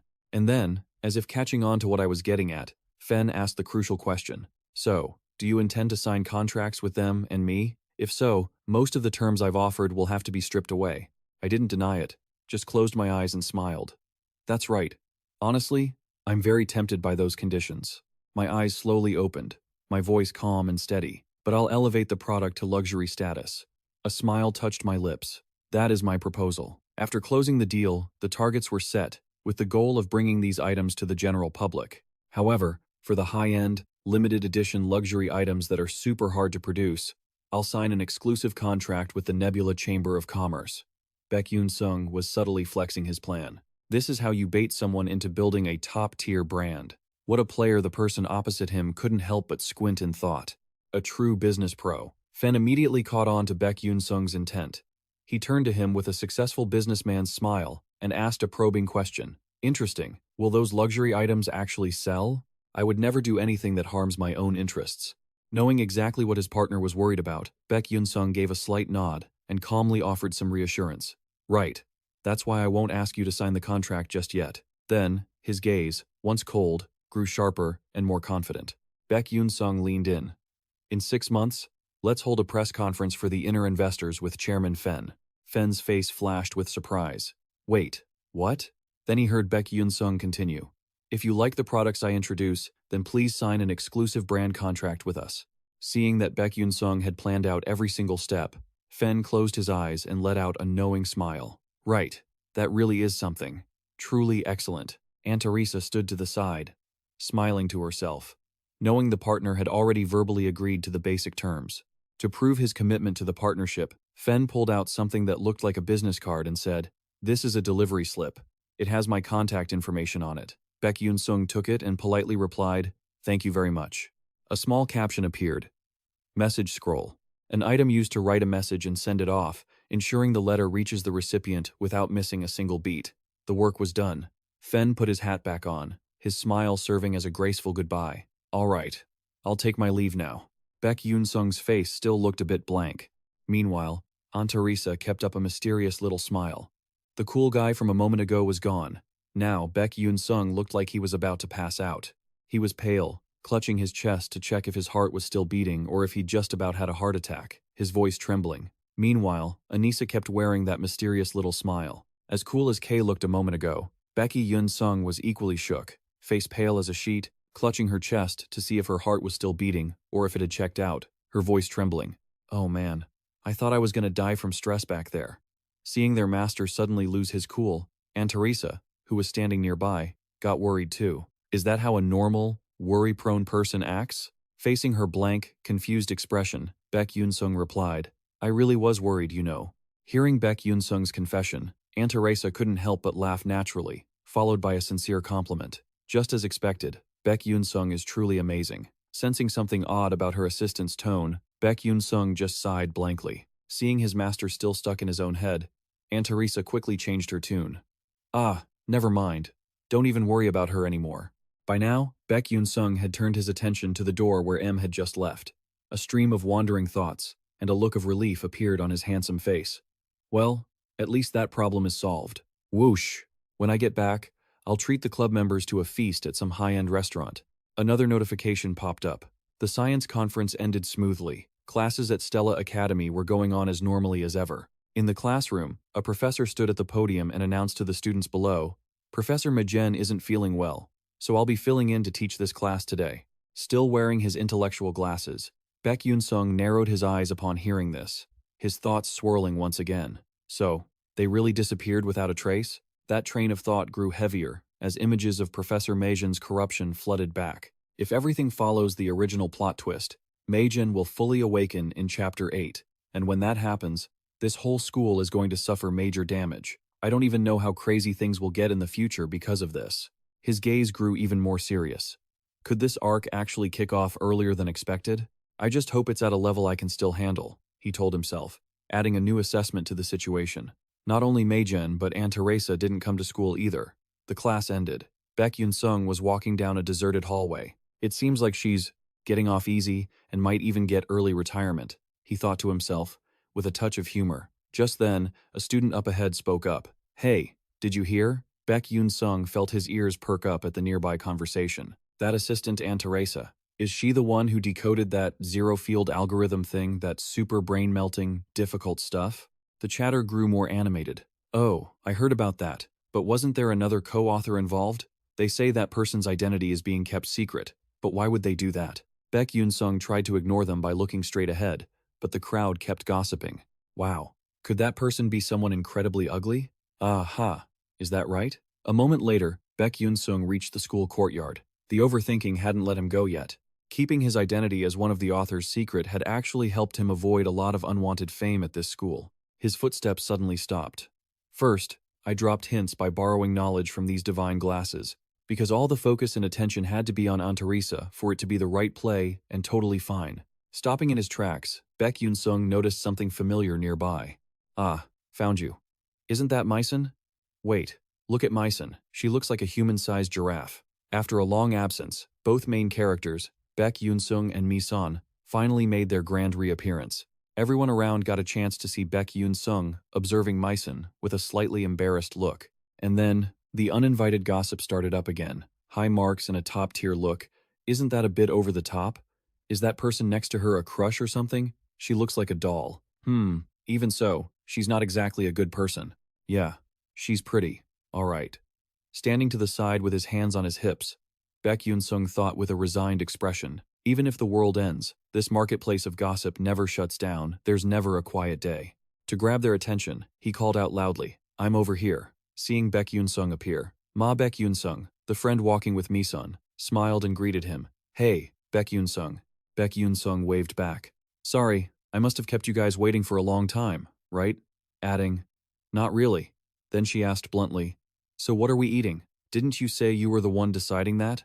Knowing that Myson rarely gets to enjoy good food due to her family's tight financial situation, Beck Yunsung flashed a confident smile with a mysterious tone. You'll know once you get there. The scene shifts to a restaurant. There are 3 people at the table. But why are there only 2 plates of food? That's a bit stingy. Hey, shopkeeper. If I'm not mistaken, this is pizza. It radiated a shimmering light, and a seductive aroma filled the space. Myson's eyes lit up with craving, her face flushing red at the thought of eating something so delicious. Beck Yunsung noticed her undeniably cute expression. At that moment, Myson's eyes were glued to the plate. Beck Yunsung still hadn't taken his eyes off her. A few overthinking thoughts started dancing in his head again. Thinking back, it felt like something was off about Myson's explanation and introduction. Like, when you order pizza, you have to order a drink similar to soup first. Maybe some pickle juice? With that, he handed Myson a strange-looking cup and said, Hey, drink this. Myson stared at it with wide eyes, a row of huge question marks popping up over her head, accompanied by a fair amount of anxiety. How? How are you supposed to drink this? Anxiety washed over Myson once again. The question marks kept spamming in her head. Seeing that, Beck Yunsung could only be speechless, with a few long ellipses in his mind. Her adorable, blank expression left him lost in thought. Hey, is this your first time hanging out at a pizza place? He asked. Ah, yes, that's right. Right then, Myson bravely raised the cup to her lips to take a sip. And then, an expression of utter surprise appeared on her pretty face. Ah, this is delicious. Her face flushed bright red with delight. Opposite her, Ma Beck Yunsung noticed the identical cup in Myson's hand and curiously raised his own to take a taste. A refreshing, pleasant feeling spread through his body. Ma Beck Yunsung turned to Beck Yunsung, his voice full of praise. Yeah, it really is delicious. Beck Yunsung looked over, maintaining his usual blank, cold expression, but in his head, he was acting like a total clown. Snap a picture. Man, capture this divine moment. She's just drinking, but she's posing like it's for a Michelin food magazine. After the 3 of them finished the appetizers, Beck Yunsung held a slice of pizza out in front. With a bright smile, she said, You have to try this too. Let's dig in. Anticipation was written all over Ansio's face. She quickly grabbed her knife and fork, ready for the main event. Seeing her brandish the cutlery so solemnly, Beck Yunsung wasn't even surprised. He just closed his eyes, his tone laced with playful teasing. "Oh, come on. You're really gonna cut into that pizza with a knife? Nobody does that." Caught off guard by the jab, Eason stared blankly at Beck Yunsung, and while she waited for a lesson on how to eat it properly, he demonstrated right then and there by lifting a slice of pizza to his mouth, explaining with absolute confidence that this was the only way to get the best flavor. And Seo watched, once again feeling completely flustered. Isn't that a little odd? And wouldn't it be considered impolite? Meanwhile, Ma Yusung, sitting across from them, burst into a genuine laugh. "Oh, come on. Don't you think this is fun?" Just like that, the cool-headed Ma Yusung grabbed the pizza with his bare hands, picked the perfect spot, and took a hearty bite. "All right, let me try this out," Beck Yunsung thought to himself, bracing for the unknown. It wasn't until he took a bite that he realized he'd never actually eaten it this way before. Oh well. Ignoring the moments of cringy bewilderment from earlier, Eisen decided to follow the guys and picked up a slice of pizza with her hands. She took a bite, her eyes instinctively fluttering shut to savor the moment. Her body gave a slight, involuntary shiver, catching the attention of the two guys sitting at the table, and Seo touched her cheek, her face glowing with a joy she couldn't quite put into words. A few sweet thoughts began to bubble up in her mind. There was a subtle, sweet flavor melting into every cheesy, decadent slice, plus the bell peppers, which were so fresh they felt like they were dancing on her tongue. Who knew that just adding a bit of bell pepper and olive oil could make a dish this special? Not to mention the rich, savory bacon and the crisp, sweet onions. They were all swirling and dancing together, creating a perfect symphony of flavor. Seeing how blissfully happy his friend looked, Beck Yunsung chimed in. "So, what do you think? Is it good?" Lost in the deliciousness, Isan was startled by the question. But then she looked down at the pizza in her hand, her face flushing even deeper as she murmured, "Yeah, it's actually really good." The two guys just looked at Anseo and shared a subtle, knowing smile. And then, a few suggestions were made, followed by some more intimate conversation. "We should come here to eat more often from now on. Can I tag along?" "Wait a minute. No way." The scene suddenly shifted to a field bathed in the glow of a sunset. An unexpected incident had occurred. A strange, jagged rift had suddenly appeared on the ground, radiating eerie beams of light. It was a sign that some kind of danger was about to be unleashed. As Flame was strolling back to class, someone suddenly shouted at her, loud and clear. She glanced over with a bright smile and answered, totally unfazed. The other student was left stunned, looking a bit confused. With that, her friend walked off, not forgetting to toss one last comment her way. Flame stood frozen, watching the receding figure, before letting out a long, heavy sigh. Her brain started working overtime. She must have been gossiping about how Assistant Aunt Teresa managed to solve that cursed spell, right? But based on what she knew, this was all just a game being played by that guy, Beck Yunsung. His image kept flickering in her mind. Flame was caught in a whirlwind of new thoughts. It was as clear as day. If you want to come back, you have to pay the price, and almost all memories of the future except for a few plot twists had been wiped away. Was he hacking memories, or was his IQ just off the charts? While Flame was racking her brain, a crowd gathered ahead, whispering about something. A familiar figure suddenly loomed out of the crowd and greeted her. It was none other than Jeremy Scanvin, wearing a radiant smile as he started the conversation. Seeing Jeremy hovering around, Flame automatically went into defense mode, muttering to herself, "Why is he acting so weird? If you're going, does that mean I have to follow?" With a quick glance, she delivered a blunt remark. Once she finished, Flame turned on her heel and walked away, leaving Jeremy Scanvin behind with a slightly creepy smile. Truly special. The scene cut to a giant notice board with text clearly visible. The crowd of students looked up, while Flame stood there, her mind spinning once again. Some bonus information appeared. Persona Gate, an alternate dimension created by the power of dark mages. If this gate isn't cleared as soon as it appears, the surrounding area turns into a dead zone where nothing can survive. Furthermore, unlike dungeons where you just beat the boss or destroy the core to finish, to clear a Persona Gate, players have to strain their brains to analyze and break through its complex rules and tricks. Flame fell back into deep thought, analyzing density, spatial distortion ratios, topology, soul-sealing techniques. In short, you needed a massive brain to understand and memorize thousands of rules, combined with top-tier combat skills. In reality, the whole reason for training magic warriors was to stop these Persona Gates. To put it bluntly, this was the most important subject. Her hand tightened instinctively. If the rules held true, there was bound to be trouble during this Persona Gate training. She couldn't just let Beck Yunsung carry the team alone. She made up her mind to stop it this time. There couldn't be any major casualties. Scene changed to the 9th Star Tower at Sion Orium Cafe Terrace. Princess Hongbaeon's group was gathering there, with the table covered in pastries and tea.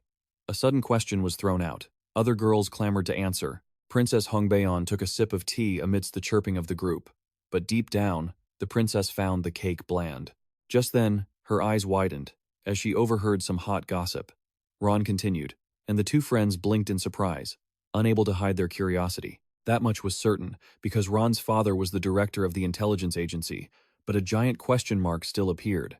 Beside her, Princess Hongbaeon set down her teacup, her brain beginning to analyze. Even the intelligence agency didn't know who that student was, and then the image of Beck Yunsung and assistant Antarisa popped back into her mind. The princess's expression darkened, clearly showing a surge of agitation as her hand subconsciously stroked the rim of her teacup. 10,000 whys were dancing in her head, but why was Beck Yunsung hiding the truth? Was he intentionally trying to boost assistant Antarisa's status? Then, a thought flashed. Could it be that Beck Yunsung has feelings for assistant Antarisa? Thinking that, she stood up abruptly, making the friend beside her jump in surprise and ask. Princess Hongbaeon had already turned and walked away instantly. Her friend was left completely bewildered. The remaining three could only look at each other, not understanding what was happening. Another question was raised as they saw the princess walking away so quickly. The scene shifted to the schoolyard, where Princess Hongbaeon was walking briskly when a figure suddenly appeared to block her path. Her eyes hadn't quite focused on who it was yet, until that familiar voice rang out. Recognizing the person, she replied. Seeing Bizon call her by her first name, Hong Siwa quickly covered her mouth with her hand, acting surprised. A few lines of information appeared. A cruel twist of fate had forced them one legitimate child and one illegitimate child to become rivals. My half-sister, Hong Siwa Adelebet. I despise this woman. Shaking off those thoughts, Princess Bizon cut straight to the point. Siwa smirked, her gaze seemingly boring deep into the other girl. This question made Princess Hongbaeon's heart skip a beat. Are you talking about an ordinary person? Someone who still possesses the knightly spirit that has all but gone extinct in this world? The image of Beck Yunsung flashed through her mind again. Seeing the shift in Hongbaeon's expression, Siwa crossed her arms and sneered. Her tone became more pointed, her eyes cold, carrying a mocking smile. Princess Hongbaeon clenched her fists. Siwa's words only stirred her annoyance. Princess Hongbaeon brushed past her coldly, while Princess Siwa took the chance to burst into laughter. Truly cold indeed. But then, Siwa seemed to recall something, and instinctively brought her index finger to her chin. Could it be because their eldest sister had passed away? Bee's face suddenly darkened, her eyes flashing with a sadness she couldn't hide. Hongbaeon continued walking. Siwa watched her younger sisters retreating back, a sense of melancholy and contemplation rising within her. Maybe I went a bit too far this time, Siwa thought to herself. It's probably too early for the kid to hear about our eldest sister. Just then, the guard Xian appeared. Seeing Xian suddenly show up, Princess Siwa was slightly surprised. Xian handed over a folder. Siwa took it. Oh, really? I didn't expect to find this so easily without having to dig around. Nice. So there really is an assignment with this kind of content, huh? Siwa opened the folder to take a look. Reading this, Siwa couldn't help but laugh, quickly covering her mouth with her hand. Aha, typical kid. Time passed. About a minute later, the hands holding the document began to tremble. Xian noticed something was wrong and couldn't help but be surprised. A few tears rolled down Princess Siwa's cheeks. Xian asked, concerned. Meanwhile, Siwa had already covered her mouth. Seeing that something was off, Xian quickly changed their tone. Siwa had turned her face away. Siwa replied, trying to wipe away the tears that had just fallen, as she sank back into her thoughts. Her eyes softened, and a gentle smile touched her lips. Cut to a different location. The students were all gathered on the field. A professor stood up to explain the situation. Hearing the announcement, Beck Yunsung stood huddled in the crowd amidst the constant whispering. Another thought cut across the impending storm. Our boy Beck Yunsung started overthinking again, a chaotic mess of thoughts in his head, all while taking a peek at his sleek system board. Consider it a consolation prize for his fake knowledge during that last academic presentation. These glasses even have a super top-tier portal analysis function. Might as well activate it right now. I've been grinding like an ox in Yaron's garden to farm these stats, Beck Yunsung thought to himself. Perfect. No need to tweak this, is enough to work with. The info board for the White Snow Beck Yunsung was fully completed to the last millimeter. Strength, 2 stars, 61%. Senses, 2 stars, 45%. Agility, 2 stars, 42%. Stamina, 2. stars, 12%. Durability, 0 stars, 97%. Mental endurance, 1 star, 59%. Mana EXP. Remaining skill. Forward blink, level 1. A thoughtful look crossed his face. Meanwhile, the teacher was already gesturing grandly toward the portal, signaling more. All right, students, whoever is entering portal C7, please head this way. Flame, standing near Beck Yunsung, spoke up. Yes. Yunsung's pull, it seems, isn't half bad, as he had attracted quite a bit of attention. And it wasn't just Flame. A whole lineup of potential waifus appeared simultaneously, including Princess Hongbian and Isan. Yunsung's brain started racing. So these are the people I'll be in the same party with on this trip? This Persona Portal practical exam would be conducted in teams. Each team would have from 4 to 18 members. The crux of the matter was that the members had to be perfectly in sync to clear the game together. Yunsung's gaze remained fixed on the crowd. He silently assessed that the average first-year student at Stella was only around a Tier 2 level. Conquering a Persona Portal designed with 3 layers of risk for this first field mission seemed pretty tough. Nothing to joke about. One extremely concerning thing here was that Portal C7, where the main event took place, only had a maximum capacity of 16 people. It was a real shame that Ma Yuan or He Gunriang weren't there, but having Flame and Hong Baeon there was fine. Plus, there was Isan, a heavy-hitter tanker, so clearing this stage was practically an auto-win, no chance of a game over. He took a step forward, calculating in his head that he probably wouldn't need to lift a finger in the final boss strategy, so why bother? The portal beckoned right before his eyes. Yunsung thought, regardless, what I'm aiming for is the hidden reward, those enchanting flower petals. Suddenly, the scenery changed, and Beck Yunsung's face showed a hint of surprise. A brand new info board appeared right after. Welcome to HSB. A magnificent plaza emerged, shimmering under brilliant yellow lights. Everyone started gathering around the large carpet area in the middle of the hall. Immediately, Princess Hongbaeon's group also checked in at this area, just like him. Everyone scanned the area, assessing the situation, and then a voice rang out, drawing every gaze. Welcome. A maid with a professional butler demeanor kept her hands behind her back and flashed a bright smile. I have prepared dresses and shoes for everyone. Princess Hongbaeon heard something that didn't sound right and frowned, her voice full of suspicion. A dress? Shoes? What? A train of thought immediately took over her mind. Huh? Has there ever been a precedent for a ballroom to appear inside a Persona portal? But then, she quickly adjusted her mood. This wasn't the time to be distracted. We need to analyze the Persona portal and check the instruction notice first. Countless complex, obscure ancient scripts appeared on an old scroll. Yet, anxiety began to creep into the princess's heart. Wait a minute, they actually dared to put out such a complicated, difficult prompt for a first-year exam?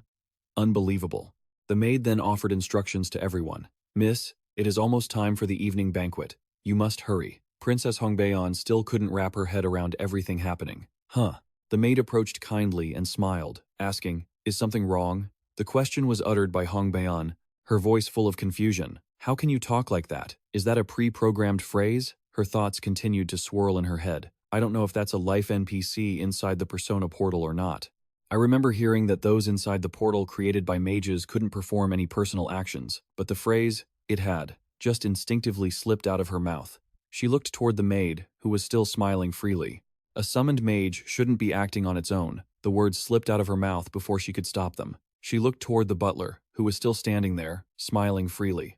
Following those earlier remarks, Princess Hongbaeon's mind began to race.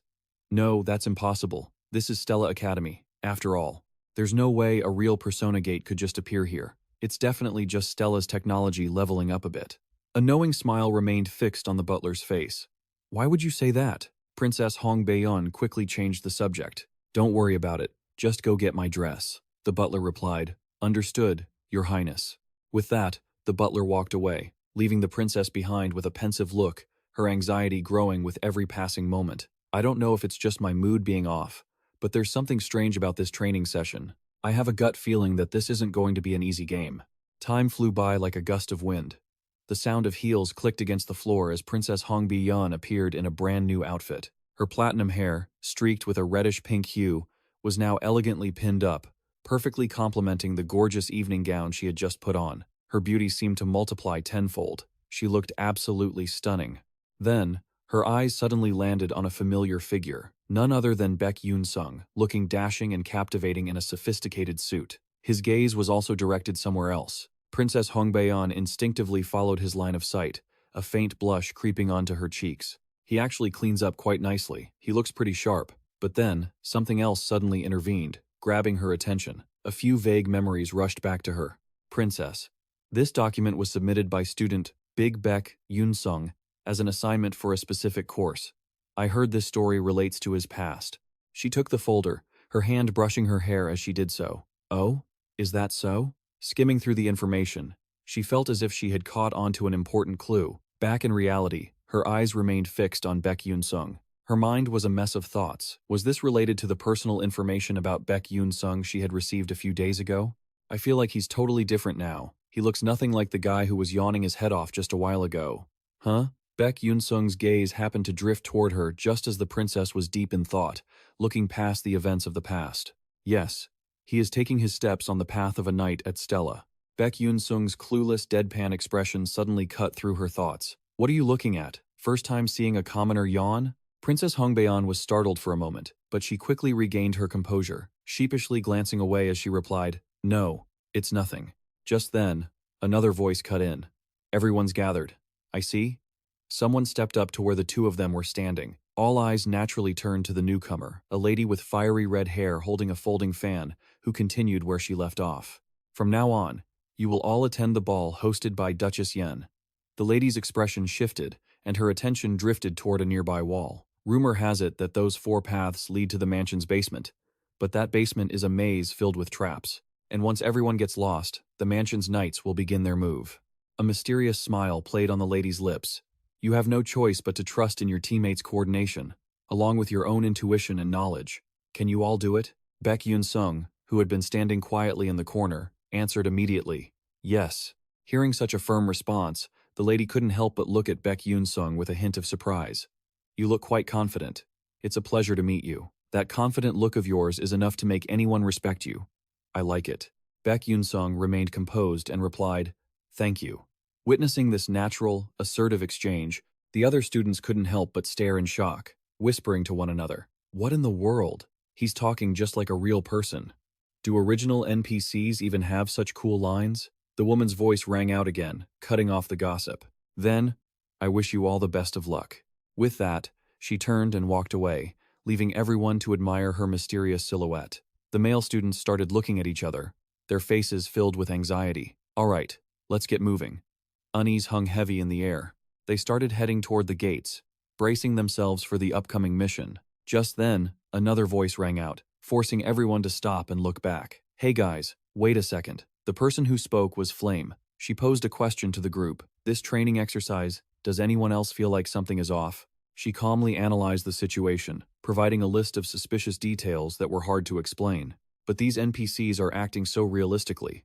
On top of that, I can't analyze anything from this persona gate at all. Common sense says that a practical training exercise for male students shouldn't be this difficult or mysterious.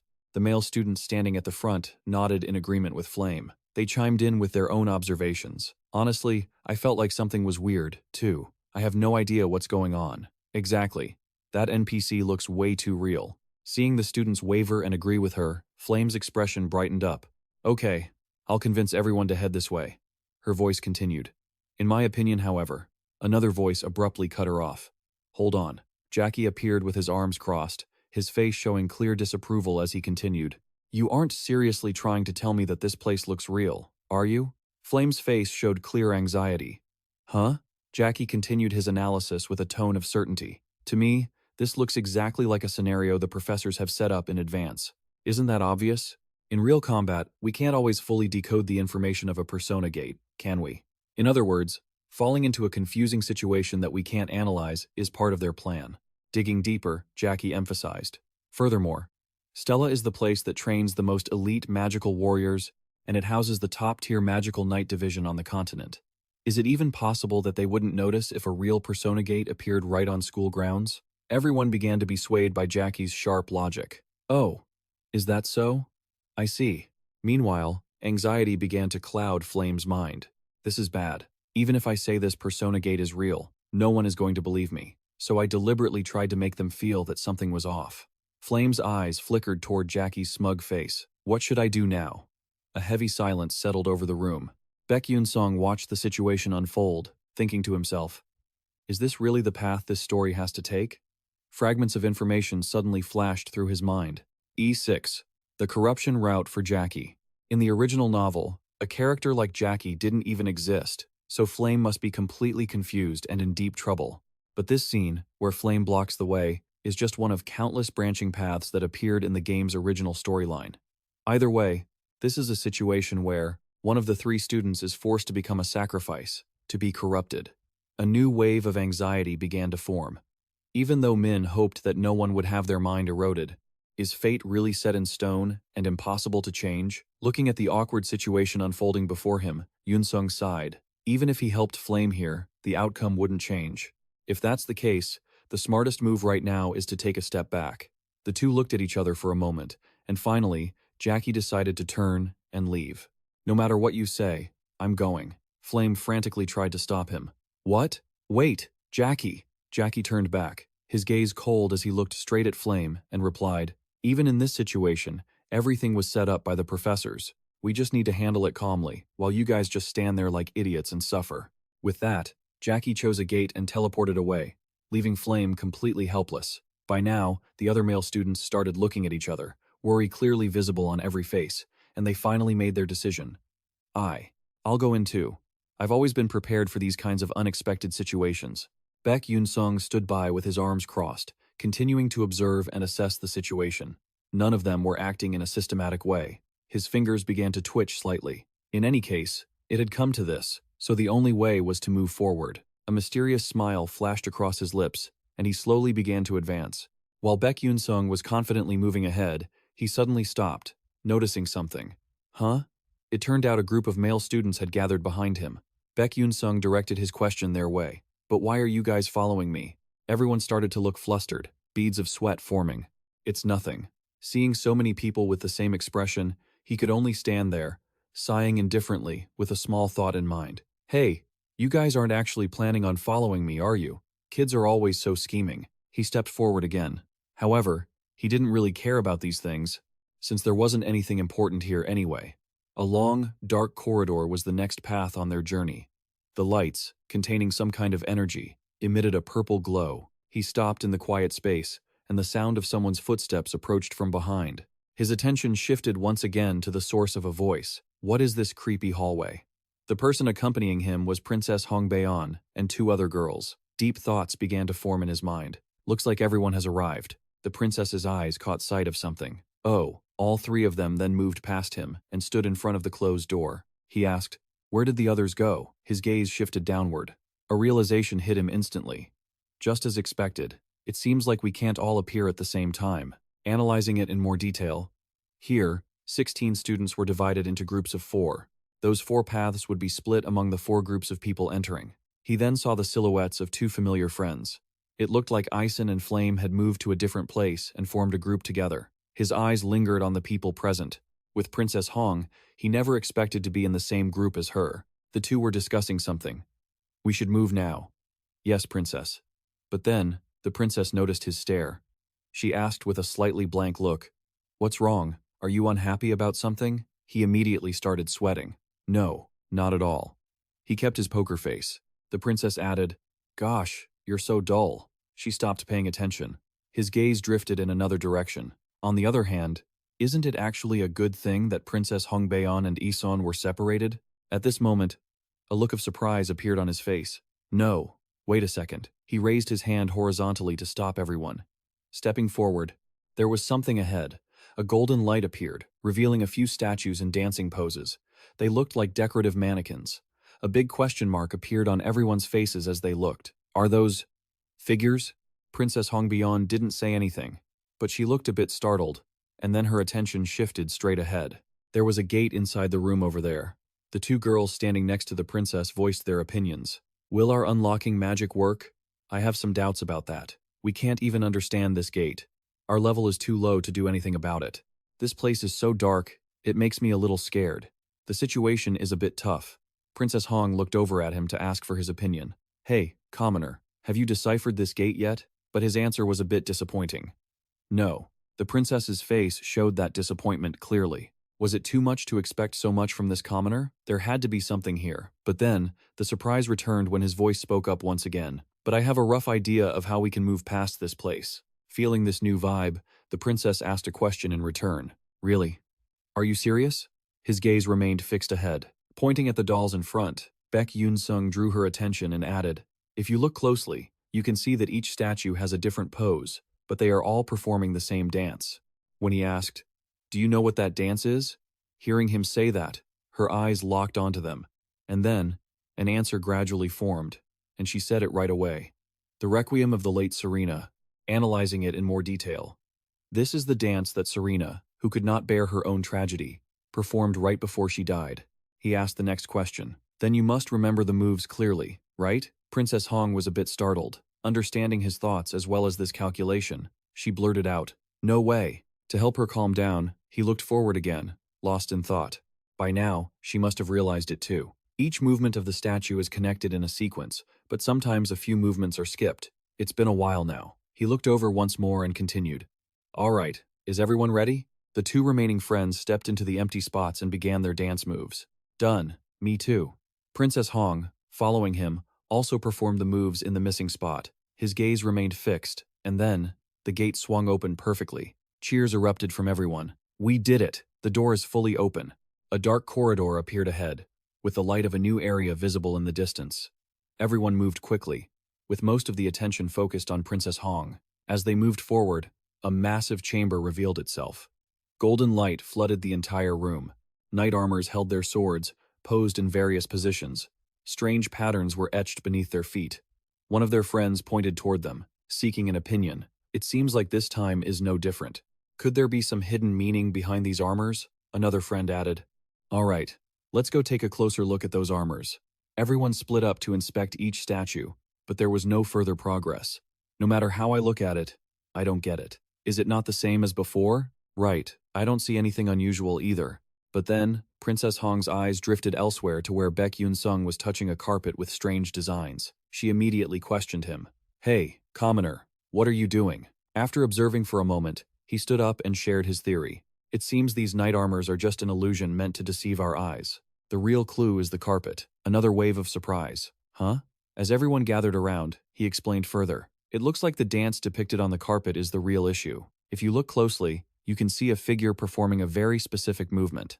If we can piece them together in the exact right order, we can solve this puzzle." The two girls were looking intently now, and added their own thoughts. "Oh, you're right. I think I know what this is." It was the tango, performed in Sarana's silence. Everyone split up again to observe the movements carved into the carpet. Beck Yunsung and Princess Hong looked down more closely, and when she asked him something, a look of surprise appeared on him, as if he had discovered something odd. As the sequence was rearranged, the light flared up intensely. A familiar sound echoed, and a loud voice rang out. The door opened, revealing a new path. He and the others quickly headed toward it. "All right, let's hurry." Princess Hong's gaze remained fixed on him, lost in thought. He really is different. I've known that ever since I was taught to change my perspective, but I never realized it would make such a massive difference. His breakthrough speed is strangely fast, enough to clear a gate that shouldn't even be analyzable. She felt a sense of unease. Strategy, intuition, observation, calculation, reasoning. Is this really the level of a first-year student? It's as if he's approached this persona gate after having practiced it dozens, hundreds of times. Her thoughts were still racing. Then again, before Beck Yunsung entered this school, he mentioned that his hometown was destroyed by dark mages. He muttered something softly. It seems there are other stone statues here too. While he analyzed further, Princess Hong continued her thoughts. It was a remote, isolated village that no one had ever heard of. But it was the front line in brutal battles against the dark mages. Now I understand why, despite being a commoner lacking basic academic knowledge, he's so proficient in strategy and combat. She analyzed him further. He must have fought on grueling battlefields against dark mages in his past life. Regardless of whether that was the reason or not, he is truly different from the other students. A bit of murmuring ahead. "Go over there and adjust the weight balance for me." "All right, I got it." A look of surprise crossed the princess's face. Everyone else was trying their best to get a high score. Yet, he openly bragged about guessing answers on the test as if to show everyone. He didn't do his homework. His attitude in class was terrible. But wait a minute. She looked at his handsome features and formed a new conclusion. Then why is he trying so hard right now? Princess Hong fell silent. There must be a reason. Don't tell me. Sensing the atmosphere change, Beck Yunsung turned to look at her, pointing a finger to draw her attention. Hey, why are you spacing out? You go over there too. But she unexpectedly challenged him. Tell me, commoner. He looked confused, not understanding what she meant. Hong Baeon voiced her suspicion. This persona gate, the one we're currently testing, is it actually real? She waited silently for an answer, but was met with contemplation and silence. He assessed her. Your eyes have become much sharper, haven't they? Normally, Hong Baeon wouldn't be able to realize the truth until the very end, and she'd always keep interfering with Isono. A smile replaced his expression. This was proof that Princess Hong Baeon was gradually straying from the path of becoming a villainess. Seeing him smile, the princess noted, What are you smiling about? He replied, It's nothing. The other two friends were standing there looking around, confused. Why isn't the princess coming over here? What happened? He turned his back on her. He answered her previous question. As you said, this place is real. She looked back. You could get hurt, or even die. If you don't clear it, there will be a synchronization phenomenon with the outside world. That's why I plan to get through this place as fast as possible. Princess Hong paused for a few seconds. I knew it. Beck Yunsung always acted when he had a reason. She pursed her lips. I won't accept help like this. Her eyes narrowed, sweat dripping down. I will definitely survive using my own strength. Meanwhile, in another scene, a dark room filled with broken knight armors. Flame and Ace were teammates in this trial gate. Seeing them both appear, someone called out to one of them. Hey, Flame! Flame looked over. A girl waved at her. Over here, over here. Flame headed toward the three of them. Is everyone okay? Where's the other friend? The girl stammered a bit. This, she said, then added. Jackie suddenly disappeared. Flame's eyes widened in surprise. What? Jackie? The female student looked at everyone with the same expression and explained. We were only able to make it this far thanks to Jackie, and right as we passed through the final door, she suddenly vanished. We haven't been able to find her anywhere. Flame was completely stunned, her expression tightening. You've been searching for a while, haven't you? She thought to herself, a realization dawning on her. It meant he had cleared this gate even faster than she and Ison had, and he didn't even leave a single scratch behind. The other person added another comment, but it wasn't the first time we'd seen him do this. Flame looked as if she couldn't believe her own ears. What did you say? Shifting focus to Beck Yunsung, he was currently sitting with his arms crossed, leaning his back against a pillar. He had his eyes closed until someone approached and asked a question, forcing him to open them. Hey, when did you get here? He replied, looking at Flame as she approached. Not long before, Flame had brought up the issue. So, did you see Jackie? I haven't seen her yet.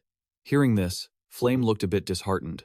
Is that so? She walked away, leaving him behind as he watched her go. Although he didn't fully understand what was happening, he could already guess a thing or two.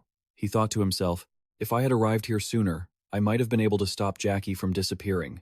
But now, there's nothing else I can do. Things had reached this point. All he could do now was help the female heroes clear the stage. Shifting the scene to an area within Stella Academy, someone's voice suddenly rang out, loud and clear. What? A real persona gate has been mixed into the students' training exercise?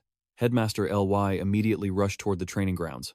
Surprise and anxiety were etched onto the scar on his face. The blue gate from before had now transformed into a blood-red one. How is this possible? Isn't Stella's security system supposed to be the best in the world? A professor standing nearby explained, as he saw Headmaster Lai arrive. It's as if someone completely reversed the spatial wave detection system inside Stella. It's the only signal that appeared simultaneously with the appearance of the persona gate, so it wasn't detected in time. The security team was reinforcing the system, but Headmaster Lai cut him off. Damn it. Right now, that doesn't matter. Suddenly, someone else interrupted. He's right. A figure appeared, drawing Headmaster Lai's attention. A new character took the stage. The most important thing now was, who was actually inside that persona gate? Someone recognized him.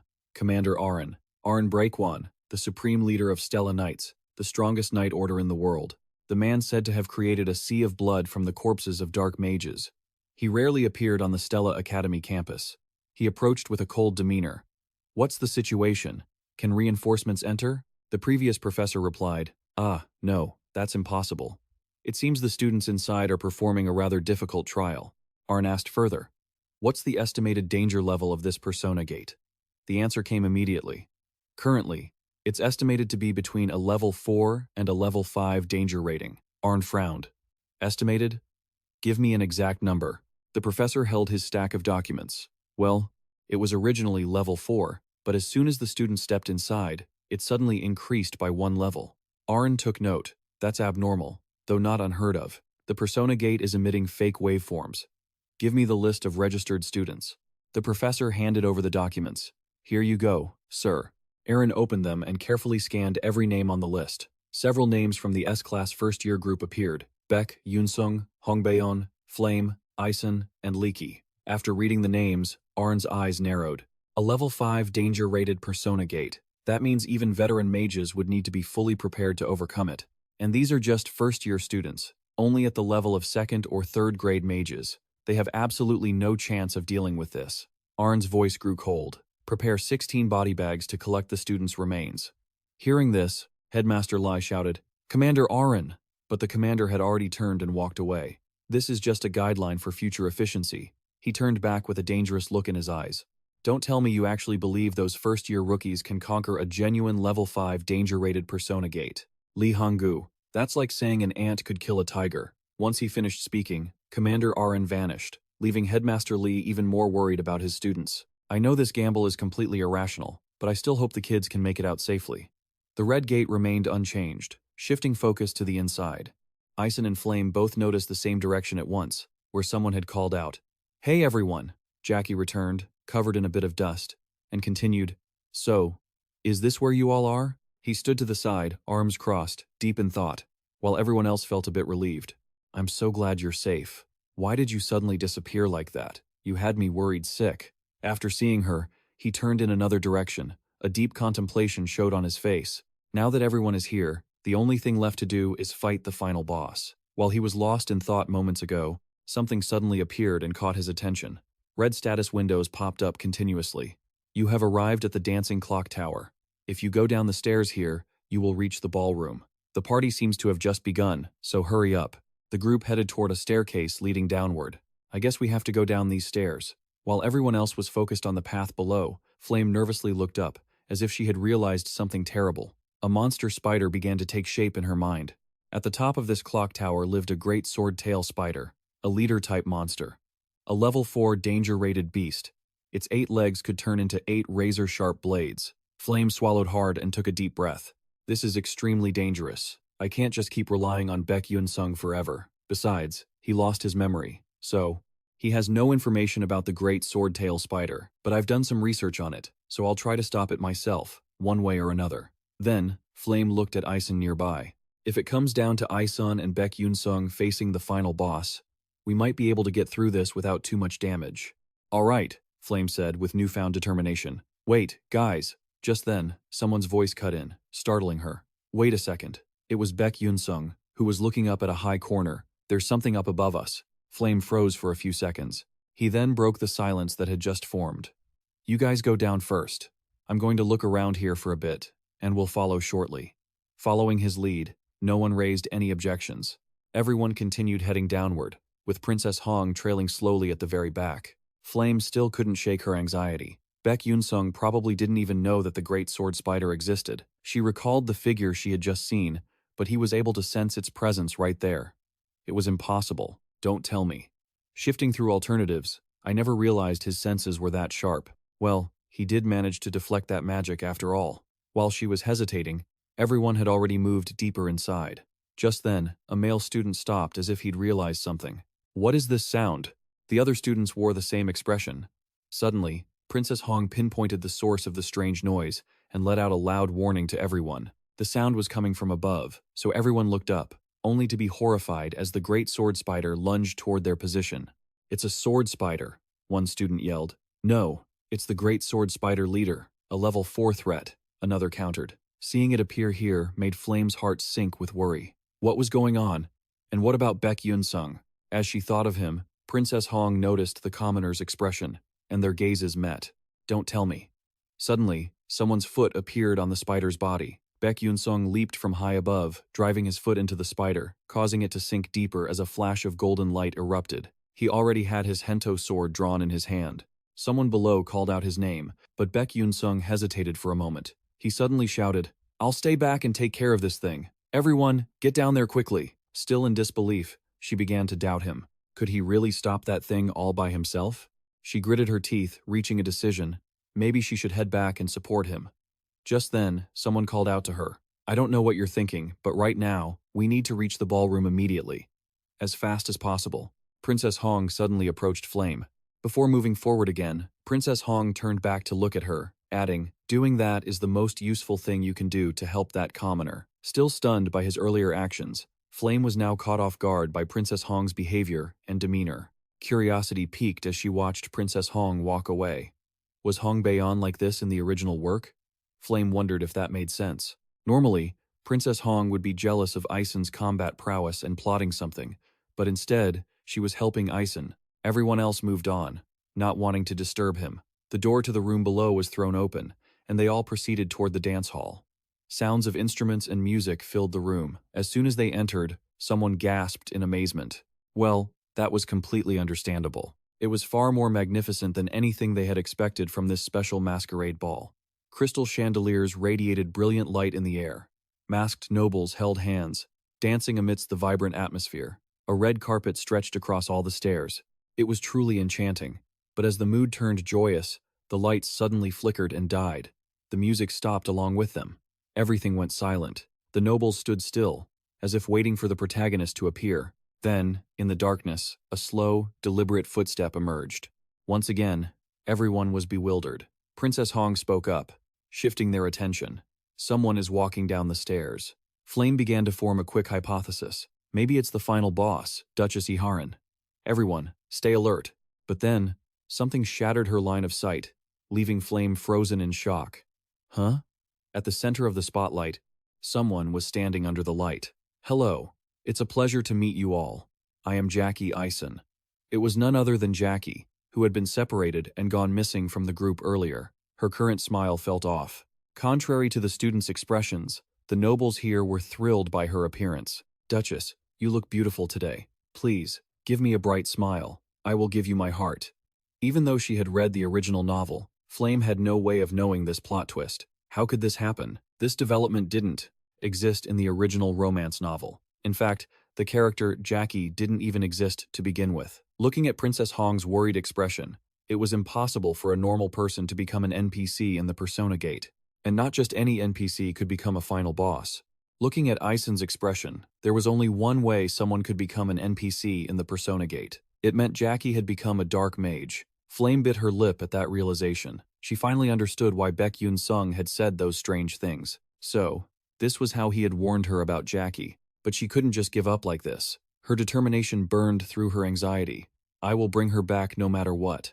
With that, Flame tried to engage Jackie above. Jackie, if you get intoxicated by that power, you could turn into something truly terrible. So please, calm down. But Jackie cut her off sharply. Ha, what nonsense. Right now, I am Iron. A dangerous smile peeked out from behind her folding fan. She asked a question, and the nobles below responded. My head is Ihar, my chest is Jackie. Jackie, my heart is.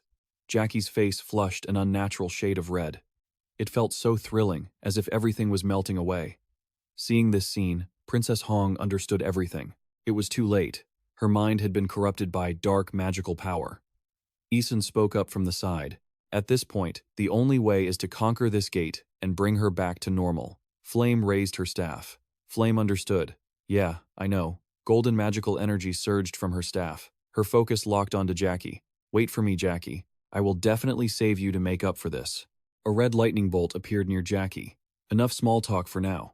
As magic exploded around her, that smile reappeared on Jackie's face. Let's begin this party together. Important information board updated.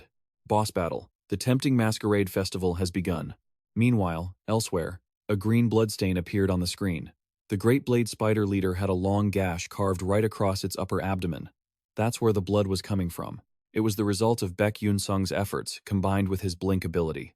Anxiety began to overwhelm him, sweat dripping down his face. This is getting really tough. Analyzing the situation, the Great Blade Spider leader was just part of a sub-dungeon and didn't really matter for clearing the gate. Still, there were two reasons why he absolutely had to push through this hardship. He narrowed his eyes. The first reason was to get the enchanted flower petal attached to the creature's forehead. As he was thinking, suddenly the spider slammed one of its legs down toward him. But he was prepared. He immediately used blink to dodge with ease, checked his items, and left the monster missing its mark. While dashing away, he tossed 3 different colored potions forward.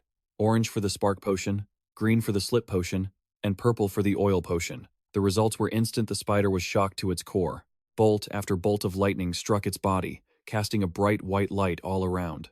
The second reason was that Beck Yunsung swung his sword with all his might toward its energy barrier. In no time at all, that barrier miraculously began to crack, and he aimed straight for that rose-colored petal on its forehead. His expression shifted as things developed. The hidden strategy to beat Chapter 6, Jackie's Dark Magic Path. Additional info retrieved. Enchanted Flower Petal. Absorbing it significantly boosts mental strength stats. It's an item essential for effectively increasing perception speed, sensory features, and mana-slowing capabilities. It's a must-have item, and there's an interesting twist to this story. The blade spider lunged at him again. He countered immediately, which meant those enchanted flower petals were linked to the final boss, Duchess Irene. The opponent struck. He leaped to avoid it. His focus was on the fight, but his mind was still split. Truth be told, this great blade spider leader was actually the Duchess's husband, Duke Iaren. But I don't really care about that stuff because I skipped the plot. I'm trying to focus, but the monster keeps attacking me.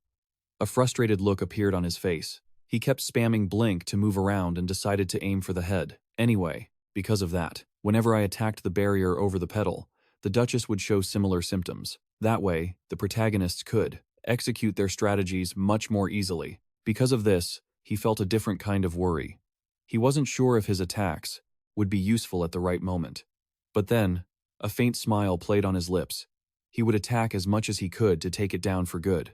In all previous skirmishes, the blade spider had attacked first, so this time, he decided to go big and make the first move. Blink was used repeatedly. No sooner would he appear in a new spot than he'd use it again. All you could see were the after images he left behind. The ability to blink 3 times in a row allowed him to pull that off, turning this place into his own personal stage. Facing this sudden change, the spider let out a series of bizarre sounds.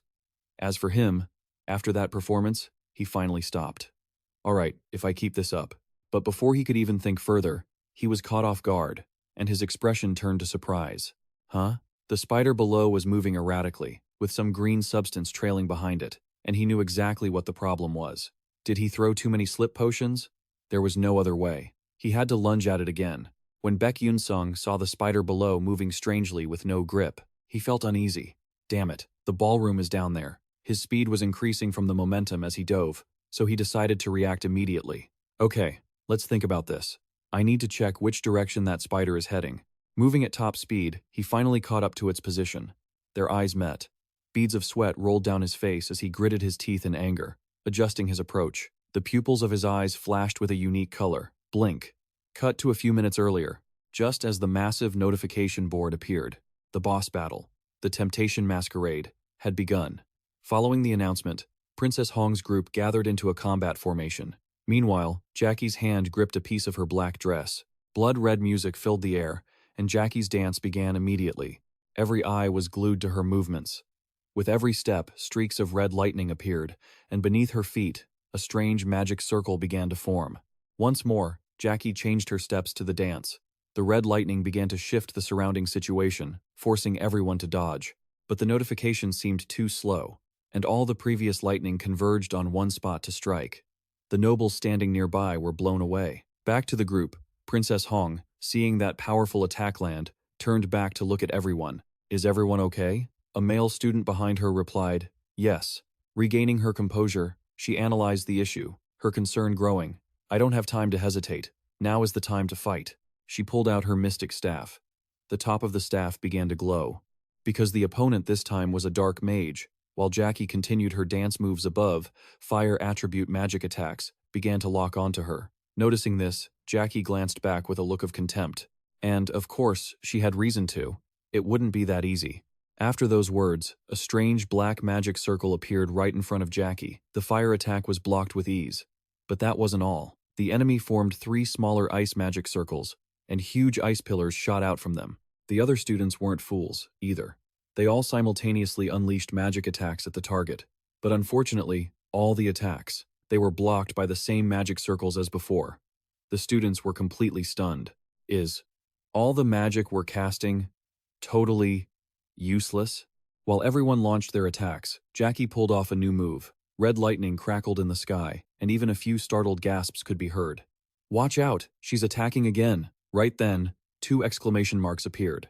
Miraculously, Flame conjured a complex magic formation in front of her. Jackie glanced over, seemingly realizing something, and mimicked Flame's previous movements. Flame gripped her skirt. The music began to swell. Holding her staff with a blank expression, Flame began the required dance for this place. Watching her, Iz stood there, completely taken aback. "Flame, why are you suddenly dancing?" But Flame didn't answer, she just kept on dancing. When asked again, Flame stopped, casting a half-lidded gaze straight at her opponent.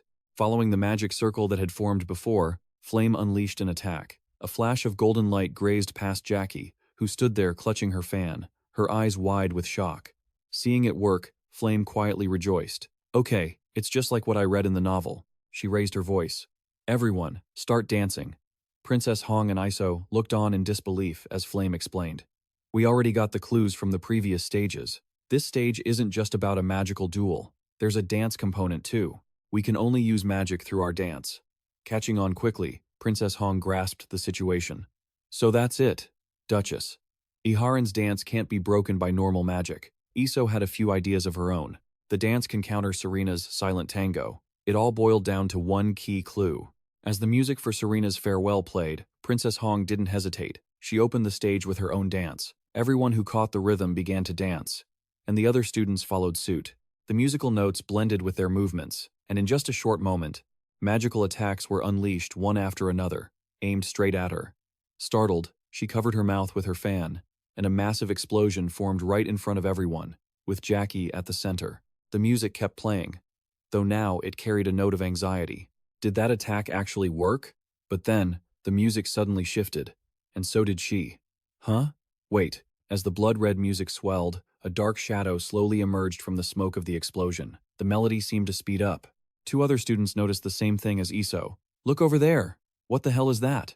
A foot slowly stepped forward, or rather, 2 more legs were protruding from under Jackie's skirt. Her eyes shifted into a strange, eerie red. Someone shouted a warning. "She's grown 4 legs now. Is that for real?" The feet, darkened by the explosion, tapped to the rhythm as her gait changed constantly. Using the new rhythm from her 4 legs, Jackie quickly formed a new, denser magic circle behind her.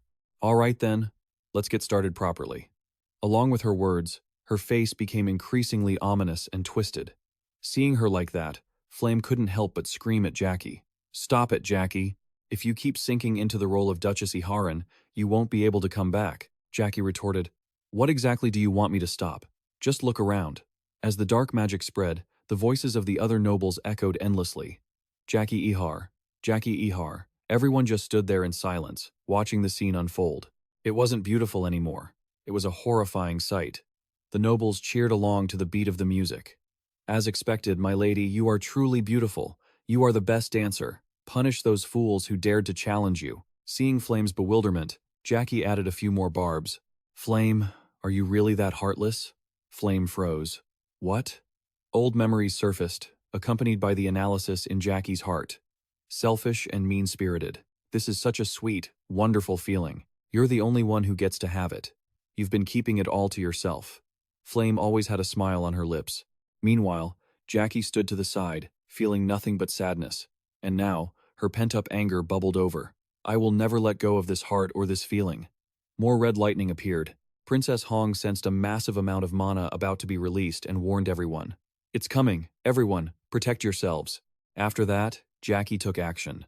Beams of energy surged from the formations, flying straight ahead. Thankfully, warned in time, Princess Hong and Iso activated their defensive shields to block the attack.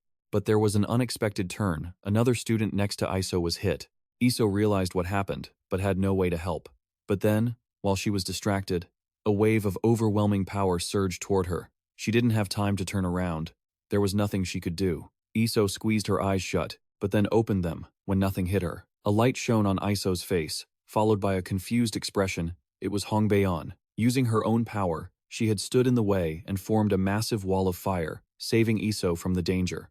After helping her, Princess Hong turned back, agitated. "You idiot. Why were you standing there blankly, losing your focus like that?" Iso stammered, still dazed. Princess Hong's voice grew even sharper. "For me, Defending against fire magic is more effective, so leave that to me. You focus on blocking the lightning magic coming our way." Iso finally understood. "Oh yes." Princess Hong continued to call the shots.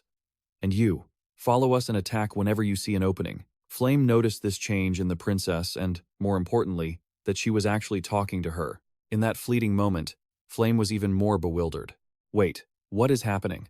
In the original story, Hong Baeon ruined the teamwork because she was jealous of Iso's potential and tried to sabotage their relationship. In the end, it caused massive damage to everyone, instead of breaking the spell, and everything just fell into chaos. Hong Baeon was the quickest to grasp the situation. A blood-red energy attack surged straight toward Princess Hong, but Iso instantly erected an ice barrier to block it. The princess looked at her, startled. While Flame's thoughts were still drifting, no, that was Hong Baeon and Iso. Iso looked at Princess Hong and spoke naturally and gently. "Don't let your guard down," criticized. Princess Hong instantly turned grumpy. What was that? Suddenly, Flame appeared behind both of them to help with offense and defense. "Me too. I can't let those two outdo me." With the defense set, Flame launched a counterattack, manifesting a grand magic circle behind her and firing a barrage of yellow energy beams forward. But with 3 black magic barriers in front of her, Jackie blocked everything Flame threw her way. Useless. But then, Flame just smirked. Bolts of energy, lightning diffused and pierced right through the barriers. Once again, a massive explosion erupted right at Jackie's center. Looking at the smoke ahead, that familiar question echoed. Is that it? Is it over? She peered closely into the smoke, which was thicker than before. And, of course, a dark silhouette appeared once more. But this time, it had horns. Iso was the first to notice, followed by Princess Hong, taking in that appearance. And then Flame and Jackie. Jackie's voice changed as she called out, "Flame, Flame." Her legs had completely transformed into spider limbs, just like the one they encountered in the hallway when they first descended. "Do you hate seeing me this happy?" The NPC nobles had changed completely. They started trembling, and some even began to retch. Ugh. Jackie was losing control. "Why won't you just leave me alone? Why?" Knowing she had become like this, partly because of her, Flame tried to shout over the noise. "Jackie, that's not it. Please, snap out of it." But Jackie had reached her breaking point. "Shut up." Instantly, a layer of blood-red magic formed. It didn't stop there.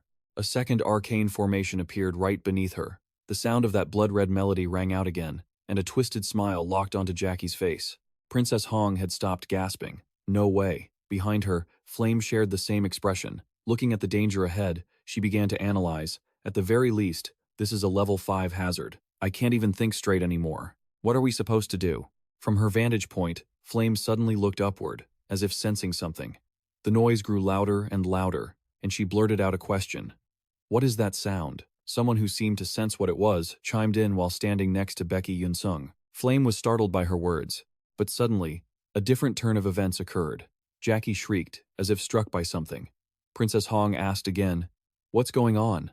Flame looked into the distance and explained, "I don't know the reason, but it seems the battle between Beck Yunsung and the Blade Spider leader up there is affecting Jackie down here." Jackie clutched her head in pain. Flame couldn't believe it, but another thought confirmed it. "Don't tell me. Becky Yunsung figured out this weakness and is fighting that monster alone, just to help us defeat this final boss?" She didn't know how he was attacking up there, but Jackie was clutching her head and screaming in agony again. Not missing the chance, Princess Hong's voice shifted. "Now is our chance." After giving the order, all 3 unleashed their magical skills. Fire Princess Hong, Ice Iso, and Light Flame surged forward. The ice hit first, freezing the legs of the Blade Spider leader, followed immediately by Princess Hong's encompassing flames. The light was the final attack to strike. A massive explosion occurred as the 3 elements collided, blowing away the cloud of smoke. Jackie roared in anger. "Is this all you can do? You little brats!" But her rage hit its peak. "How dare you!" Just then, the original Blade Spider leader suddenly crashed into the room. Sensing something had appeared, Princess Hong asked anxiously, "What happened?" Flame was equally suspicious. "I don't know. It looks like something just fell." Realizing who the silhouette belonged to, Flame froze for a beat. "No way. Isn't that the great Blade Spider leader?" The giant spider fell from above, unconscious, cracking the ballroom floor upon impact. A big question followed. "Is it dead?" A male student in the group couldn't believe his eyes, his body trembling as he spoke unconsciously. "This is ridiculous. Becky Yunsung, a first-year student just like us, hunted a level 4 monster all by himself? And he wasn't the only thing that fell. The male student whipped his head around and saw him lying unconscious in a heap. Before everyone watching, a large spider had fallen right onto the spot where Jackie was standing before. From below, someone stepped up the stairs, one of her friends. Flame was the first to walk up, but her heart was heavy with sadness. Jackie was currently pinned under the giant spider. Struggling to get up, her body shaking, she challenged Flame, who was approaching. "Why do you always bother me so much?" Anger washed over her face. "I will never forgive you, Flame." But then, a realization dawned on her. "Oh, I see. So that's how it is. You couldn't win through dancing, so you had to resort to these dirty tricks? Because no one dances more beautifully than me, right? How pathetic. How pathetic. In the end, you're just like me, jealous of anyone more beautiful than you," she said with a foolish smile. "Ah ha ha ha. It's not just me. In the end, you're no different from me." But sadness deepened in Flame's heart as she looked at her friend, who had clearly lost her mind. Seeing the strange expression on her face, Jackie blankly asked, "Why are you looking at me like that?" To shift her emotions, Flame stood there and asked Iso behind her, "Iso, can you summon an ice mirror?" Iso replied quickly, "Yes." Seeing what she was up to, Jackie laughed smugly. "No matter what nonsense you pull, the truth is I'm still prettier than you." Following Flame's request, Iso created an ice mirror in front of Jackie. She stared blankly into it. Whoa! One side of her face had completely morphed into a spider's. She still couldn't believe it was real. What? What is this? While the male student next to her checked on her as she sat up, asking, "Are you okay?" she muttered, "My head." The sound of Jackie's voice shattered the quiet atmosphere again. "Is this what I look like? Are you lying to me? This isn't a mirror, is it?" Beck Yunsung had just woken up, pressing his fingers to his forehead, while Jackie's frantic wailing continued. "You guys are trying to trick me with this image, right? It's disgusting. Ah, it's so disgusting. Just absolutely disgusting." The sound echoed relentlessly. Jackie screamed even louder. "Ah, please, just take that mirror away." The nobles who had been dancing earlier and were on Jackie's side now froze in their tracks. The Duchess was no longer beautiful. Everyone knew what would happen next, so they all bowed their heads, leaving Jackie to wallow in her agonizing rage. "I don't want this. I hate it. This isn't me." Jackie's mutated hand trembled as she reached out, desperately clawing at the air for help. "Flame, please, you can do anything, right? Please help me.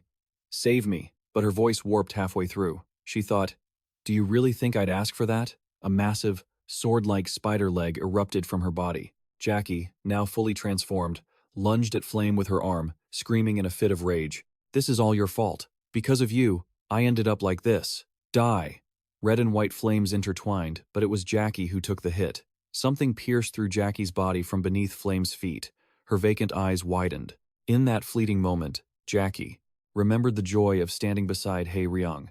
There was no saving Jackie. The only way for the others to end her suffering was through this final sacrifice. Flames erupted from Princess Hong. She bowed her head once more, filled with sorrow for the terrible thing she had been forced to do.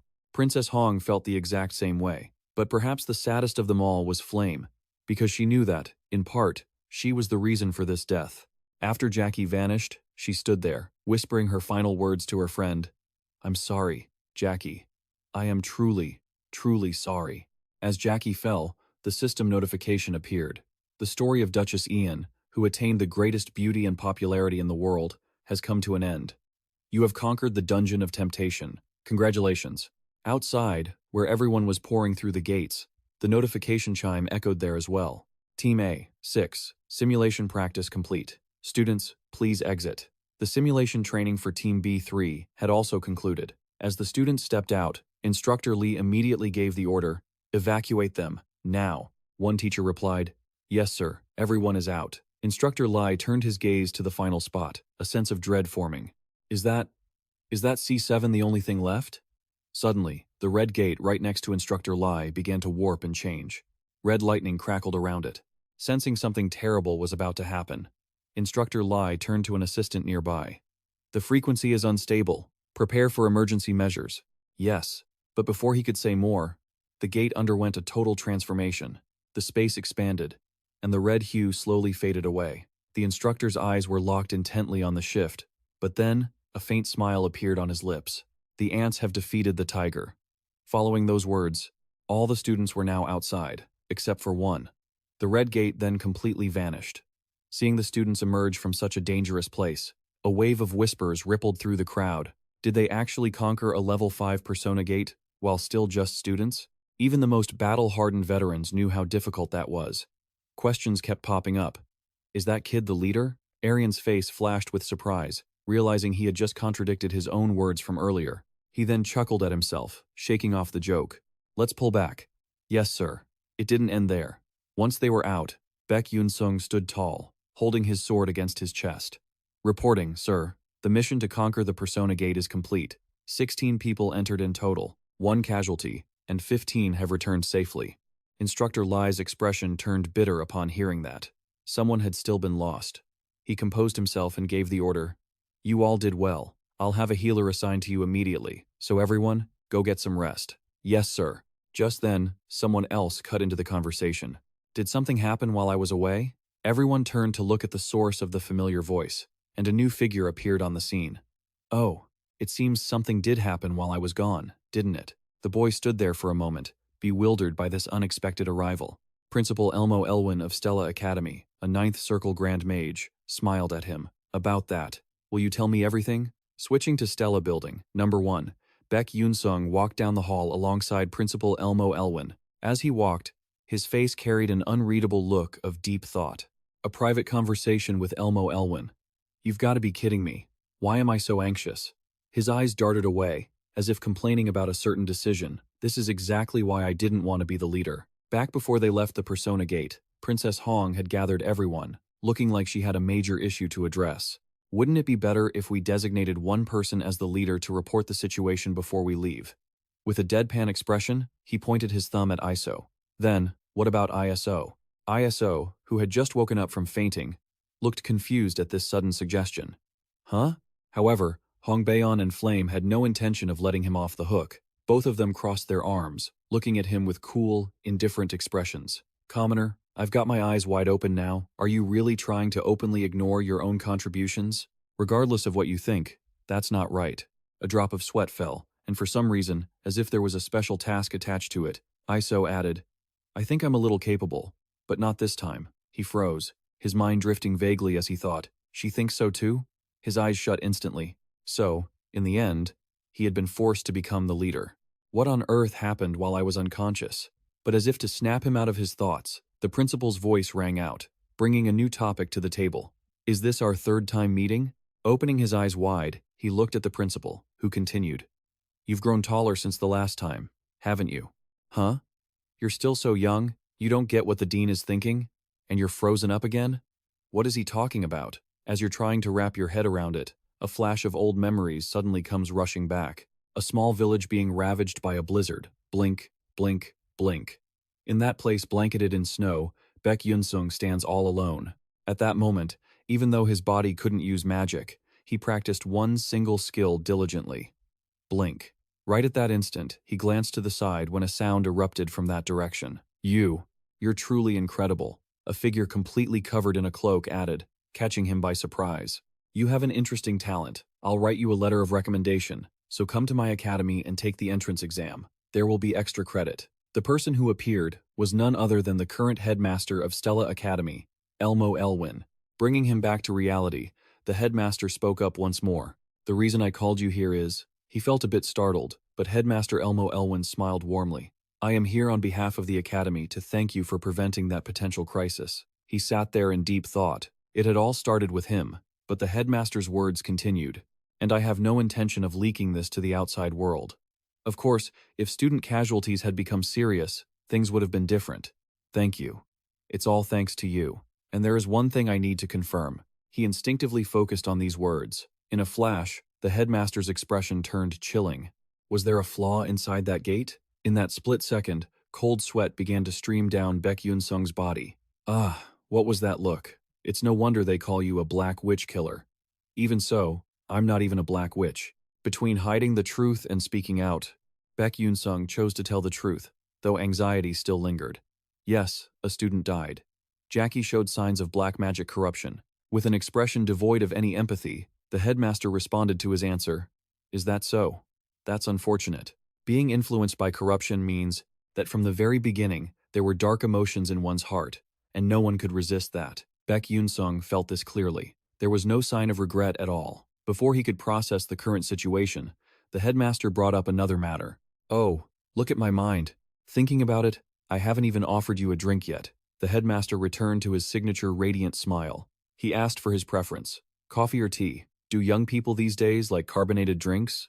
Others might not have realized it, but from now on, this would be a real conversation. Grasping the key information, Beck Yunsung began to state his choice. I would like some tea," he added nonchalantly. "Is there a type of tea called Liddy?" The headmaster looked at him with curiosity at the mention of Liddy, then immediately smiled enigmatically. The answer came quickly. Yes, there is. Wait a moment for me." Beck Yunsung exhaled slightly. How lucky. After a short while, the headmaster brought out a teacup and placed it on the table. "That's right, Liddy. How surprising. Not many people know about it, and even fewer like it." He replied, "Thank you." Immediately after, he picked up the teacup and began to taste it. He felt the tea, but didn't show any emotion. His inner thoughts were reflected in the atmosphere.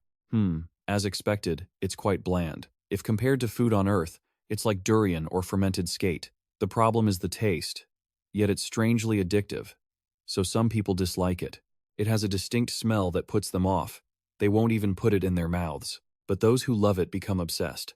The reason he chose Liddy was that the private meeting with Elmo Elwin was a branch point and an opportunity. Flame, who chose coffee, was promised lessons in magic. Who chose a carbonated drink, gained enlightenment in magic. And this Liddy is Elmo Elwin's favorite tea. The only problem here was he glanced over, waiting for the headmaster to continue talking about Liddy. You see, it was enjoyed exclusively by the L tribe living on the western continent decades ago. They should have kept it for themselves, but they shared it with humans, and faced misfortune along with the L tribe. The recipe for Liddy tea is said to have vanished. The headmaster smiled, looking at the teacup in his hands. This must be one of the few remaining Liddy teas in the world. If humans hadn't been foolish and greedy, we could still enjoy it to this day. It truly is a pity. But the next words from him brought a sense of surprise to the headmaster. Is that so? But it's strange, because even now, I'm still drinking it. Seeing him put the teacup down, the headmaster, caught by that surprise, hurriedly asked, "Then, is there more of it?" He replied concisely, "No." Hearing that, Elmo Elwin's expression changed once again. It was disappointment. He thought so, but it was too early to be disappointed when he interrupted again. "But I know about it. The recipe for Liddy tea." The headmaster's eyes widened as he looked at him, and the quiet atmosphere was shattered because the headmaster couldn't keep his composure. "What? Is that true? How did you get that recipe?" Beck Yunsung knew he had spoken too fast, so he played dumb. Thoughts filled his mind. This was indeed difficult to explain. He couldn't exactly say he got it from a game. Amidst the headmaster's anticipation, he said slowly, "My late mother taught me, so that's why I know about it." Looking a bit sad, he said that. The final move, the upbringing from his mother, was swept up in his emotions. The headmaster felt sad as well. "I'm sorry, it seems I shouldn't have asked that." He tried to brush off the sadness. "It's all right, you don't need to apologize for that." Thoughts took over again. It's good that everything is going smoothly. Regaining his usual composure, the headmaster coughed and asked him further, "Then, could you consider selling the recipe to me? I will pay you handsomely." Elmo Elwin couldn't control his impatience, but he had been waiting for this moment. Finally, the moment he had been hoping for had come, and he said immediately, "Actually, there is something I want from you more than money." "Headmaster," he asked again. "Oh, then what is it?" Surprising the headmaster once more, he revealed what it was. The headmaster's spatial enchantment technique. "I want your help, even if it's just for one time." Surprised by his choice, the headmaster asked again, "What? Why don't you reconsider? The Liddy tea recipe is out of production, and it could be sold for a high price compared to that. But my magic technique is completely impractical. Do you understand what that means?" He sat there silently. He understood very well Elmo Elwin's spatial magic and the alchemy techniques of Antaresa. And finally, by using a mana vessel captured by a spirit mage, he could create a magnificent, multi-dimensional space. It would be a storage facility, a space that could only be created when a mage had mastered the 8th tier spatial attribute. Because of that, there are very few people in this world who can do it. But with the help of the 9th level mage Elmo Elwin, I can create the most advanced storage space I've ever imagined.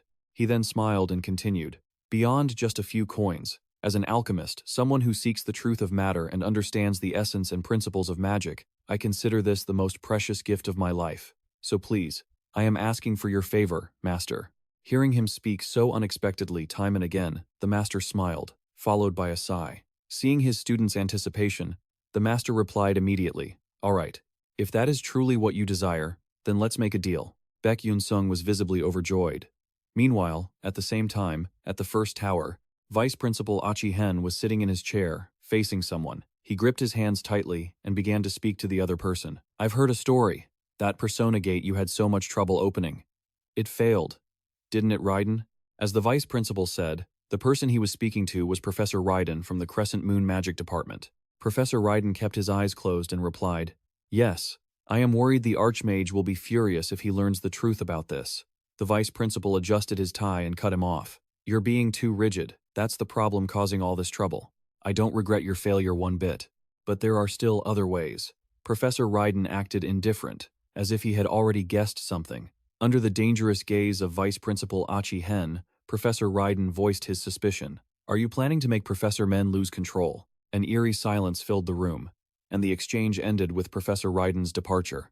"If there is nothing else to report, I will take my leave."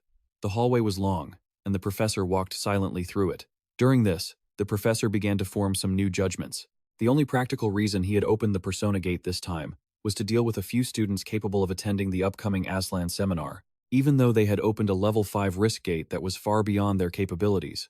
Who would have thought that Flame, Isol, Princess Adolovit, and even Bion could step out safely? Looking toward a nearby window, a small assessment crossed his mind. None of this was in the plan.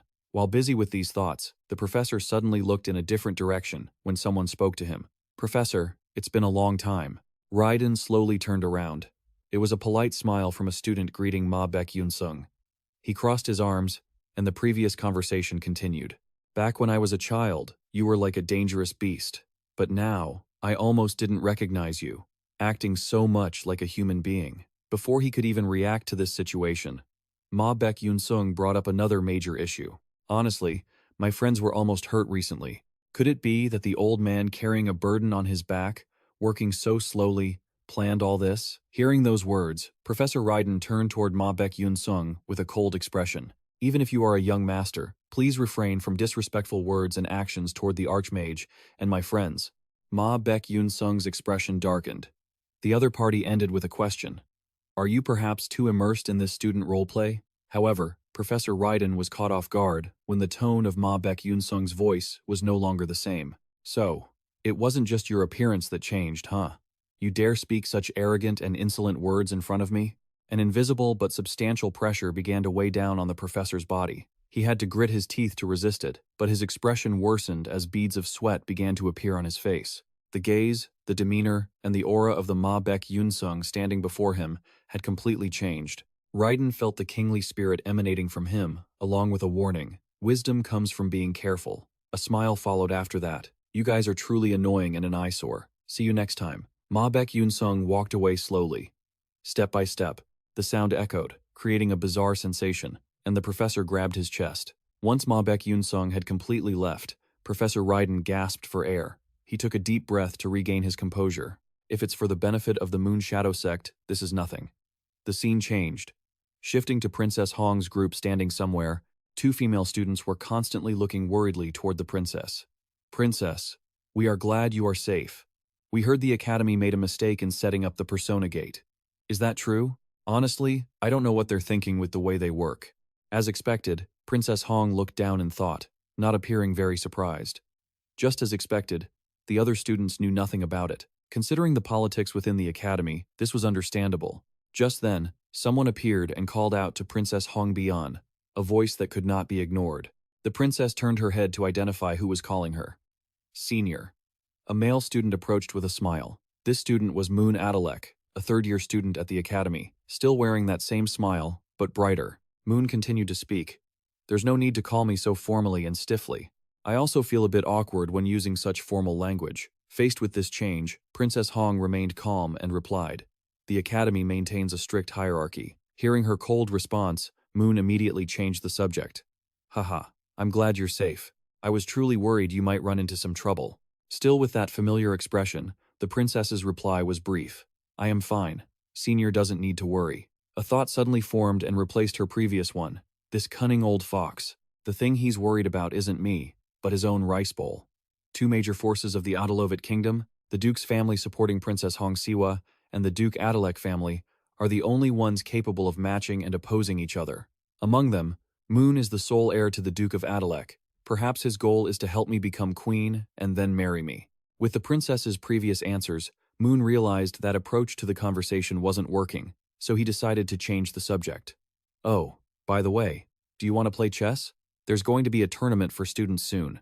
Although Princess Hongbian had no interest in chess, she still had to nod in agreement. Fine, let's do that. Seeing an opportunity to get closer to the princess, Moon placed an arm on her shoulder and said coldly in a low voice, "All right, today I'll teach you a move. Watch closely and learn." Hongbian was startled by this action, then immediately bit her lip in frustration. After leaving while Hong was busy greeting everyone, Princess Hong closed her eyes to calm her thoughts. It was a painful truth that she couldn't become the queen without the help of someone like him. If only she had some power, even if it meant having someone with strength equal to the Duke of Adelek on her side. Just then, the princess's gaze shifted toward the window. Beck Yunsung. It was a total coincidence that he happened to walk by and catch her eye, but the princess had to quickly look back at the gate when the other person turned to address her. Hong Baeon, what are you doing? Why aren't you hurrying over? Still, Princess Hong hesitated, glancing back toward the window. It seemed he had already left, so she finally stepped away. Yes, senior. Back to Beck Yunsung, who was holding a flower petal. Standing in a corner, he placed his hands on his hips and examined it, pondering the matter. Let's see, is this enough? The scene suddenly turned a shade of pink. The petal in his hand began to float, and a status window appeared. Absorbing the petal of the enchantment tree increases mental strength by 65% and permanently grants a small resistance to charm-based magic. His status screen updated. Beck Yunsung. Strength, 2 stars, 73%. Senses, 2 stars, 57%. Agility, 2 stars, 42%.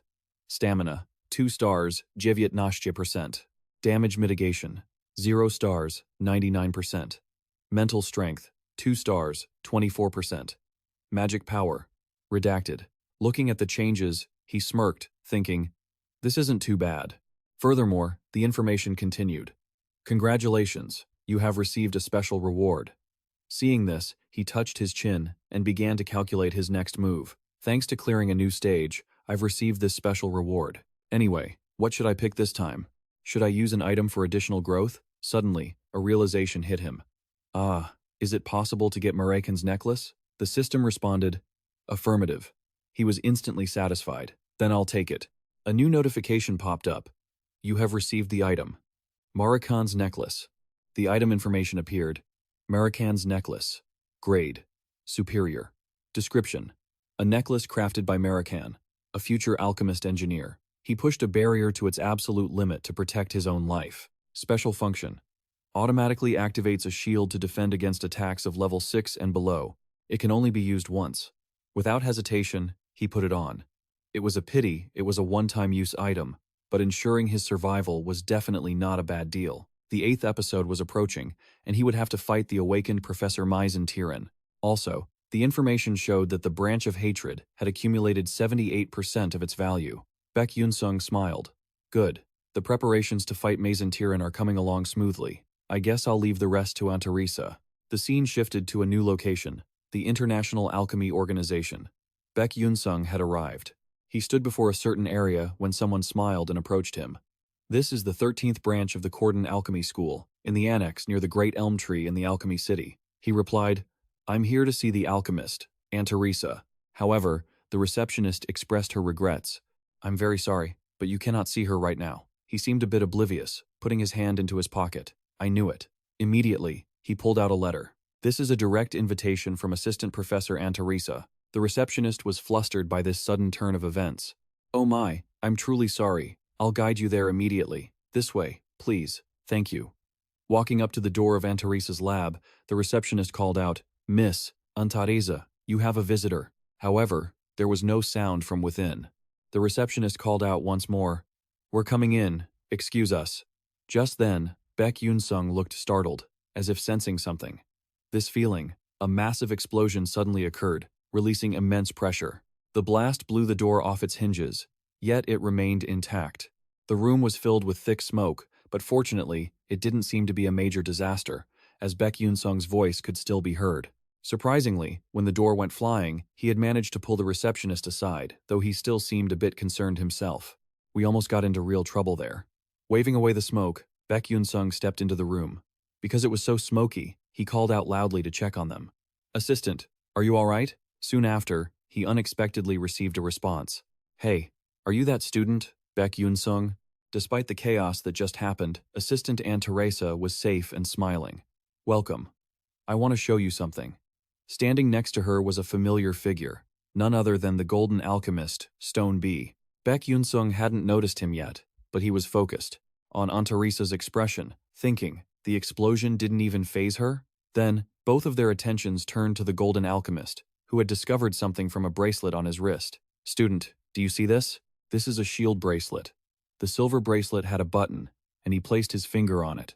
A bright green shield instantly appeared, covering his entire arm. He was delighted, and his explanation was filled with excitement. "If we press this button twice, even in this state alone, it's proud to possess strength at the 3rd level." However, Beck Yunsung was taken aback when the results didn't stop there. "Oh ho, but what if we press this button here one more time? Isn't it amazing? Even if your mana is low, or you are just a normal person unable to use magic, you can still deploy this shield spell at least once. Although its defensive power is only at the 5 to 100 mark, it can be extremely helpful in critical situations." Before the three of them, a shield appeared 3 times the size of his face, right where the small one had been. And the difference compared to other shields was that there wasn't a single magical rune carved onto it. The golden alchemist couldn't hide his amazement at what he had just created. He couldn't help but express his emotions. "If we announce this to the world, everything will be turned upside down. It's all thanks to this genius, Aunt Teresa." He then noticed the boy's presence. "Ah, come to think of it, you were a co-author on this too.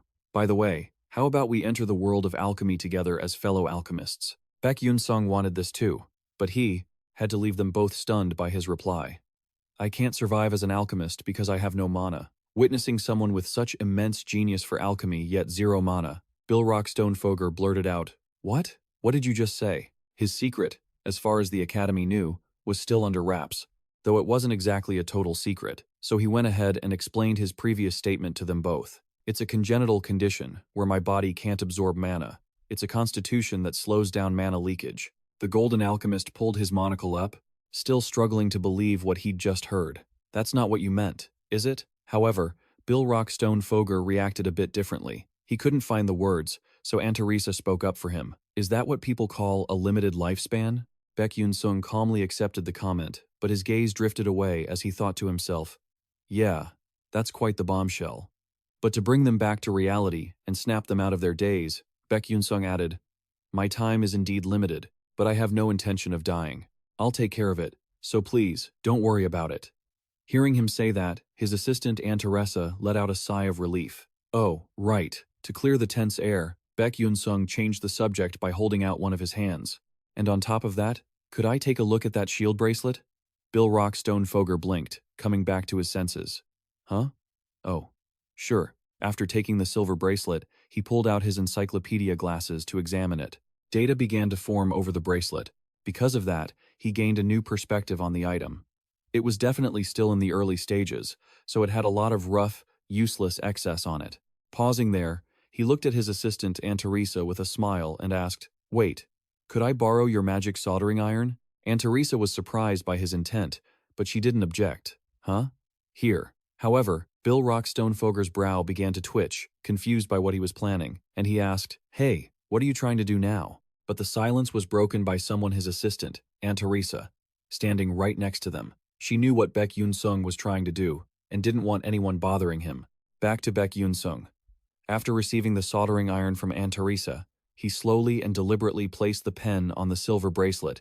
Where the special information was contained, his focus fully locked in. Here, using the tip of the magic soldering iron, he didn't just rush through it. He used his encyclopedia glasses to carve the perfect, future-proof shield design he knew. He erased the original, created a more efficient structure, and boosted its quality. All done. As soon as he finished, he activated it to test its functionality. A shield much larger and stronger than the previous small one materialized. Bill Rockstonefoger immediately dropped his jaw and frantically pulled out a measuring tool to verify the results. This This shouldn't be possible.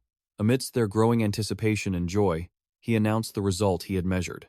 The defense value has increased by 800. The efficiency has nearly reached 1.5 times higher. It's no wonder she said you're a co-author, he exclaimed with admiration, his face flushed and his voice raised.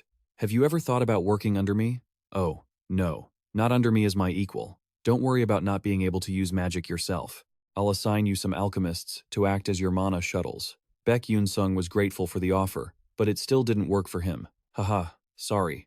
I have my own reasons for pursuing my dream of becoming a magic warrior. The old man felt a bit disappointed. Oh, that's too bad. However, Beck Yunsung immediately followed up with another, more important idea. He held up a purple mana vessel. Can you create an item with this? Aunt Teresa reached out to take it and asked, is it for some kind of enchantment? No need to rush. Beck Yunsung continued to surprise them both. It's for spatial magic. Principal Stella also said, he will lend a hand. Both of them froze solid. Aunt Teresa was the first to speak calmly. Wait? The principal? Meanwhile, Bill Rockstone Foger was at a loss for words. Oh, so that old geezer decided to help you? You really are a troublemaker. However, Aunt Teresa expressed her confusion verbally. I want to do something to help you, but I'm afraid I don't think I can. I've never tried using elemental attributes before. Beck Yunsung knew that, and with a smile, he added, I know. I'm not asking you to do it right away. You can do it gradually as you master your skills. He set a preliminary deadline for his plan. This would likely take a few months, and he added more details for the two of them. All right then, leave it to me. Oh, it's time to create a masterpiece. Back in the classroom at Stella Academy, Iso sat at her desk, clearly looking troubled. Something wasn't right. Shyly, Iso cast a glance at Beck Yunsung, who was sitting lost in thought not far away. Seeing him yawning there, Iso felt conflicted. Should I ask Beck Yunsung? But before she could act, someone else approached and spoke in a familiar tone. Commoner. Beck Yunsung looked up, stunned, at Princess Hong, who had appeared at his desk. The princess added, I have something important to discuss with you. Are you free? Iso watched them both, feeling bewildered. There's something important? But Beck Yunsung already had his answer. It's nothing major. Iso then watched Princess Hong lead Beck Yunsung out of the classroom. After they both left, Iso returned to her usual melancholy. Thoughts kept racing through her mind. Whatever they're going to talk about, it has nothing to do with me. Right? Why am I feeling this way? The two of them were walking down the hallway in silence, but it felt a bit awkward. Beck Yunsung decided to break the ice right then and there. What were you planning to talk about? Princess Hong stopped in her tracks, turning back to answer. In the world of alchemy, they say that new products have been developed using advanced techniques. Princess Hong turned to face him, eyeing his handsome features before getting straight to the point. I heard you're a co-author of that alchemy book. He paused for a beat to think. Given the intelligence network of the Adalabit royal family, this was an obvious outcome. Keeping his cool, Beck Yunsung replied to the princess, so what if I am? Are you trying to get a direct line to the Makhang business through me? Seeing that he had already guessed part of her intent, Princess Hong crossed her arms and narrowed her eyes with icy, aristocratic elegance. I won't deny that, but don't get the wrong idea. The items are important, yes, but I believe building a relationship with someone like you is far more important. Beck Yunsung was suddenly taken aback by her words. Huh? His thoughts shifted again. He never expected her to think so highly of him. This was definitely different from the original story. Maybe this time, I can actually prevent Princess Hongbaeon's death, he thought. The princess, who had been so cold before, now looked unexpectedly shy. Hey, why don't you come have a meal with me? Suddenly, someone cut in. Ah, it was Hongbaeon, wasn't it? Both of them stared, trying to see who had arrived. It was none other than the third-year student, Mon Alk. His expression and tone were clearly laced with irritation. You even turned down lunch with me. I was wondering if something important had come up. Did you really go off with a commoner like this? It was truly pathetic, he sneered, looking just like the villain of the story. After Adalek's cold front, all three stood there in silence for a long time, but the tension was quickly broken by Beck Yunsung's steady gaze fixed on him. I've seen that man before when I played this game.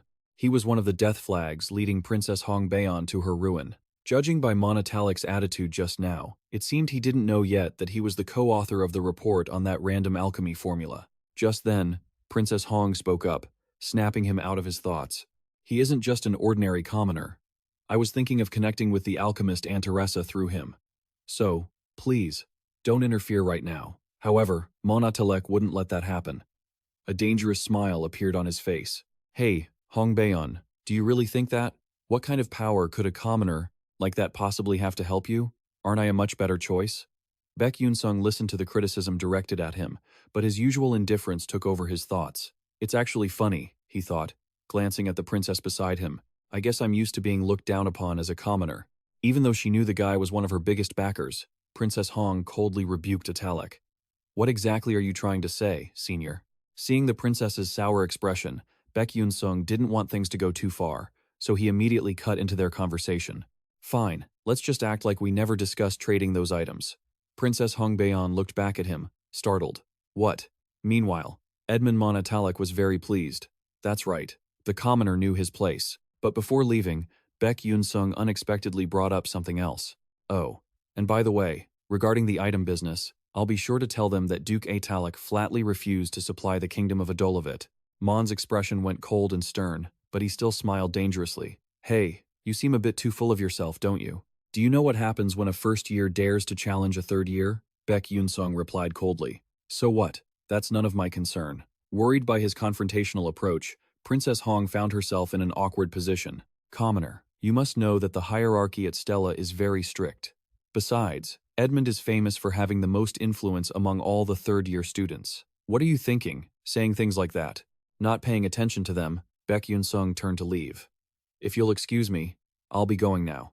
Their eyes locked onto his retreating back, and then we saw the clear contempt in Mon's expression. How could a first year not know how terrifying his senior is? It seems I need to make this guy's school life a little more interesting. Watching her efforts go to waste, Hong Baeon looked visibly dejected. Meanwhile, Beck Yunsung had stepped out onto the academy's main courtyard. As he walked, he carried his own sorrow. Sorry, Hong Baeon, but if that guy doesn't get dragged down, you'll never have a happy ending. Of course, even if she inherited the throne, or Duke Adalec fell, death would eventually come for her. It was inevitable. He stopped in his tracks, his eyes darting to one side. At the very least, I won't let Hong Baeon have to bow down to that guy. His gaze shifted toward the students moving about, and further away, Hong Baeon was hiding in a corner. Feeling utterly helpless, Princess Hong Baeon just slapped her own forehead.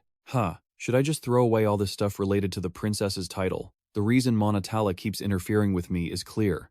Maybe he wants to make sure I can never stand on my own 2 feet. That way, I'd have no choice but to rely on him. Her helplessness deepened as she realized she was all alone. Looking down at her clenched fists, her sadness grew. I missed a good opportunity. Am I really incapable of doing anything on my own? Just then, Princess Hong's eyes widened, as if she had realized something. Wait a minute. The silhouette and the voice from earlier rushed back into her mind. I'll be sure to tell them that the Atalek Duchy has flatly refused to supply the kingdom of Adolovit. Come to think of it, as a commoner, why would he say that? Normally, he shouldn't be drawing this kind of attention to himself. But instead, he directly provoked Edmund. She had a very strange feeling about this. Don't tell me switching to nighttime in some dormitory wing of the academy. Beck Yunsung appeared, holding something in his hand like he was opening a box of snacks, and said with a smile, "Great, it arrived safely." A 3-compartment case appeared before his eyes, containing a bracelet, a necklace, and a ring with simple patterns. Even though they didn't look like much, their integration capabilities were remarkable. Sitting there staring at them for a long time, Beck Yunsung fell into deep thought. The prototype item from Aunt Teresa arrived faster than I expected, with some extra add-ons too. Now then, let's see. What does this thing actually do? A status window popped up immediately. Necklace. Coated shield. Low to mid-tier. Description. Activates a protective barrier that covers the entire body when worn. Agility effect plus 11%. Defense plus 14%. Mana plus 1%. Special function. Body barrier level 1. 125 BP. Damage absorption rate plus 3%. Looking at the necklace he just picked up, Beck Yunsung was visibly delighted. Oh, this is even better than I expected. And the ring in his other hand also displayed new information. Ring. Unknown dagger. Intermediate level. Description. When used, the ring transforms into a dagger hilt, creating a new mana-infused dagger. Agility effect plus 14%. Perception plus 9%. Special function. Magic dagger level 3. Duration. 5 minutes. And the final of the 3 items was also detailed. Shield bracelet. Low to mid-tier. Description. When activated, it transforms into a bracer that protects the forearm. Strength effect plus 7%. Defense plus 9%. Mana plus 2%. Special function. Shield level 1, 1000 BP. He couldn't help but compliment the bracelet as he looked at it. Aunt Teresa really is something else. She managed to craft mid-tier items already. Clenching his fist, a new smile began to form. I need to test these in actual combat and send feedback to Aunt Teresa. I've already notified Dr. Hans Gordon as well. Now that all preparations are complete, it's finally time to slowly crush Duke Adalek. A few days later, the second exam was approaching. This second exam would be divided into two parts: practical combat and theory.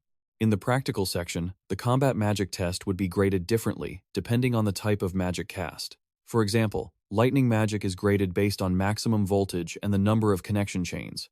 As for wind magic, it's graded based on the explosive force generated. Speaking of ice magic, it's evaluated through its maximum cooling capacity and coverage range, along with healing magic, holy magic, and other special attributes. There's a lot to see, but the most anticipated was the fire attribute. Who else but Princess Hong Baeon as he looked at? Everyone continuously showcasing their abilities. He couldn't help but be amazed. They really are the protagonists. They're on a completely different level. And then, in front of him, an instructor looked back and spoke up. Beck Yunsung, it's your turn. Beck Yunsung then stepped into the testing area. The proctor gave the signal to start. He used just one of his abilities. Beck Yunsung accelerated from his standing position toward the pillars, where a large red button sat on top. By using Blink, he easily moved to those pillars and pressed the red button. His concentration was sharp, without a single wasted movement. He completed each button press simply. From the observation corner, the supervisors couldn't help but be surprised by how he performed the practice test. Every time I see it, it's just unbelievable. There's zero lag in his execution of Blink, plus he can reorient and execute with precision instantly. It's truly astonishing. When Beck stopped, the proctor's announcement rang out. Beck Yunsung's test had ended. Standing there alone, staring off into the distance, Beck Yunsung fell into deep thought. With this, I've completed the practical part. I can't use magic, so the rest is pretty much a total loss. But if I get a high score on the theory test with my glasses, I guess that'll make up for it. Just then, Beck Yunsung started in surprise and looked behind him when someone approached and called his name. So, you're Beck Yunsung? A group of students approached, clearly trying to provoke him. I heard a first year like you actually dared to argue with a third-year student? You really are beyond help. Oh boy, if you ask me, as a freshman, I couldn't even imagine such a thing. Looking at the crowd that had come to pick a fight for no reason, Beck Yunsung's eyes narrowed slightly as he thought, so, it started, has it? Are they from the Moon faction? As expected, the guy stepped right into his face and said, "Oh, look at this kid. Daring to glare at us?" The guy's face then turned pale. Not planning on looking away, huh? Facing those words, Beck Yunsung remained calm, thinking, I knew it. Even so, a frown appeared on his face. It was pretty annoying to have to take a beating from these brats. Still keeping that cold stare, Beck Yunsung watched the guy trying to intimidate him in silence. The guy laughed smugly. Humph, look at this kid. I told you to look down. Beck Yunsung just ignored the guy's insults. This brat is even more arrogant than I thought. A commoner, huh? And I heard you don't even have parents, right? If you don't want to die, get on your knees. You bastard. Just then, second-year student Ban Dion, passing by, noticed the commotion. She stopped to take a look. What's this? Fighting? Since it wasn't far, Dion quickly recognized that the group belonged to the senior Moon faction. But more than anything, she noticed he was there too. Huh? Isn't that the freshman we met at the Made Cemetery? I think his name was Beck Yunsung. After thinking that, she walked over with her hands on her hips and spoke loudly. What are you guys doing over there? Approaching them, the guy looked at Dion and said, Can't you see? I'm disciplining a junior. Don't interfere. Ban Dion, this kid dared to talk back to a third-year senior. As seniors, it's our duty to discipline the juniors. Hearing the argument, everyone realized she was there. Is that Ban Dion? Is she from Class S52? Grasping the problem quickly, Dion turned to look at Beck Yunsung with obvious surprise, but after looking closely at him, new thoughts formed. Beck Yunsung.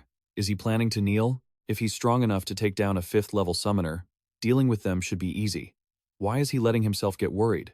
There's no way he should hesitate anymore. Dion decided to intervene. No, don't do that. The guy was also surprised by her decision. What? Dion said, eyes closing calmly. If what you guys are saying is true, a freshman talking back to a third year is no small matter. If this were a magic team, if we do this through the army, it'll be seen as insubordination.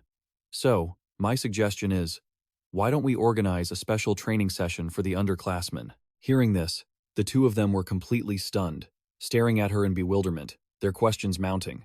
That kind of training requires approval from the student council president, you know. Already thought of that, Dion replied, deciding to take charge. I'll go get the approval myself.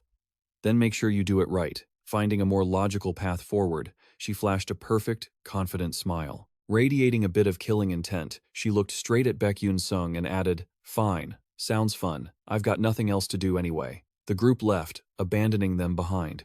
Both of them watched them leave, leaving just the two of them alone. Dion then turned to him, apologizing for interfering. "But if I hadn't stepped in, they wouldn't have let you off the hook." Beck Yunsung said nothing, but his clear shock was evident. "Huh? Does she mean they wouldn't have let me go?" Without getting a response from him, Dion ventured a guess. "You were planning to use that moment of humiliation to make a big comeback, weren't you? Someone smart enough to take down a summoner wouldn't argue with others for no reason. So there's only one reason to end this stupid Stella tradition, the senior initiation ritual. You chose to sacrifice yourself." Beck Yunsung just listened in silence, his expression blank. "Me? Wait, who am I, and where am I?" he thought. "Why did I end up in this situation?" Returning to the main point, looking at the group that hadn't disappeared yet, Dion continued to analyze her previous statement in more detail. But among them, some really have no choice but to follow AS Moon. They're called the coerced bound by their family circumstances. No matter how right you are, you can't just let people like that get punished. She then placed a hand directly on his shoulder, offering encouragement. "So, I'll set the stage for you. Fight however you want. I'll personally convince the student council president." Hearing this, feeling the impending sense of danger, Beck Yunsung broke into a cold sweat. Not knowing what else to do, a helpless smile lingered on his lips. Huh? What on earth is she talking about? Time passed in a rush, and certain blue diagrams were being sketched out in detail. This was a different form created by some professor. This was the Magic Protocol Interpretation exam. The students below began their written test. Among them, some couldn't help but complain. "Ugh, I don't understand a single thing. Will I even be able to finish this today?" However, one person stood out as they rose and left their seat. It was Beck Yunsung. With his encyclopedia glasses on, his knowledge surpassed that of all the professors combined. "I'm submitting my paper." The proctor taking his paper was confused. "Huh? It's only been 20 minutes. He's giving up? How could that happen?" Beck Yunsung turned back as he walked away to explain. "No, I'm finished." Sounding a bit absurd, the proctor checked his work. "What? You mean?" The previous confusion instantly turned into sheer shock. "This." Tucking his glasses back into his pocket, Beck Yunsung walked away calmly, saying, "I didn't study at all. But solving this feels so refreshing." However, things started to get a bit complicated when he had to stop and look in one direction, hearing someone gossiping about him. "That's Beck Yunsung, isn't it? I heard he's just a freshman, but he dared to talk back to AS Moon Atalek? Sounds like he's about to be taught a lesson, huh?" Standing there like a stone, he knew something bad was coming. Looks like the whole school knows now. His gaze sank. And now Dion has stepped out to announce a special training for underclassmen. Simply put, it's a place where seniors can challenge underclassmen directly if they want to educate them. They fight, one-on-one. At Stella, seniors are forbidden from insulting or hitting underclassmen. But in the training group, seniors can punish underclassmen legally through something called a challenge. In reality, it's just seniors using magic to beat up underclassmen. That's why student council approval is required to prevent abuse. However, S-class students can petition the council directly. He had basically just been told to kneel and take it. And yet, it turned out like this. Recalling that moment, well, might as well just kneel, get it over with, and go to sleep. Throughout the walk back to his room, Beck Yunsung gradually reached a decision. Matters had come to this. A box was opened, and inside was a special item, something like a teddy bear. Picking it up, a confident smile emerged. If I can't avoid it, might as well just relax and enjoy it. Transition to the Stella Student Council meeting room. Inside, someone was checking documents and noticed the commotion outside. This student was the S-Class second-year Student Council President, Miro Iun. And as expected, the person who had spoken to Beck Yunsung earlier was present, showing a serious expression. The president asked a quick question. "Dion, what brings you here?" Without wasting another second, Dion placed a document on the president's desk. Her tone softened slightly. "I'd like to request approval for a special training session for an underclassman, Beck Yunsung, an S-class freshman." The president looked surprised. "Huh. I thought you hated ridiculous things like this. Why do it now?" Without showing any emotion, Dion replied, "Exactly because I hate it. That's why I'm doing it." Because this was a serious matter, the president offered a warning. "I don't know what you're planning, but no matter how talented, a freshman cannot possibly defeat a second-year student. The gap created by experience isn't something stats can make up for, yet you still want to request a training session." Waving the paper in her hand, Dion smiled and said, "If you want to know why, you should go watch. It'll be very fun." Seeing her sudden change in demeanor, the president's eyes narrowed as she exhaled. "Honestly, what are you plotting?" Meanwhile, outside, the sound of someone preparing to enter echoed. "Oh, student Miro Ian." The proctor who had checked Beck Yunsung's paper earlier was walking into the room with a document. "Could you check this report? It's a student thesis submission." Recognizing him, the president greeted him. "Ah, Professor Jaron, welcome. Are there really theses worth sending to the academy in this exam?" However, she hid a bit of dissatisfaction. The last one he brought wasn't very good, but the professor insisted on submitting it. "Haha, just take a look." If she was confused before, she was even more confused now. The president finally understood why. "Isn't this Professor Procus's circuit design model? This is impressive. It's shortened the inverse modeling loop formula by half. Even using such a simple formula, if you look closely, the reasoning is already there. The magic circuit concept had been perfected by countless scholars before, yet he's pushed it even further. You can only call that genius.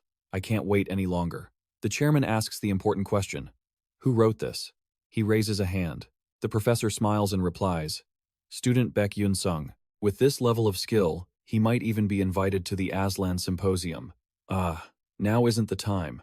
I have to report this to the vice principal immediately." The air in the room suddenly turned strangely quiet. Holding that test paper, the chairman was stunned for a long moment. Combining both incidents involving the same student, the chairman drew his own conclusions. "Beck Yunsung, huh? Much more interesting than I thought." Professor Giraud took Hong Bion's exam paper and immediately went to find Vice Principal Archie Hayden. Teaching a student who wrote such an excellent essay wasn't just about boosting Stella's reputation, it was a matter of his own honor and achievements. The document was on the desk. Archie Hayden rested his chin on his hands, frowning as he asked, "Are you intending to nominate student Beck Yunsung for the Aslan Symposium?" Professor Giraud happily replied, "Yes, as you can see, it's truly astonishing." However, Archie Hayden's voice suddenly deepened, cutting him off. "That's difficult and troublesome, Giraud." Professor Giraud, caught off guard, replied, "Yes." Archie Hayden adjusted his mood and began to explain his previous statement. "Stella has plenty of candidates registered besides that student, especially among this year's freshmen. They are promising candidates who would stand out anywhere they go. In any given academy, the maximum number of students allowed to attend Aslan, excluding those with fixed credentials, is 2. But you're nominating Beck Yunsung for that spot? A magic warrior who can't even use magic? That's an insult to actual mages." Professor Giraud froze in place and closed his eyes, bracing for whatever Archie Hayden would say next. "If you understand, then you should leave immediately." "I absolutely cannot allow Beck Yunsung to go to Aslan. I understand." Giraud left the vice principal's office, feeling weary, while Archie Hayden grew even more scowling. He didn't even look at the exam paper on his desk, he just crumpled it up. Who would think of letting a pest like that into Aslan? Dream on. With a cold expression, the exam paper was immediately burned to ashes. Time passed silently. The second round of exams concluded, and the rankings were announced. Beck Yunsung joined the flow of people standing in front of the large results board. He pointed with his finger, a dazed look on his face as he added, "Let's see. Ah, found it." After scanning the results from the bottom up, Beck Yunsung saw he was ranked 419th in Class S. He looked at it with a bit of pride, even though the rank had a few too many ones. "I got 419th, so I'm actually doing pretty great in these rankings, even though I got a perfect score on the written exam." However, his eyes suddenly focused, locking onto a position in his field of vision. "By the way, the person who took first place this time, is that Mao?" The rankings appeared. First Class S, Mao. Second Class S, Flame. Third Class S, Name Missing Gap. Fourth Class S, He Gunryang. Fifth Class S, Hong. The top members all belonged to Class S. The rankings weren't surprising, but he saw something that bothered him. He Gunryang, who had achieved second place last semester, had now dropped to fourth. Was it because Isaac and Flame were focusing more on their studies than in the original story? At that moment, Princess Hong appeared. She stood right next to him before he even realized it, and he kept thinking, since Jackie had gone down the path of a shadow mage, The whole Shadow Mage line for He Gunryong and the others had disappeared. Seeing him so deeply focused, Princess Hong suddenly spoke up, asking him directly, "Are you trying to adjust your ranking appropriately?" "I think that's pretty obvious." Princess Hong was waiting for his answer, but that seemed a bit impossible, given the beads of sweat on Beck Yunsung's face from her sudden appearance. "That's a surprise. What is she talking about? Why is she here all of a sudden? Is she up to something bad?" As if reading his mind, Princess Hong spoke immediately. "However, looking at the fact that you managed to break into the top 600, it seems you intend to participate in the Academy tournament." Hearing this, Beck Yunsung vaguely realized it and raised a hand to his chin, thinking, now that I think about it, there was something like that. The Academy tournament is an event where selected students compete against students from other prestigious magic academies. After these thoughts, he immediately looked at the person who had just assessed him. At that moment, he only saw shyness. Her face flushed, and the way she tucked her hair behind her ear, he thought, "What's this? What is this feeling?" Leaning in toward the princess naturally, Beck Yunsung confidently spoke his thoughts from just a moment ago. "What's that? Do you have anything else you want to say?" Hong Biyun's eyes widened, her face turning even redder. She immediately turned away as if sulking. Her fist was clenched tight, proving it even more. Amidst Beck Yunsung's confusion, a question followed. "Why did you do that?" Beck Yunsung didn't understand. Her eyes narrowed further as Princess Hong challenged him. "Why would you do that to Moon? He's someone influential and holds a grudge. He might keep making things difficult for you until you graduate." Her voice grew more serious, adding to the issue. "Are you confident you can handle this?" Seeing Princess Hong concerned for him made Beck Yunsung a bit surprised. His eyes didn't leave her changing expressions, and without thinking twice, Beck Yunsung replied bluntly, "No, I don't think I can handle it." Hearing that answer, the princess's heart felt like it skipped a beat. She was left speechless, while confusion washed over Beck Yunsung. Instead of being bothered by 10-year-old green-eyed brats, I'd rather crush them all and get expelled. Returning to the princess's mood, her clenched fist began to tremble, and two questions were thrown at him in succession. "Then why did you do it? What benefit do you get from me?" Instead of answering quickly, Beck Yunsung created a moment of silence while his eyes remained fixed on her. Only when he looked away did the answer come. "That's because I value our relationship more." Princess Hong's worldview immediately turned pink after that sentence. Knowing he hadn't finished, he rubbed his face, looked elsewhere, and added, "And besides, I wouldn't do that for you for free. So, once this is all over, you have to sign a contract to buy an item from me." Princess Hong across from him looked a bit puzzled because she knew something. In truth, item contracts can be made anywhere, not just with Adolebet. But why here? Beck Yunsung's internal monologue began to waver after that question. "Honestly, I shouldn't say I wanted to save her and give her a happy ending." His eyes drifted away. Could I tell you later?" Curiosity left Princess Hong with a new question mark, but she couldn't pry any further into that story. Hong Baeon decided to switch topics. "All right then. By the way, do you have a plan for the rookie training session?" He answered quickly this time. "Yeah, one way or another, I have to do something about it." Unexpected advice came from the princess. She told him there was no need to hold back. Beck Yunsung looked stunned. Giving him confidence with plenty of star power, Princess Hong had her own self-assurance and reeled off a string of words. "Yeah, with your inherent ability, you can definitely fight those seniors to a certain extent. It's okay. I'll do my best to deal with the aftermath." Beck Yunsung broke into a slight sweat. Right. Thanks." A thought occurred to him. It seemed like she was trying to be thoughtful to help him out. But why on earth did she think he could win? While the two of them were chatting, someone stood in a dark corner of the hallway, hearing everything. This person was none other than Aswang, the fire magic genius. She left, then headed to a special training area. A massive fire suddenly erupted in this place, right at the magic practice site. Aswang was there, under the guidance of Professor Hong Jae. Praise and a smile followed. "Your control is truly excellent. Aswang might lack raw firepower, but that can be easily overcome with precise control, and you will pass this test.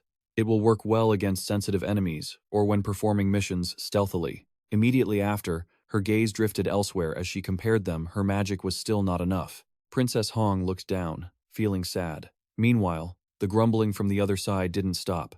"Fire magic.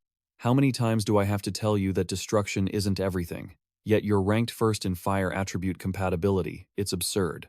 Now, do it one more time." Aswang stared through those criticisms, and a sense of resentment began to show. Magic flames were created and blazed without stopping. The training dummies in front were increasingly engulfed in flames. Aswang kept training relentlessly with her specialty in fire magic. Still, dissatisfaction lingered on her face. I lost again. If we're talking about effort, I haven't lost to anyone. Then why does it keep ending up like this? She let her magic staff hang limp, looking at the destruction she had wrought. Aswang still didn't understand why she couldn't win. Back with Iso, she heard the chatter of some students nearby. Come to think of it, is it today? I'm talking about the sparring match between the first and second years. Are we going to go watch? She kept her thoughts to herself. Does it have to do with Beck Yunsung? Meanwhile, she had missed the chance to talk to Beck Yunsung because Princess Hong had taken him away first. A shadow of sadness etched itself onto her face, but that didn't matter much to her. She still had class to attend, and so, Iso trudged off alone to another place. However, deep down, she was feeling quite hesitant. She stopped somewhere, then Iso smiled, pulling herself together. I finally made it here. Suddenly, something else came up. Iso looked over at the person standing next to her who had started a conversation. Oh, you came here too? A question mark appeared. It was a girl with brown hair and green eyes, smiling brightly. There's a rumor that Beck Yunsung likes you, Harry from Class B of the first year. The girl didn't hesitate to sit down, flashing an even brighter smile, adding a bit of teasing. Actually, aren't you two secretly dating? Is that why you came here? Iso, who was already feeling shy, felt her face turn bright red at these words. That's not it at all. From the start, Iso hesitated in her speech. Beck Yunsung and I. She couldn't get the words out. Beside her, Harry had some new thoughts about Iso while still smiling. How surprising. I wonder what she's really like, carrying the title of the trader's daughter. But hasn't she been cuter than I thought? She couldn't force Iso to talk about that anymore. Instead, Harry remembered something she hadn't done. This greeting is a bit late, isn't it? I'm Harry from Class B. Nice to meet you. Iso replied blankly. Oh, yeah. Nice to meet you too. Just then, someone's loud exclamation drew both of their attention in one direction. It looks like it's about to start. Down in the large arena, Beck Yunsung appeared, standing there looking like a lost puppy, with a backpack slung over his shoulder. Hearing the chatter getting louder and focusing on him, he looked just as bewildered as Iso had earlier. Why are so many people gathered here? And that wasn't all. Senior Du Guang, up in the stands, shouted down to cheer. Hey, brave kid, I don't know the specific details, but go easy on them, okay? Hearing this backhanded compliment, Beck Yunsung broke into a cold sweat, a new thought crossing his mind. Wait, aren't I the one being picked on by the senior? Why am I the one who has to go easy? Meanwhile, Princess Hong, standing beside him, was strangely calm. While the princess was unfazed, other students gloated at the prospect of the match. That bastard Beck Yunsung is finally going to get the lesson of a lifetime. Just a commoner thinking he's the center of the universe serves him right. Once the senior marks him, that's the end of the story. At this, one of the two stiffened. Hearing them badmouth her friend, Hong Baeon shot them a chilling glare. The coldness intensified as if to imply that if they said one more bad word, she'd make them regret it. And it actually worked. When Princess Hong walked away, the two students who had been mocking him cowered in a corner, not daring to do anything else. Just like everyone else, Hong Baeon was interested in his match and chose a good spot to observe. But when she remembered him, her eyes narrowed slightly. A commoner, yet she couldn't take her eyes off the calm Beck Yunsung down below. And not long after, Beck Yunsung's gaze locked onto the person standing right in front of him, who was just about to speak. Hey kid, are you ready? Your opponent has revealed himself. Second-year student from the Calavan class. I've heard about you. The one in Class C. He's ranked around 300 or so. Even though I'm in Class S, in terms of pure combat ability, he's actually ahead of me. It's best if I avoid a direct confrontation as much as possible. Beck Yunsung responded nonchalantly. Yeah, I'm ready. Good, glad to hear you confirm it, Calavan said, flashing a dangerous, stubborn grin until the very last second. As the tension began to build, a professor stepped in to oversee the two. Since everyone is here, I will explain the rules of the match. This duel will last at least 15 minutes. It will continue until one of the two falls. Should there be any signs of life-threatening danger during the fight, the spatial control magic of the Stella Dome will automatically end the match. Furthermore, after 15 minutes, either side may choose to surrender, and the match will end immediately. Now, begin. As soon as the command echoed, both were transported to a vast, green forest. A clock showing 4 zeros served as the signal for everything to start. Calavan remained confident as he drew his wand. Beck Yunsung, standing opposite him, turned serious, brandishing his light sword to ease some of the tension. Harrion looked at Iso and asked, Who do you think will win? Iso already had an answer. The upperclassman, of course. After all, Calivan is an heir to the Earth attribute. Earth elements have incredibly strong defensive capabilities, and Beck Yunsung's firepower isn't exactly overwhelming. Harilin agreed and analyzed it further. Not to mention, Earth elements specialize in terrain control. The more he controls the battlefield, the more varied his attacks can become.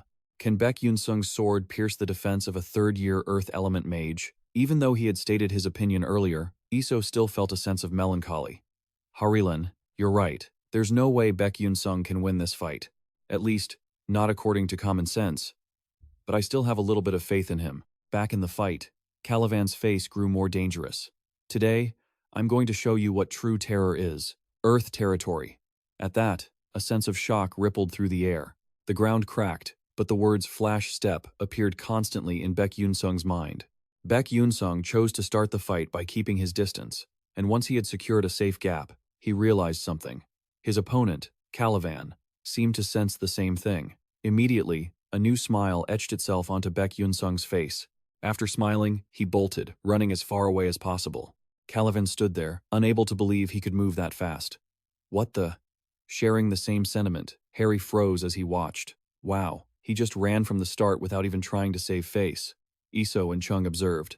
Yeah, fair enough. Though Iso was still worried for Beck Yunsung. But in this situation, that might just be the right move.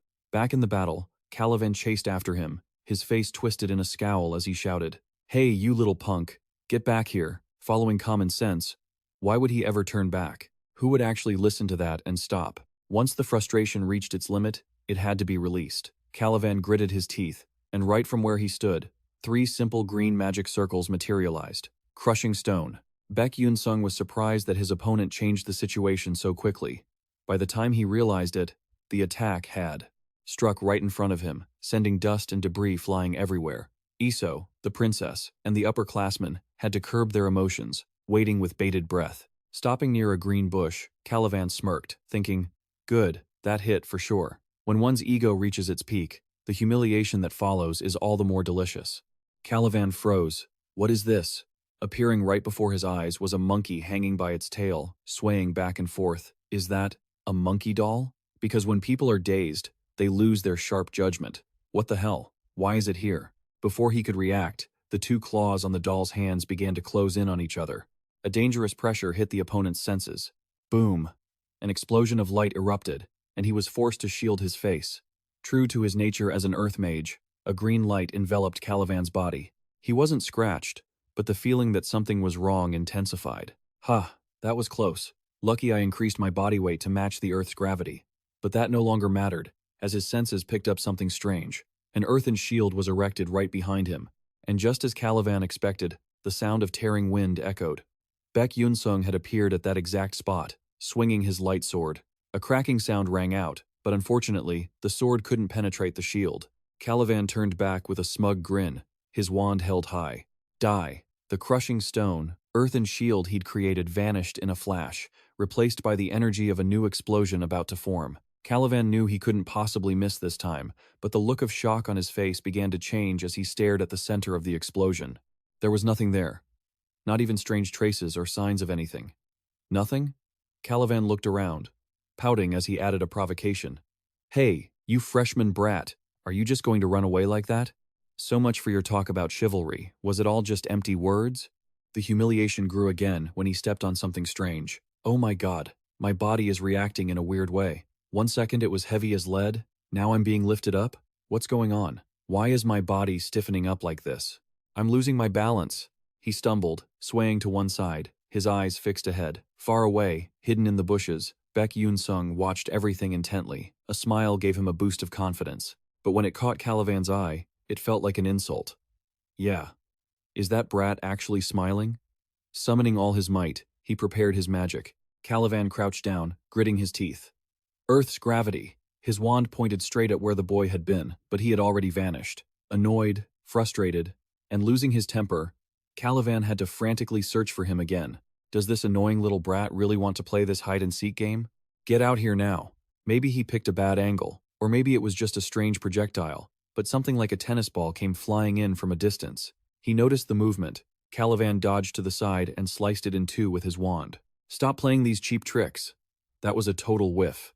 But from where the ball was sliced, a blinding light flared out. Instead of exploding, it was a smoke bomb. Ah, what happens with smoke? It stings your eyes. Just like that. Calivan was temporarily blinded. Tears streamed down his face, game over. But no, Calivan was still standing there, though he looked a bit of a mess. Gulp, gulp. Is this CS gas? Even though he wasn't really injured, his own focus accidentally triggered a bell lying on the ground next to him that he hadn't even noticed before. And then, what had to happen, happened. That light was revealed for everyone to see. Instead of just affecting Calivan, it started affecting everyone watching from the sidelines. Harry was confused. What the heck is that? After analyzing the situation, Iso squinted and answered. It looks like a flashbang device that temporarily blocks vision and sound. From CS gas to a blitz attack, this second-year senior seems to have completely lost his orientation. Princess Hong stood in the corner, pouting, having already made up her mind. It's over now. If he just moves in slowly and lands the finishing blow, then that commoner will be the winner. Suddenly, something changed, making the princess's eyes widen as she looked down at the arena. Huh? What now? Down below, Beck Yunsung was nonchalantly pulling out more round objects, ready to throw. Bingo! The first one hit him right in the face, causing his features to contort in pain. He couldn't waste the remaining ones. Beck Yunsung constantly used his blink skill to change the angle of his attacks. From another vantage point, Senior Wang and Senior Bandijian couldn't hide their skepticism. Is it CS gas again? It looks like there's just a bit of regular smoke mixed in. What should I even say? Beck Yunsung's attacks aren't exactly lethal. Well, I guess he did manage to wound his opponent a little. Instead of just tears flowing like before, this time there was some drool mixed in, too. Cursing was the only way to vent his frustration. Beck Yunsung, you bastard. Calivan channeled most of his mana. Calivan tore a massive chunk of earth right out from under his feet and launched it straight toward the sky. Beck Yunsung, down below, was clearly stunned by the impact. That trash talk earlier wasn't good enough, huh? Calivan raised his voice even higher. What training exercise? I don't need that anymore. I'm going to fight you for real, right here, right now. Beck Yunsung knew what was coming next, so he couldn't help but look blank. This time, it was Beck Yunsung's turn to whiff. A massive green magic circle, filled with countless overlapping runes, engulfed the entire area. From his earlier days, Beck Yunsung went completely rigid, a bead of sweat rolling down his face. Even so, isn't a meteor shower a bit much for a first-year student? He was already annoyed and frustrated, and now he had to hear things that shouldn't have been said. Calivan, eyes bloodshot, gritted his teeth. Have you lost your mind? I don't know about the others, but you shouldn't have said that. Even Seniors Wang and Bandijian sympathized with those words. He had a point. When words could no longer change the situation, that was when small, sharp stone pillars started protruding from the magic circle. The countdown began. 14 minutes and 47 seconds. 14 minutes and 49 seconds. Calivan's arm, holding his wand, was raised high, preparing to strike. As soon as his arm swung down and pointed straight ahead, he roared with all his might. Die! The timer kept ticking. 14 minutes and 55 seconds. The dense meteor shower above was inching closer and closer to Beck Yunsung. Time ticked to 14 minutes and 57 seconds, and he was still just standing there, without making any move to dodge. Not only that, Beck Yunsung seemed so sleep-deprived that his eyes were slowly drooping. Time crawled by. 14 minutes and 58 seconds. 14 minutes and 59 seconds, and the most crucial moment hit, 15 minutes. A lingering smile formed at the corner of his mouth. Just as the stone pillars were only a few inches away, Beck Yunsung raised his hand and declared, I forfeit. Instead of saying he could stop it, right in front of him, it would be more accurate to say that all magic ceased under the influence of the Stella Dome. The entire plaza fell into an eerie silence, because no one could believe he would say those words at the exact moment of the final showdown. And it seemed like the most miserable person right now was Calivan. From the start, he was the only one constantly getting hammered, staggering, eyes stinging, coughing violently, one wave of frustration after another. After a while, he finally regained a bit of his composure. Huh? The announcement sounded. The training match was over. Both returned to the real world, standing face to face. The first-year student from Class SBON has forfeited. Therefore, the winner is Calivan from Class C52. Calivan still couldn't believe it. Is this really it? Contrary to that expression, Beck Yunsung felt his body become much lighter. Finally, I survived. I feel bad for him, still standing there listening to the announcement chime. The special training match ended there. His body trembled naturally, followed by a roar of helpless frustration that echoed throughout the entire plaza. How? Why? The match was over. Just as most students predicted, the second-year student had won. As they stepped outside, the chatter grew more and more spirited. Did you see the look on that second year's face? He looked like he was about to go crazy with anger, didn't he? If I were in his shoes, I would have started throwing punches, regardless of how the match turned out. You're absolutely right. The fact that a first-year student looked like he had beaten a second year had an impact on the Stella students' analysis of that fighting style. But what in the world were those things that Beck Yunsung used? Could it be a new item developed for this? Beck Yunsung did great, but I'm way more drawn to those tools of his. Senior Bandigion was also caught up in the discussion. Is it really because he likes using magical tools?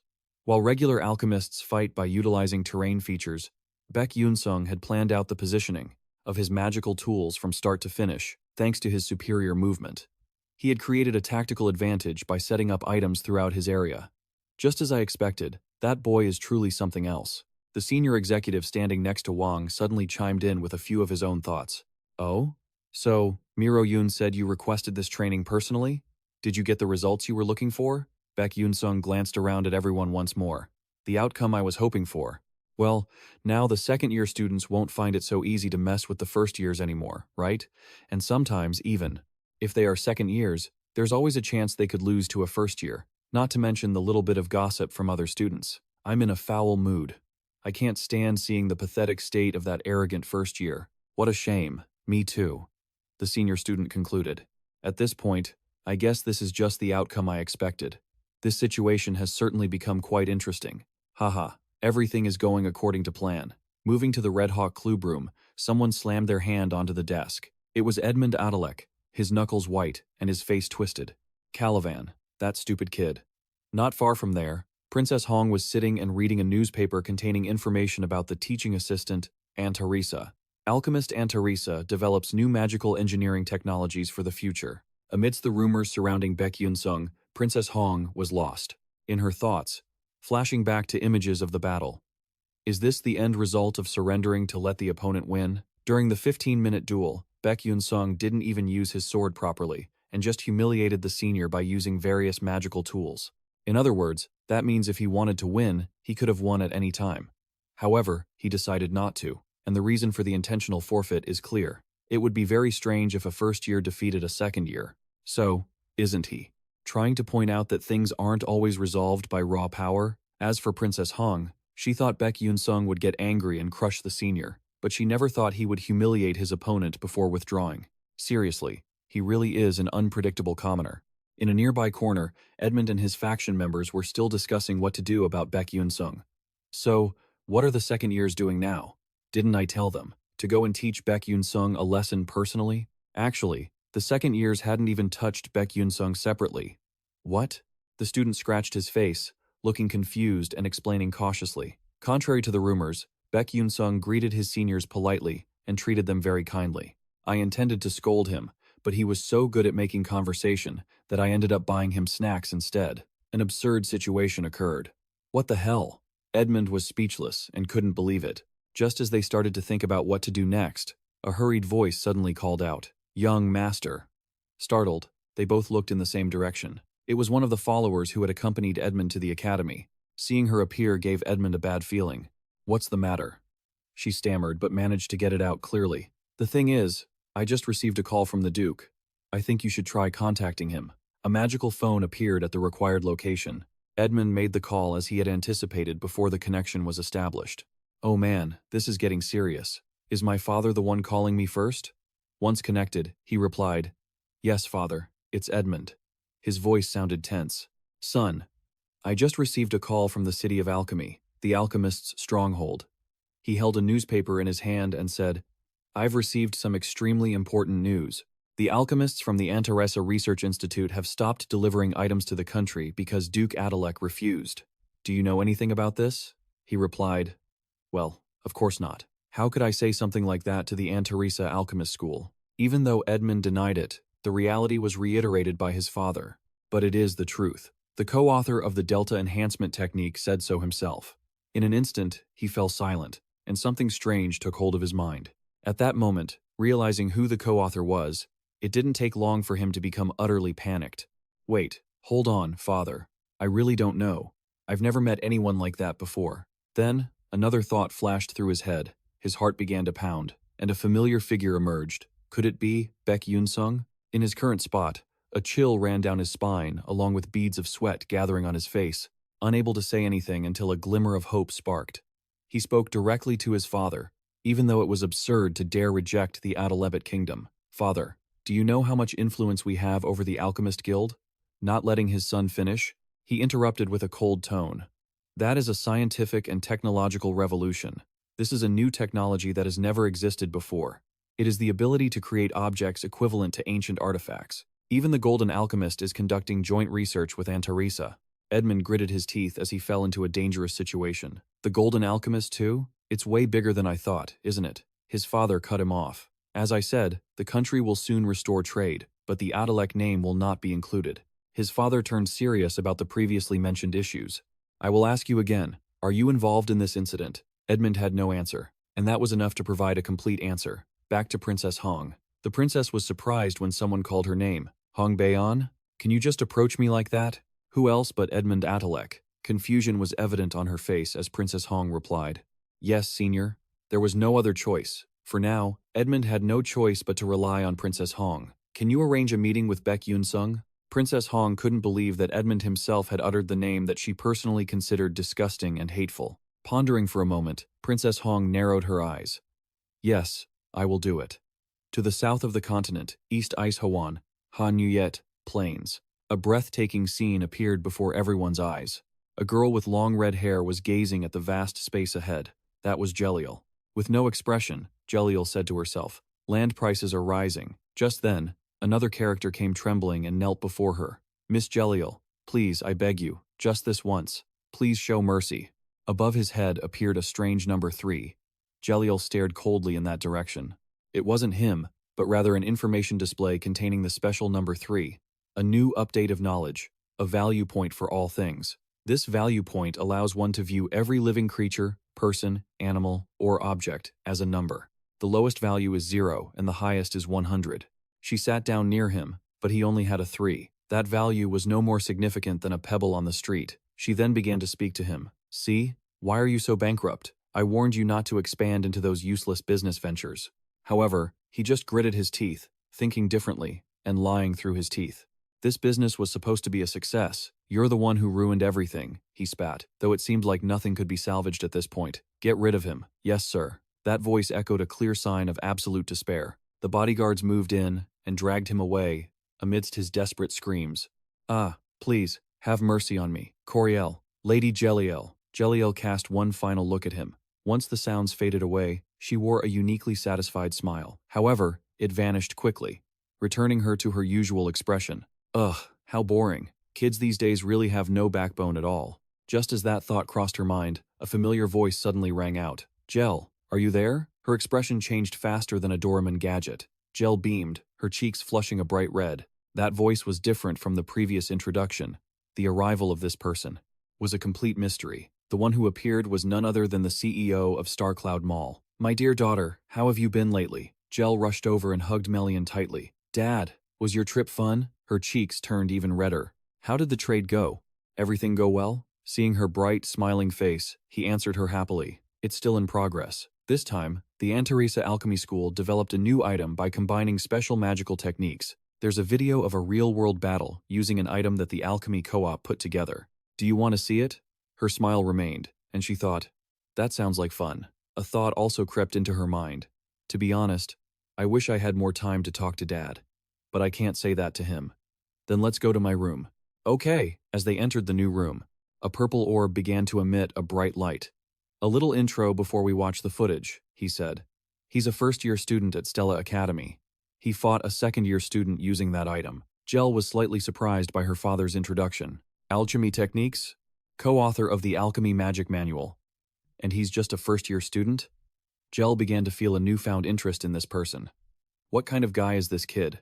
As the screen came to life, Jel shook off her surprise. Oh, the footage of Bujin appeared in stunning 4K quality. However, Looking through the screen, just like with her father, she saw a status board with a question mark, followed by a different way of looking at things. What is this? Why can't I see his value? This has never happened before. Even when looking at the Emperor of the Skelvan Empire, or the King of Adalebit, she had seen them all with her own eyes. There were only 2 cases where the value of a person could not be measured. She looked at her father intently, or rather, at the little question mark on the board. One is when the subject is a loved one. She snuck a glance back at the boy on the screen. And the other is when the value is so hidden it's impossible to measure. In the poster, he was holding countless super cool energy orbs. Knowing her father hadn't mentioned his name, Jel became curious and focused on him. Dad, what's his name?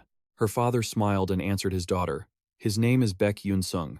Remember it well. Who knows, you might even meet him one day. She couldn't disappoint her father, so if he said so, she would definitely remember. They talked a bit more.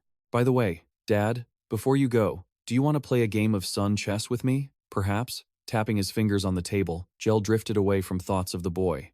He has a value that I can't measure? A cold expression washed over her face. Beck Yunsung. I'll remember that name. Back at Stella Academy, specifically with the person who had just been on her mind, Beck Yunsung. He was holding a glass, sipping something dark, with a serious look on his face.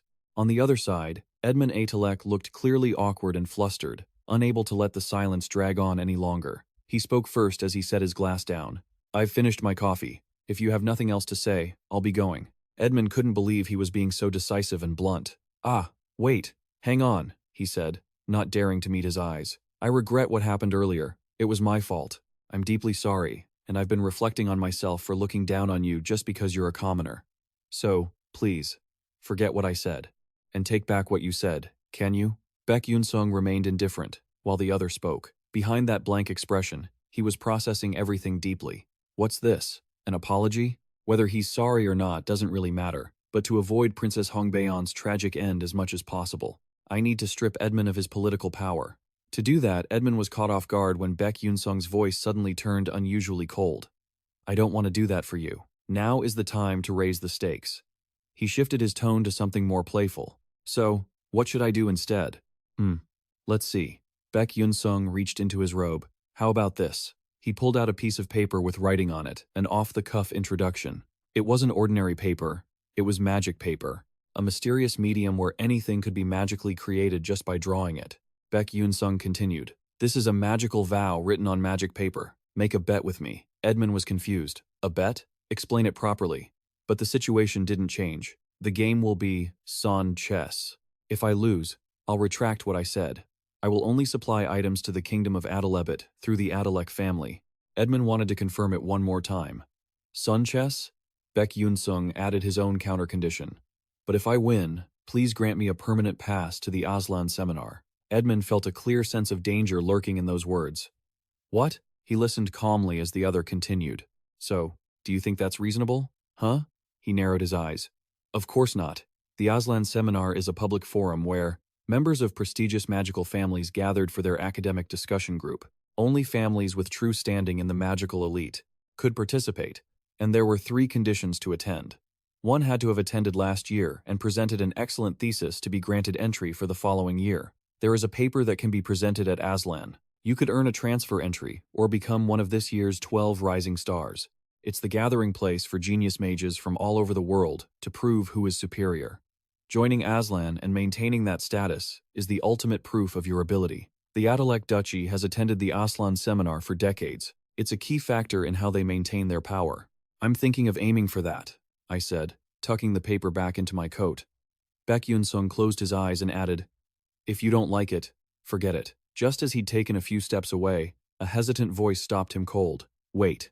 Edmund looked so sullen he seemed depressed. Did you just say Son chess?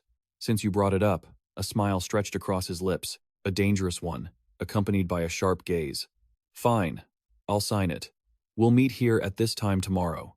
You held your expression for a long time until your opponent had tucked the paper away. A full day passed as the time for an important event approached. Moving to the next day, the students were gathering in much larger numbers than usual. They were definitely drawn to the event. Those who didn't know were being filled in by those who did. Why are there so many people at the cafe today? The senior from the final year is betting a game of Son chess against his freshman underclassmen. Is that actually happening? The center of attention pointed right behind Beck Yunsung. Pfft, teasing the senior, Edmund, at Stella Academy. Who could possibly play sun chess better than him? So, which fearless underclassman is it? You have the answer, but don't say it out loud. It's me. I let out a soft breath and looked elsewhere. Do you guys really think I enjoy this? From the beginning, I had no interest in sun chess whatsoever. However, what? You were startled when you looked toward a student who was signaling. They're here. Senior Edmund and Princess Hongbaeyeon. With another student holding something, Edmund looked so confident, as if he were the main event today. You were interested in the same thing. As expected, he even brought Princess Hongbaeyeon along. Princess Hong was very grumpy today, and her annoyance doubled when she heard the gossip mentioning me. Wow, the princess looks so beautiful today. Aren't the two of you secretly dating? The sun was shining, but suddenly a shadow fell over my shoulder, bringing all her frustration and gloom with it. Princess Hong glared at Beck Yunsung. What is this? Why is she staring at me so intensely? Did I do something wrong? There was nothing I could do after she pouted so much. Princess Hong crossed her arms, closed her eyes, and picked a seat. Another student brought out a board divided into alternating black and white squares. Princess Hong had never understood you well. This time was the same. She felt a bit anxious. What is Beck Yunsung thinking? Edmund has been playing sun chess since he was 5, and is called the sun chess prodigy. Not just at Stella, but throughout all of Adol. In Bait, there aren't many people who play sun chess better than Edmund. But why did he choose the game Edmund is best at? Beck Yunsung is a fool. It was like he could read Princess Hong's mind. Edmund smiled at her as if she were a familiar object, held that smile, and turned back to the game box that would seal their fate. Honestly, it was surprising that Beck Yunsung set the condition to attend Aslan, which was completely unexpected, he said, placing his hand on the white pieces. But this is actually better. Now, the time has come. I will make you feel ashamed first. Hongbaeyeon picked up a piece, a slightly inhumane smile on her face. Let's start the game. Finally, let's double-check and confirm one last time. Edmund, confident in his victory, repeated the terms of the bet. Once you've signed the magical document, breaking your oath means you lose all your mana.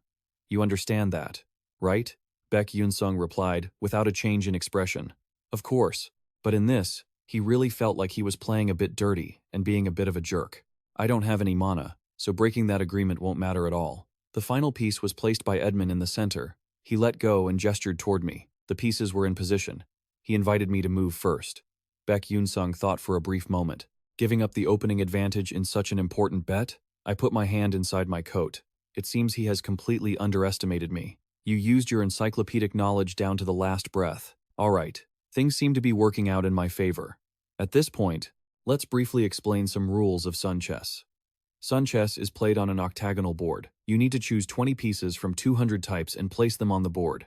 You can only move one piece per turn. Unlike regular chess, each piece and each square possesses its own attribute and ability. Strategically combine them to capture the opponent's king and win. That is the final goal. Even for me, a veteran with 10 years of experience in e-chess, it's certainly not easy. But PvP is still much more fun than this game. Beck Yunsung chose the black pieces, and then his gaze locked onto his opponent. Besides, Edmund was one of the top sun chess players not just at Stella, but in all of EAR. That confidence had completely bound Edmund's reason. I'm very surprised that he would bet his eligibility for the Aslan seminar, yet challenge me with this type of sun chess. What an arrogant commoner. I will crush you so badly, you will never dare to challenge me again. Interrupting that thought, Beck Yunsung took the opening move he'd been granted. Well then, let's begin. As if isolated in a void, both were completely cut off from the world around them. Edmund noticed the pieces Beck Yunsung had prepared. It was surprisingly unusual, but it also revealed a completely unpredictable set of moves. What kind of layout is this? It feels like his pieces are arranged to subtly dismantle my strategy. Surely this can't just be a coincidence, right? Regardless, a commoner like this kid couldn't possibly have played enough sun chess to accumulate that much experience. Beck Yunsung began to adjust the direction of the starting pieces, since he had conceded the opening move to me. Then, if you don't mind, with just the first move, a player like Edmund was already overwhelmed. He didn't just move his queen. From the very start, he rushed straight into my formation. I picked up a horse-like piece. This just proves this guy is an idiot. A confident smirk stretched across my lips. This white piece was slammed down firmly onto a white square. As the piece moved, some strange transformation was vaguely revealed.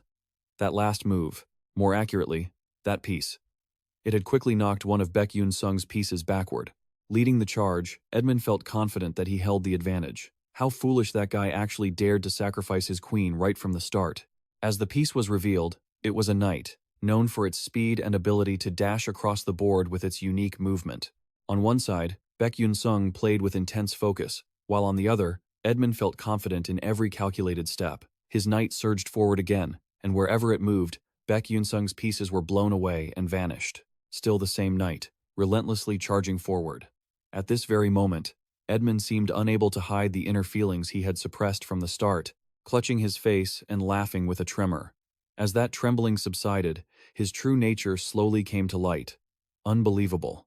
I never thought you could act so carelessly. I could end this, perhaps even before I move to the next phase of my symphony. In this match, Edmund Adalek brought one of his favorite tactics, the Flame of Destruction. The core of this strategy relies on the tight coordination of 3 knights. The first step is to use the knight's mobility to harass the enemy.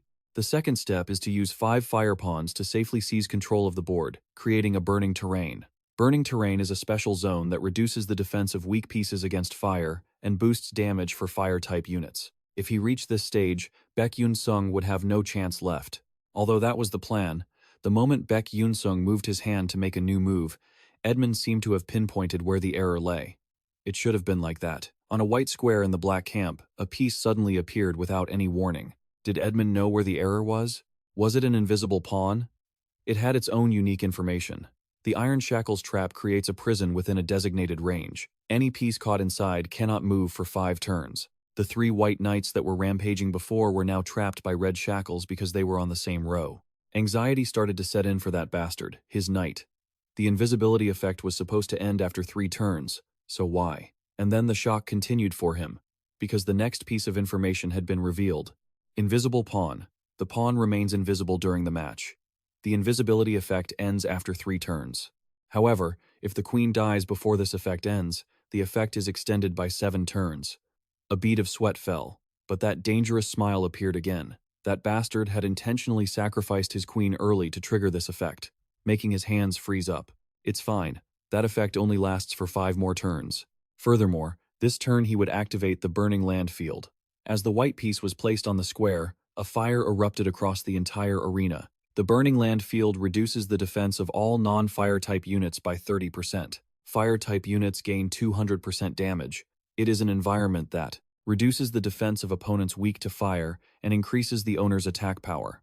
Accomplishing this objective is extremely difficult because it requires holding points at 5 different locations. Once completed, the overwhelming force tilts in one direction. Edmund stared fixedly at Beck Yunsung. How about that, Beck Yunsung? Now that the domain is activated, you're done for on the next turn. Beck Yunsung was strangely calm, but then, with another movement of his hand, a sense of deep unease pierced through Edmund's thoughts. Edmund watched intently, not taking his eyes off him, wondering what else he was going to do. Another invisible pawn? You cunning bastard. But no matter what he placed, when the turn passed, the veteran player Edmund failed to realize Beck Yunsung's move. Then, as the move was played, Edmund froze, blurting out a foolish word in his mind. Huh? Edmund didn't realize how the lowly pawn had managed to gain control of a specific location. By manifesting a black piece on a white square, he had seized the reverse terrain. When you occupy a space while the opponent's terrain is active, you receive the reversal effect. In other words, the blazing, burning land immediately turned into a frozen wasteland. Activation: frozen terrain. The fire vanished, and pillars of ice shot up. Edmund slowly lost the control he wanted. With the reversal effect, ice-type damage increased by 200%. The hidden condition for the reversal had been met, gaining an extra turn to attack. 2 actions, 2 simple pieces, 3 knights, and an entire environment, all neutralized. Edmund tried to calm himself with his previous arrogant thoughts. What the hell? He saw through my entire strategy. Edmund's eyes darted up to get a better look at him. No way. It must just be a coincidence. Just by adjusting his glasses, Edmund took in the sight of Beck Yunsung, holding him in the palm of his hand. A true chess monster was slowly becoming apparent, while his own mouth hung open uncontrollably. Coincidence, right? There was still one white knight, not yet imprisoned. Wake up. You can't be caught in the palm of your opponent's hand. Edmund could only clutch his pieces pitifully, another bead of sweat forming. Edmund bit his lip hard. I've faced countless opponents like this before. I just need to hold out until the next turn. Then I can turn the tables. If I can just endure, I will win. Swallowing hard, his surface grew even stiffer. Just like that, the confident light on his face gradually sank into darkness. Can I really win? Instead of giving him confidence, the feeling of disappointment pulled Edmund into an isolated dimension. Can I actually defeat him? Can my turn ever come back? Beck Yunsung's pieces moved without a hint of hesitation. Edmund became smaller and smaller in that scene. If Edmund wanted to be the king, then right now, Beck Yunsung was like Saitama. He folded his arms while seated, having turned on his serious mode, and a few compliments for his opponent even crossed his mind. Edmund's skills aren't bad at all. They're actually quite strong. In the world of E, defeating Edmund in Sun chess is always one of the hardest challenges. But after 10 years, crazy veteran players appeared. This guy really is insane. A veteran player had fought thousands of games against Edmund and finally wrote a perfect strategy book. No longer hiding it, Beck Yunsung smiled brightly. And that strategy book was stored right inside his SPB glasses. In other words, he was playing Sun chess with a full encyclopedia of detailed instructions in his hands. The next black piece was chosen and placed on a black square. It was different from the characteristics of the chess pieces I knew. The lightning bishop unleashes a lightning strike, dealing 200% damage to frozen enemies. If the frozen targets are linked, the attack will turn into chain lightning. A lightning bolt crack appears under the chess piece's hat. The common golden hue of lightning and energy beams gradually converged. The blue of the snow covering the arena had completely shifted into the yellow of those lightning bolts. Edmund stood there in despair, frozen as he watched the scene change in a flash. Unbelievable. All the white pieces had vanished. Now, only the black ones remained on the board. Ha! The coldness he displayed before had completely melted away into a pout. Edmund had to swallow his pride and accept the reality he had brought upon himself. I lose. Beck Yunsung's voice faded away with that final sentence. Yes, thank you for the match. Absolute silence. On the chessboard, there was now only one color, black and dark. Even with the lights out, it couldn't help Edmund at all. Very soon after, murmurs of awe broke out among the students, one after another. One of them had the courage to speak up directly. Wait a second. They started forming a group of 3, buzzing with excitement. Are you crazy? Did you see that just now? Senior Edmund actually lost? How did that even happen? Was that a tactic or just a joke? Is his strategy really that insane? Edmund sat perfectly still, not moving an inch, ignoring the noisy chatter around him. For the first time, encountering an opponent who moved with such cold, relentless logic had turned the arrogant Edmund into a man devoid of emotion. And then, the scene he dreaded most unfolded. Princess Hongbaeon was standing right there, conversing with the protagonist. Thoughts swirled uncontrollably in Edmund's head. Did I really lose? And to him, to Beck Yunsung, Edmund couldn't accept this reality. As the two of them walked away, the product contract was lost as well. I even lost my right to attend the Aslan seminar. His hands trembled, and his mind grew more chaotic by the second. What do I do? If my father finds out about this, will my life just end right here? The student in charge of the chessboard was tidying up when they noticed the change in Senior Edmund. With a sharp movement, the board remained intact. Despite the dangerous, heavy punch, Edmund landed on it. The anger he'd been bottling up finally erupted. Damn it. God damn it. Because of this outburst, some of the onlookers didn't dare to get involved. They had no choice but to leave the area before things got even worse. Very quickly, the silence returned to the space, leaving only Edmund clutching his face and trembling. What should I do? Just when he thought he was falling into total despair, a familiar voice rang out, untying that knot of frustration. Senior, look up. Edmund hadn't been mistaken. It was indeed Princess Hongbaeon. Once she had his full attention, Princess Hong composed herself and spoke in her calmest voice. I will try to convince that commoner to act on your behalf. We will secure the business rights for the items. I will demand that he retract the statement he made about the Duke Adalek family. Edmund was stunned, as if he couldn't believe his ears. A surge of excitement welled up inside him, making him more open in his next words. Really? Is that truly possible? Thank you, Hongbaeon. Thank you so much. How can I ever repay this help? The princess's gentle voice cut him off slightly. You say, repay? I was born destined to be a queen. Going through another wave of emotions, he finally returned to the feeling he had when he first lost that match to Beck Yunsung. It had been a long time since. Princess Hong had shown such a dangerous expression. Therefore, taking care of those who will become my vassals is only natural. Princess Hong turned and walked away coldly. Next, I will go see Beck Yunsung.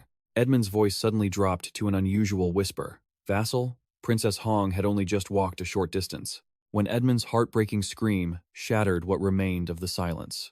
That's right, originally, their relationship was like a king and a vassal. Edmund had used his power to manipulate their dynamic, trying to change it. But now that the balance of power had shattered, they returned to their original positions and roles. Princess Hong's confident smile dispelled all the tension she had been carrying for so long. The story's focus shifted back to the protagonist, Beck Yunsung. The Stella Academy actually had a telephone booth. Beck Yunsung himself was currently in contact with someone on the other end of the line. Hello? Yes, please postpone all transactions with the merchants in Adulavit for the next month. He smiled, moving toward a different plan. For now, we plan to distribute only through royal channels. Would that be all right? The response from the other side came back to him very quickly. Of course, I'll do that. Anything you want. Thank you, assistant. Having finished what he'd planned, he disconnected the call, stretched his arms to breathe in some fresh, comfortable air. Whew, finally done. It's good that everything ended safely. But that Aslan seminar ticket, it's not really that useful, is it? So, what should I do now? Regardless, the protagonist will automatically be ranked among the 12 rising stars. Just as he was deep in thought, someone interrupted him. Commoner. Who else could call him that so quickly besides? Wait, is Princess Hong still here? That said, Princess Hong had hoped he was still nearby. As she approached, Beck Yunsung reached inside his coat, intending to pull something out. Ah, you're just in time. A piece of paper appeared in front of her. Here, a new contract. Princess Hong's eyes widened in confusion, but he didn't hide his intentions at all. The Antharisa school will only distribute through the Adulovit royal family for 1 month. As for how it's used, that depends entirely on what you want to do with it. Princess Hong stared intently at the details of the new contract, then hurriedly tightened her grip on the paper when he suddenly said something slightly cold. Well then, I'll be off now. She didn't want him to leave so quickly. The princess gathered all her courage to speak up. This time, I owe you. Her cheeks flushed pink, and her voice became softer as she spoke. Thank you. Realizing the distinct change in her behavior, Beck Yunsung looked back, feeling slightly flustered, and replied briefly. Yeah, sure. Thoughts swirled. It was fortunate that he could receive a thank you from her. Knowing he wasn't great at managing emotions, Princess Hong felt shy, but was more cautious with her words. Hey, you said back then that there would be a price for helping me. If you tell me what that price is, I'll pay it immediately. It seemed Beck Yunsung hadn't really thought about this. He touched his cheek and looked away. Oh. The price? Well, actually, the price Beck Yunsung wanted was quite simple. He stared intently at Princess Hong. It was already clear enough. Hongbaeon would not be tainted by evil. Instead, she would choose what was good and, together with him, build the best happy ending possible. This time, it was Princess Hong's turn to not dare look him in the eye. Seeing her like that, he didn't dare say it out loud and kept it hidden in his heart. But even so, he couldn't just suddenly say that. I hope you turn out to be a good person. So, based on 29 years of life experience, you've provided the most appropriate and exemplary response to this situation. Then, Princess Hong, don't worry about the results. Let's just have a nice chat and buy me a meal. What was that? Rubbing his belly, he smiled innocently. Just buy me a meal. I want to eat until I'm as full as a meal the princess would buy. Princess Hong was surprised, not expecting such a strange request. She froze for a long moment, then a soft smile replaced her expression, her cheeks flushing red once again. Fine then, follow me. Beck Yunsung's steps changed as he arrived at a new location. It was certain that he had traveled here with the princess using the car parked nearby. He stared at the car, sweat pouring down his face, unable to even wipe it away. Throughout the 10 years he had played this game, premium items had appeared everywhere. The cars in this world were so luxurious, he couldn't let Beck Yunsung get caught staring at it. Princess Hong turned back to remind him, her smile confident, eyes sparkling like stars. He had to tear his gaze away from the car and follow the princess inside. Bringing me all the way here. Has she already planned something? With the princess's current wealth, shouldn't I choose at least 5 of the best dishes in this world? But the truth seemed about to slap him hard in the face. Stepping aside, Princess Hong showed him a special eatery, jjajangmyeon, black bean noodles. We're here. Surprised? Shocked? What could be better than the sea of question marks and the blank look on his face? And here he was, dreaming of a feast. Where was my giant salmon belly? Where was my salted egg yolk canapé? What about the black truffle cream risotto? As they both sat at the table, the atmosphere clearly split into 2 opposing sides. The starry-eyed excitement shifted toward Princess Hong, while Beck Yunsung slumped in disappointment. The waiter stood there waiting for them to order. Despite having stars in her eyes earlier, The princess's expression was unusually serious. These dishes, they look a bit unfamiliar. Ah, I found it. When he asked me to treat him to a meal, I thought about something that would make Beck Yunsung the happiest. Hong Xiaona remembered her conversation with Tiran. It said there was a story about his past linked to this place. Really, expensive food meant nothing to Beck Yunsung. From the past I happened to see, I already knew the dish he cherished most, she said confidently, pointing at one spot on the menu. One of these, please. As she zoomed in, it was black bean noodles. On the other side, Beck Yunsung calmly raised his hand to order, but it wasn't what the princess expected. Ah, give me 3 bowls of champong and 1 portion of sweet and sour pork, please. Princess Hong was bewildered. She widened her eyes, questioning him. What's wrong? Can't I order 3 bowls? Princess Hong stammered. No, that's not the problem. This time, Princess Hong had to force herself to rethink everything.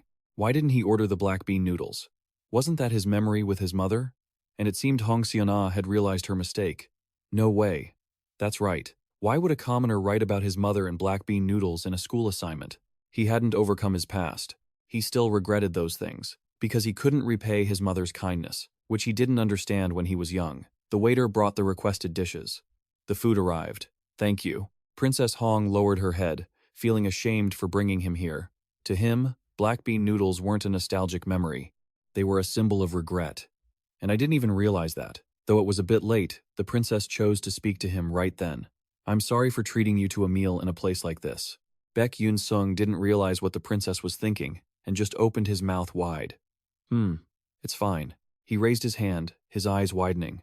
Life takes unexpected turns when your wallet isn't performing well. But since she's a princess, adding extra food shouldn't be a problem, right? He spoke up. Ma'am, we need more fried dumplings.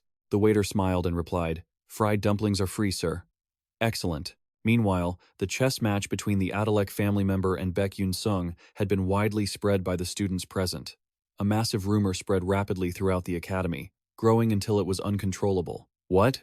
The senior from that family lost to Beck Yunsung? Naturally, the question of why was also raised. The reason was revealed by many students who had eavesdropped on the conversation at the cafe at the time. The truth was even more shocking than the apology rumors. I heard this from Akin, an aide from the Adalek family. In fact, it seemed the senior did that, because Beck Yunsung was the co-developer of the alchemy magic technique. Just the rumor that an Adalek apologized to a first-year student, and the fact that Beck Yunsung was a co-author of the Delta Enhancement Technique shocked Stella Academy. His name wasn't just spreading to Acanium, but even to the Dark Mages.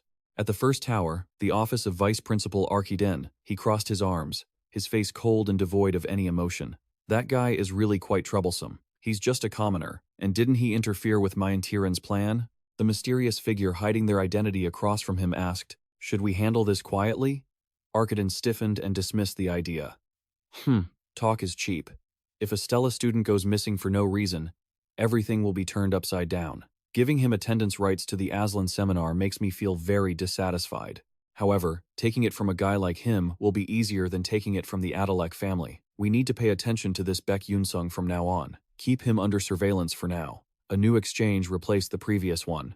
More importantly, what is Mayen's condition? The mysterious figure answered concisely. She is suppressing her dark mana with the Archbishop's restraint magic, but it could erupt at any moment. Arkiden was forced to reevaluate everything. It's still not the right time. The Familia Pact signing ceremony is about to take place. If she truly loses her mind and messes with the Spirit King, the results will be even more troublesome. Raiden, monitor Mayen's condition. That way, we can use it to distract Elmo Elwin's eyes when necessary. Professor Raiden bowed his head seriously in acceptance. Understanding the final instructions from Arkiden, Professor Raiden left the principal's office and headed toward the faculty building. A near-deserted area, the lights were off, forming a dim, gloomy laboratory. The cabinet holding the glass tubes had shattered. The experimental equipment, including the microscope, lay in a pitiful, shattered heap. Only a few scattered papers were still in one piece. Professor Raiden stood in the room, his hands clenched tight as he stared at something on the floor, radiating a dark aura, letting out a growl of pure fury. But since this was a mission, he had to prioritize the task at hand. Standing before him was the corrupted form of Professor Mayen Tiren, who could barely even stand after everything that had happened. Professor Raiden thought to himself, this is getting pretty serious. Mayen, her eyes bloodshot, rasped out, Did you come here just to tell me to wait some more? If I just sit here and wait, will I ever be able to get my old position back? Outwardly, Raiden remained calm, but inside, he felt nothing but profound contempt. How ridiculous.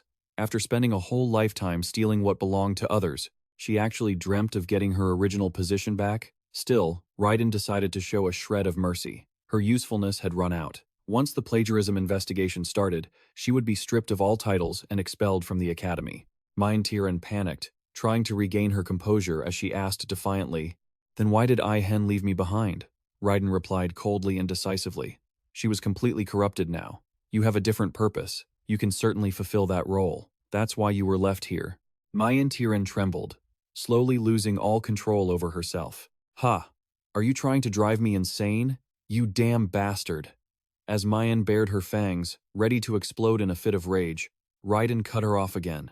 "Then, leave this place." Mayan was stunned, unable to believe her ears. "What?" A dark blue object rolled across the carpet, heading west. "Go to the sanctuary. Our people are hiding there. If you survive until you find them, break this crystal. It will release a spell that halts your corruption." Raiden had just started toward the stairs when Mayan's voice stopped him. "Why are you letting me live?" Raiden didn't even look back. "I just don't want to see my own people die so miserably."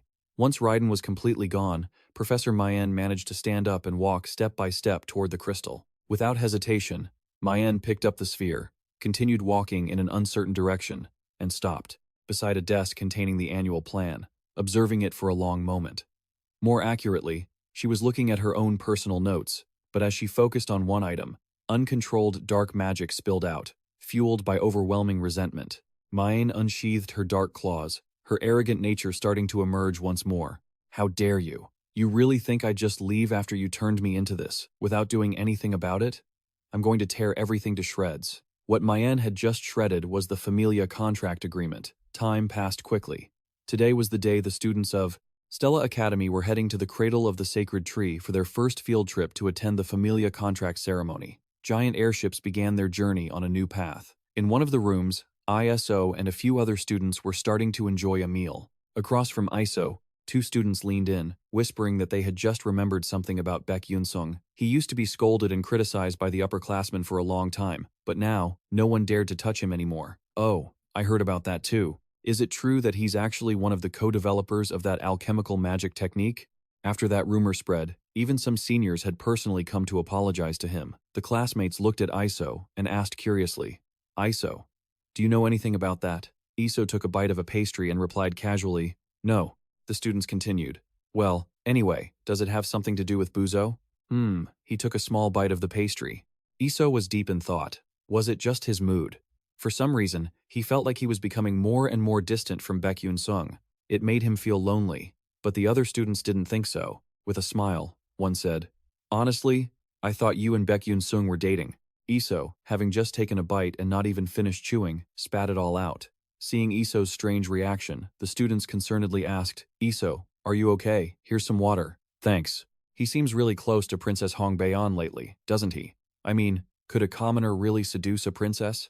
ISO drank his water and kept listening. "But lately, the way the princess looks at Beck Yunsung, it's not really normal." This time, ISO started coughing uncontrollably. "ISO, drink slowly." Nearby, Flame had noticed ISO, who was currently being fussed over by the other students. Flame stopped, thinking about something, but then decided to keep walking. However, she couldn't quite shake her concern. ISO seems to get along well with his friends. Normally, he'd be here by himself, arguing with Hongbaeon. Has something changed somewhere I don't know about? Is this all because of Beck Yunsung's influence? Speak of the devil. He appeared right then. "Hey, can you do me a favor?" Flame was startled by his sudden presence. "Whoa, you scared me. Who would have expected him to show up like that?" Still, she asked, "What is it?" He brought something out, looking a bit dazed. "Pick me a flower here. A Hanbaram flower. A wind flower." Flame paused a beat before asking back. "A Hanbaram flower? The kind that only ever faces one direction? Do you think I'm some kind of vending machine?" Even though she said that, her hand reached toward the box of soil he held out. A moment later, Flame's magic activated, a turquoise light illuminating the spot. Very quickly, a beautiful, shimmering white 5-petaled flower appeared in the box. Beck Yunsung's eyes crinkled into a smile now that he had what he wanted. "Thanks." Flame crossed her arms, knowing something wasn't quite right with him. "What are you even planning to use this for?" As soon as she said that, she realized something. So, she asked directly, "Hey, don't tell me you're planning on going down to the 4th floor." Beck Yunsung was surprised she figured it out. "Of course I have to go. Why else would I ask for it?" Flame couldn't help but blurt out, "Watch yourself carefully, or else." She suddenly stopped mid-sentence. He looked at her with a puzzled expression. Flame knew she'd said too much and quickly looked away. "Nothing. It's nothing." However, she was a bit startled when Beck Yunsung proactively asked back, "And what about you? Are you okay?" Puzzled, she asked, "Are you asking if I'm okay? What do you mean?" He put the flower in his bag, smiling. "It's just, you seemed a bit down after the Persona Gate practice." Flame turned her face away. "That's not it. You're such a busybody." Her face turned red, and she couldn't hide it. "I'm not gonna thank you for worrying about me, either." Beck Yunsung looked back with a slight smile. From a dark corner far away, someone was peeking at the two of them, watching. "It looks like he's thanking you," she said. "I told you, that's not it. You're being so dishonest." "Oh, give my flower back." The male student in the corner pursed his lips and pressed a hand to his chest. Flame sighed. "Why can't you understand me?" Right then, in the tower area, two figures dressed in what looked like the 13th Division's uniforms were staring at the glowing lights ahead. The whereabouts of Myant Tiren, who had vanished under the name Stella, were no longer known. Starting today, first-year students in the research major would begin their extracurricular activities. The Incomplete Pagoda, 13th Division, Commander KN. The special activities involving dark magic were about to begin there. There's a chance Ton will participate, so please, stay alert. The space isolating them and that stream of information quickly dissolved, bringing them both back to the endless planes. For your information, spatial teleportation, a unique technique of the Incomplete Pagoda that allows for rapid long-distance travel, is a type of magic only the world's highest-level masters can use. However, even with such incredible magic, the two began to walk away without any special signs. And then there was the person standing next to the commander, Vice Commander Hin Macaron, who was currently complaining quite a bit about that news. Good grief. Why is the master of the Ivory Tower so obsessed with Stella? Commander Kan wasn't happy with the tone. He seriously adjusted his voice and spoke. The master of the Ivory Tower possesses the power of prophecy. Stop talking nonsense and follow me. Vice Commander Hin Macaron couldn't stand that tone. She immediately wore a huge frown and snapped back. Yeah, right, prophecy. More than half of those turn out to be wrong anyway. Even though that was true, Ken still held his ground. In most cases, this is because we resolve the problems before those disasters happen, or perhaps it was already prevented by other factors before we even set foot there. Hin Macaron gave in at that point. A light magic spell gathered in her hand. Anyway, our captain is too obsessed with the master of the magic tower, and it seems like he's getting into trouble too. With those words, Ken didn't want to waste any more time arguing here. Alright, let's get moving. Instantly, the magic circles linked together, and in the blink of an eye, the two of them disappeared. Back to the main point. The Stella Academy frequently had more field trips than expected during that development process. They had established teleportation gates at over 20 locations, specifically for airships. One notable example was the Cradle of the World Tree, which was also the place that nurtured the blossoms of the High Elf Kingdom. This time, Professor Lai had gathered the students in a fairly large area. His voice carried a sense of responsibility. Pay attention, everyone. After attending the World Tree's birthday celebration, the Familia signing ceremony will be held, starting tomorrow. Feel free to enjoy your time until the assembly hour. 12 students spoke in unison. Yes, sir. Once they were no longer restricted by time or space, each student went off to do their own thing, and this time, the focus shifted to Flame. She was scanning her surroundings as if looking for something. Looking at the lush green canopy, Flame let go of her tension and broke into a smile. Maybe it's because I'm surrounded by nature, but I feel so relaxed. But then, Flame's target appeared when she shifted her gaze elsewhere, and the target was none other than Bion. Flame noticed Bion, but Bion didn't realize it at all. Flame felt disappointed, but she didn't intend to approach him. She just watched his back as he walked further and further away. Is he wandering off alone? Lost in thought, Flame didn't notice someone else nearby. Jeremy Skeven smiled, radiating a brilliant light. Hello, Flame. Instantly, Flame's face scrunched up. Naturally, she was quite annoyed. She stepped past him lightly, not even bothering to look at that handsome, smiling face. Yet, Jeremy kept that same expression even though he was completely ignored. Just as Flame was completely walking away, Jeremy hurriedly stopped her with his words. Aren't you going to give me that look again? Annoyed and being teased, Flame looked back, confused. What are you talking about? Jeremy stepped closer, one step at a time. If you have time, could you join me for a bit? Flame stood still. I don't have time. A silence formed, but Jeremy quickly dropped his good boy act, or rather, he looked more like a killer when he didn't get what he wanted. Once again, why won't you think about it a little more? Flame realized she was dazed, unable to believe Jeremy could have that look on his face right now. Very quickly, her thoughts aligned. This guy really is dangerous. Jeremy didn't just want that. Just as she didn't know what to do, someone else suddenly stood in Flame's way to block him. Flame was surprised to see this person appear. It was Haegujang Wang. He helped Flame untangle the situation. Prince, that's enough. Do you realize how rude and forceful you're being? Jeremy laughed with a touch of mockery. Well, why wouldn't I know that? When Jeremy spoke with a smile, normal people would naturally look away and stay away from him. However, that tactic wouldn't work on someone standing at the pinnacle of the magic world as the heir to the magic tower. While the two boys stared at each other, Flame stood in the middle, analyzing. Oh my god. What is this situation? Since they had already crossed paths, some sort of plot seemed to be brewing behind each of Jeremy's expressions. Leaving one serious person and one confused person behind, Jeremy walked away, waving his hand normally. It seems like your friend misunderstood something. So I'll head back first today. See you next time, okay? With that, Jeremy left completely, leaving the two of them there. Although everything seemed to have turned out okay, Flame felt a lingering sense of unease. Soon after, she expressed it with a loud, slightly reproachful voice to the person who remained. Hey Gujang Wang, what the hell are you thinking? How could you dare block Jeremy's path? Do you think making an enemy out of the Jeremy Skeven family is a smart move? Haegujang Wang didn't seem to care about the criticism. Flame, you're the one who needs to be careful. The prince is incredibly dangerous. If he wants something, he won't hesitate to do whatever it takes to get it. And right now, you've become exactly what he desires most. Flame knows that better than anyone, so she's currently trying to figure out her next move. However, a new perspective from Haegujang Wang leaves her feeling confused. Wait, are you seriously trusting him? Flame couldn't believe Haegujang would actually say something like that.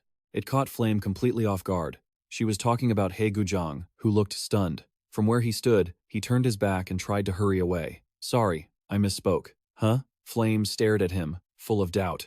Hey, who even is he? Haegujang suddenly realized his body was slipping out of his control. Something felt very wrong. He clutched his head and dropped to one knee. Sensing something was seriously wrong, Flame immediately called out his name. Haegujang! Flame rushed over, concerned. Are you okay? But Haegujang quickly raised a hand to stop her. The headache returned, and he stood up, determined to keep moving. I'm fine. How could Flame possibly believe he was fine? What do you mean, you're fine? As he started to walk away, just like before, Flame tried to hold him back. Wait a second, Haegujang. But it was no use. Once he left, Flame was left clueless as to what was actually happening. Haegujang. A deep sense of unease clouded his already troubled mind.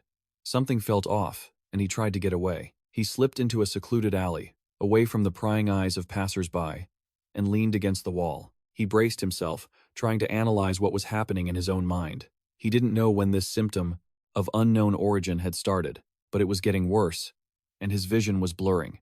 Damn it, how am I supposed to complete the Familia Pact like this?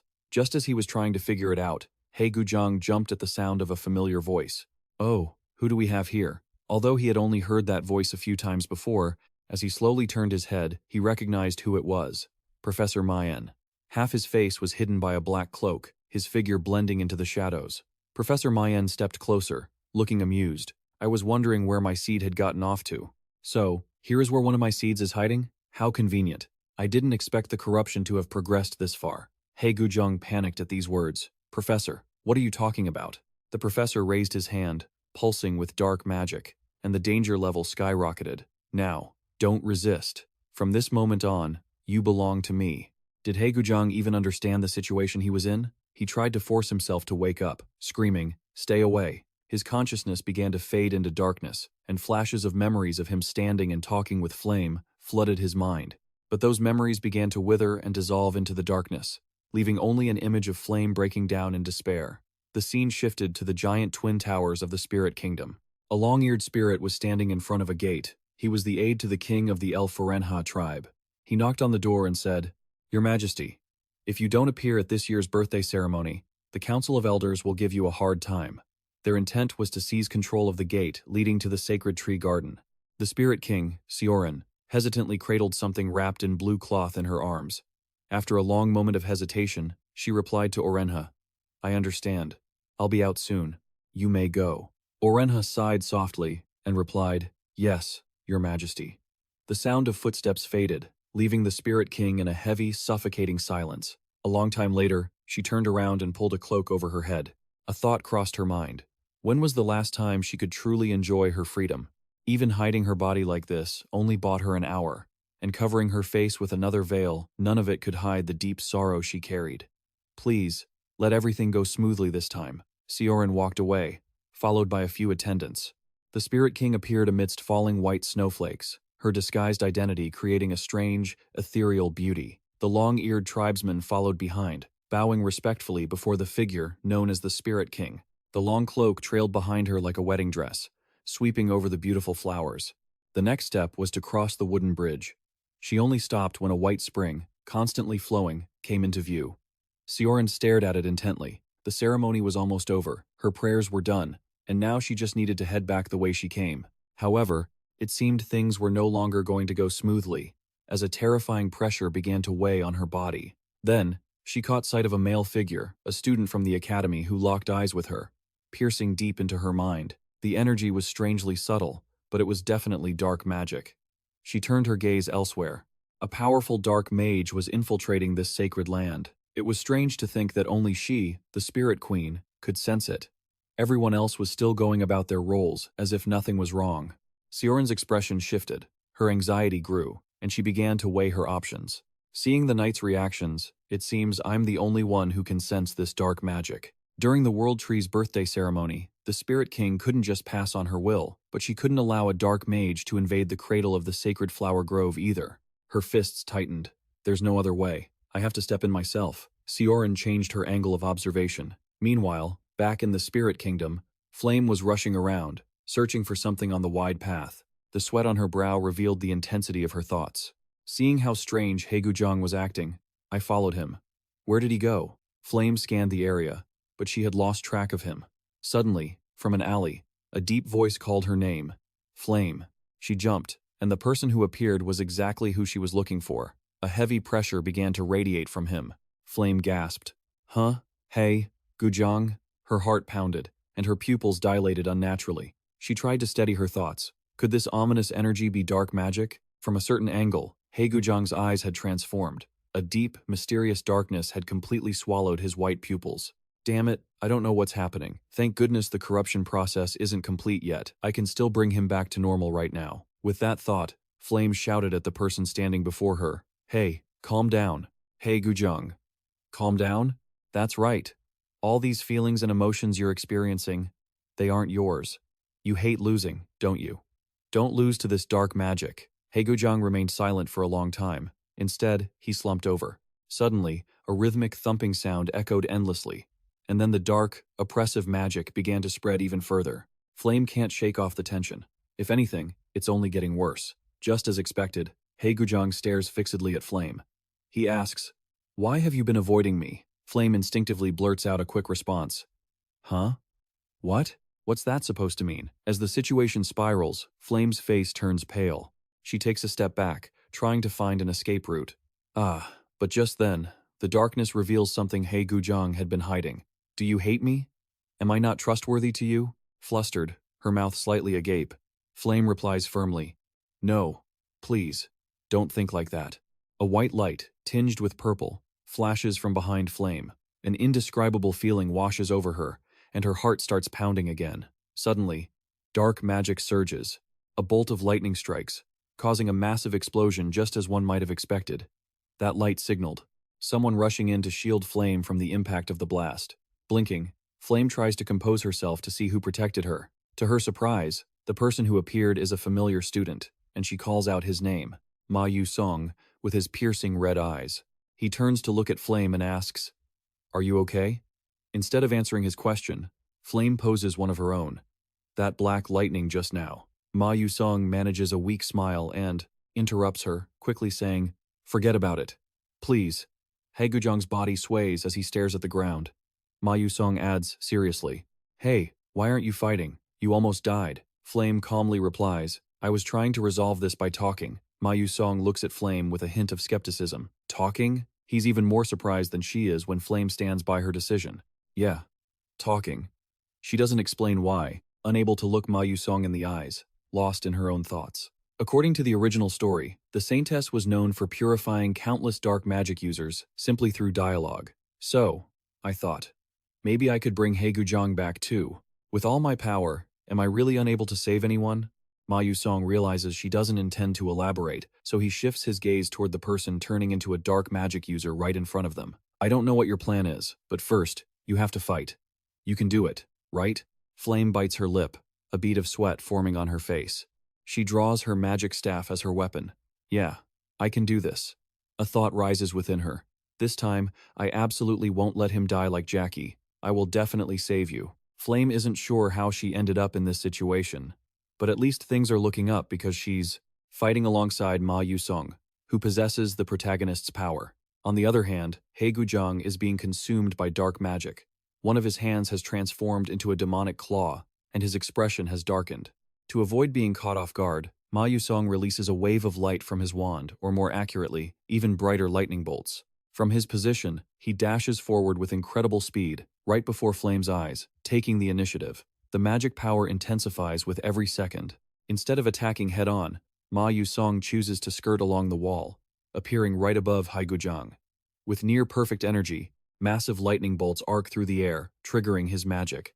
Ma Yusong points his wand straight at Heigujang. Through the decorative vines and greenery, he redirects the attack, locking onto his target. A sudden surprise unfolds.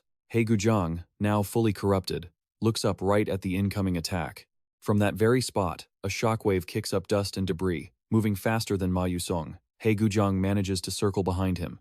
A flash of surprise crosses his face, but Heigujang retaliates, forcing Ma Yusong to dodge back to his original position. Beck Yunsung, the white smoke, Flame watches as the two prepare to clash again, as if the fight had never paused. Feeling left out and annoyed, Flame decides to intervene by casting a light-binding spell. Countless rays of light target Heigujang, leaving him no room to move. The tide of battle shifts in favor of Flame and Ma Yusong. Her magic staff trembles slightly, but Flame keeps a tight grip on it. Heigujang struggles to break free, his own voice calling out a name. Flame seizes the opportunity. Ma Yusong dashes and appears right behind him. Summoning a flaming fist, Ma Yusong's red eyes narrow. He lands a strike. The collision triggers a fiery explosion of force that sends Heigujang flying far back. The two regroup to prepare for the next steps. Naturally, a serious expression is necessary. In front of them, Heigujang sits where he landed, the shockwave cracking the structure behind him, his moans echoing with pain. Noticing this, Flame turns to Ma Yusong. Now is our chance. We have to do it. But Ma Yusong interrupts her, saying, It's not over yet. Since Ma Yusong hasn't looked away, Flame quickly follows his gaze. A sense of urgency builds in Flame's heart. She can't believe things have taken such a turn for the worse. Now, his limbs twisting unnaturally, Heigujang stands up, but the darkness has stripped him of his humanity. A long horn emerges, proof of the dark, corrupted magic consuming him. Flame raises her voice, desperately trying to bring Heigujang back, but it's impossible. Instead, her anxiety only deepens. This is serious. The corruption has spread way too far. A warning is voiced instantly. Ma Yusong, it's dangerous. Get out of there. Before she can finish her sentence, the corrupted Heigujang appears in front of them without a sound. His hand clamps onto Ma Yusong's face, catching him off guard. With a burst of force, he lets go, sending Ma Yusong flying into the structure. Dust fills the air. Instead of calling out to Heigujang like before, Flame now cries out for Ma Yusong. She never expected things to change this quickly.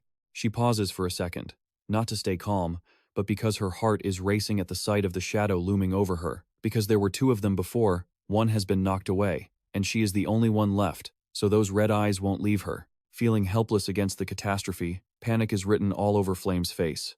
Heigujang, fully corrupted, seems to understand that. He tries to call out a name. Flame.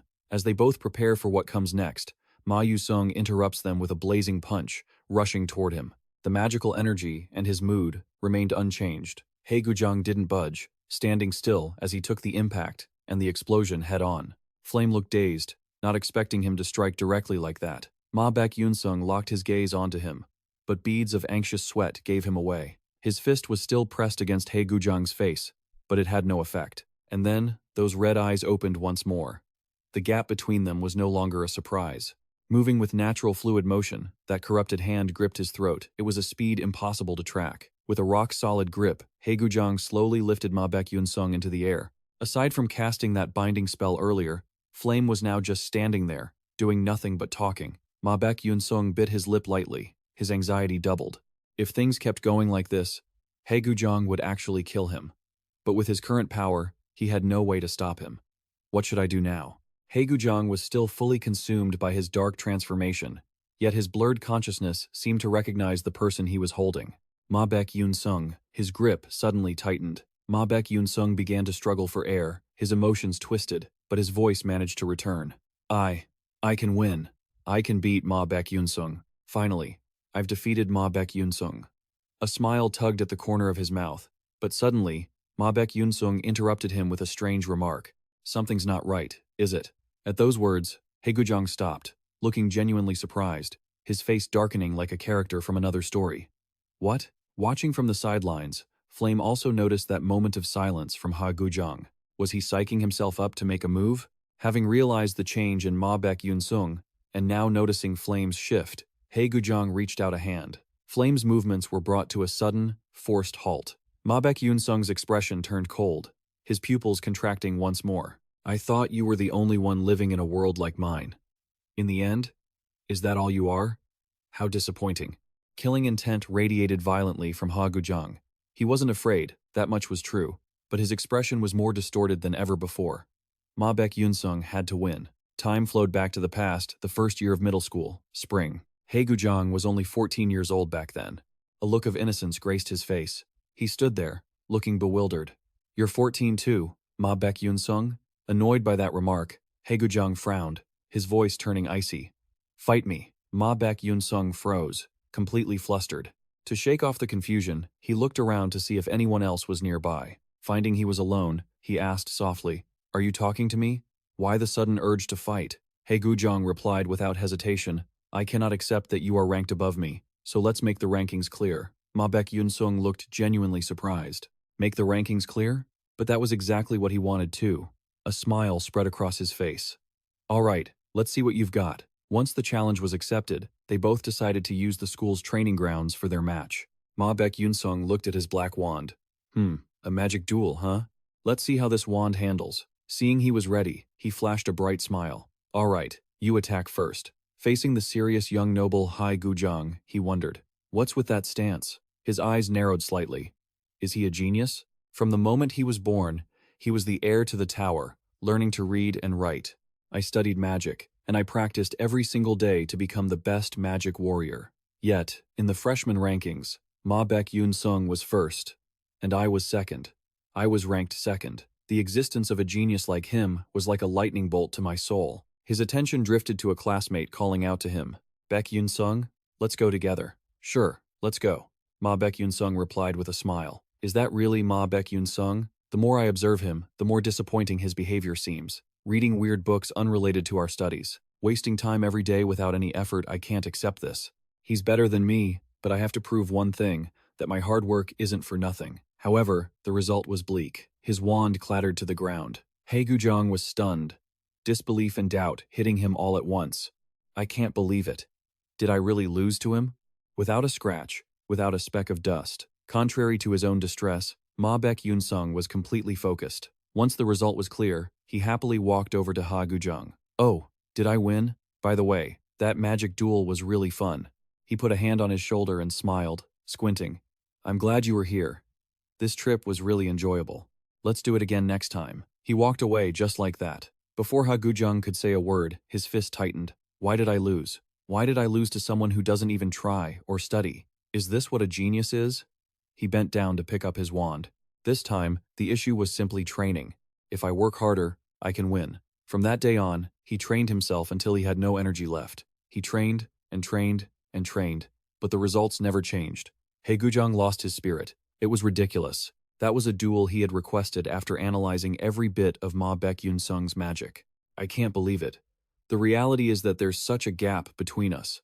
At that moment, Beck Yunsung held out his hand toward He Guzhang. With a thoughtful expression, he smiled and said, "That was even more fun than last time, right? Let's do better next time." He Guzhang silently listened to those words, paused for a moment, pondered, and changed his mind.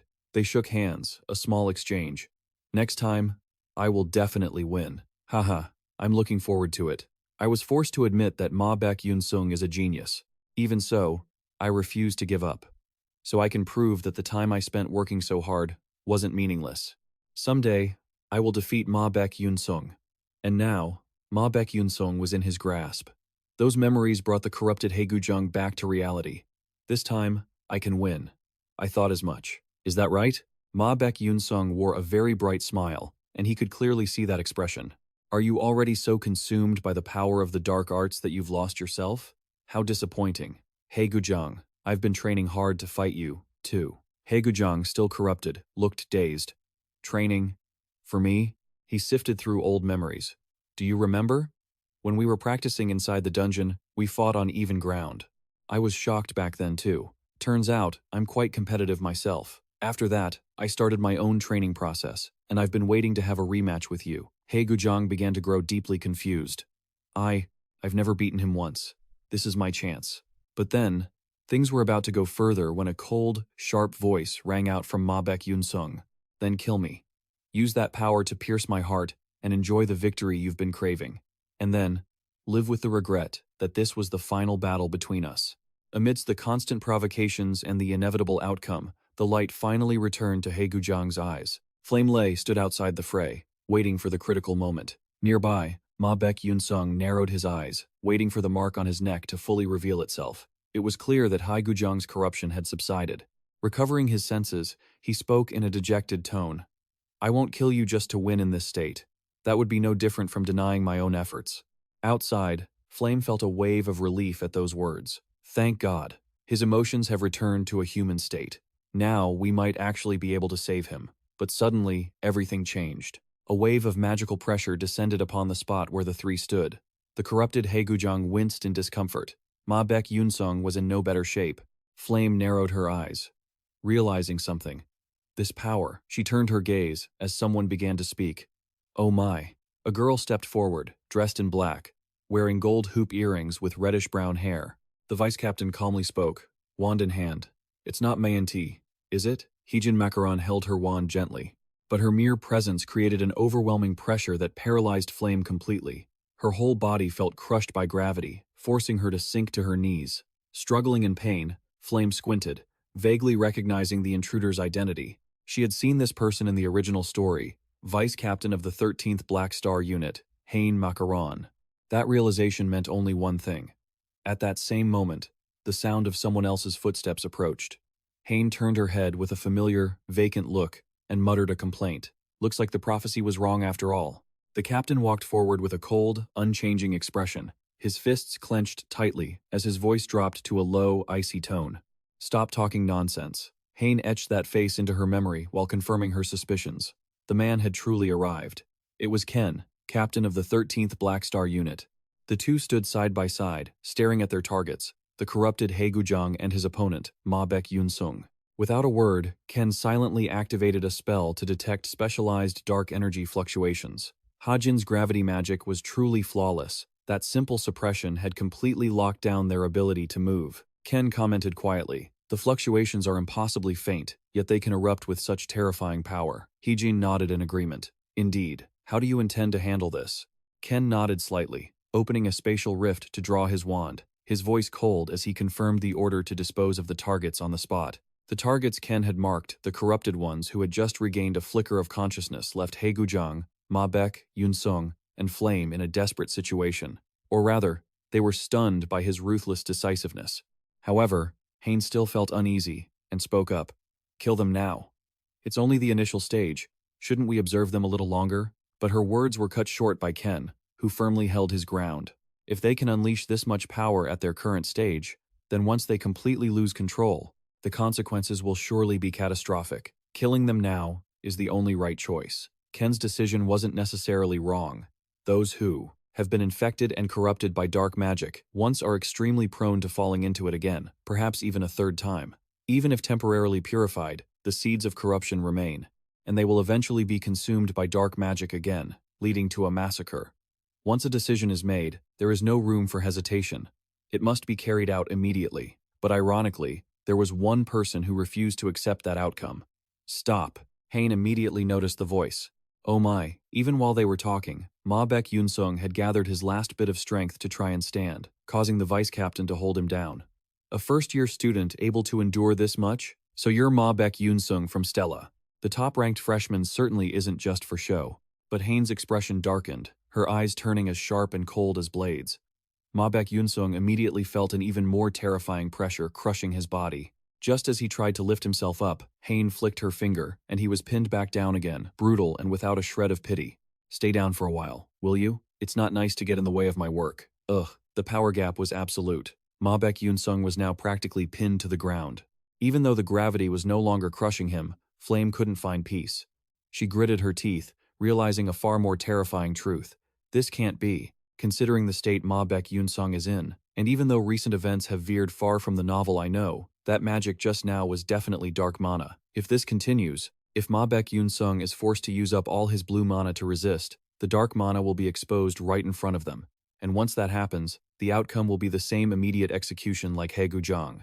Flame bit her lip, forcing herself to fight back, gripping her mystic staff as if it were her final lifeline. I can't lose both of them here. Please, please just move. A suffocating sense of guilt gripped her chest, for they were people with futures, with hope. And then, Ken raised his wand, the tip pointing straight at He Guzhang's head. This is the end. He Guzhang seemed to have resigned himself to fate, but Flame prayed for a miracle. She squeezed her eyes shut, screaming internally, "Please, save them." Mana swirled at the tip of her staff. Ken didn't have a second of hesitation. Die, you dark magic user. Wait. Once again, Ken stopped, interrupted by a familiar voice. He turned his head toward the sound, his eyes immediately shifting. You can reverse the situation? You're just a side character from the original story. He remembered vaguely, but that face was unmistakable. 10 minutes ago, he was standing at a food stall, patting the head of a young spirit-kin child. His main goal was to buy food, but the child's cuteness made him linger a bit longer. Before leaving, he gave a friendly smile. Hope your business booms. The middle-aged woman happily accepted the wish. Thank you, dear. The student had only walked a short distance when the familiar notification from the system echoed through his mind. 2 reports appeared in succession. A variable has occurred in the 8th episode. The He Guzhang Dark Corruption arc has begun. He was instantly startled and blurted out, "What?" Doubts flooded in like a storm, sweeping away his previous knowledge. How? Why? Didn't the Dark Corruption arc end after dealing with the previous one? In the original game, a total of 3 students were affected by the dark magic invasion of Professor Mayen and Flame. He Guzhang's Dark Corruption had a 99% probability of leading to a bad ending extreme difficulty. The worst possible conclusion, yet it was triggering right now. He hesitated for only a beat, then immediately handed the food he had just bought to another spirit kin. Hey, this is delicious, take it. The other person was surprised but took it. Watching his figure dash away, despite the circumstances, Busion refused to stand by and watch a tragic ending unfold. Right now, as the crushing pressure bore down on Haijin and He Guzhang, Flame felt a wave of relief. The person who could save them had finally arrived. 5 pairs of eyes from all directions locked onto the same target. Busion, having just appeared, quickly assessed the situation, still worried about his classmate, his breath hitching. Thank goodness. But what does my arrival even matter? Cayenne stood there, cold and indifferent, while Hain caught the hint, a thin smile spreading as she took a small step forward.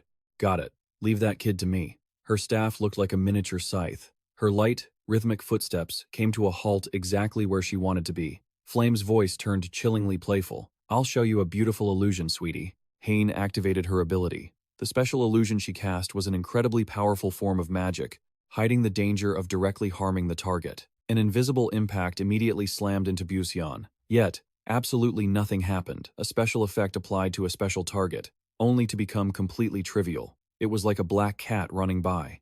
Heijin's eyes went wide, and she muttered to herself, "What? It didn't land?" Still in disbelief, she waved her staff a few more times. It was like she was whipping the air.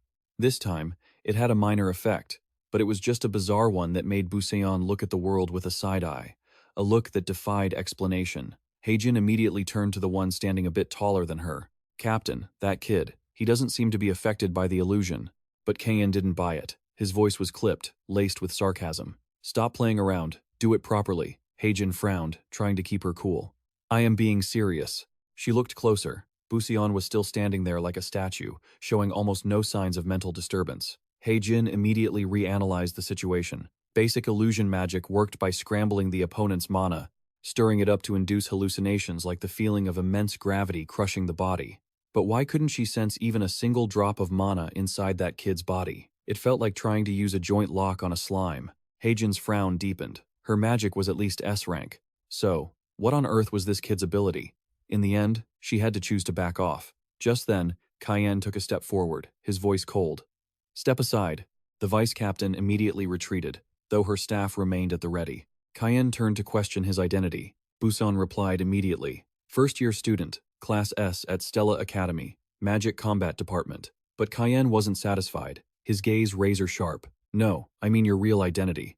Busan was momentarily confused, a whirlwind of question marks spinning in his head. My real identity? Didn't I just tell you? Seeing that the boy couldn't provide another answer, Cayenne narrowed his eyes. Fine. It seems you can't talk. Unable to extract more information, Cayenne went straight to the point. I won't interfere with your connections or your reasons for infiltrating Stella Academy, but you are not to interfere with our business. Busion looked the man straight in the eyes, his voice dropping. That's a bit difficult, seeing as you're planning to kill that student, right? Cayenne didn't deny it. In fact, his killing intent radiated clearly. That's right. We are going to kill him. Even in his blackened state, Hagujang could clearly feel the weight of that cold declaration. Busan was caught in a dilemma. He knew very well that if he fought now, he wouldn't even last 5 seconds, he would definitely die. Yet, he still drew his sword and took a step forward, because the person behind him was worth risking his life for. He couldn't let him go now. You say you're going to kill my classmate, so I have no reason to just stand by. Cayenne calmly repeated the reality of the situation. If you actually fight us, you will die. Busion had his own plans, his expression strangely calm. Then, should I cause a bit of a scene? I'm quite confident that even if I die, I can at least make enough noise to draw attention. That was when Cayenne realized the person standing before him was no ordinary student. He fell silent for a moment before asking directly, What do you want? Busion took a deep breath and decided to state his purpose. Just give her a chance to cleanse him once. Cayenne glanced at Hagujang, then replied coldly, It's useless. Even if the dark mana is cleansed, his emotions can't be restored. Busion gripped his sword, unwavering. One chance is enough. Her magic can even restore his emotions to their original state. Flame, standing beside them, broke into a cold sweat. She was doubting those words, and she was doubting herself. Could she really do it? But more importantly, would Cain risk it? What if the cleansing fails? Cayenne asked. Busion answered decisively. I will withdraw immediately. For Cayenne, it wasn't a bad deal. At the very least, it would avoid a conflict with someone who had neutralized Hain's illusions, keep things quiet, and get the other party to leave on their own. Stepping back was the smartest choice. He concluded coldly, Fine. But if you break your word, I will give you the most painful death imaginable, regardless of whether it causes a big scene or not. Standing nearby, Hain couldn't help but be shocked to hear her leader say those words. Captain? But Cain didn't hesitate, immediately issuing the order. Hain, lift the illusion. Before doing as told, Hain cautiously asked if the boy's words could even be trusted, and the reply was as cold as ice. If he's lying, it's not too late to kill the brat then. Cayenne's staff struck the ground hard. Hain nodded and retracted her magic. Both Ma Yusung and Hagujang were immediately freed, gasping for air. Though the pressure on Flame had eased, she remained exhausted. Half opening her eyes, she realized Busion was sitting right in front of her, asking bluntly, You know what state Hagujang is in now, right? If it's you, you can bring him back to normal. Flame hung her head, lacking confidence, and apologized, thinking she didn't have that kind of power. But Busan touched a raw nerve. Are you going to let what happened to Jackie repeat itself? That statement made Flame waver, her eyes trembling. Then, Busan smiled, reassuring her. Help Hagujang. You can do it. Flame might not believe in herself, but she might believe in others. But Buseon's words were different. She gripped her staff, regaining her resolve, and stepped in front of Hagujang, silently believing that if Buseon affirmed she had the power, then she truly did. She turned and told everyone to step back. As everything was prepared, the memories of the darkness surged back, golden mana erupted, and her will flared. This time, she wouldn't be powerless. Her eyes opened, the magic circle formed, Angel wings appeared, and hope blended with her mana. A song rose, and light exploded. Hayne asked in astonishment, "Captain, is that light magic?" Kane couldn't look away. "Yes, and it's incredibly pure. But that girl isn't a member of the Holy Church. This power is almost on par with a saintess." He suddenly remembered the rumors about a Stella freshman who could use angel attribute light magic. It must be her. That light now enveloped Ha Gujang, tearing through the shroud of darkness. Kayan pondered, but he knew that using angelic power and purging a seed of dark magic were two completely different things. It could only suppress it for a short time. Suddenly, his eyes widened in shock. The pain from the opposing elements made He Gujang tremble. But then, a cough erupted, and the dark aura dissipated. Consciousness returned. He Gujang looked at his own hands. Before he could even understand what happened, he heard Flame's voice, choked with emotion. "Thank goodness, you're back." Shortly after, she collapsed from mana exhaustion. He Gujang frantically rushed over, but the tip of Ken's wand blocked his path, pressing against his neck. "Check them immediately." The group split up. Ma Yuseong and Buson to the side, while Ken and Hajin checked Huang. A moment later, Hajin concluded he was perfectly normal, just like someone who had never been corrupted. It's as if the dark emotions were forcibly attached and then completely wiped away. The host must be quite strong. "Commander, what's the plan?" Ken turned his back, took a step back, and stood straight with a look of helplessness. Hajin inwardly adjusted his emotions. Their commander was clearly caught in a rare state of confusion. It was understandable. He had always believed that once corrupted, there was no way to save a person. That was why he had always ruthlessly eliminated everyone. Yet, here he was, witnessing that darkness being completely erased by these kids. "Flame, I'm sorry. I'm fine. Weren't you worried about me?" A gentle voice rang out, followed by a smile. The atmosphere between them warmed up instantly. Before leaving, she winked at Buson and laughed. "Anyway, little ones, see you next time." It was unclear who she was talking to, but when it came to Beck Yunsung, he could only offer a bitter smile. "I don't want to see you people again, you know?" After everything settled and night fell, darkness enveloped the entire spirit world. Cold moonlight illuminated a corner of the empty path, where a silhouette walked silently in the stillness. Thankfully, it wasn't Professor Tai, but the queen of the flower elf tribe, Sioran. Even though she was alone, a sense of inexplicable confusion rose in her heart. She had clearly followed the trail of dark magic she just sensed, yet this place was strangely clean, not a single trace left behind. Sioran looked down at her hands, took a deep breath, and walked to the exact spot where the dark energy had erupted, closing her eyes and whispering with her palms open. "O wind, bring me the memories." A vague scent of memory immediately flooded her mind, but before her eyes, there were only shattered, black and white fragments, as if someone had deliberately wiped them away with magic. And once a memory is erased, even high-level spells struggle to restore it.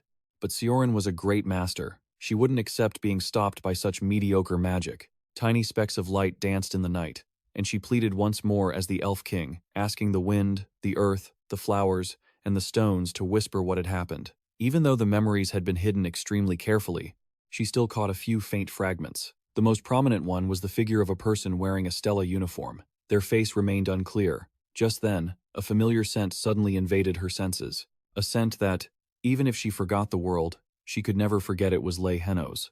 But hadn't Lei Heno found eternal rest in her secret garden? Could it be that someone had infiltrated that place, and that same person was the one who appeared here? As the stream of memories began to break, a sharp pain spiked in her head. Sioran had to stop, but a terrifying suspicion had already formed in her heart. The one who entered the secret garden, the one who stole Lei Heno's heart, and the one who wiped the memories here, they were likely all the same person. She clenched her fists, swearing that she would definitely make that person pay the price. The scene shifted to the next morning. After the dark energy was purged, Haegong lay peacefully in the Flower Paradise Hospital. Opening his eyes, he saw Flame sitting by the bed, peeling an apple and smiling. "Oh, you're awake?" He Gujang looked around, bewildered, asking where he was. Flame gently replied that this was the hospital and asked if he remembered anything. Haegong only had hazy memories. Flame breathed a sigh of relief, handed him a plate of fruit, and said she had informed Professor Li Honggu Hanwan and asked Myung and Buson to keep everything quiet, telling him to rest well because the after effects hadn't completely faded yet. Haegang nodded, agreeing to everything, which surprised Flame. She asked why he was being so obedient all of a sudden, then stood up, saying she had to go to class. Before leaving, she turned back and told him to treat her to a big feast when he was discharged because he was a wealthy person. Haegang watched her shadow and called out softly, Flame? She turned back. Yes? But he swallowed the words he wanted to say, shook his head, and said nothing.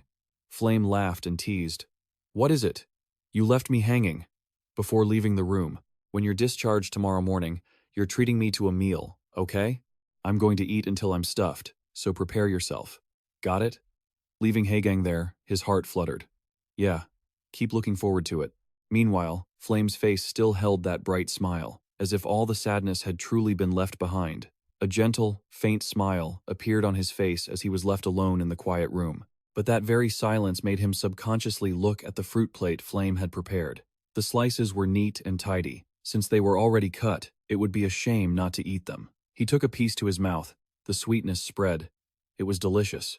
But besides Haegong's situation, there was now something important everyone had to do. Instructor Lai Hanggu had gathered all the students.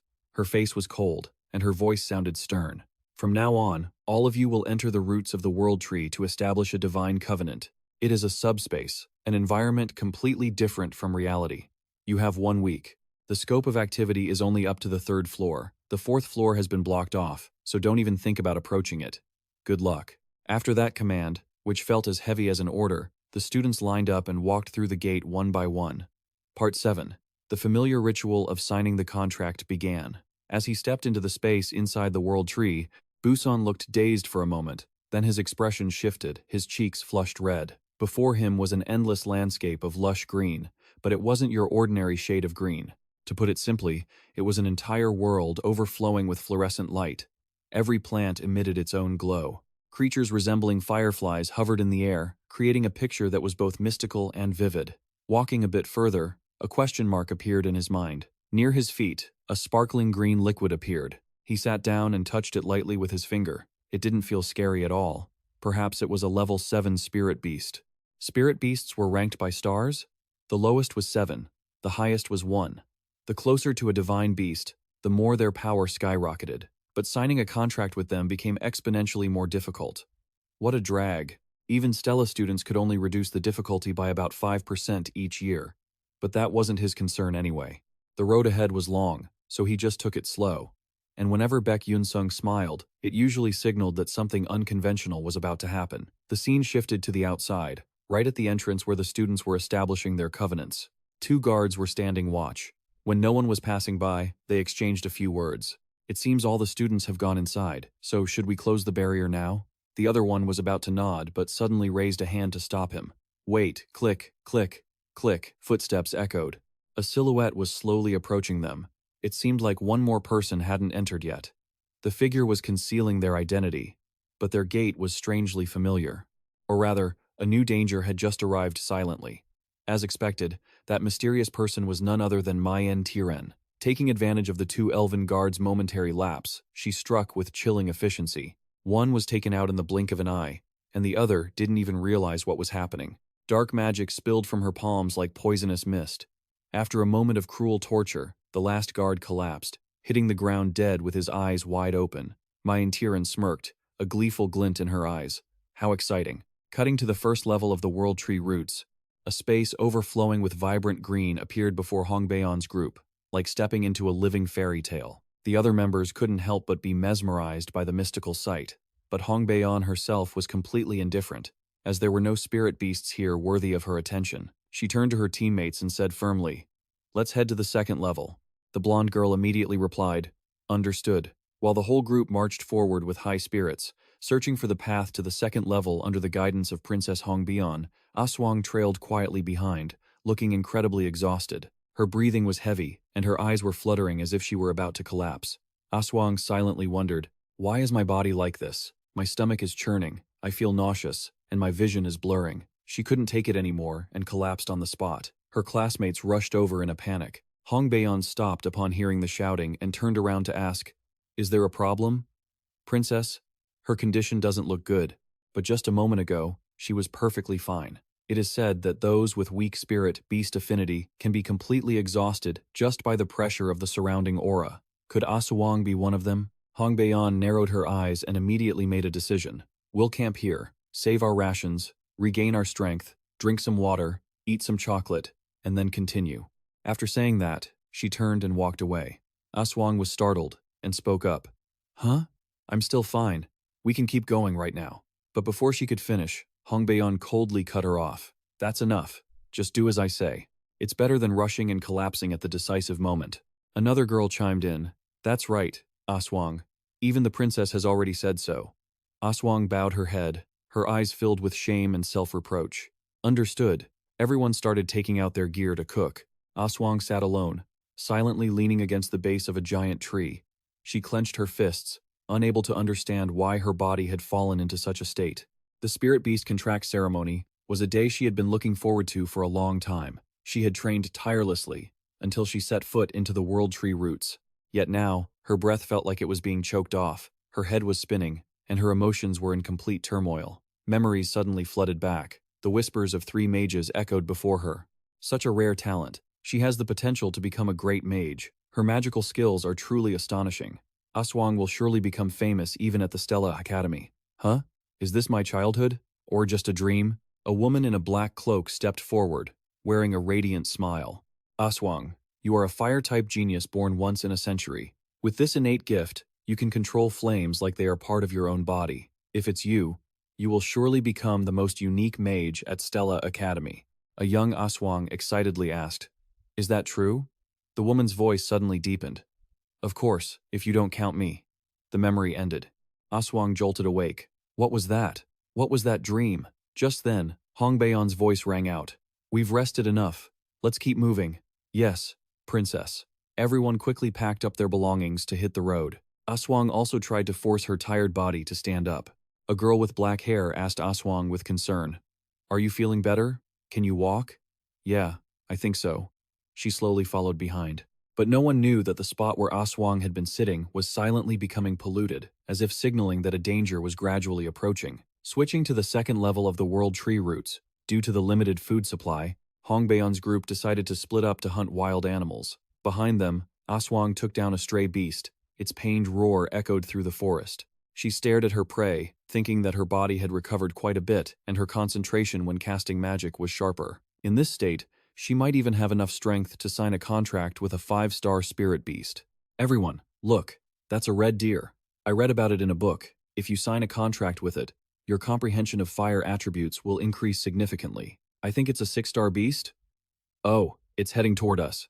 Aswang, in the back, thought to herself. Well, even if it's not 5-star, 6-star is also. Suddenly, her eyes widened. The red deer went straight to Hong Baeon and rubbed its head against her cheek as if greeting its master. The sight left the other members filled with envy and admiration. I can't believe a spirit beast would take the initiative to be so friendly. Princess, do you intend to sign a contract with it? Hong Baeon stroked the deer and shook her head. No, it's not the spirit beast I want. I need to go deeper. The group answered in unison. Understood. A rare spirit beast, actively seeking. Them out that is truly the class of a princess of the Adalovit Empire. Need one even say more? That is the blessing of fire. Aswang gripped her staff tight. The blessing of fire. The next day, at the 3rd level, a massive explosion erupted in the middle of the forest. Hong Baeon's group had destroyed a 5-star spirit beast. Phew. The air here is terrifying. It's only the 3rd level. I wonder how horrible the 4th one is. Don't say it. Hardly anyone comes back alive from there, which is why they sealed off the 4th level. Princess, perhaps we shouldn't head north, Hong Baeon asked. What danger is over there? The barrier blocking the 4th level is there. Hong Baeon was silent for a moment, then decided, then we'll camp here today and start looking for a suitable spirit beast. Understood. In another direction, Aswang was out hunting alone. The 3rd level is home to spirit beasts level 5 and below. I must sign a contract with a really strong one. 1 hour passed, failure. 2 hours passed, still failure. That made her start doubting herself. Why do the spirit beasts just avoid me whenever they see me? Just then, cheers rang out. Princess, I just successfully signed a contract with a 6-star spirit beast. I finished mine, too. As time passed, almost all members of the group had successfully signed contracts, except for Aswang and Hong Baeon. But Hong Baeon wasn't in a hurry because she had rejected many spirit beasts. As for Aswang, no beast was willing to approach her. Amidst the chaos of her emotions, she tried to reassure herself. Hong Baeon, however, was in no rush, as she had already turned down numerous divine beasts. Meanwhile, no creature would even approach Awang. Amidst the emotional chaos, she tried to steady herself. Awang, don't rush. There's still plenty of time. I'm sure we'll find a suitable beast. Suddenly, something caught her eye, a white-furred wolf drinking by the lakeside. Isn't that a silver-maned wolf? A 5-star divine beast? Up until now, almost no freshman at Stella has ever managed to form a contract with a 5-star divine beast. If I succeed, I'll definitely be acknowledged. Thinking this, Awang slowly approached, crouching down in a friendly manner. Hello there. Would you like to form a contract with me? The silver-maned wolf sniffed a few times before suddenly letting out a ferocious roar. Awang scrambled back, falling to the ground in a panic, her eyes filled with bewilderment. Huh?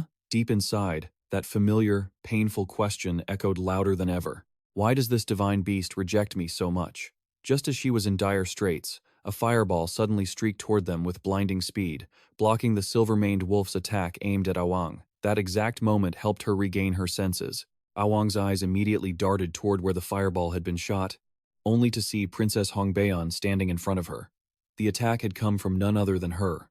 How ironic. The very person she was so jealous of, the one she always wanted to surpass, was the one saving her in her most desperate hour. The silver-maned wolf also noticed the princess's presence.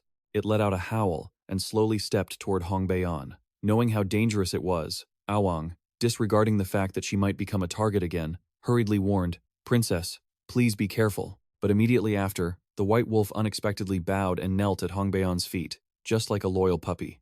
That sight dealt Awang another heavy psychological blow. Her eyes went vacant, her heart shaken to its core.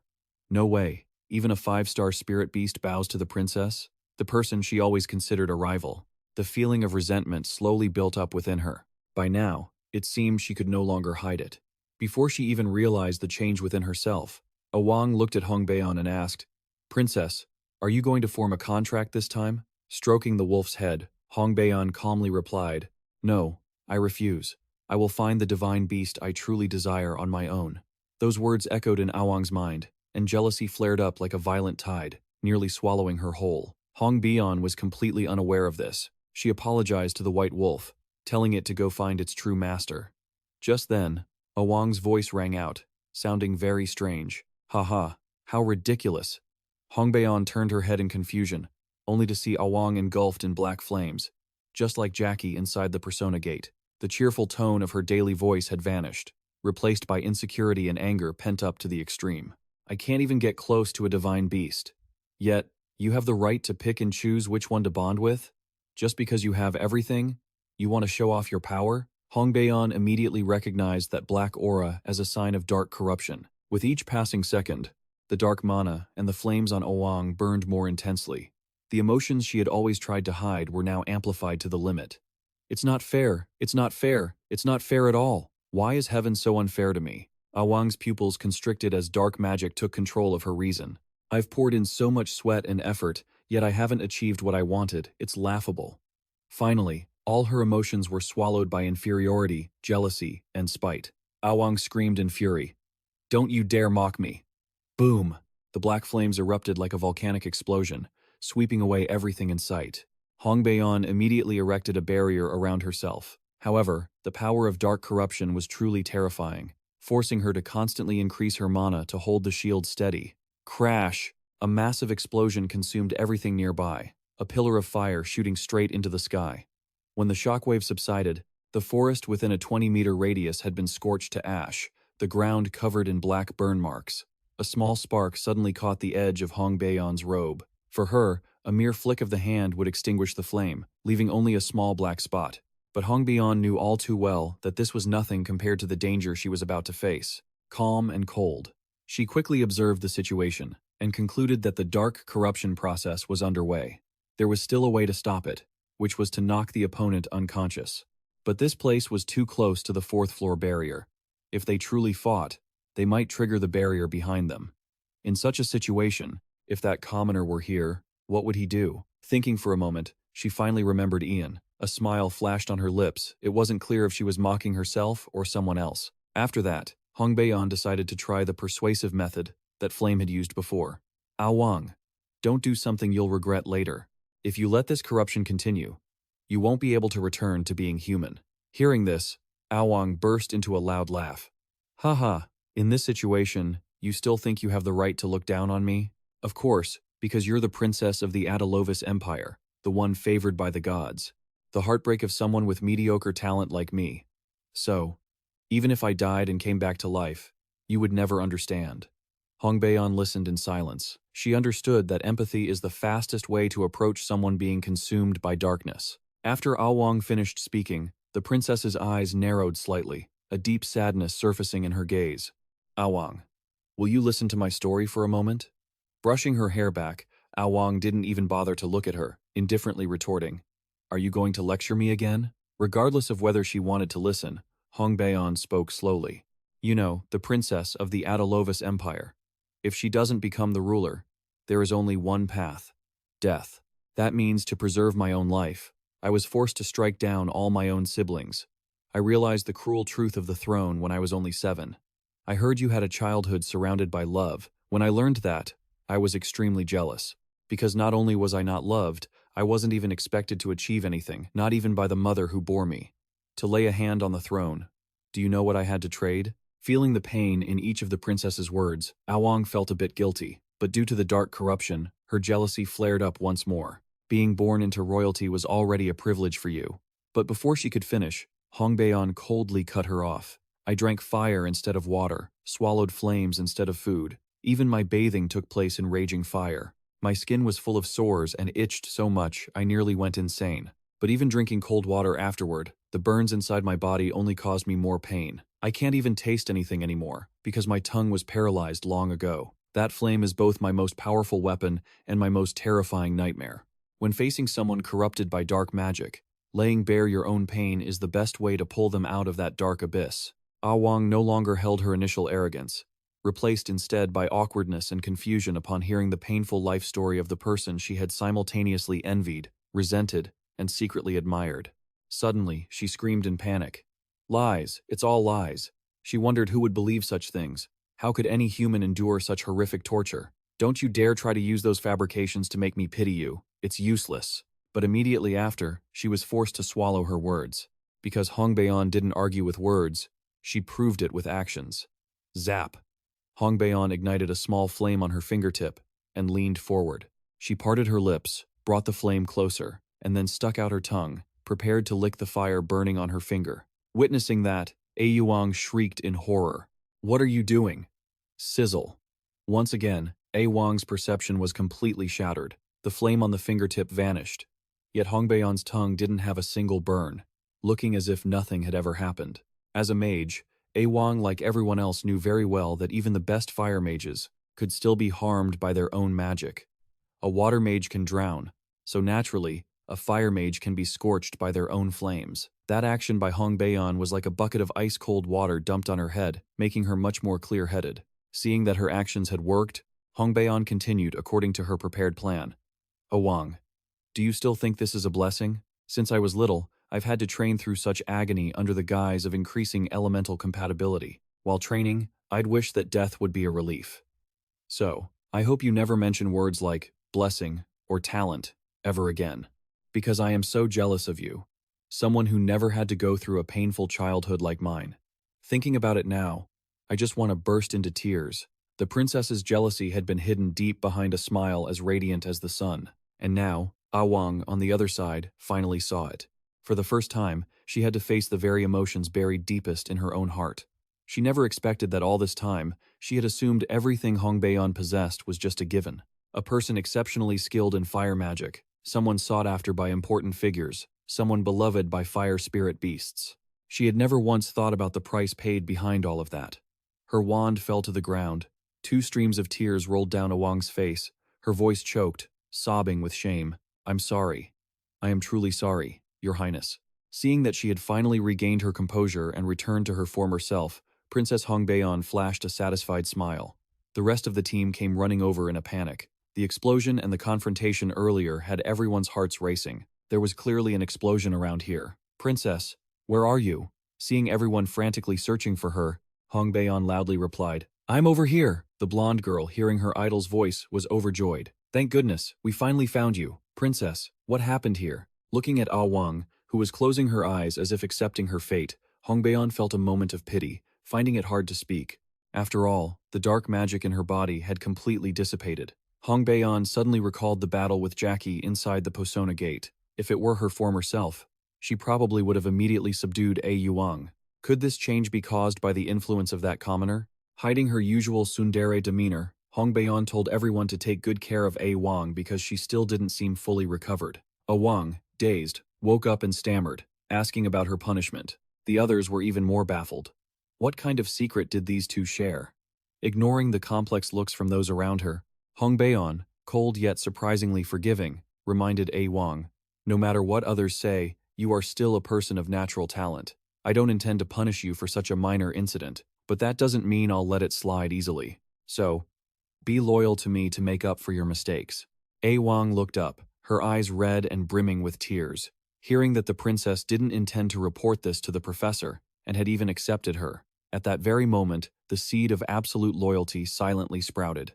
The more she admired her, the more Awang tormented herself for having harbored bad intentions towards someone so noble. But just then, a shattering sound suddenly tore through the space. Awang's eyes constricted violently, and she screamed in panic, "Princess, get out of the way!" What? Before anyone could understand what was happening, the barrier leading to the fourth floor was ripped wide open. A terrifying suction force erupted, dragging everything around inside, cutting to a spot somewhere on the third floor. Flame didn't go with anyone. She entered the dangerous area alone.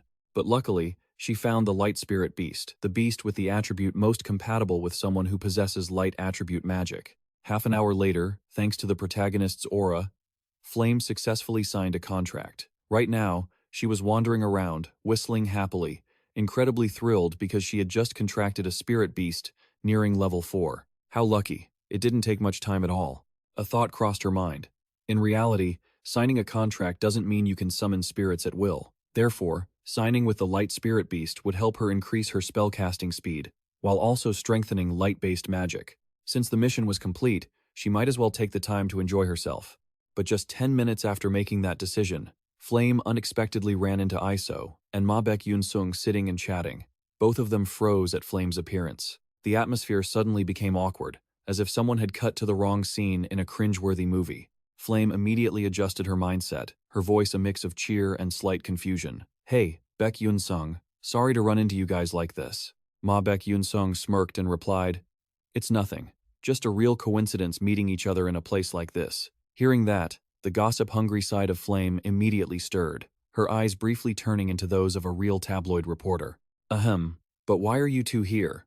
A.O. awkwardly explained. "I was just passing by and happened to run into him." Beck Yunsung just laughed. "I was just killing time." Hearing the reason, Flame didn't ask any further. According to the original plot, Beck Yunsung couldn't exactly bond with any divine beasts due to his character traits. So, it was no surprise to see him wandering around just to kill some time. As for he just happened to run into him, and the two of them ended up chatting. Thinking of that, Flame spoke softly. "Anyway, it's really nice to meet you guys. If you don't mind, may I join you for a meal?" Boom! Boom! A massive explosion from not far away suddenly erupted, shaking the entire forest. I immediately sensed that something was wrong, his hands clenching tight with anxiety. That presence. As a light controller, Flame, of course, understood the situation instantly. There was no mistaking it, that was dark magic. But why? This event wasn't in the original novel, so why did these unexpected variables keep popping up? Flame couldn't help but blame herself. This wasn't the first time, nor the second, that she'd faced something completely unplanned. While Flame was busy blaming herself, Beck Yunsung jumped to his feet and began continuously using his teleportation magic without saying a word. Watching Beck Yunsung soar into the sky, Flame couldn't help but freeze. She was shocked that someone as cold as him would show such a serious expression. She pressed her lips together, silently resolving to stop the dark magic user from ruining the divine beast bonding ceremony. Let's go." Right. At the center of the explosion, as the smoke cleared, the group of Princess Hong Baeon could be seen collapsed on the ground. The area around them was covered in ashes, as if they had just survived a brutal battle. Cough. Cough. Cough. Hong Baeon coughed as she tried to force herself to sit up, only to realize someone was lying on top of her. Feeling the life force fading from her companion, Hong Bizon screamed in despair. Stay with me. Wake up." But she had already passed out and couldn't respond. Hong Baeon quickly moved her companion aside, instantly sensing the dark magic spreading at a speed visible to the naked eye. The fourth floor barrier, the seal meant to contain dangerous creatures. From within the cracks, a creature resembling a dolphin, covered in black flames, slowly rose into the sky. Its body was covered in strange, glowing red runes, and it emitted ultrasonic waves that echoed through the forest. Introducing the Level 4 Icefire Dolphin. A complicated emotion stirred within Hong Baeon. She didn't understand why the divine beast she had been searching for all this time had been corrupted by darkness. But if she let it be, it would definitely lose control and kill everyone.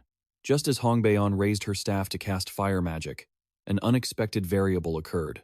Countless rocks fell from the sky, slamming into the dolphin.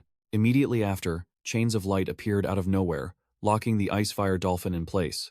In the sky, Beck Yunsung appeared like a hero. He charged straight at the giant creature with a flaming fist, smashing it into the ground and sending debris flying everywhere. Hong Baeon couldn't help but be surprised by his appearance, a question immediately forming in her mind. Why is Beck Yunsung here? But then, another sight made Hong Baeon's eyes widen in shock. The holy light radiating from the chains began to dispel the dark magic from the Icefire Dolphin.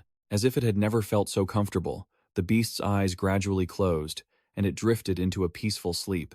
As everyone suspected, there was only one person in the world of Y who could purify dark magic. That person was Flame, the female lead who had been transmigrated into this novel. Not long after, the Icefire Dolphin returned to its original form. Flame stepped forward, stroked it, and said gently, "It's okay now. I've finished healing you." The Icefire Dolphin showed its gratitude and quickly flew away. Then, Flame and I turned to look at Hong Baeon. Coincidentally, she was already looking back at them. Flame spoke first. "Princess, what on earth happened here?" Hong Baeon crossed her arms and haughtily snapped back. "If you're asking me, who am I supposed to ask?" Suddenly, there was a terrifying explosion that shattered the fourth-floor seal. From the cracks, a beast corrupted by dark magic emerged and attacked us. Crack! The red barrier blocking the fourth floor suddenly shattered into pieces. A surge of black mist, carrying a chilling, bone-deep, gloomy presence, poured out, giving everyone goosebumps. Everyone's eyes immediately turned toward the barrier. From within, a mysterious figure in a cloak slowly stepped out. The figure's voice rang out with a sick sense of excitement. Ahem, all familiar faces. Not just Class A, but even 4 students from Class S. My luck is quite good today. Recognizing the owner of that voice, Hong Baeon couldn't believe it and blurted out, "Why is it Professor Mayan Tiran?" I, standing behind, also spoke up urgently. Why would Professor Mayan show up here? Flame was already petrified. Yet another variable that didn't exist in the original novel had appeared. Beck Yunsung's eyes flashed with intensity. As he summoned his weapon, he silently speculated. Could the prestigious professor of Stella Academy actually be a dark witch? And that terrifying mana pressure. I originally intended to save this delicacy for last, but since such a delicious meal is laid out right in front of me, there's no reason to refuse. Well now, shall we get the party started? As she finished speaking, a twisted horn grew from the top of her head. Her smile instantly became distorted and corrupted, simultaneously savage and insane. Dark magic erupted violently, swallowing everything within a radius of 4 meters. At the same time, a few hours earlier, Beck Yunsung stood before the barrier leading to the 4th floor. Perhaps thanks to his training in the Spirit Garden, the divine beasts had reacted to his compatibility, making his journey here quite smooth. But from the 4th floor onwards, things definitely wouldn't be as easy as before. I just hope I can get the divine beast heart safe and sound. A blinding light suddenly erupted, and the space shifted violently. When Beck Yunsung opened his eyes, he had been teleported to the 4th floor, a space filled with pink hues, beautiful as a fairy tale. Yet, from the bushes, the glowing red eyes of some creature suddenly appeared. Before he could think, a killer wild boar charged straight at the main character, opening its mouth full of sharp fangs. Beck Yunsung was a bit surprised, but that was all. He calmly drew his Tavon sword, preparing to cast magic. It's only a level 3 threat, yet it can emit such a powerful aura. Monsters on this floor really are different from the rest. Flash. With a single, perfectly precise strike, he sliced through the giant body. The wild boar couldn't even resist, collapsing to the ground and dying before it could even gasp. You have to say, it wasn't just some ordinary beast. The Tavon sword definitely shouldn't have been able to pierce through that defensive skin. Thankfully, I brought along the equipment crafted by Aunt Teresa. It's just a consumable item that only lasts for 5 minutes, but that should be enough. I need to get out of here quickly before other monsters are drawn to this spot. In this 4th floor, the space is distorted to disorient intruders, making it incredibly easy to get lost. However, I had Flame help me plant the Orient Flower, a plant with absolute directional properties, just like a compass, in case this scenario happened. As long as I carry this flower that always points east, I won't have to worry about getting lost anymore. All right, I need to finish this quickly to clear the 4th floor. Before long, Beck Yunsung bypassed several dangerous monsters. He felt like the thing he was searching for was about to appear. Suddenly, a clear, enchanting melody echoed from ahead. Beck Yunsung slowly approached the source. The dense forest gradually parted, revealing a stunning beauty with long, waterfall-like white hair, floating in midair while humming a tune. In that instant, it felt as if the entire space were trembling. The whole world turned pink, and Beck Yunsung felt light, as if he were floating up into the sky. She is one of the 12 divine moons, Red Lotus Spring Tam-Nguyet. Upon seeing him appear, she curled her lips and said, a human? Why have you come to this desolate, deep mountain? Her breathtaking beauty was almost exactly the ideal image in Beck Yunsung's mind, making his heart race, but he had to try his best to stay rational. The mana flow of Red Lotus Spring Tam-Nguyet contained bewitching powers, and this appearance was merely a fake shell created to lure prey into a trap. I absolutely must not fall for it. Putting down the guidance flower, Beck Yunsung thought to himself that he had to purify the mana encroaching on his body immediately. Others might have surrendered long ago, but I can definitely do it, because my body cannot absorb mana. Taking a deep breath, the protagonist braced himself, using his willpower to push the invading mana out. Beck Yunsung's senses instantly became sharper. The space around Red Lotus Spring Tam-Nguyet began to warp, cracking like a mirror, and the surrounding scenery slowly returned to its true form.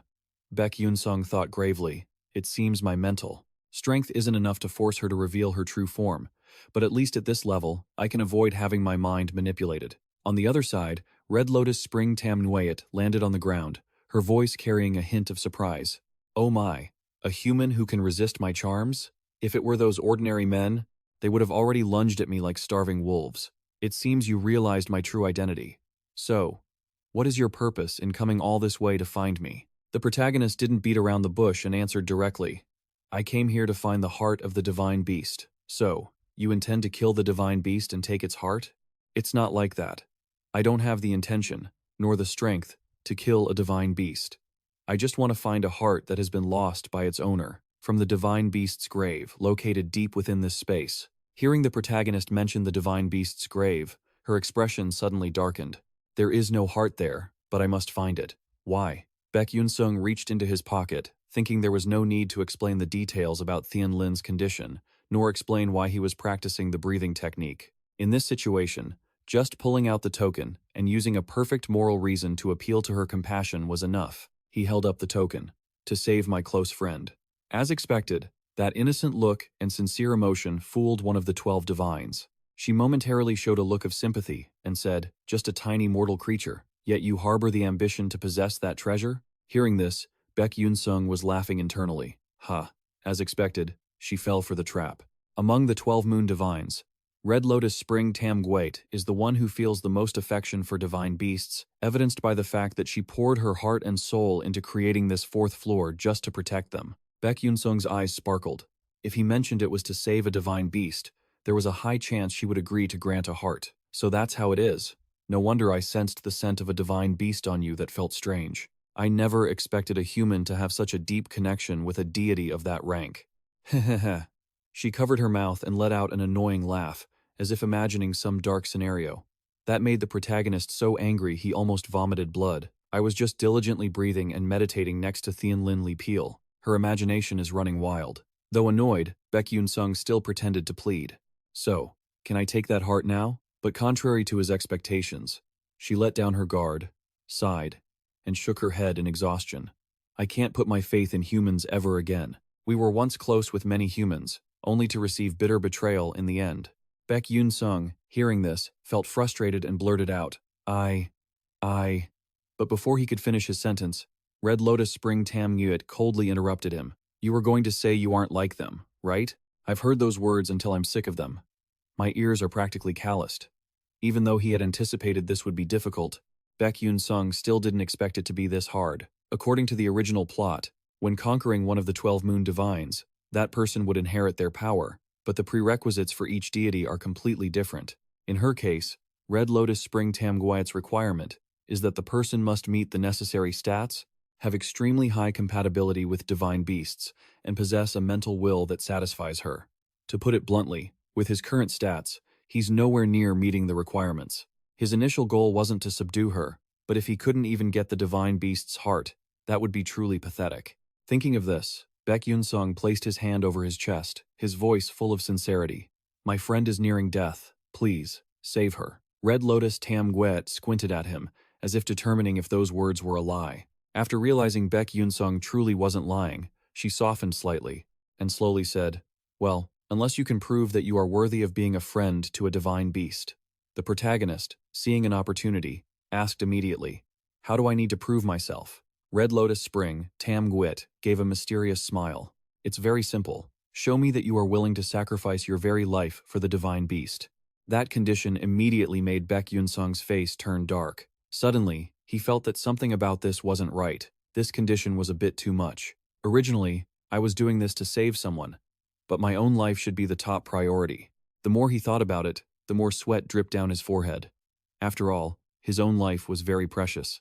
Meanwhile, Hong Ryeon Chun Samwol just stood there, waiting for the protagonist to make his choice. Suddenly, she spoke up. Give it up. I don't want any more divine beasts pouring their hearts out for humans. Human lives are so fleeting, yet their greed is bottomless. Those divine beasts that choose to walk alongside humans only end up getting hurt. Yunsung bowed his head. He never expected to be rejected so bluntly. Perhaps he shouldn't have sought out Hong Lian Xuan Tam Nguyen in the first place. No, that's not right. The most important thing is that I have to keep appearing before her to win her favor. Even though she doesn't think much of me right now, one day my efforts will surely bear fruit. Maybe I need to find another way to capture the divine beast's heart. As Beck Yunsung was lost in thought, suddenly, countless blood-red notifications flashed. Warning, warning. Due to your interference in the storyline, the butterfly effect has been incredibly intense. Chapter 8. Dark Mana Erosion has been pushed forward earlier than expected and is about to merge with the current chapter. The mission difficulty has skyrocketed, but that's not the end of it. The next notification appeared, accompanied by an image of a ferocious dragon that made the protagonist jump in shock. Chapter 7 to 8. The Divine Beast Pact Ceremony and the Dark Mage's Invasion. Beck Yunsung stood still, jaw dropped, then took a step back. What did you say? At that very moment, both of them sensed a dark magical aura radiating from the third floor. Hong Lian Tam Nguyen couldn't believe it. Could this pressure mean the dark mages have already set foot here? That person is definitely no ordinary dark mage.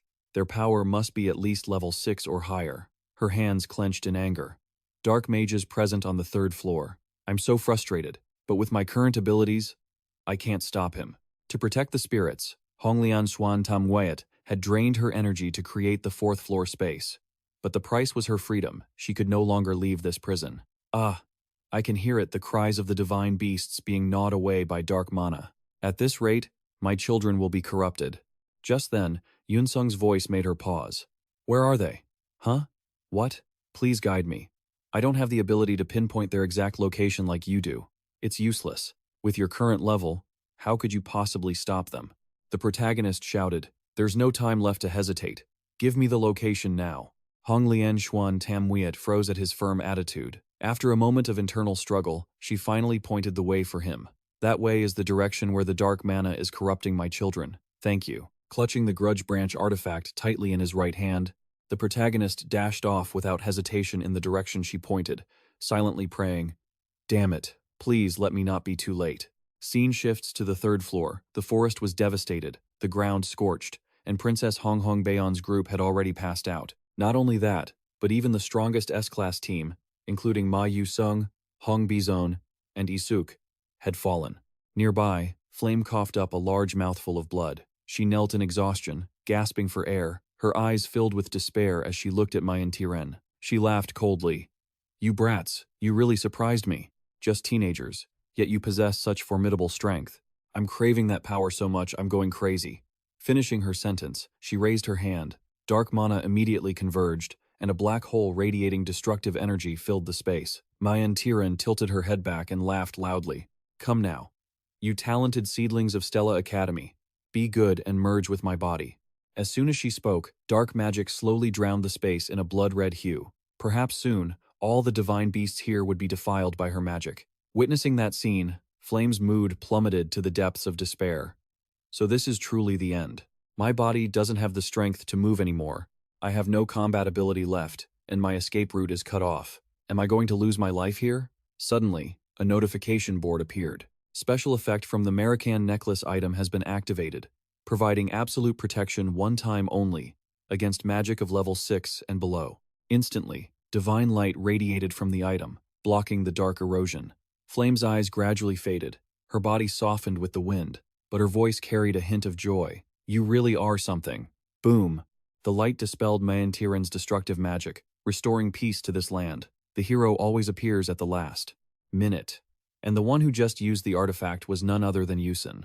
What are you supposed to do if you only show up when things are burning? The American necklace vanished. That was an artifact that could only be used exactly once. Yusun didn't care about that. The only thing he cared about was that he arrived in time. Luckily, no one had fallen yet. But all of this happened because he intervened too much in the plot, provoking her by exposing her theft of Sister Anne Teresisa's invention at the Alchemy Festival. It all caused the main characters to be implicated and severely injured like this. Anyway, there's no point in expecting reinforcements from the outside now. To save lives and get out of here, the goal must be to take down Tiran. Just then, Ma Yusung stepped forward and spoke up. Yusun? Beck Yunsung asked, worried. Are you all right? Ma Yusung laughed bitterly. You're still asking that, even though I look like this?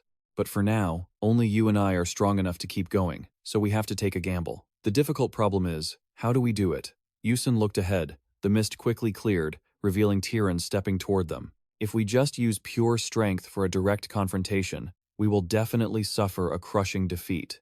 Taking something from his backpack and tossing it on the ground, Yusun raised the grudge branch, saying confidently, I have a plan, but we only have one chance. Introduction. Grudge branch, top tier. Description. Over time, deep-seated resentment does not fade, but only grows deeper.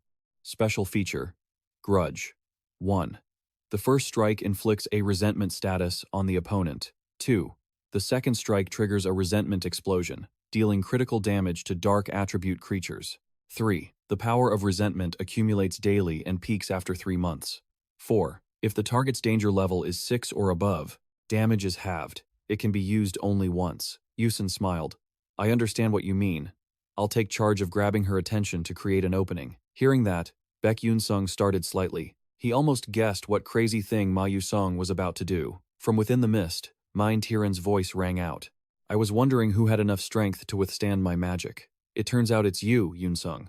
Even now, you're still stubborn enough to want to block my path? Beck Yunsung replied sternly. That's right. I am the one who will stop you. Haha, I must commend you. Anyway, with your current power, the kind of person I crave the most is exactly like you. Mein Tiran opened her mouth wide, spitting out a beam of light with world-destroying power aimed straight at him. Just as things were hanging by a thread, Masion lunged forward, throwing up a magic shield to block the attack. Boom, boom, boom. A deafening, violent explosion rocked the area. A wild shockwave wiped out everything in its path. As the dust began to settle, Yusonon slowly opened his eyes, and what stood before him was a sight that would leave anyone breathless. Thick, dark, oppressive mana poured out from Ma Beck Yunsung's body, shattering the limits of his level 6 rank. He had fully turned to the dark side. He had awakened in his form as a dark mage. He had loved the fire attribute, never once stopping to think about the price he would have to pay for all of it. Her wand fell to the ground. Tears streamed down her face, and her voice choked with a mix of sobbing and shame. I'm sorry. I'm truly sorry, Your Highness. Seeing her finally regain her senses and return to her true self, Princess Hongbiayan smiled in satisfaction. Immediately after, Masion blurred like an afterimage, charging straight toward Mayan Tiran. Yuson thought to himself in shock, unable to believe that Ma Beck Yunsung had actually turned into a dark mage right there. One of his signature abilities was the dark mage body, which allowed him to flexibly switch between his human form and his dark mage form. Normally, Ma Beck Yunsung hated having to use that power, but this opponent wasn't some pushover. If he kept holding back, there was no way he could win. Although Mein Tiran was quite surprised to find out that a student from Class S was a dark mage, she quickly regained her composure, gathering dark mana into her fist. Humph, stay right there. No sooner had the words left her lips than a massive burst of dark energy shot out, swallowing Ma Beck Yunsung whole. Thinking she had already won, Mein Tiran flashed a smug, triumphant smile, her eyes glinting with a bloodthirsty madness. But suddenly, Ma Beck Yunsung used teleportation to appear right in front of her. Dark energy quickly surged into his hand, and he delivered a supersonic punch straight to Mein Tiran's face. Before she could even react, the sound of breaking bones and a wretched groan echoed out. Far off, Yuson couldn't even clearly see how Beck Yunsung had moved. His eyes flickered with admiration. You truly couldn't underestimate a level 6 dark mage. But even with all that power, Beck Yunsung was still being suppressed by Mayan Tiren. After transforming, his power stats were likely comparable to a level 4 mage. If you added Dark Dominion, the ability that allows for the absolute suppression of other dark mages, his strength could potentially explode, far exceeding even those limits. Both of them were staring ahead when the mist quickly dissipated. Suddenly, a massive surge of mana erupted, making both their hearts pound. Their sixth sense screamed danger, so they both instantly leaped back. Crash! Something slammed down into the exact spot where Yuson and Beck Yunsung had been standing. The explosion echoed throughout the forest. Yuson broke into a cold sweat. Only one thought remained in his mind: it was too crazy, too terrifying. Just relying on these branches wasn't going to solve anything. The situation was spiraling downward. Those 4 sharp thorns were the boss's main weapons for the second phase. Because they contained all of Mayan Tiren's dark mana, even the slightest touch would be fatal. Yuson's brain raced wildly. The key was to dodge those attacks first, before being able to get close to her. Currently, the grieving branch had been accumulating malice for 3 straight months. Furthermore, Mayan Tiren's primary target of that hatred was himself. So, even if Beck Yunsung used that move, it wouldn't have much of an effect. That meant while Beck Yunsung kept her pinned down, he had to use the grieving branch directly if he wanted any chance of killing her instantly. The protagonist dodged an attack while continuing to calculate in silence. He realized that even Beck Yunsung, who had already used his dark mage body, was still finding it difficult to get near Mayan Tiren. If that was the case, there was only one way, but suddenly, she switched her target to Yuson. Countless sharp, dark thorns flew toward him, but fortunately, he managed to dodge in time. Seizing that opening, Beck Yunsung took a moment to recover his strength. On this side, Beck Yunsung was continuously throwing alchemical bombs at Mayan Tiren. She shrieked as the bombs exploded right against her. Just as she was about to counterattack, Yuson's mocking voice rang out. "Is that really all you've got? That's not enough to kill me, Professor Mayan." Mayan Tiren's eyes immediately turned as sharp as bullets. "What did you say?" Beck Yunsung continued the taunt. "Even with such immense dark mana, is that all you can do? You really are a loser, aren't you?" He thought to himself that he had to shift her attention to this side to pave the way for Beck Yunsung to activate his Dark Dominion talent. Mayan Tiren laughed out of pure rage. She sneered. "Yuson, looks like you're trying to use those cheap taunts to grab my attention, but those tricks don't work on me." "Oh? Then how come you got beaten to a pulp by your assistant, Aunt Teresa?" Struck where it hurt, a murderous glint flashed in Mayan Tiren's eyes. She fired countless dark bullets at him while roaring. "Fine. If you're so desperate for death, then I'll send you there myself." Seeing the bait taken, Yuson continuously used Blink to dodge from one spot to another. In the distance, Beck Yunsung had been observing everything. He understood that Yuson was intentionally provoking Tiren to draw all her attention toward himself. But the one holding the trump card to defeat Tiren was actually Yuson. So why was he suddenly, as if he realized something? Beck Yunsung clenched his fist. So that was it. Yuson was using every single second to buy time for him. Just then, Mayan Tiren immediately erected a defensive barrier, making it impossible to trigger Dark Dominion. Beck Yunsung's eyes flashed with steely resolve. He had to succeed this time. On his end, Yuson was dodging each attack by the skin of his teeth. Damn it, there isn't a single second to breathe. The more stamina he drained, the harder it became to dodge the attacks. Each time, more wounds appeared on his body. At first, they were just small scratches, but very quickly, they became serious enough to require immediate pressure to stop the bleeding. Even though he possessed physical stats and reaction speeds far beyond a normal mage, he still couldn't create a shield to protect his body. Those wounds quickly eroded his stamina. Suddenly, an attack from 7 directions aggressively aimed at Yuson's head at the same time. Panicked, he immediately summoned the West Wind Sword, slashing a wind-cutting strike to stop it. But with the massive gap in levels, the sword instantly shattered and was knocked out of his hand. Yuson's eyes widened in shock. He never expected that, with his current strength, he wouldn't even be able to block a basic attack from Mayan Tiren. Mayan Tiren let out a manic roar. "It's over, Beck Yunsung!" From the sky, countless streams of dark energy carrying a deathly aura rained down simultaneously. Facing this life-or-death situation, Beck Yunsung could only grit his teeth and pray for a miracle, and it seemed the heavens had heard him. Ma Yusungse had been waiting for this exact moment for a very long time. From above, a terrifying bolt of black lightning slammed down. Boom! The explosion shook the very earth, sending debris flying everywhere. The shockwave was so powerful that Beck Yunsung was sent tumbling several times before he could regain his balance. Then, a stifling, dark magic enveloped the area, creating a cold and eerie barrier. Beck Yunsung heard Mein Tiren's agonizing scream. He thought to himself, "It worked. She's fallen into Ma Yusung's domain of dark domination. Now, things should be a bit easier." At that moment, Ma Yusung, his body covered in flickering black flames, had a death grip on Mein Tiren's throat. He stared at her with eyes burning red like blood. The very moment they made contact was the condition to trigger the dark domination. Instantly, the magic flowing within Mein Tiren's body froze solid. She no longer had the strength to resist. Her limbs went limp, like a fish on a chopping block, helpless against her opponent. Seizing the opportunity, the male lead ran toward her, not hesitating for a second, as he pulled the resentment branch from his pocket. 1 step, 2 steps, 3 steps. Just as he was about to reach her, her voice filled with crazed resentment rang out. "Damn it! Damn it all! One after another! You hateful little pests! Ma Yusion, it wasn't supposed to be you, even if I don't know how you got that power. I, Mein Tiren, will never surrender to your pathetic little tricks." With those words, 4 sharp spikes instantly elongated and pierced through Ma Yusung's throat, hurling his body away and smashing him into the ground behind the rushing Beck Yunsung. The male lead looked over in horror, seeing Ma Yusion lying motionless. He couldn't help but scream, "Ma Yuseongze?" Immediately after, a barrage of fierce, dark attacks rained down. Beck Yunsung dodged frantically. He hadn't expected Mein Tiren to break free from the dark domination so quickly, but he realized one thing.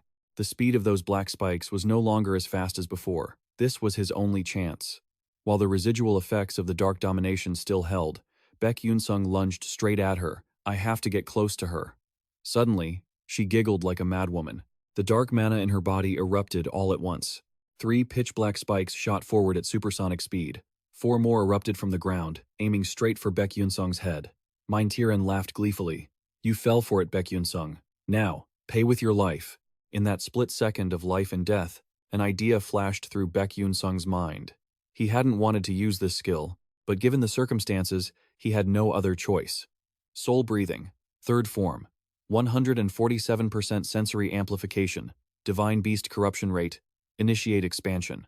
Thanks to the terrain advantage, the expansion efficiency skyrocketed. The divine beast's corruption was accelerating. Remaining duration, 15 seconds. During that time, both his sensory perception and reaction speed were heightened to an abnormal level, making the entire world seem to slow down. Because of this, every attack aimed at his head, shoulders, legs, waist, and stomach was easily dodged. Instantly, Beck Yunsung leaped and closed the distance to Mein Tiren. Her pupils constricted violently at his sudden speed. What the hell is happening? Beck Yunsung raised the resentment branch, coldly declaring, "It's over." Mein Tiren absolutely could not accept that she was about to lose to the brat she hated most. She frantically manipulated her dark mana, forcing countless sharp black spikes to pierce Beck Yunsung's shoulders and calves. Yet, while Mein Tiren was still laughing triumphantly, "Ha ha! I've finally caught you." Beck Yunsung used a blink ability to snatch the branch that was about to fall, driving it straight through her heart, leaving her stunned beyond belief. Target reached. Resentment state has peaked and is exploding. Immediately after, Mein Tiren let out a heart-wrenching scream. All the black crystal spikes simultaneously stopped and quickly dissolved into nothingness. She looked down at her body in confusion, gnashing her teeth as she cursed and poured out all her remaining dark mana. You bastard! I will kill you! I'll take your dog life!" she shrieked in bitter resentment, pouring all her hatred onto Beck Yunsung. But none of those chaotic emotions could sway him. Beck Yunsung only looked at her with pitying eyes. Mein Tiren stared in horror as the dark crystal shards shattered. Then she shakily reached her right hand toward him. Crackle, crackle, crackle. But before she could do anything, her right arm began to melt away. Right after that, her entire body exploded on the spot. The resentment branch, having fulfilled its role, also lost its unique, one-of-a-kind power. System. Episode 7. Complete. Divine Beast Contract and Dark Spirit Corruption accounted for. You have navigated the plot perfectly for the Star Project and will receive a special bonus reward. Just when you'd think the hero would be celebrating, he slumped onto the ground, letting out a long sigh of relief. It's finally over. Perhaps due to the side effects of his new skill, a wave of exhaustion hit him instantly. Regardless of what had happened, Beck Yunsung had overcome the terrifying enemy and saved the other protagonists. It seemed he could finally get a little bit of rest. Not long after, Honglian Chuntam Nagyet ran over. Sensing that the evil presence had vanished, and seeing the young man whom she once thought couldn't possibly defeat that monster lying on the ground, her eyes flashed with complex emotions. She helped him up and slowly said, "I apologize to you. This was all because of my own foolish stubbornness. Back then, I saw you were conflicted. But surely it wasn't because you lacked the faith to prove your courage, but simply because you had no way to prove it. To be willing to trade your own life to protect your faith and the divine beasts. It is truly astonishing that such a human exists in this world. To repay such sincerity, I will grant you the heart of a divine beast. Thanks to this, the heart of the deity you wish to protect will beat once more. Even though I have little strength left, I sincerely thank you for protecting my children. Oh, young man." After placing the divine beast's heart into the male lead's chest, Honglian Chuntam Nagyet dissolved into smoke. Afterward, guided by Sioran, they tracked down the dark spirits. The exhausted spirits were found, and the spirit knights were immediately mobilized. All the freshmen of Stella Academy had been rescued and taken to safety. Some students were injured while confronting the corrupted divine beast, but none are in critical condition. The group of students who fought directly with Maontiran were lucky enough to keep their lives. After Heejun and Iso confirmed that the first-year students were stable, they were even able to walk normally, to the amazement of the teachers. Furthermore, the contract process with the 5th-tier divine beast was completed before the rescue mission concluded. As for Maon and Beck Yunsung, they both had to be urgently transferred to Stella Academy for comprehensive treatment.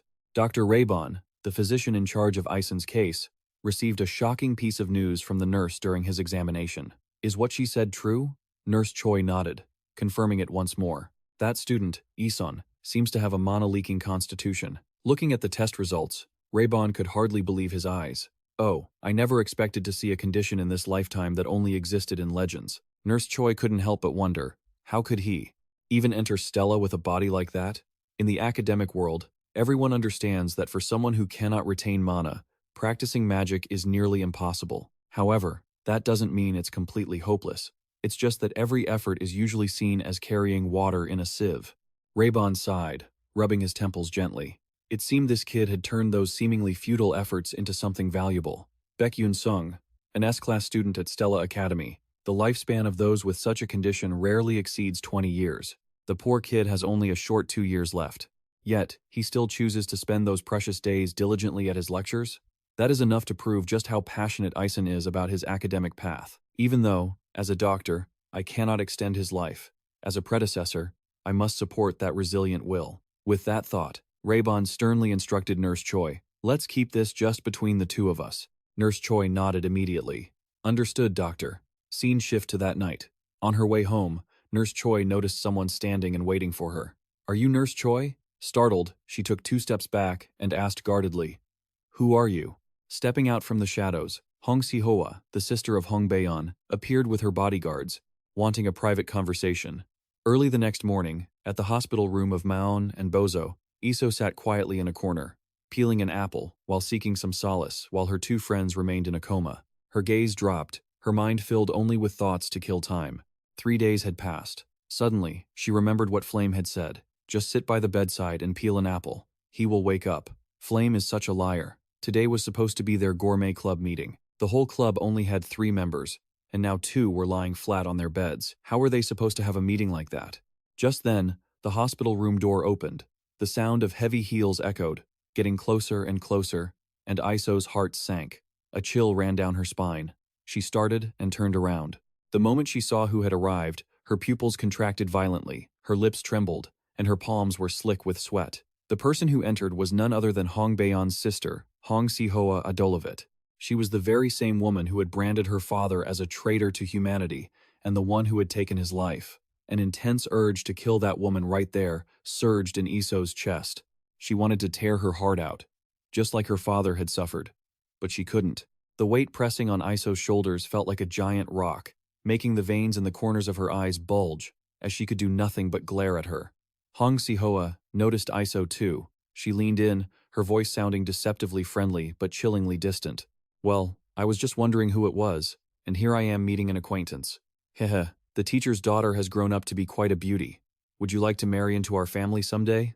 Iso opened her mouth reluctantly, every word dripping with hostility. "What is your purpose in coming here?" Hong Si-hoa flipped her hair indifferently, as if she didn't know what Iso was implying. "Visiting a patient doesn't necessarily require a special reason. I just stopped by to see the faces of the benefactors who saved my sister." Then she paused, her gaze and smile suddenly becoming as dangerous as a venomous snake. "Or do I have to ask for permission from the child of a traitor to humanity like you?" Those words were like a blade stabbing straight into her heart. Her face contorted with anger, her hand clenching into a fist. In an instant, a freezing aura erupted, engulfing the room. Facing that imminent explosion, Hong Si-hoa remained perfectly calm. She brushed a speck of dust off her sleeve, her voice cold. "If you don't want to cause a scene here, you'd better control that temper of yours. But then again, you seem quite close to these kids. Well, I suppose if you stick to genius children like them, you might pick up a few benefits here and there." Iso bit her lip, not knowing how to respond for a moment. Hong Si-hoa looked at her expression and laughed mockingly. "If you call yourself Isen's friend, you must be no stranger to his secret, right?" Iso froze at the question, a vague sense of unease rising in her heart. What secret? Hearing this, the corners of Hong Si-hoa's mouth curled into a scornful smile. "Calling yourself a close friend, are you completely blind to his condition? That kid, Isen. His life is almost over."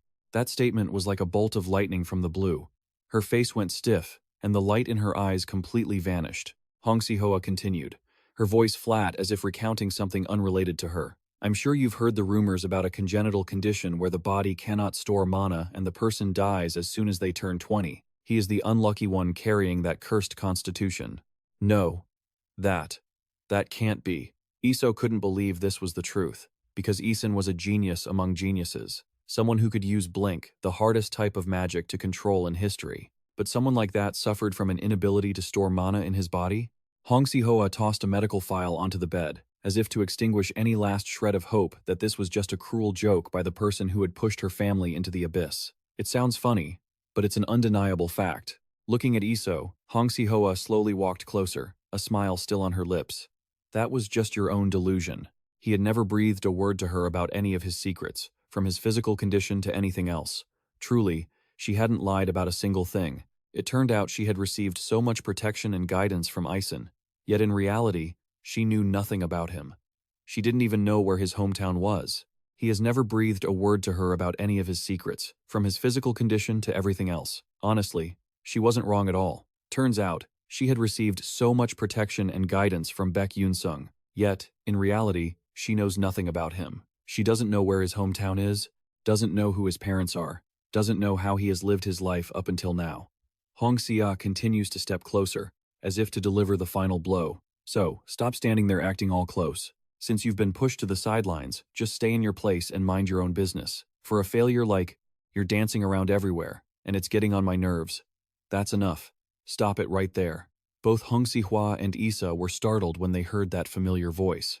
The two turned toward the door at the same time to see Hong Baeon standing there, carrying a basket of fruit. To think that a royal princess of Adolovit would go so far as to bully a commoner student. Acting like that is just pathetic and classless. Besides, you graduated ages ago. Why are you still wearing that school uniform? Hong Si-hwa narrowed her eyes. "Is that the tone you're using with your own sister? Quite bold, aren't you? Or should I call you a traitor instead?" If it were the old Hong Baeon, she might have lost her composure. But things were different now. Hong Baeon's eyes turned ice cold, and her voice cut as sharp as a blade. How can someone who stole a position that belonged to the deceased even dare to speak so loudly? "I am also a princess, a legitimate heir, and I have every qualification to ascend the throne." Hong Si-hwa's eyes widened. She was genuinely shocked that the little sister who used to tremble at the sight of her was now daring to strike back.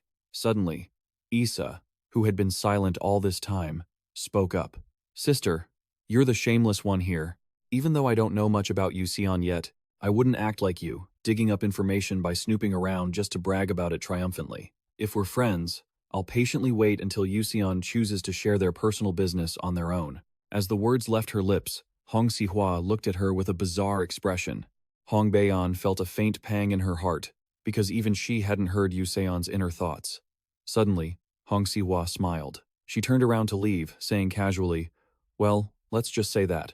Young people nowadays are certainly full of spirit, aren't they? I truly hope that next time we meet, you'll still have that same arrogant attitude. Well then, I'll be taking my leave." With that, she slammed the door shut. "She's gone." Did she really leave? With a confused expression, she cautiously looked outside to verify whether Hong Siwa had actually departed. Meanwhile, Hong Baeon quietly placed the fruit basket on the table, took a fleeting glance at Yuseon's sleeping face, and abruptly asked to leave. Issa instinctively muttered a reply. Just like 30 minutes ago, when there was no one else in the room, Issa once again sank into a suffocating, heavy silence. She couldn't wrap her head around what the hell was going on. It really was a headache. Suddenly, a yawn echoed through the room. Issa turned around. It turned out the main character, Yuseon, had finally woken up. He rubbed his head and asked Issa what had happened to make everyone so noisy. The scene cuts to the Stella Academy dormitory at night. By now, Yuseon was munching on an apple while processing all the information from the time he was unconscious. He didn't expect he had been asleep for 3 whole days. At that time, Beck Yunsung had ignored all the questioning, only asking him to keep the secret that he could transform into a black mage at will. Regardless, defeating Mayan Tiren was something to celebrate. It was true that a skill not often used put immense pressure on his body. I have to train a lot more in the future. Oh, almost forgot the system mentioned rewards. Without delay, Yuseon eagerly opened his character panel. Player, Yuseon. Strength, 2-star, 89%. Senses, 2-star, 98%. Agility, 2-star, 30%. Stamina, 2-star, 98%. Endurance, 1-star, 30%.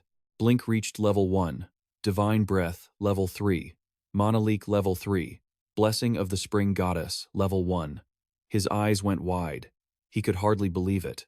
All his attributes had increased significantly, but what shocked Yuseon even more was something entirely different.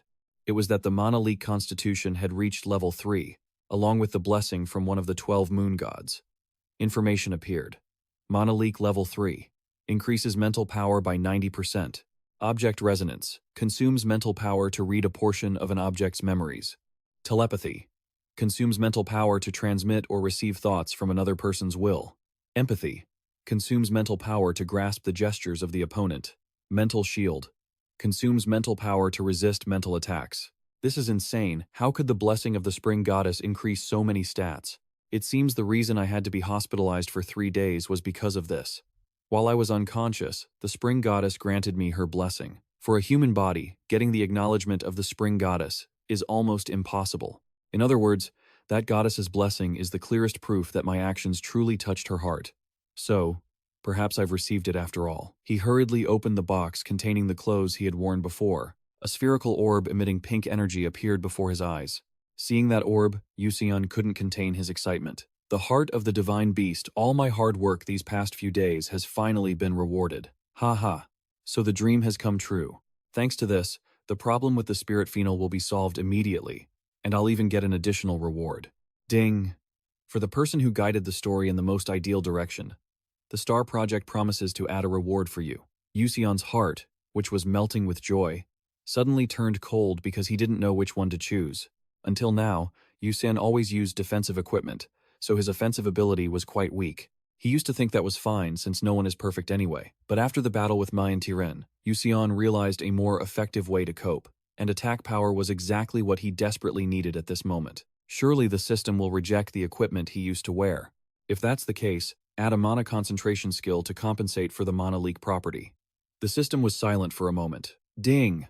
Mana concentration skill has been added to the mana leak attribute. With that, Yuseon's body emitted a golden light.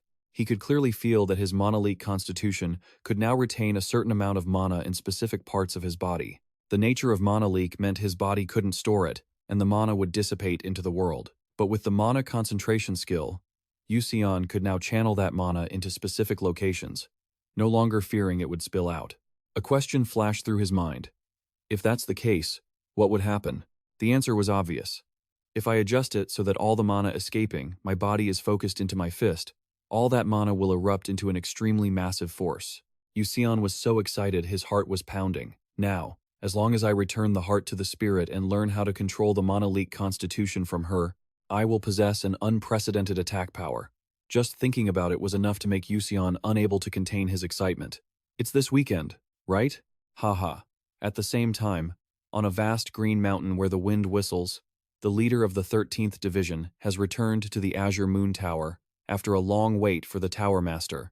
Looking from the outside, this place just looks like an ordinary wooden house in the middle of the forest. But as soon as he opens the door and steps inside, the space instantly changes. Inside, it reveals itself as a noble castle, with intricately patterned tiled floors, and in the center stands a blond man wearing a white robe. That person is none other than the Tower Master. He speaks up. "You've arrived?"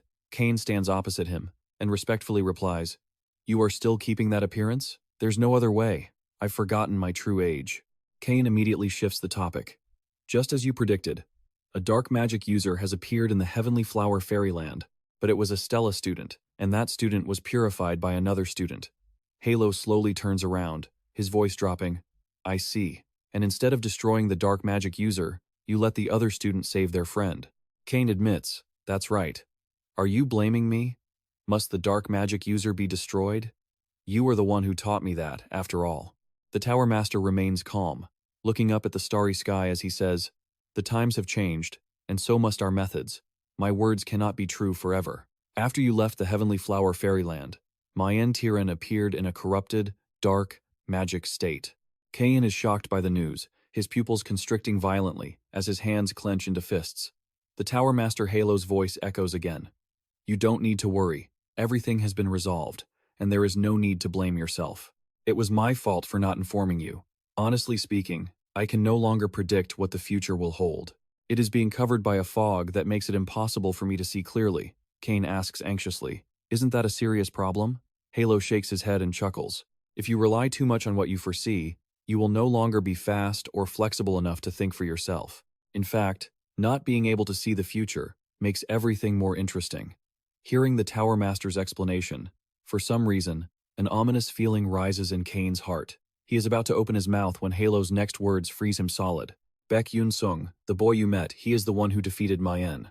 Kane frowns, a thought immediately popping into his head. That kid? As expected, that kid possesses a strange power. As if reading Kane's thoughts, Halo calmly says, "It's not what you think. That child really is just a 7-year-old student. He's just hiding a lot of secrets. That's impossible. It makes no sense. A 7-year-old student shouldn't be able to handle a 6th-tier dark magic user. Kane, there are things in this world that truly defy imagination, so don't try to understand them." "But Master," before he could finish his sentence, Halo had already vanished. The space around him changes abruptly, leaving Kayan alone on Azure Peace Mountain, quietly looking up at the sky amidst a whirlwind of thoughts. Must I accept everything? Scene shifts to the tower of Headmaster Elmo Elwyn. After defeating a 6th-tier dark magic user, the story about the S5 freshman class immediately becomes a hot topic worldwide.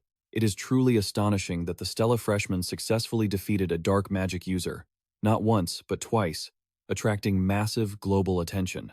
However, it didn't last long. A reputable newspaper brought a shocking truth to light.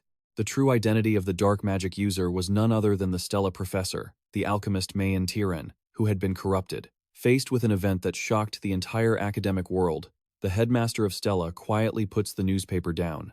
The spirit king Florin speaks to the person sitting opposite him. "I didn't expect you to keep this a secret." Elmo Elwyn sips his tea and replies, "Of course, I hid it as long as I could. But there are bigger things coming in the future, so I couldn't keep it hidden forever." Florin asks back, confused, "What do you mean?" Elmo Elwyn nods. "Just as I said. Those who have been corrupted have already infiltrated deep into human society. It's disgusting, and Stella is no exception. So, everyone had best be careful. The future is unpredictable." However, Florin has a different thought. All this time, she has remained skeptical. Someone capable of killing a god, possessing a corrupted soul, even more than a god-slaying dark magic user. Someone who once wore a Stella student uniform and appeared where the magic user was defeated. Someone carrying the scent of the celestial spirit Fail. If all those traces point to the same person, then the one who killed the celestial spirit Ael might be hiding right inside Stella Academy.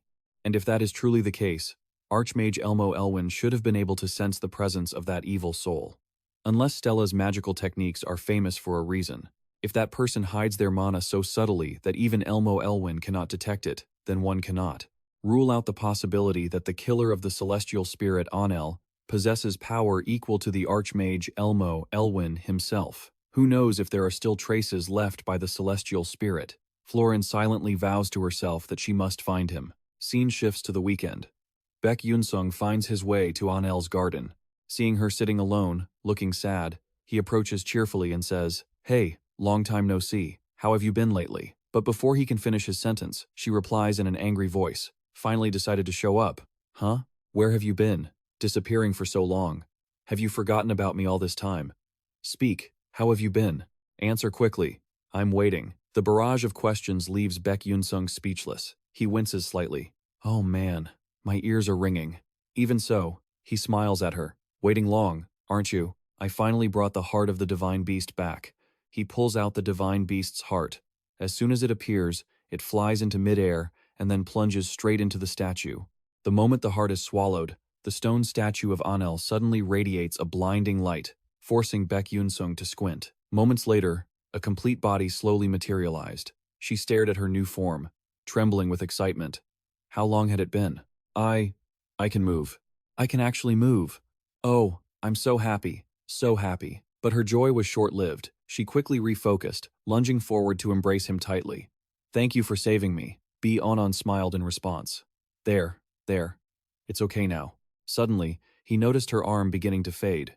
He frowned, but she just tightened her grip, her voice dropping low. "My heart can't take much more. My body is about to shut down. I have to hurry." With that, she handed him a set of clothes, saying, "Put these on.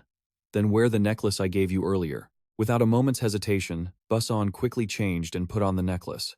Once finished, he looked exactly like a true spirit. She continued, "Now, I'll take you to the secret place where my friend is sleeping."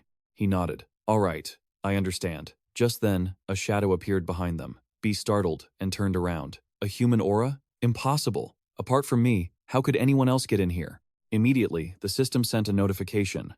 Affection-luring curse trait activated.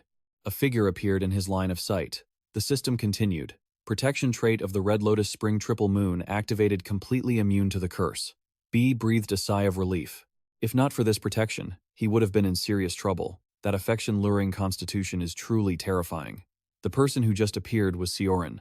Turning back to 10 minutes earlier, Sioran was strolling through the garden as if looking for something. She glanced around softly. "It's been so long since I last came here. Back when Kiana was still alive, I used to visit often." The surrounding trees swayed gently with each of her footsteps. Sioran glanced at a nearby flower, reaching out to stroke it gently. "You've protected this place very well." Suddenly remembering something, she muttered, "There's no one here, so I guess it's okay to take off my mask, right?"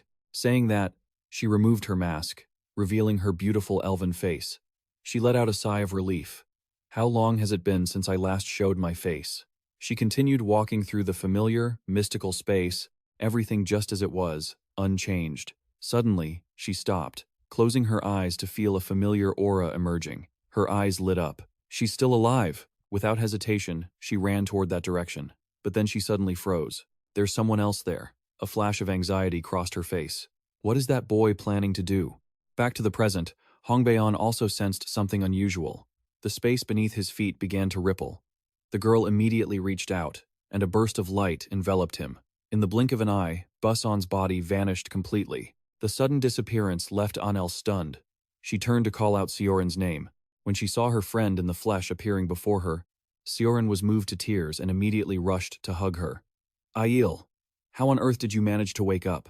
Aiel replied softly, "That person. He found the heart." Sioran was secretly shocked, so that boy really did save her. She was so happy to see her again. "I've missed you so much too." But immediately after, Aiel's body began to sway. She only had time to say, "I'm so sleepy. Let me sleep for a bit." As soon as she finished, she collapsed into Sioran's arms. Sioran held her, frowning slightly. Perhaps the heart hasn't fully adapted yet. She touched her cheek, suddenly realizing she wasn't wearing her mask. "Oh no, I'm not covering my face." Remembering the look in that boy's eyes, she froze. He saw me, but he looked away. No way. Could he be immune to the curse? Her gaze gradually became determined. I must find him. Perhaps only he can face me directly. In another space, in a strange forest, a cry of frustration rang out. Bus-on clutched his head, annoyed. "Geez, if you're gonna kick me out, at least do it properly." But right after that, his irritation vanished, because in front of him was a strange cave. Walking inside, there was a lit torch every few steps. B.Y. muttered to himself, "I guess since I found a cave, I'll just take shelter here for now." Wait, this seems to be the place Lip Fennel mentioned. I should have asked Lipfel for more specific details. Who would have guessed that the Spirit King Florin would show up at that exact moment? Thinking of that breathtaking, heart-stirring beauty, Beck Yunsung believed that even without the curse, regardless of age or gender, anyone would be captivated by such devastating beauty. But he also felt lucky to have the blessing of the 12 gods. If not, by now, he would probably have become love-struck and thrown himself at her just imagining it was a disaster. That reminds him, he heard that possessing the blessing of the Red Lotus Spring Triple Moon allows him to completely neutralize Spirit King Florin's curse. However, with his current abilities, it would be a long, difficult road before he could even touch her. For now, he'd better handle the urgent matters at hand. Just as he pushed the door open, a notification chimed. Detected the breath of Elfinel nearby. Even though it looked ancient, everything seemed more normal than he imagined. Suddenly, something caught his eye. Whoa, this sword is beautiful. There was a strange aura radiating from it. As soon as he touched it, a barrier blocked his contact. I definitely need to ask Lipfinel about this later. My priority now is to research this mana-leaking constitution. Let me rummage through these bookshelves. Maybe I'll find a vital clue. Let's see. Ah, found it. Mana-leaking constitution. Author. Ha Du-young. People born with this condition are incredibly rare. Only one appears in an entire generation. Yet, ironically, I am the one cursed with this very physique. The records state that those with this condition die when they turn 20, and I had always assumed I would be no exception. And yet, I have overcome adversity to live past 40.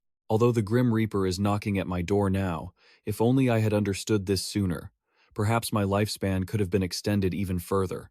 The mana-leaking constitution is a disease that medicine, alchemy, and magic alike are powerless against. Those like us must become powerful to survive. With the little time I had left, I found the courage to face my own death and even dared to challenge those who held dominion at the pinnacle of humanity. Reading the next page, Bus SC reflected on the experience distilled by that predecessor. Technique to absorb mana through full-body respiration. But what does breathing mana with the whole body mean? It means cultivating a tranquil mind, aligning with the heavens and earth, and calmly accepting every shift in the world. After finishing the book, Beck Yunsung exclaimed excitedly, "So this is the core of the breathing method.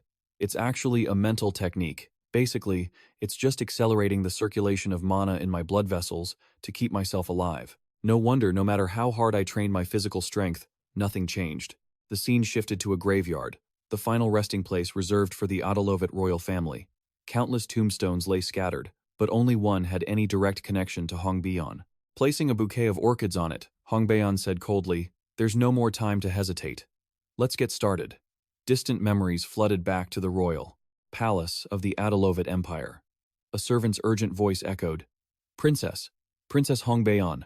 I don't know where she ran off to this time. She must still be lingering around the palace. Hurry and split up to find her. Hiding behind a stone pillar, a young Hong Beion, wearing black clothes to cover the burns on her body, walked toward a quiet forest.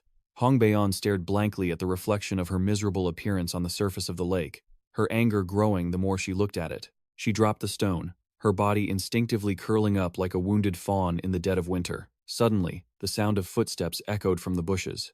To Hong Beion's shock, her sister, Hong Aranolvit, appeared, smiling with her vibrant, flowing silver-red hair catching the wind. "Gotcha, Hong Beion. Still wondering where you're going, little sister? Turns out, you're hiding out here? Everyone's been running around frantically looking for you." Hong Beion stepped back, eyes darting with apprehension as she urged her to stop. Hong Aran, looking suspicious, retorted, "Stop what? Don't you dare step any closer." Without another word, Hong Beion bolted, disappearing from sight, and leaving Hong Aran shocked, calling out after her, "Hong Beion, don't you dare run away." At first, Hong Beion thought it was just a fleeting, shallow gesture of concern. But the very next day, she came to find me again, with a radiant smile. And for days after that, she kept checking in on me with such genuine warmth. "Hong Beion, I've got a gift for you. It's going to be a bit tough for a while, but let's work hard together, okay?" Because the process of training to increase fire compatibility felt like it was tearing Hong Beion's body apart, and the only person who stayed by her side through it all was her eldest sister. Yet, at the time, I was too blinded by my own self-loathing and insecurities to understand. "What? Us? Don't be ridiculous. How could you possibly understand my agony? I don't even want to look at your face. Just get out of my sight." Hong Beion had always assumed that every act of kindness was nothing more than empty pity.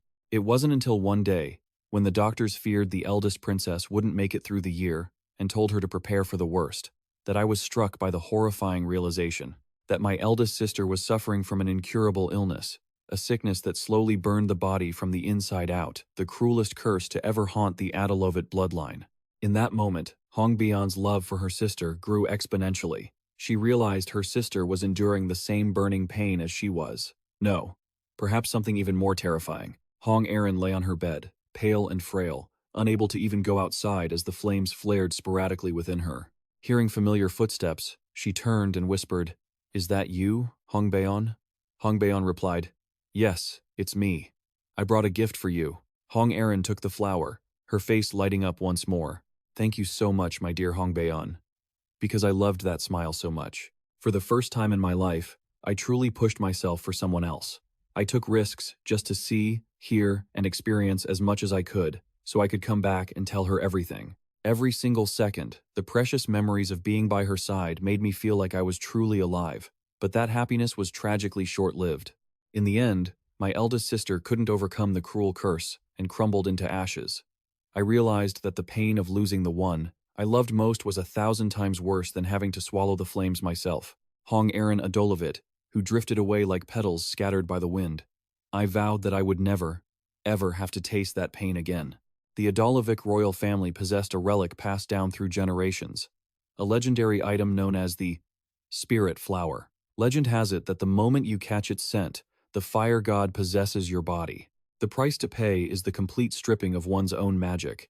And if one lacks the strength to control that fire, it will erupt with such fury that it could incinerate an entire civilization. That is exactly why it was added to the forbidden list. However, the fire god's descent also meant possessing a source of infinite magic within the body. Of course, there was no guarantee the spirit flower could cure a leaking mana constitution. Still, it was my last glimmer of hope. Right now, the spirit flower is under tight seal in the royal palace, and only the king of Adolovit has the authority to access it. So, I will definitely. Beck Yunsung clenched his fists so hard his nails dug into his palms, blood dripping drop by drop, his eyes burning with resolve. Before Buso's life fades away, I will become the queen. Scene change to the secret chamber. Right now, Beck Yunsung is trying to practice the technique created by that predecessor, but it's incredibly hard to get into. He doesn't understand where to focus his strength when he inhales, what to visualize, how to relax when he exhales, or how to sense nature. Honestly, he's been repeating those movements all day long, trying to draw special arrays on the floor, doing bizarre poses like he's practicing yoga. He's really tried everything. And after staying up all night, the Supreme Spirit Divine Technique was finally created. Hearing the notification, Beck Yunsung cheered in joy. It worked. The Supreme Spirit Divine Technique. Breathing based on the principles of yin and yang, absorbing the power of nature.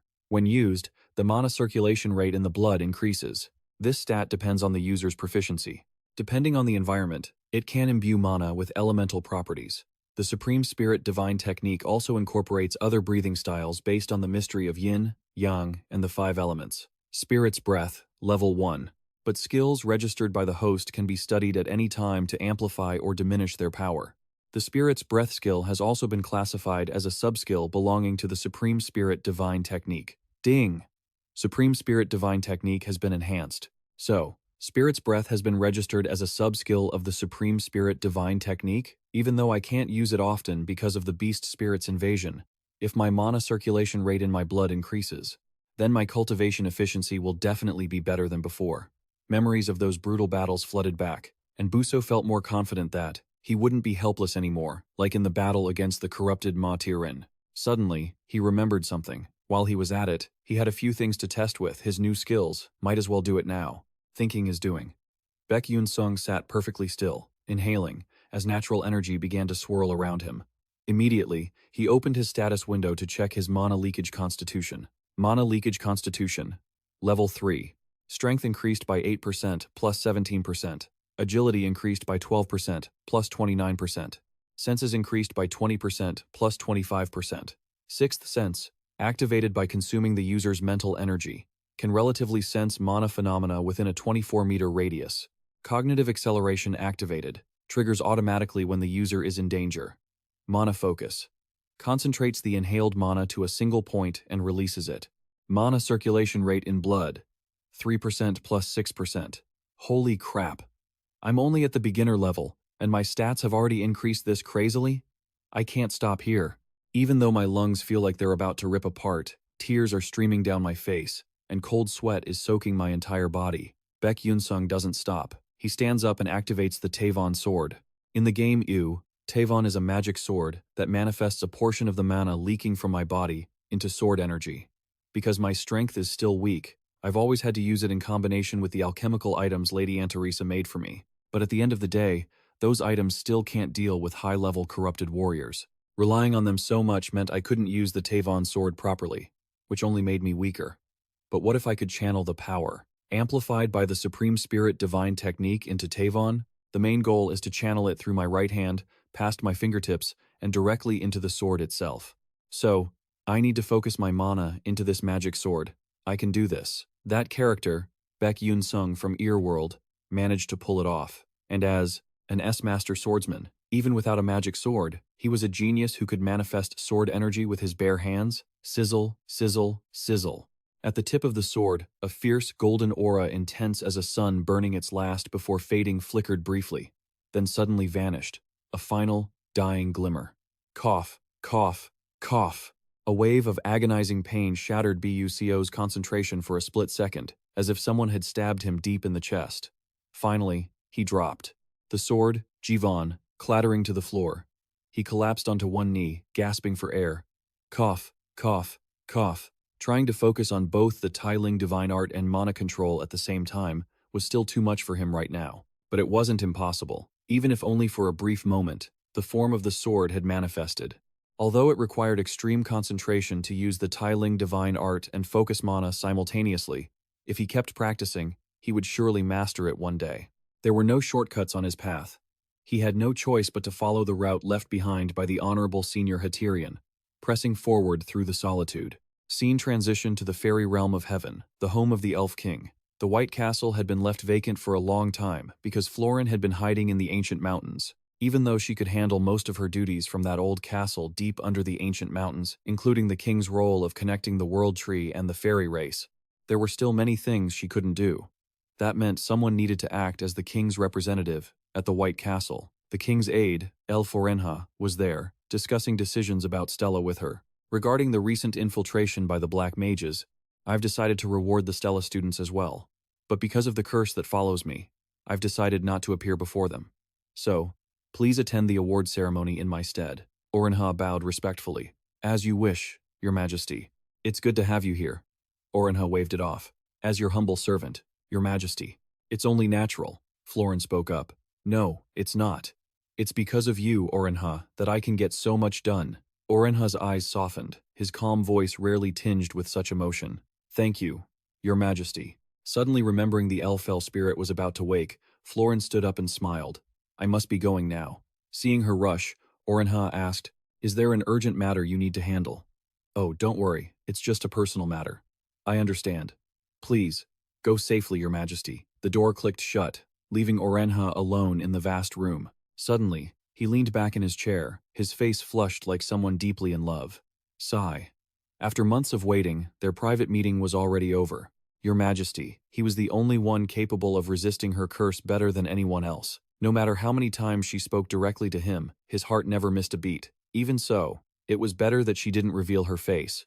The reason Orenha became the king's representative wasn't just because of his talent.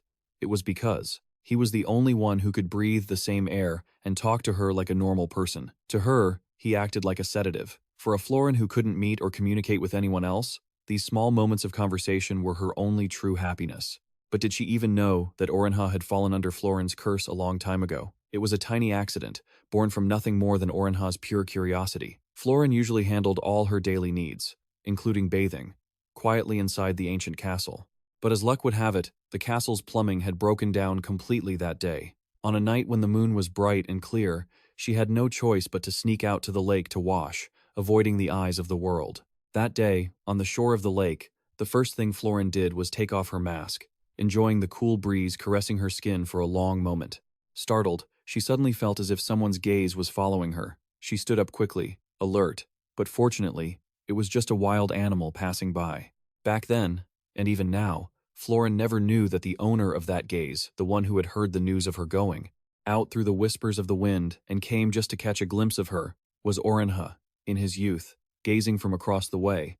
Thanks to his ability to see for thousands of miles, he had captured Florin's face in his vision from that very first moment. And just as she started to notice something, he quickly hid away to avoid being discovered. Unknowingly, he had become a thief of Florin's beauty. Orenha still remembered that day vividly, perhaps even the cold. Moonlight couldn't look away from Florin's heart-stopping beauty. Her white hair, like the Hoang Sun mountains, reflected the cold light, glowing with a mystical blue. And those eyes that seemed to hold 1,000 stars were more beautiful than any celestial body in this world. Since that day, not a single second had passed where he forgot Florin's face. Sometimes, she would tell Orenha, as if by habit, "If anyone sees my face, they will all be cursed and die." At first, he didn't understand what she meant, but now he did, because she was so beautiful. Just looking at her was enough to make someone fall into a lovesick fever. That was the curse. If that was truly the curse, then he certainly had fallen victim to it himself. Because whenever he stood before her, he absolutely couldn't control his heart, which hammered wildly in his chest. But that's okay. The cure for lovesickness is simple. Lovesickness is born when you love someone but can't have your wish granted. So, I just need to win her heart, and that's it. Then the lovesickness won't be a sickness anymore. But will it not become a deep, passionate love? That is a beautiful love pledging to look only toward one person for a lifetime. Using normal methods is useless. He had spent decades trying to move Florin's heart, but she had never once looked at him as a man. It seems there aren't many choices left now. Even if the elf forest is completely consumed by dark magic, it doesn't matter. Even if the world tree burns to ashes, it's fine. Even if my entire kin falls, it's nothing. As long as I can make her look only at me. As long as I can make her love me. Orenha is confident that he is ready to do anything. Shaking off those stray thoughts, Orenha stands up. He remembers her mood when she mentioned personal matters, and a thought flashes in his mind. Personal business? Orenha, being quite sensitive to her emotional shifts and private life, could already guess what it was about. Could it be that Her Majesty is still searching for the one who killed the celestial spirit? That happens to be quite an interesting matter for Orenha as well. Honestly, whether that celestial spirit, what was it, Lipo, lives or dies, he couldn't care less. But if he could track down that godslayer, wouldn't she look at him with a bit more affection? Of course, finding someone who even Florin couldn't handle won't be easy. Stella Academy? Having to go to that magic school for humans is a real pain, but for her smile, I'm willing to do anything. A few days later, at Stella Academy, an award ceremony for defeating the Dark Mage was held on a small scale.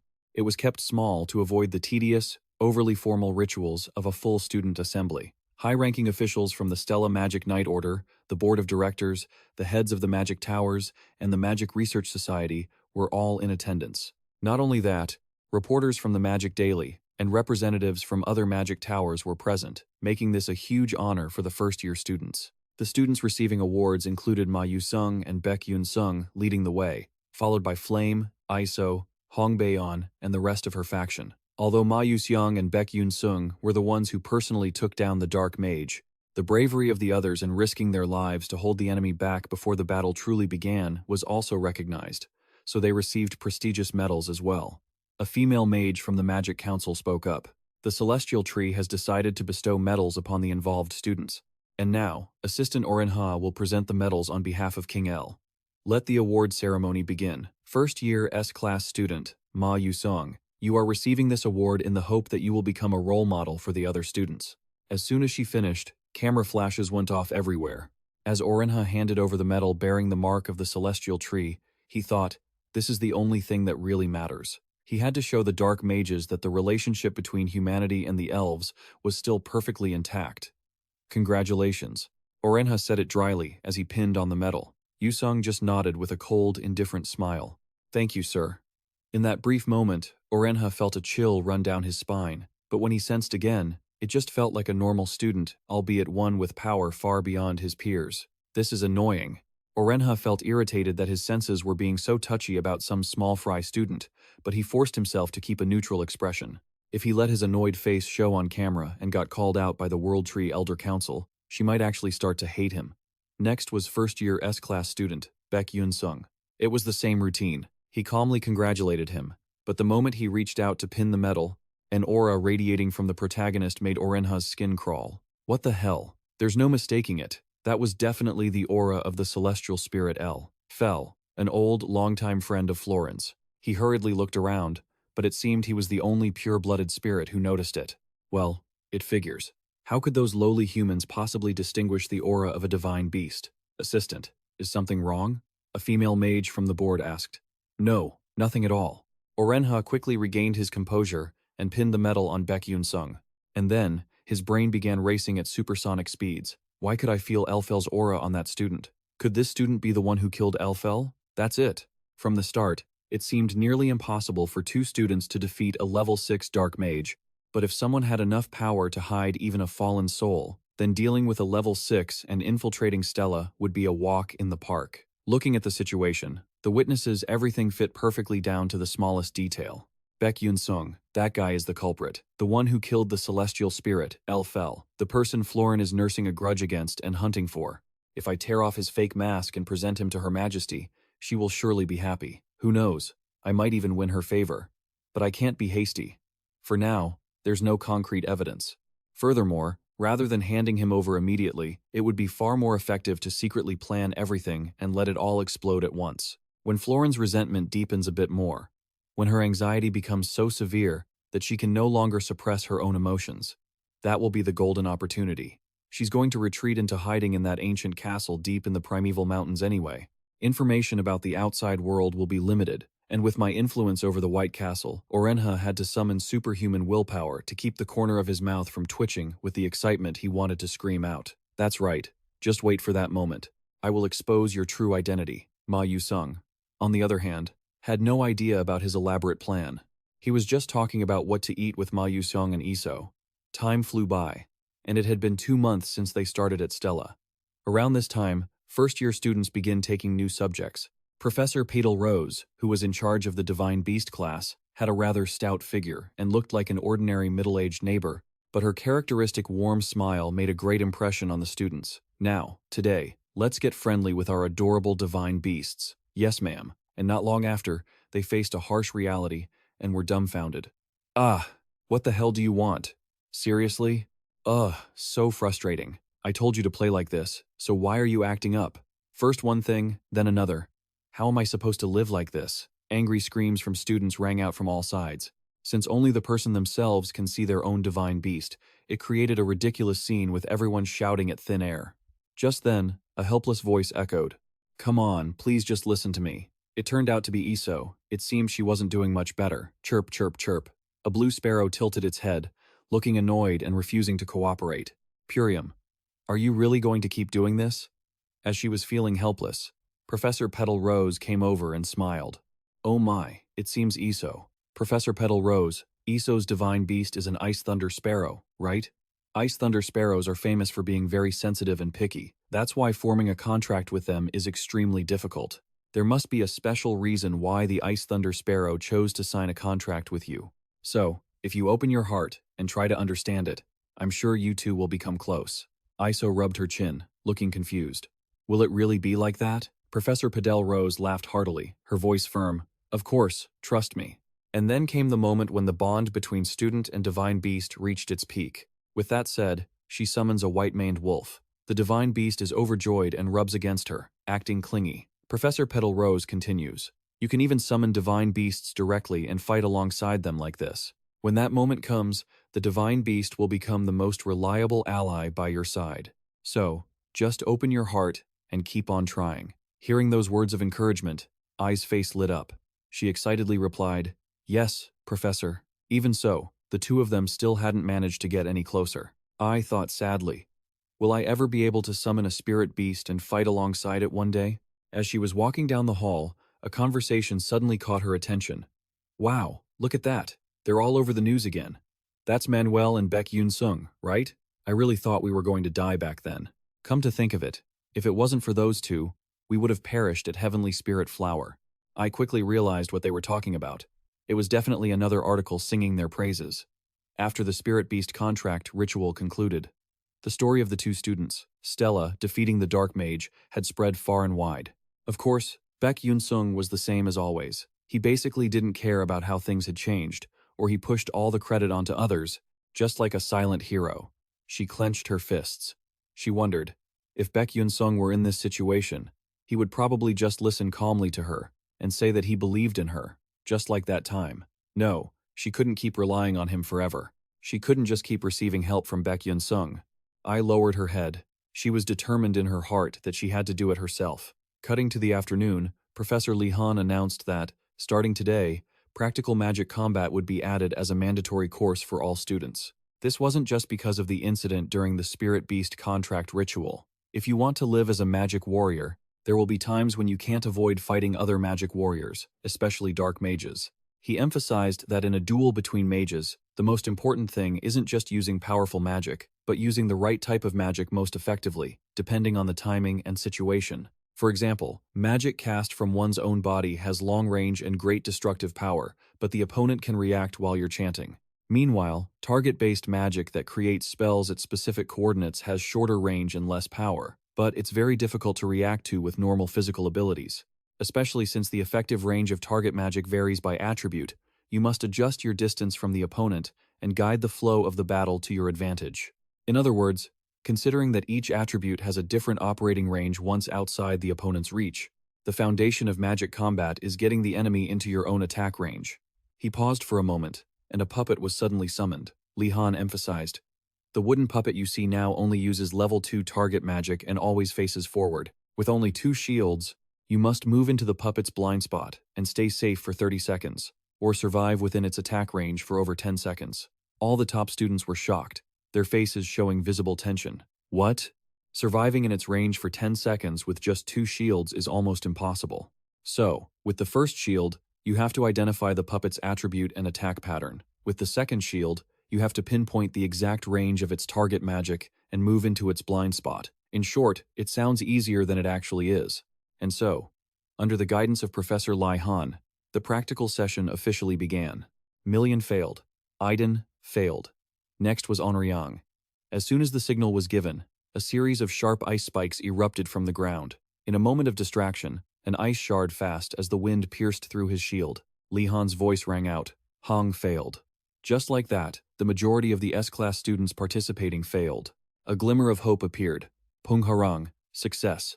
Ma Yuxiang, success. But even with this, Li Han wasn't very satisfied, because both of them chose to move into the blind spot instead of trying to endure within the puppet's attack range. Man, normal reflex speed is simply not enough to pass this test. The activation speed of level 2 target magic is 0.1 seconds. To dodge it, you don't just need to read the flow of mana, you have to surpass human physical limits. Next, Beck Yunsung. Standing before the wooden puppet, he took a deep breath and focused as hard as he could. Until now, I've always fought by using my 6th sense to dodge outside the range of target magic. But after obtaining the Supreme Spirit Art, my 6th sense has become much stronger. Should I take this opportunity to test it out? Can I react and throw magic using my 6th sense while inside the target's effective range? The training began. As soon as Li Han's signal fell, the puppet shifted into battle mode. A chill ran down his spine.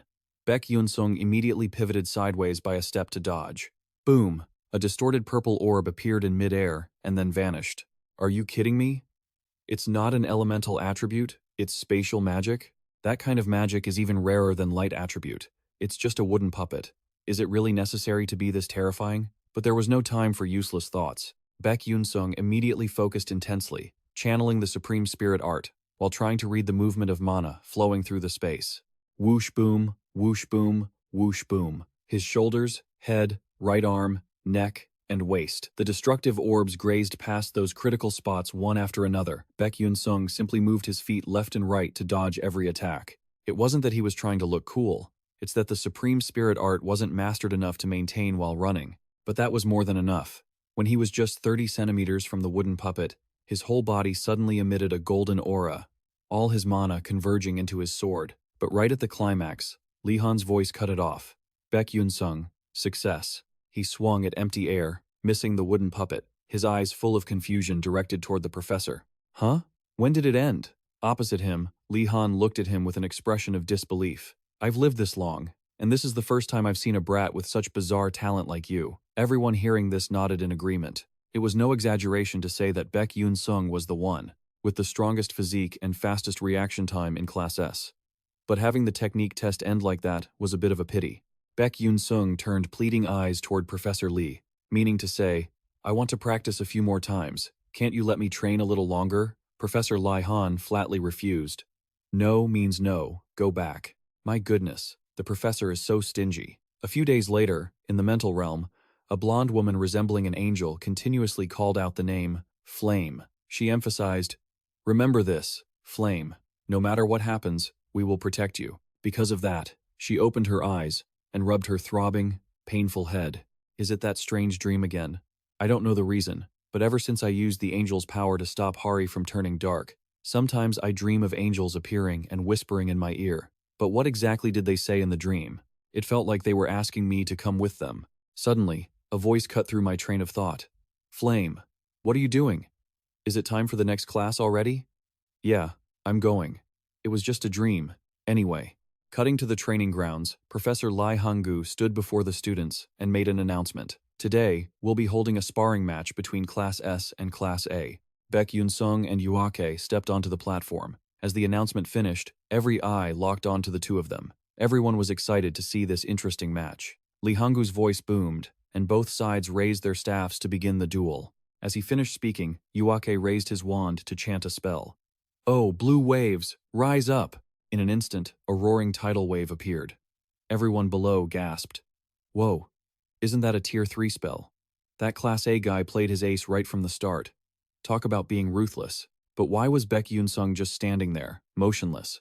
Yuake smiled coldly to himself seeing that. Not using magic or sword skills, yet you think you can defeat a dark mage with a danger level of 6? There's a limit to how much you can bluff. I haven't liked you since the staff inheritance ceremony. Beck Yunsung, I'm going to humiliate you. Fall down, O violent waters. Facing the incoming attack, Beck Yunsung stood still, focusing on channeling the Tai Lin divine technique. Once completed, he opened his eyes and began repeatedly using Blink, easily dodging his opponent's Tier 3 magic. Yuake sneered provocatively. "Is that all you can do? Just dodge around like a sewer rat? Die, Water Dragon Blast. Blink." Still, he kept using Blink. Beck Yunsung dodged everything with ease, but a smug smile appeared on Yuake's face. Laughter echoed across the arena. "You've already fallen right into my target range." Before Beck Yunsung could react, 3 magic circles surrounded him from different sides, but it was all part of the plan. With an unnatural movement, he dodged, and the water bullets from the circles hit nothing but air. This immediately shocked even Professor Li Hanggu, who had decades of combat experience, let alone the students below who had 0 real-world experience. Yuake's eyes were filled with disbelief. How is this possible? That commoner kid, he actually dodged all of my lock-on magic? Then how about this? A swirling water orb appeared. He roared, "Let's see how you block this one." But he was dead wrong. The one who needed to think of a way to stop something was him. A single slash with the speed of light swept past, splitting the giant water sphere in 2. Beck Yunsung was in a sword-drawing stance, his sword having transformed into a blade of light. Time seemed to freeze, and even as the water sphere exploded, and droplets of rain fell onto him, soaking his clothes, he still didn't realize how he had lost. The stern voice of Li Hanggu echoed, "End of the practice match. Both sides, please retract your staffs." The crowd below erupted like a disturbed beehive. Did you all see that? Beck Yunsung actually used magic? That was insane. It seems the rumors about him defeating that Tier 6 dark mage were actually true. Professor Lai Hanggu continued. "Next up, Jeremy Skeven, and Meo. Please take the stage." Flame thought heavily. He didn't do anything in the last spar. Is he planning to go public now? Well, it makes sense. Even Men Tiran was targeted, so there was no reason to hide his true strength anymore. "Yunsung, that skill from earlier was so cool." "Oh, thanks." Staring at Beck Yunsung from afar, Flame thought to herself, after all, what he needs to hide isn't his ability, but his knowledge of the future. While she was lost in thought, a sharp, shattering sound echoed. Flame turned around, and there, a giant golden spear was stuck deep into the training ground. "End of the practice session, please retract your staffs." Whoa, it hasn't even been a minute, and the winner is decided already. As expected of the Crown Prince, the students' murmurs echoed everywhere. After knocking his opponent down as easily as pushing a cart, Jeremy flashed a radiant smile and waved energetically at her. The way Jeremy greeted her with such innocent charm made her feel like if she didn't respond, she'd look like a total jerk. Flame found it incredibly annoying. She immediately turned to leave and called out to Beck Yunsung, "Hey, old man. That fight wasn't too bad, was it?" The male lead's face turned sour. He grumpily asked, "Huh? Who are you calling old man?" Flame teased. "Well, if it's not you, then who else would it be?" On the arena floor, Jeremy was still looking in her direction, but his expression had turned cold. "It's that kid Beck Yunsung again. I didn't want to use this method, but I have no choice." Cutting to the middle of the night, everyone in the dormitory had fallen asleep, but it seemed like a few people were still wide awake. "Ugh, I'm so sleepy. I never thought I'd have to go to school at this age." Flame rubbed her dark-rimmed eyes, stumbling toward her bed, but as she reached her roommate's spot, she asked suspiciously, "Lamu, why aren't you sleeping?" Lamu jumped, clutching a letter tightly. Flame had noticed it immediately and asked curiously, "What's that? A love letter for your boyfriend?" "Hit right in the bullseye," Lamu stammered, denying it. "It's not what you think." Flame cut her off with the tone of someone who had seen it all. "Since when were you dating someone without telling me? As your roommate, my feelings are hurt. You know." Swallowing hard, Lamu gathered her courage and said, "Flame, I have a favor to ask you." Scene shift to the men's dormitory. Room S, 109. Flame was knocking, calling out, "Hey, is anyone in there? I have something to deliver, so come out for a second." She thought back angrily to a few minutes ago. "I'm too shy. I can't deliver it myself. Please." "Fine, fine. I'll take care of it." "Are you crazy? Why do I have to be the errand girl for this? These kids today are something else. At least tell me who it's for. Being all mysterious like this is so annoying." Just then, the star of this drama officially appeared. He opened the door and started with a radiant smile. "Hello, Flame. Did you call for me?" Flame stood frozen, looking up at him, her eyes filled with disbelief. She couldn't imagine that the recipient of the love letter was none other than the handsome Crown Prince Jeremy, a man who looked polite, noble, and gentle toward women. But behind that mask was a cruel person, the one who specialized in making the female lead's life miserable. "What's that? Is that a love letter for me?" Flame firmly denied it. "No, my roommate asked me to give this to you. My job is done, so I'm leaving." She quickly shoved the letter into his hand, turned on her heel, and hurried back to her room. Looking at the letter Flame had given him, Jeremy wore a strange smile. He glanced toward a dark corner and ordered, "You can come out now." A male student holding a magic orb slowly emerged. He approached and respectfully handed it to Jeremy. "How do the photos look?" "They're all here." Jeremy took it and looked pleased. The candid shots are quite nice, aren't they?" Inside the orb is an image of Flame wearing pajamas, standing in front of the dormitory room door talking to Jeremy and putting a letter into his hand. Cut to the next day, she still goes to school as usual, but after walking a short distance, Flame feels the strange gazes of students looking at her. "Huh? The atmosphere today is a bit weird, right?" Suddenly, someone intentionally bumps into Flame's shoulder. She doesn't apologize, but instead laughs provokingly. "Oh my, you should open your eyes when you're walking." "Well, I suppose that makes sense.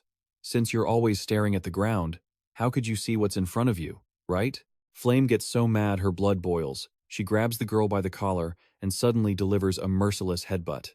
"Ah, ah, ah, ha." The girl covers her swollen injury and scolds her. "You crazy bitch, what the hell are you doing?" Flame, not one to back down, retorts, "You want another one? What was that? This girl is truly insane. Why would someone as lowly and poor as you be able to be the girlfriend of Crown Prince Jeremy?" These words reaching her ears make Flame even angrier. "Hey, try saying that again." She cracks her knuckles, ready to punch the teeth out of the people in front of her. "Who did you say I was the girlfriend of just now?" A few hours later, in the female dormitory bedroom, Flame stares at the secretly taken photos on the table and, speechless, clutches her head and screams angrily. "Ah, ah, ah, ah, ah. What is this? Why are these photos spreading everywhere in the academy?" After venting for a moment, she sighs, trying to calm herself down. Calm down, calm down. No need to investigate to know who the culprit is. I didn't expect him to dare go this far. How can I get out of this awkward situation? All right, let's end today's class here. The class ends, and everyone packs their bags to leave. But just as Flame is about to return to the dormitory after class, a warm, masculine voice reaches her from afar. "Flame, damn it, this guy is as persistent as a leech." Jeremy approaches with a gentle gaze and a radiant smile toward Flame, who is frozen in place, and asks, "Would you like to have dinner with me?" Immediately, intense reactions erupt all around. Everyone, look, Prince Jeremy personally came to invite her. So the rumors were true? I never thought His Highness, the Prince and the Vice Representative had that kind of relationship. Flame thinks gravely, as expected. This is his plan. Even if she firmly denies it, Jeremy will still manipulate public opinion the way he wants. Escaping is useless. In difficult times like this, she can only use that method. After racking her brain trying to think of a way to break the situation, Flame suddenly remembers a romance webtoon she read before. Hey, do you think I'm dying to have dinner with you? Jeremy smiles as if he had predicted it. Ah, I'm sorry. It seems I was a bit insensitive. With so many people watching, you must feel a lot of pressure. Then, I'll head out first. But not waiting for Jeremy to turn and leave, Flame continues with her plan. No, why are you acting like we have some incredibly close relationship? It's just that I already have a boyfriend. The words are like a bolt of lightning from the blue. The smile that was always on Jeremy's lips vanishes, replaced by a look of shocked disbelief. The reactions around are similar. The female students, who were previously boiling over with all sorts of emotions, some supporting the romance, others green with jealousy, suddenly fall silent. My current boyfriend is. She says it coolly, but Flame's brain is working at full capacity, desperately trying to find which of the male students in class S5 she could rely on in this critical moment, and a familiar name flashes in her mind. Beck Yunsung. Jeremy, bewildered, instinctively asks, "Who?" "He is my boyfriend." That statement acts like an earthquake-level bomb, causing the entire auditorium to freeze. Princess Hongbaeon and Is are brain-dead. Awang looks serious, wondering if this could be true. And the person who secretly loves her, Ha Wonryang, is so shocked his jaw drops. Seeing the look of extreme confusion on Jeremy's face, Flame tells herself it's working. She takes advantage of the momentum to take out a love letter and continues. Yesterday, when I came to your room, I was just delivering a love letter for my roommate. Otherwise, why would someone who already has a boyfriend like me have any reason to hang around your door? I'll be going now. I have a dinner date with him. Finishing, she throws the letter back at him and quickly leaves the classroom without looking back. The classroom immediately sinks into a deathly silence. No student, except for the main characters, dares to move or whisper, for fear of offending the future emperor of the Jeremy Skeven Empire. A moment later, just when everyone thought Jeremy would explode, he breaks into a bizarre smile. Ha ha, as expected. I can't easily have you. Flame, if it were an ordinary person, this much would have been enough to trap them. Yet, you dodged and escaped so lightly. Because of that, Jeremy feels even more excited. He yearns for the pleasure of obtaining something difficult to grasp. Wouldn't right now be the perfect time? His chest is boiling, feeling like it's burning. He wants to immediately tear apart, dismember, gouge out the eyes, and kill that bastard Beck Yunsung right now. Want to kill him? Why do I have such a feeling? In that moment, Jeremy doesn't understand his own emotions, but he doesn't really care much either. The scene shifts to the evening at a luxury restaurant on the streets of Acanium. Beck Yunsung thinks he heard wrong and asks again, "So, what am I to you?" Flame answers with a very embarrassed face.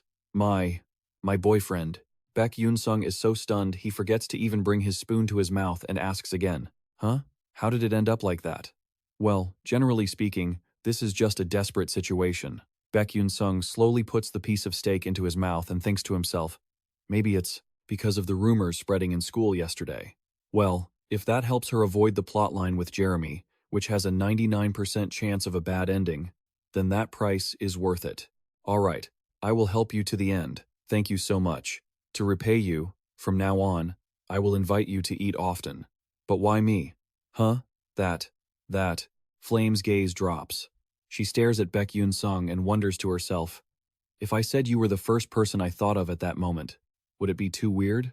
Thinking about this, Flame quickly came up with an excuse, though he felt bad about bothering Ha Riyang. Oh, that's a cute reason. Hey, owner, let me order some more. Hey, cough. Anyway, I'm sorry about everything, Beck Yunsung asked innocently. About what? It's just that you. Never mind. It's nothing. How could you be such a buzzkill? Flame stayed silent, clenching her fists as she schemed in her head. He had regressed to the past because she was the very reason he threw everything away to regress. But what if ISO misunderstands and thinks I dragged him into this mess? I know that perfectly well, yet here I am, still asking for his help. It's basically like I'm the third wheel, inserting myself into his romance with ISO. Wait, though, what if him agreeing to be my fake boyfriend is actually part of some grand scheme to protect ISO from Jeremy? After all, in the original story, Jeremy did have a thing for ISO. Could this be the selflessness of someone who gave up everything to regress to the past for the one they love? How noble. After some deep thinking, Flame decides to order more health-boosting food for the male lead.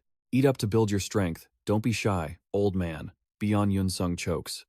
Hey, this is way too much food already. Stop ordering more. I've told you over and over again, don't call me an old man. And so, after discussing it with Flame, the male lead, Beck Yunsung, decides to pretend to be her boyfriend for a month. The next day, during combat magic practice, for some reason I couldn't figure out, I found myself sparring against Princess Hong Baeon, who looked absolutely furious. Huh? Did I do something wrong? Immediately after, during the practical combat magic test, I don't know why I was paired up with Hong Baeon.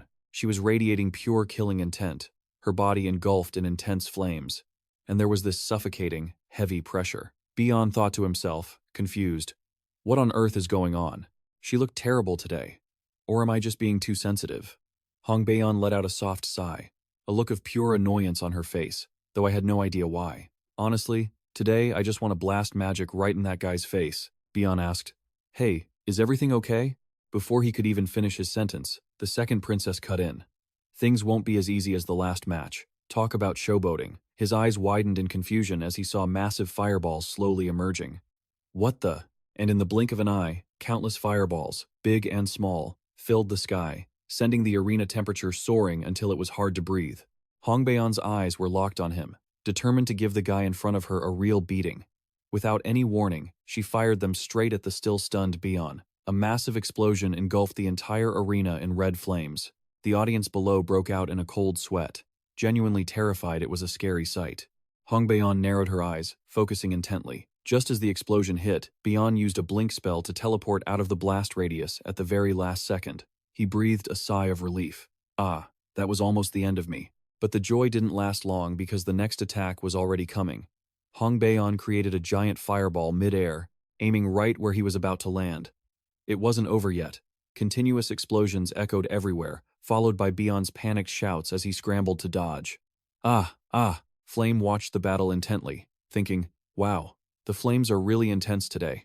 Did Beon do something to upset her? Suddenly, cheers erupting nearby caught her attention. Princess, keep it up. Go for it. She looked over at Ma Yusong and Iso, who were cheering enthusiastically, and wondered, what are you two doing? He smiled brightly and replied calmly, what do you mean? What are we doing? We're just cheering. Confusion clouded Flame's mind. As she tried to analyze it, she thought they were in the same club, so they should be close, right? But behind that smile, there was nothing but killing intent. And then, Flame turned her gaze toward the other person. Wait, don't tell me even you are siding with Hong Baeon? When Iso heard that, she was startled and jumped to defend herself. I'm just watching.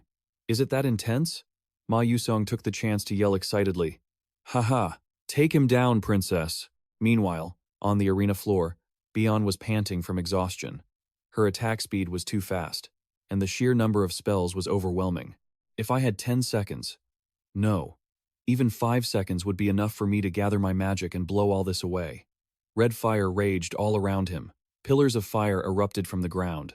If he wasn't careful, he'd be roasted in an instant. On top of that, countless fire arrows were raining down from every direction. One slip-up and he'd be incinerated, and there was a giant wall of fire blocking his path. His eyes widened, desperately looking for a way out. Damn it, all my paths are blocked. While he was still trying to think of a plan, Beon suddenly stepped on something. He looked down, and by the time he realized what it was already too late. Oh, no. This feeling. Did she even set a trap?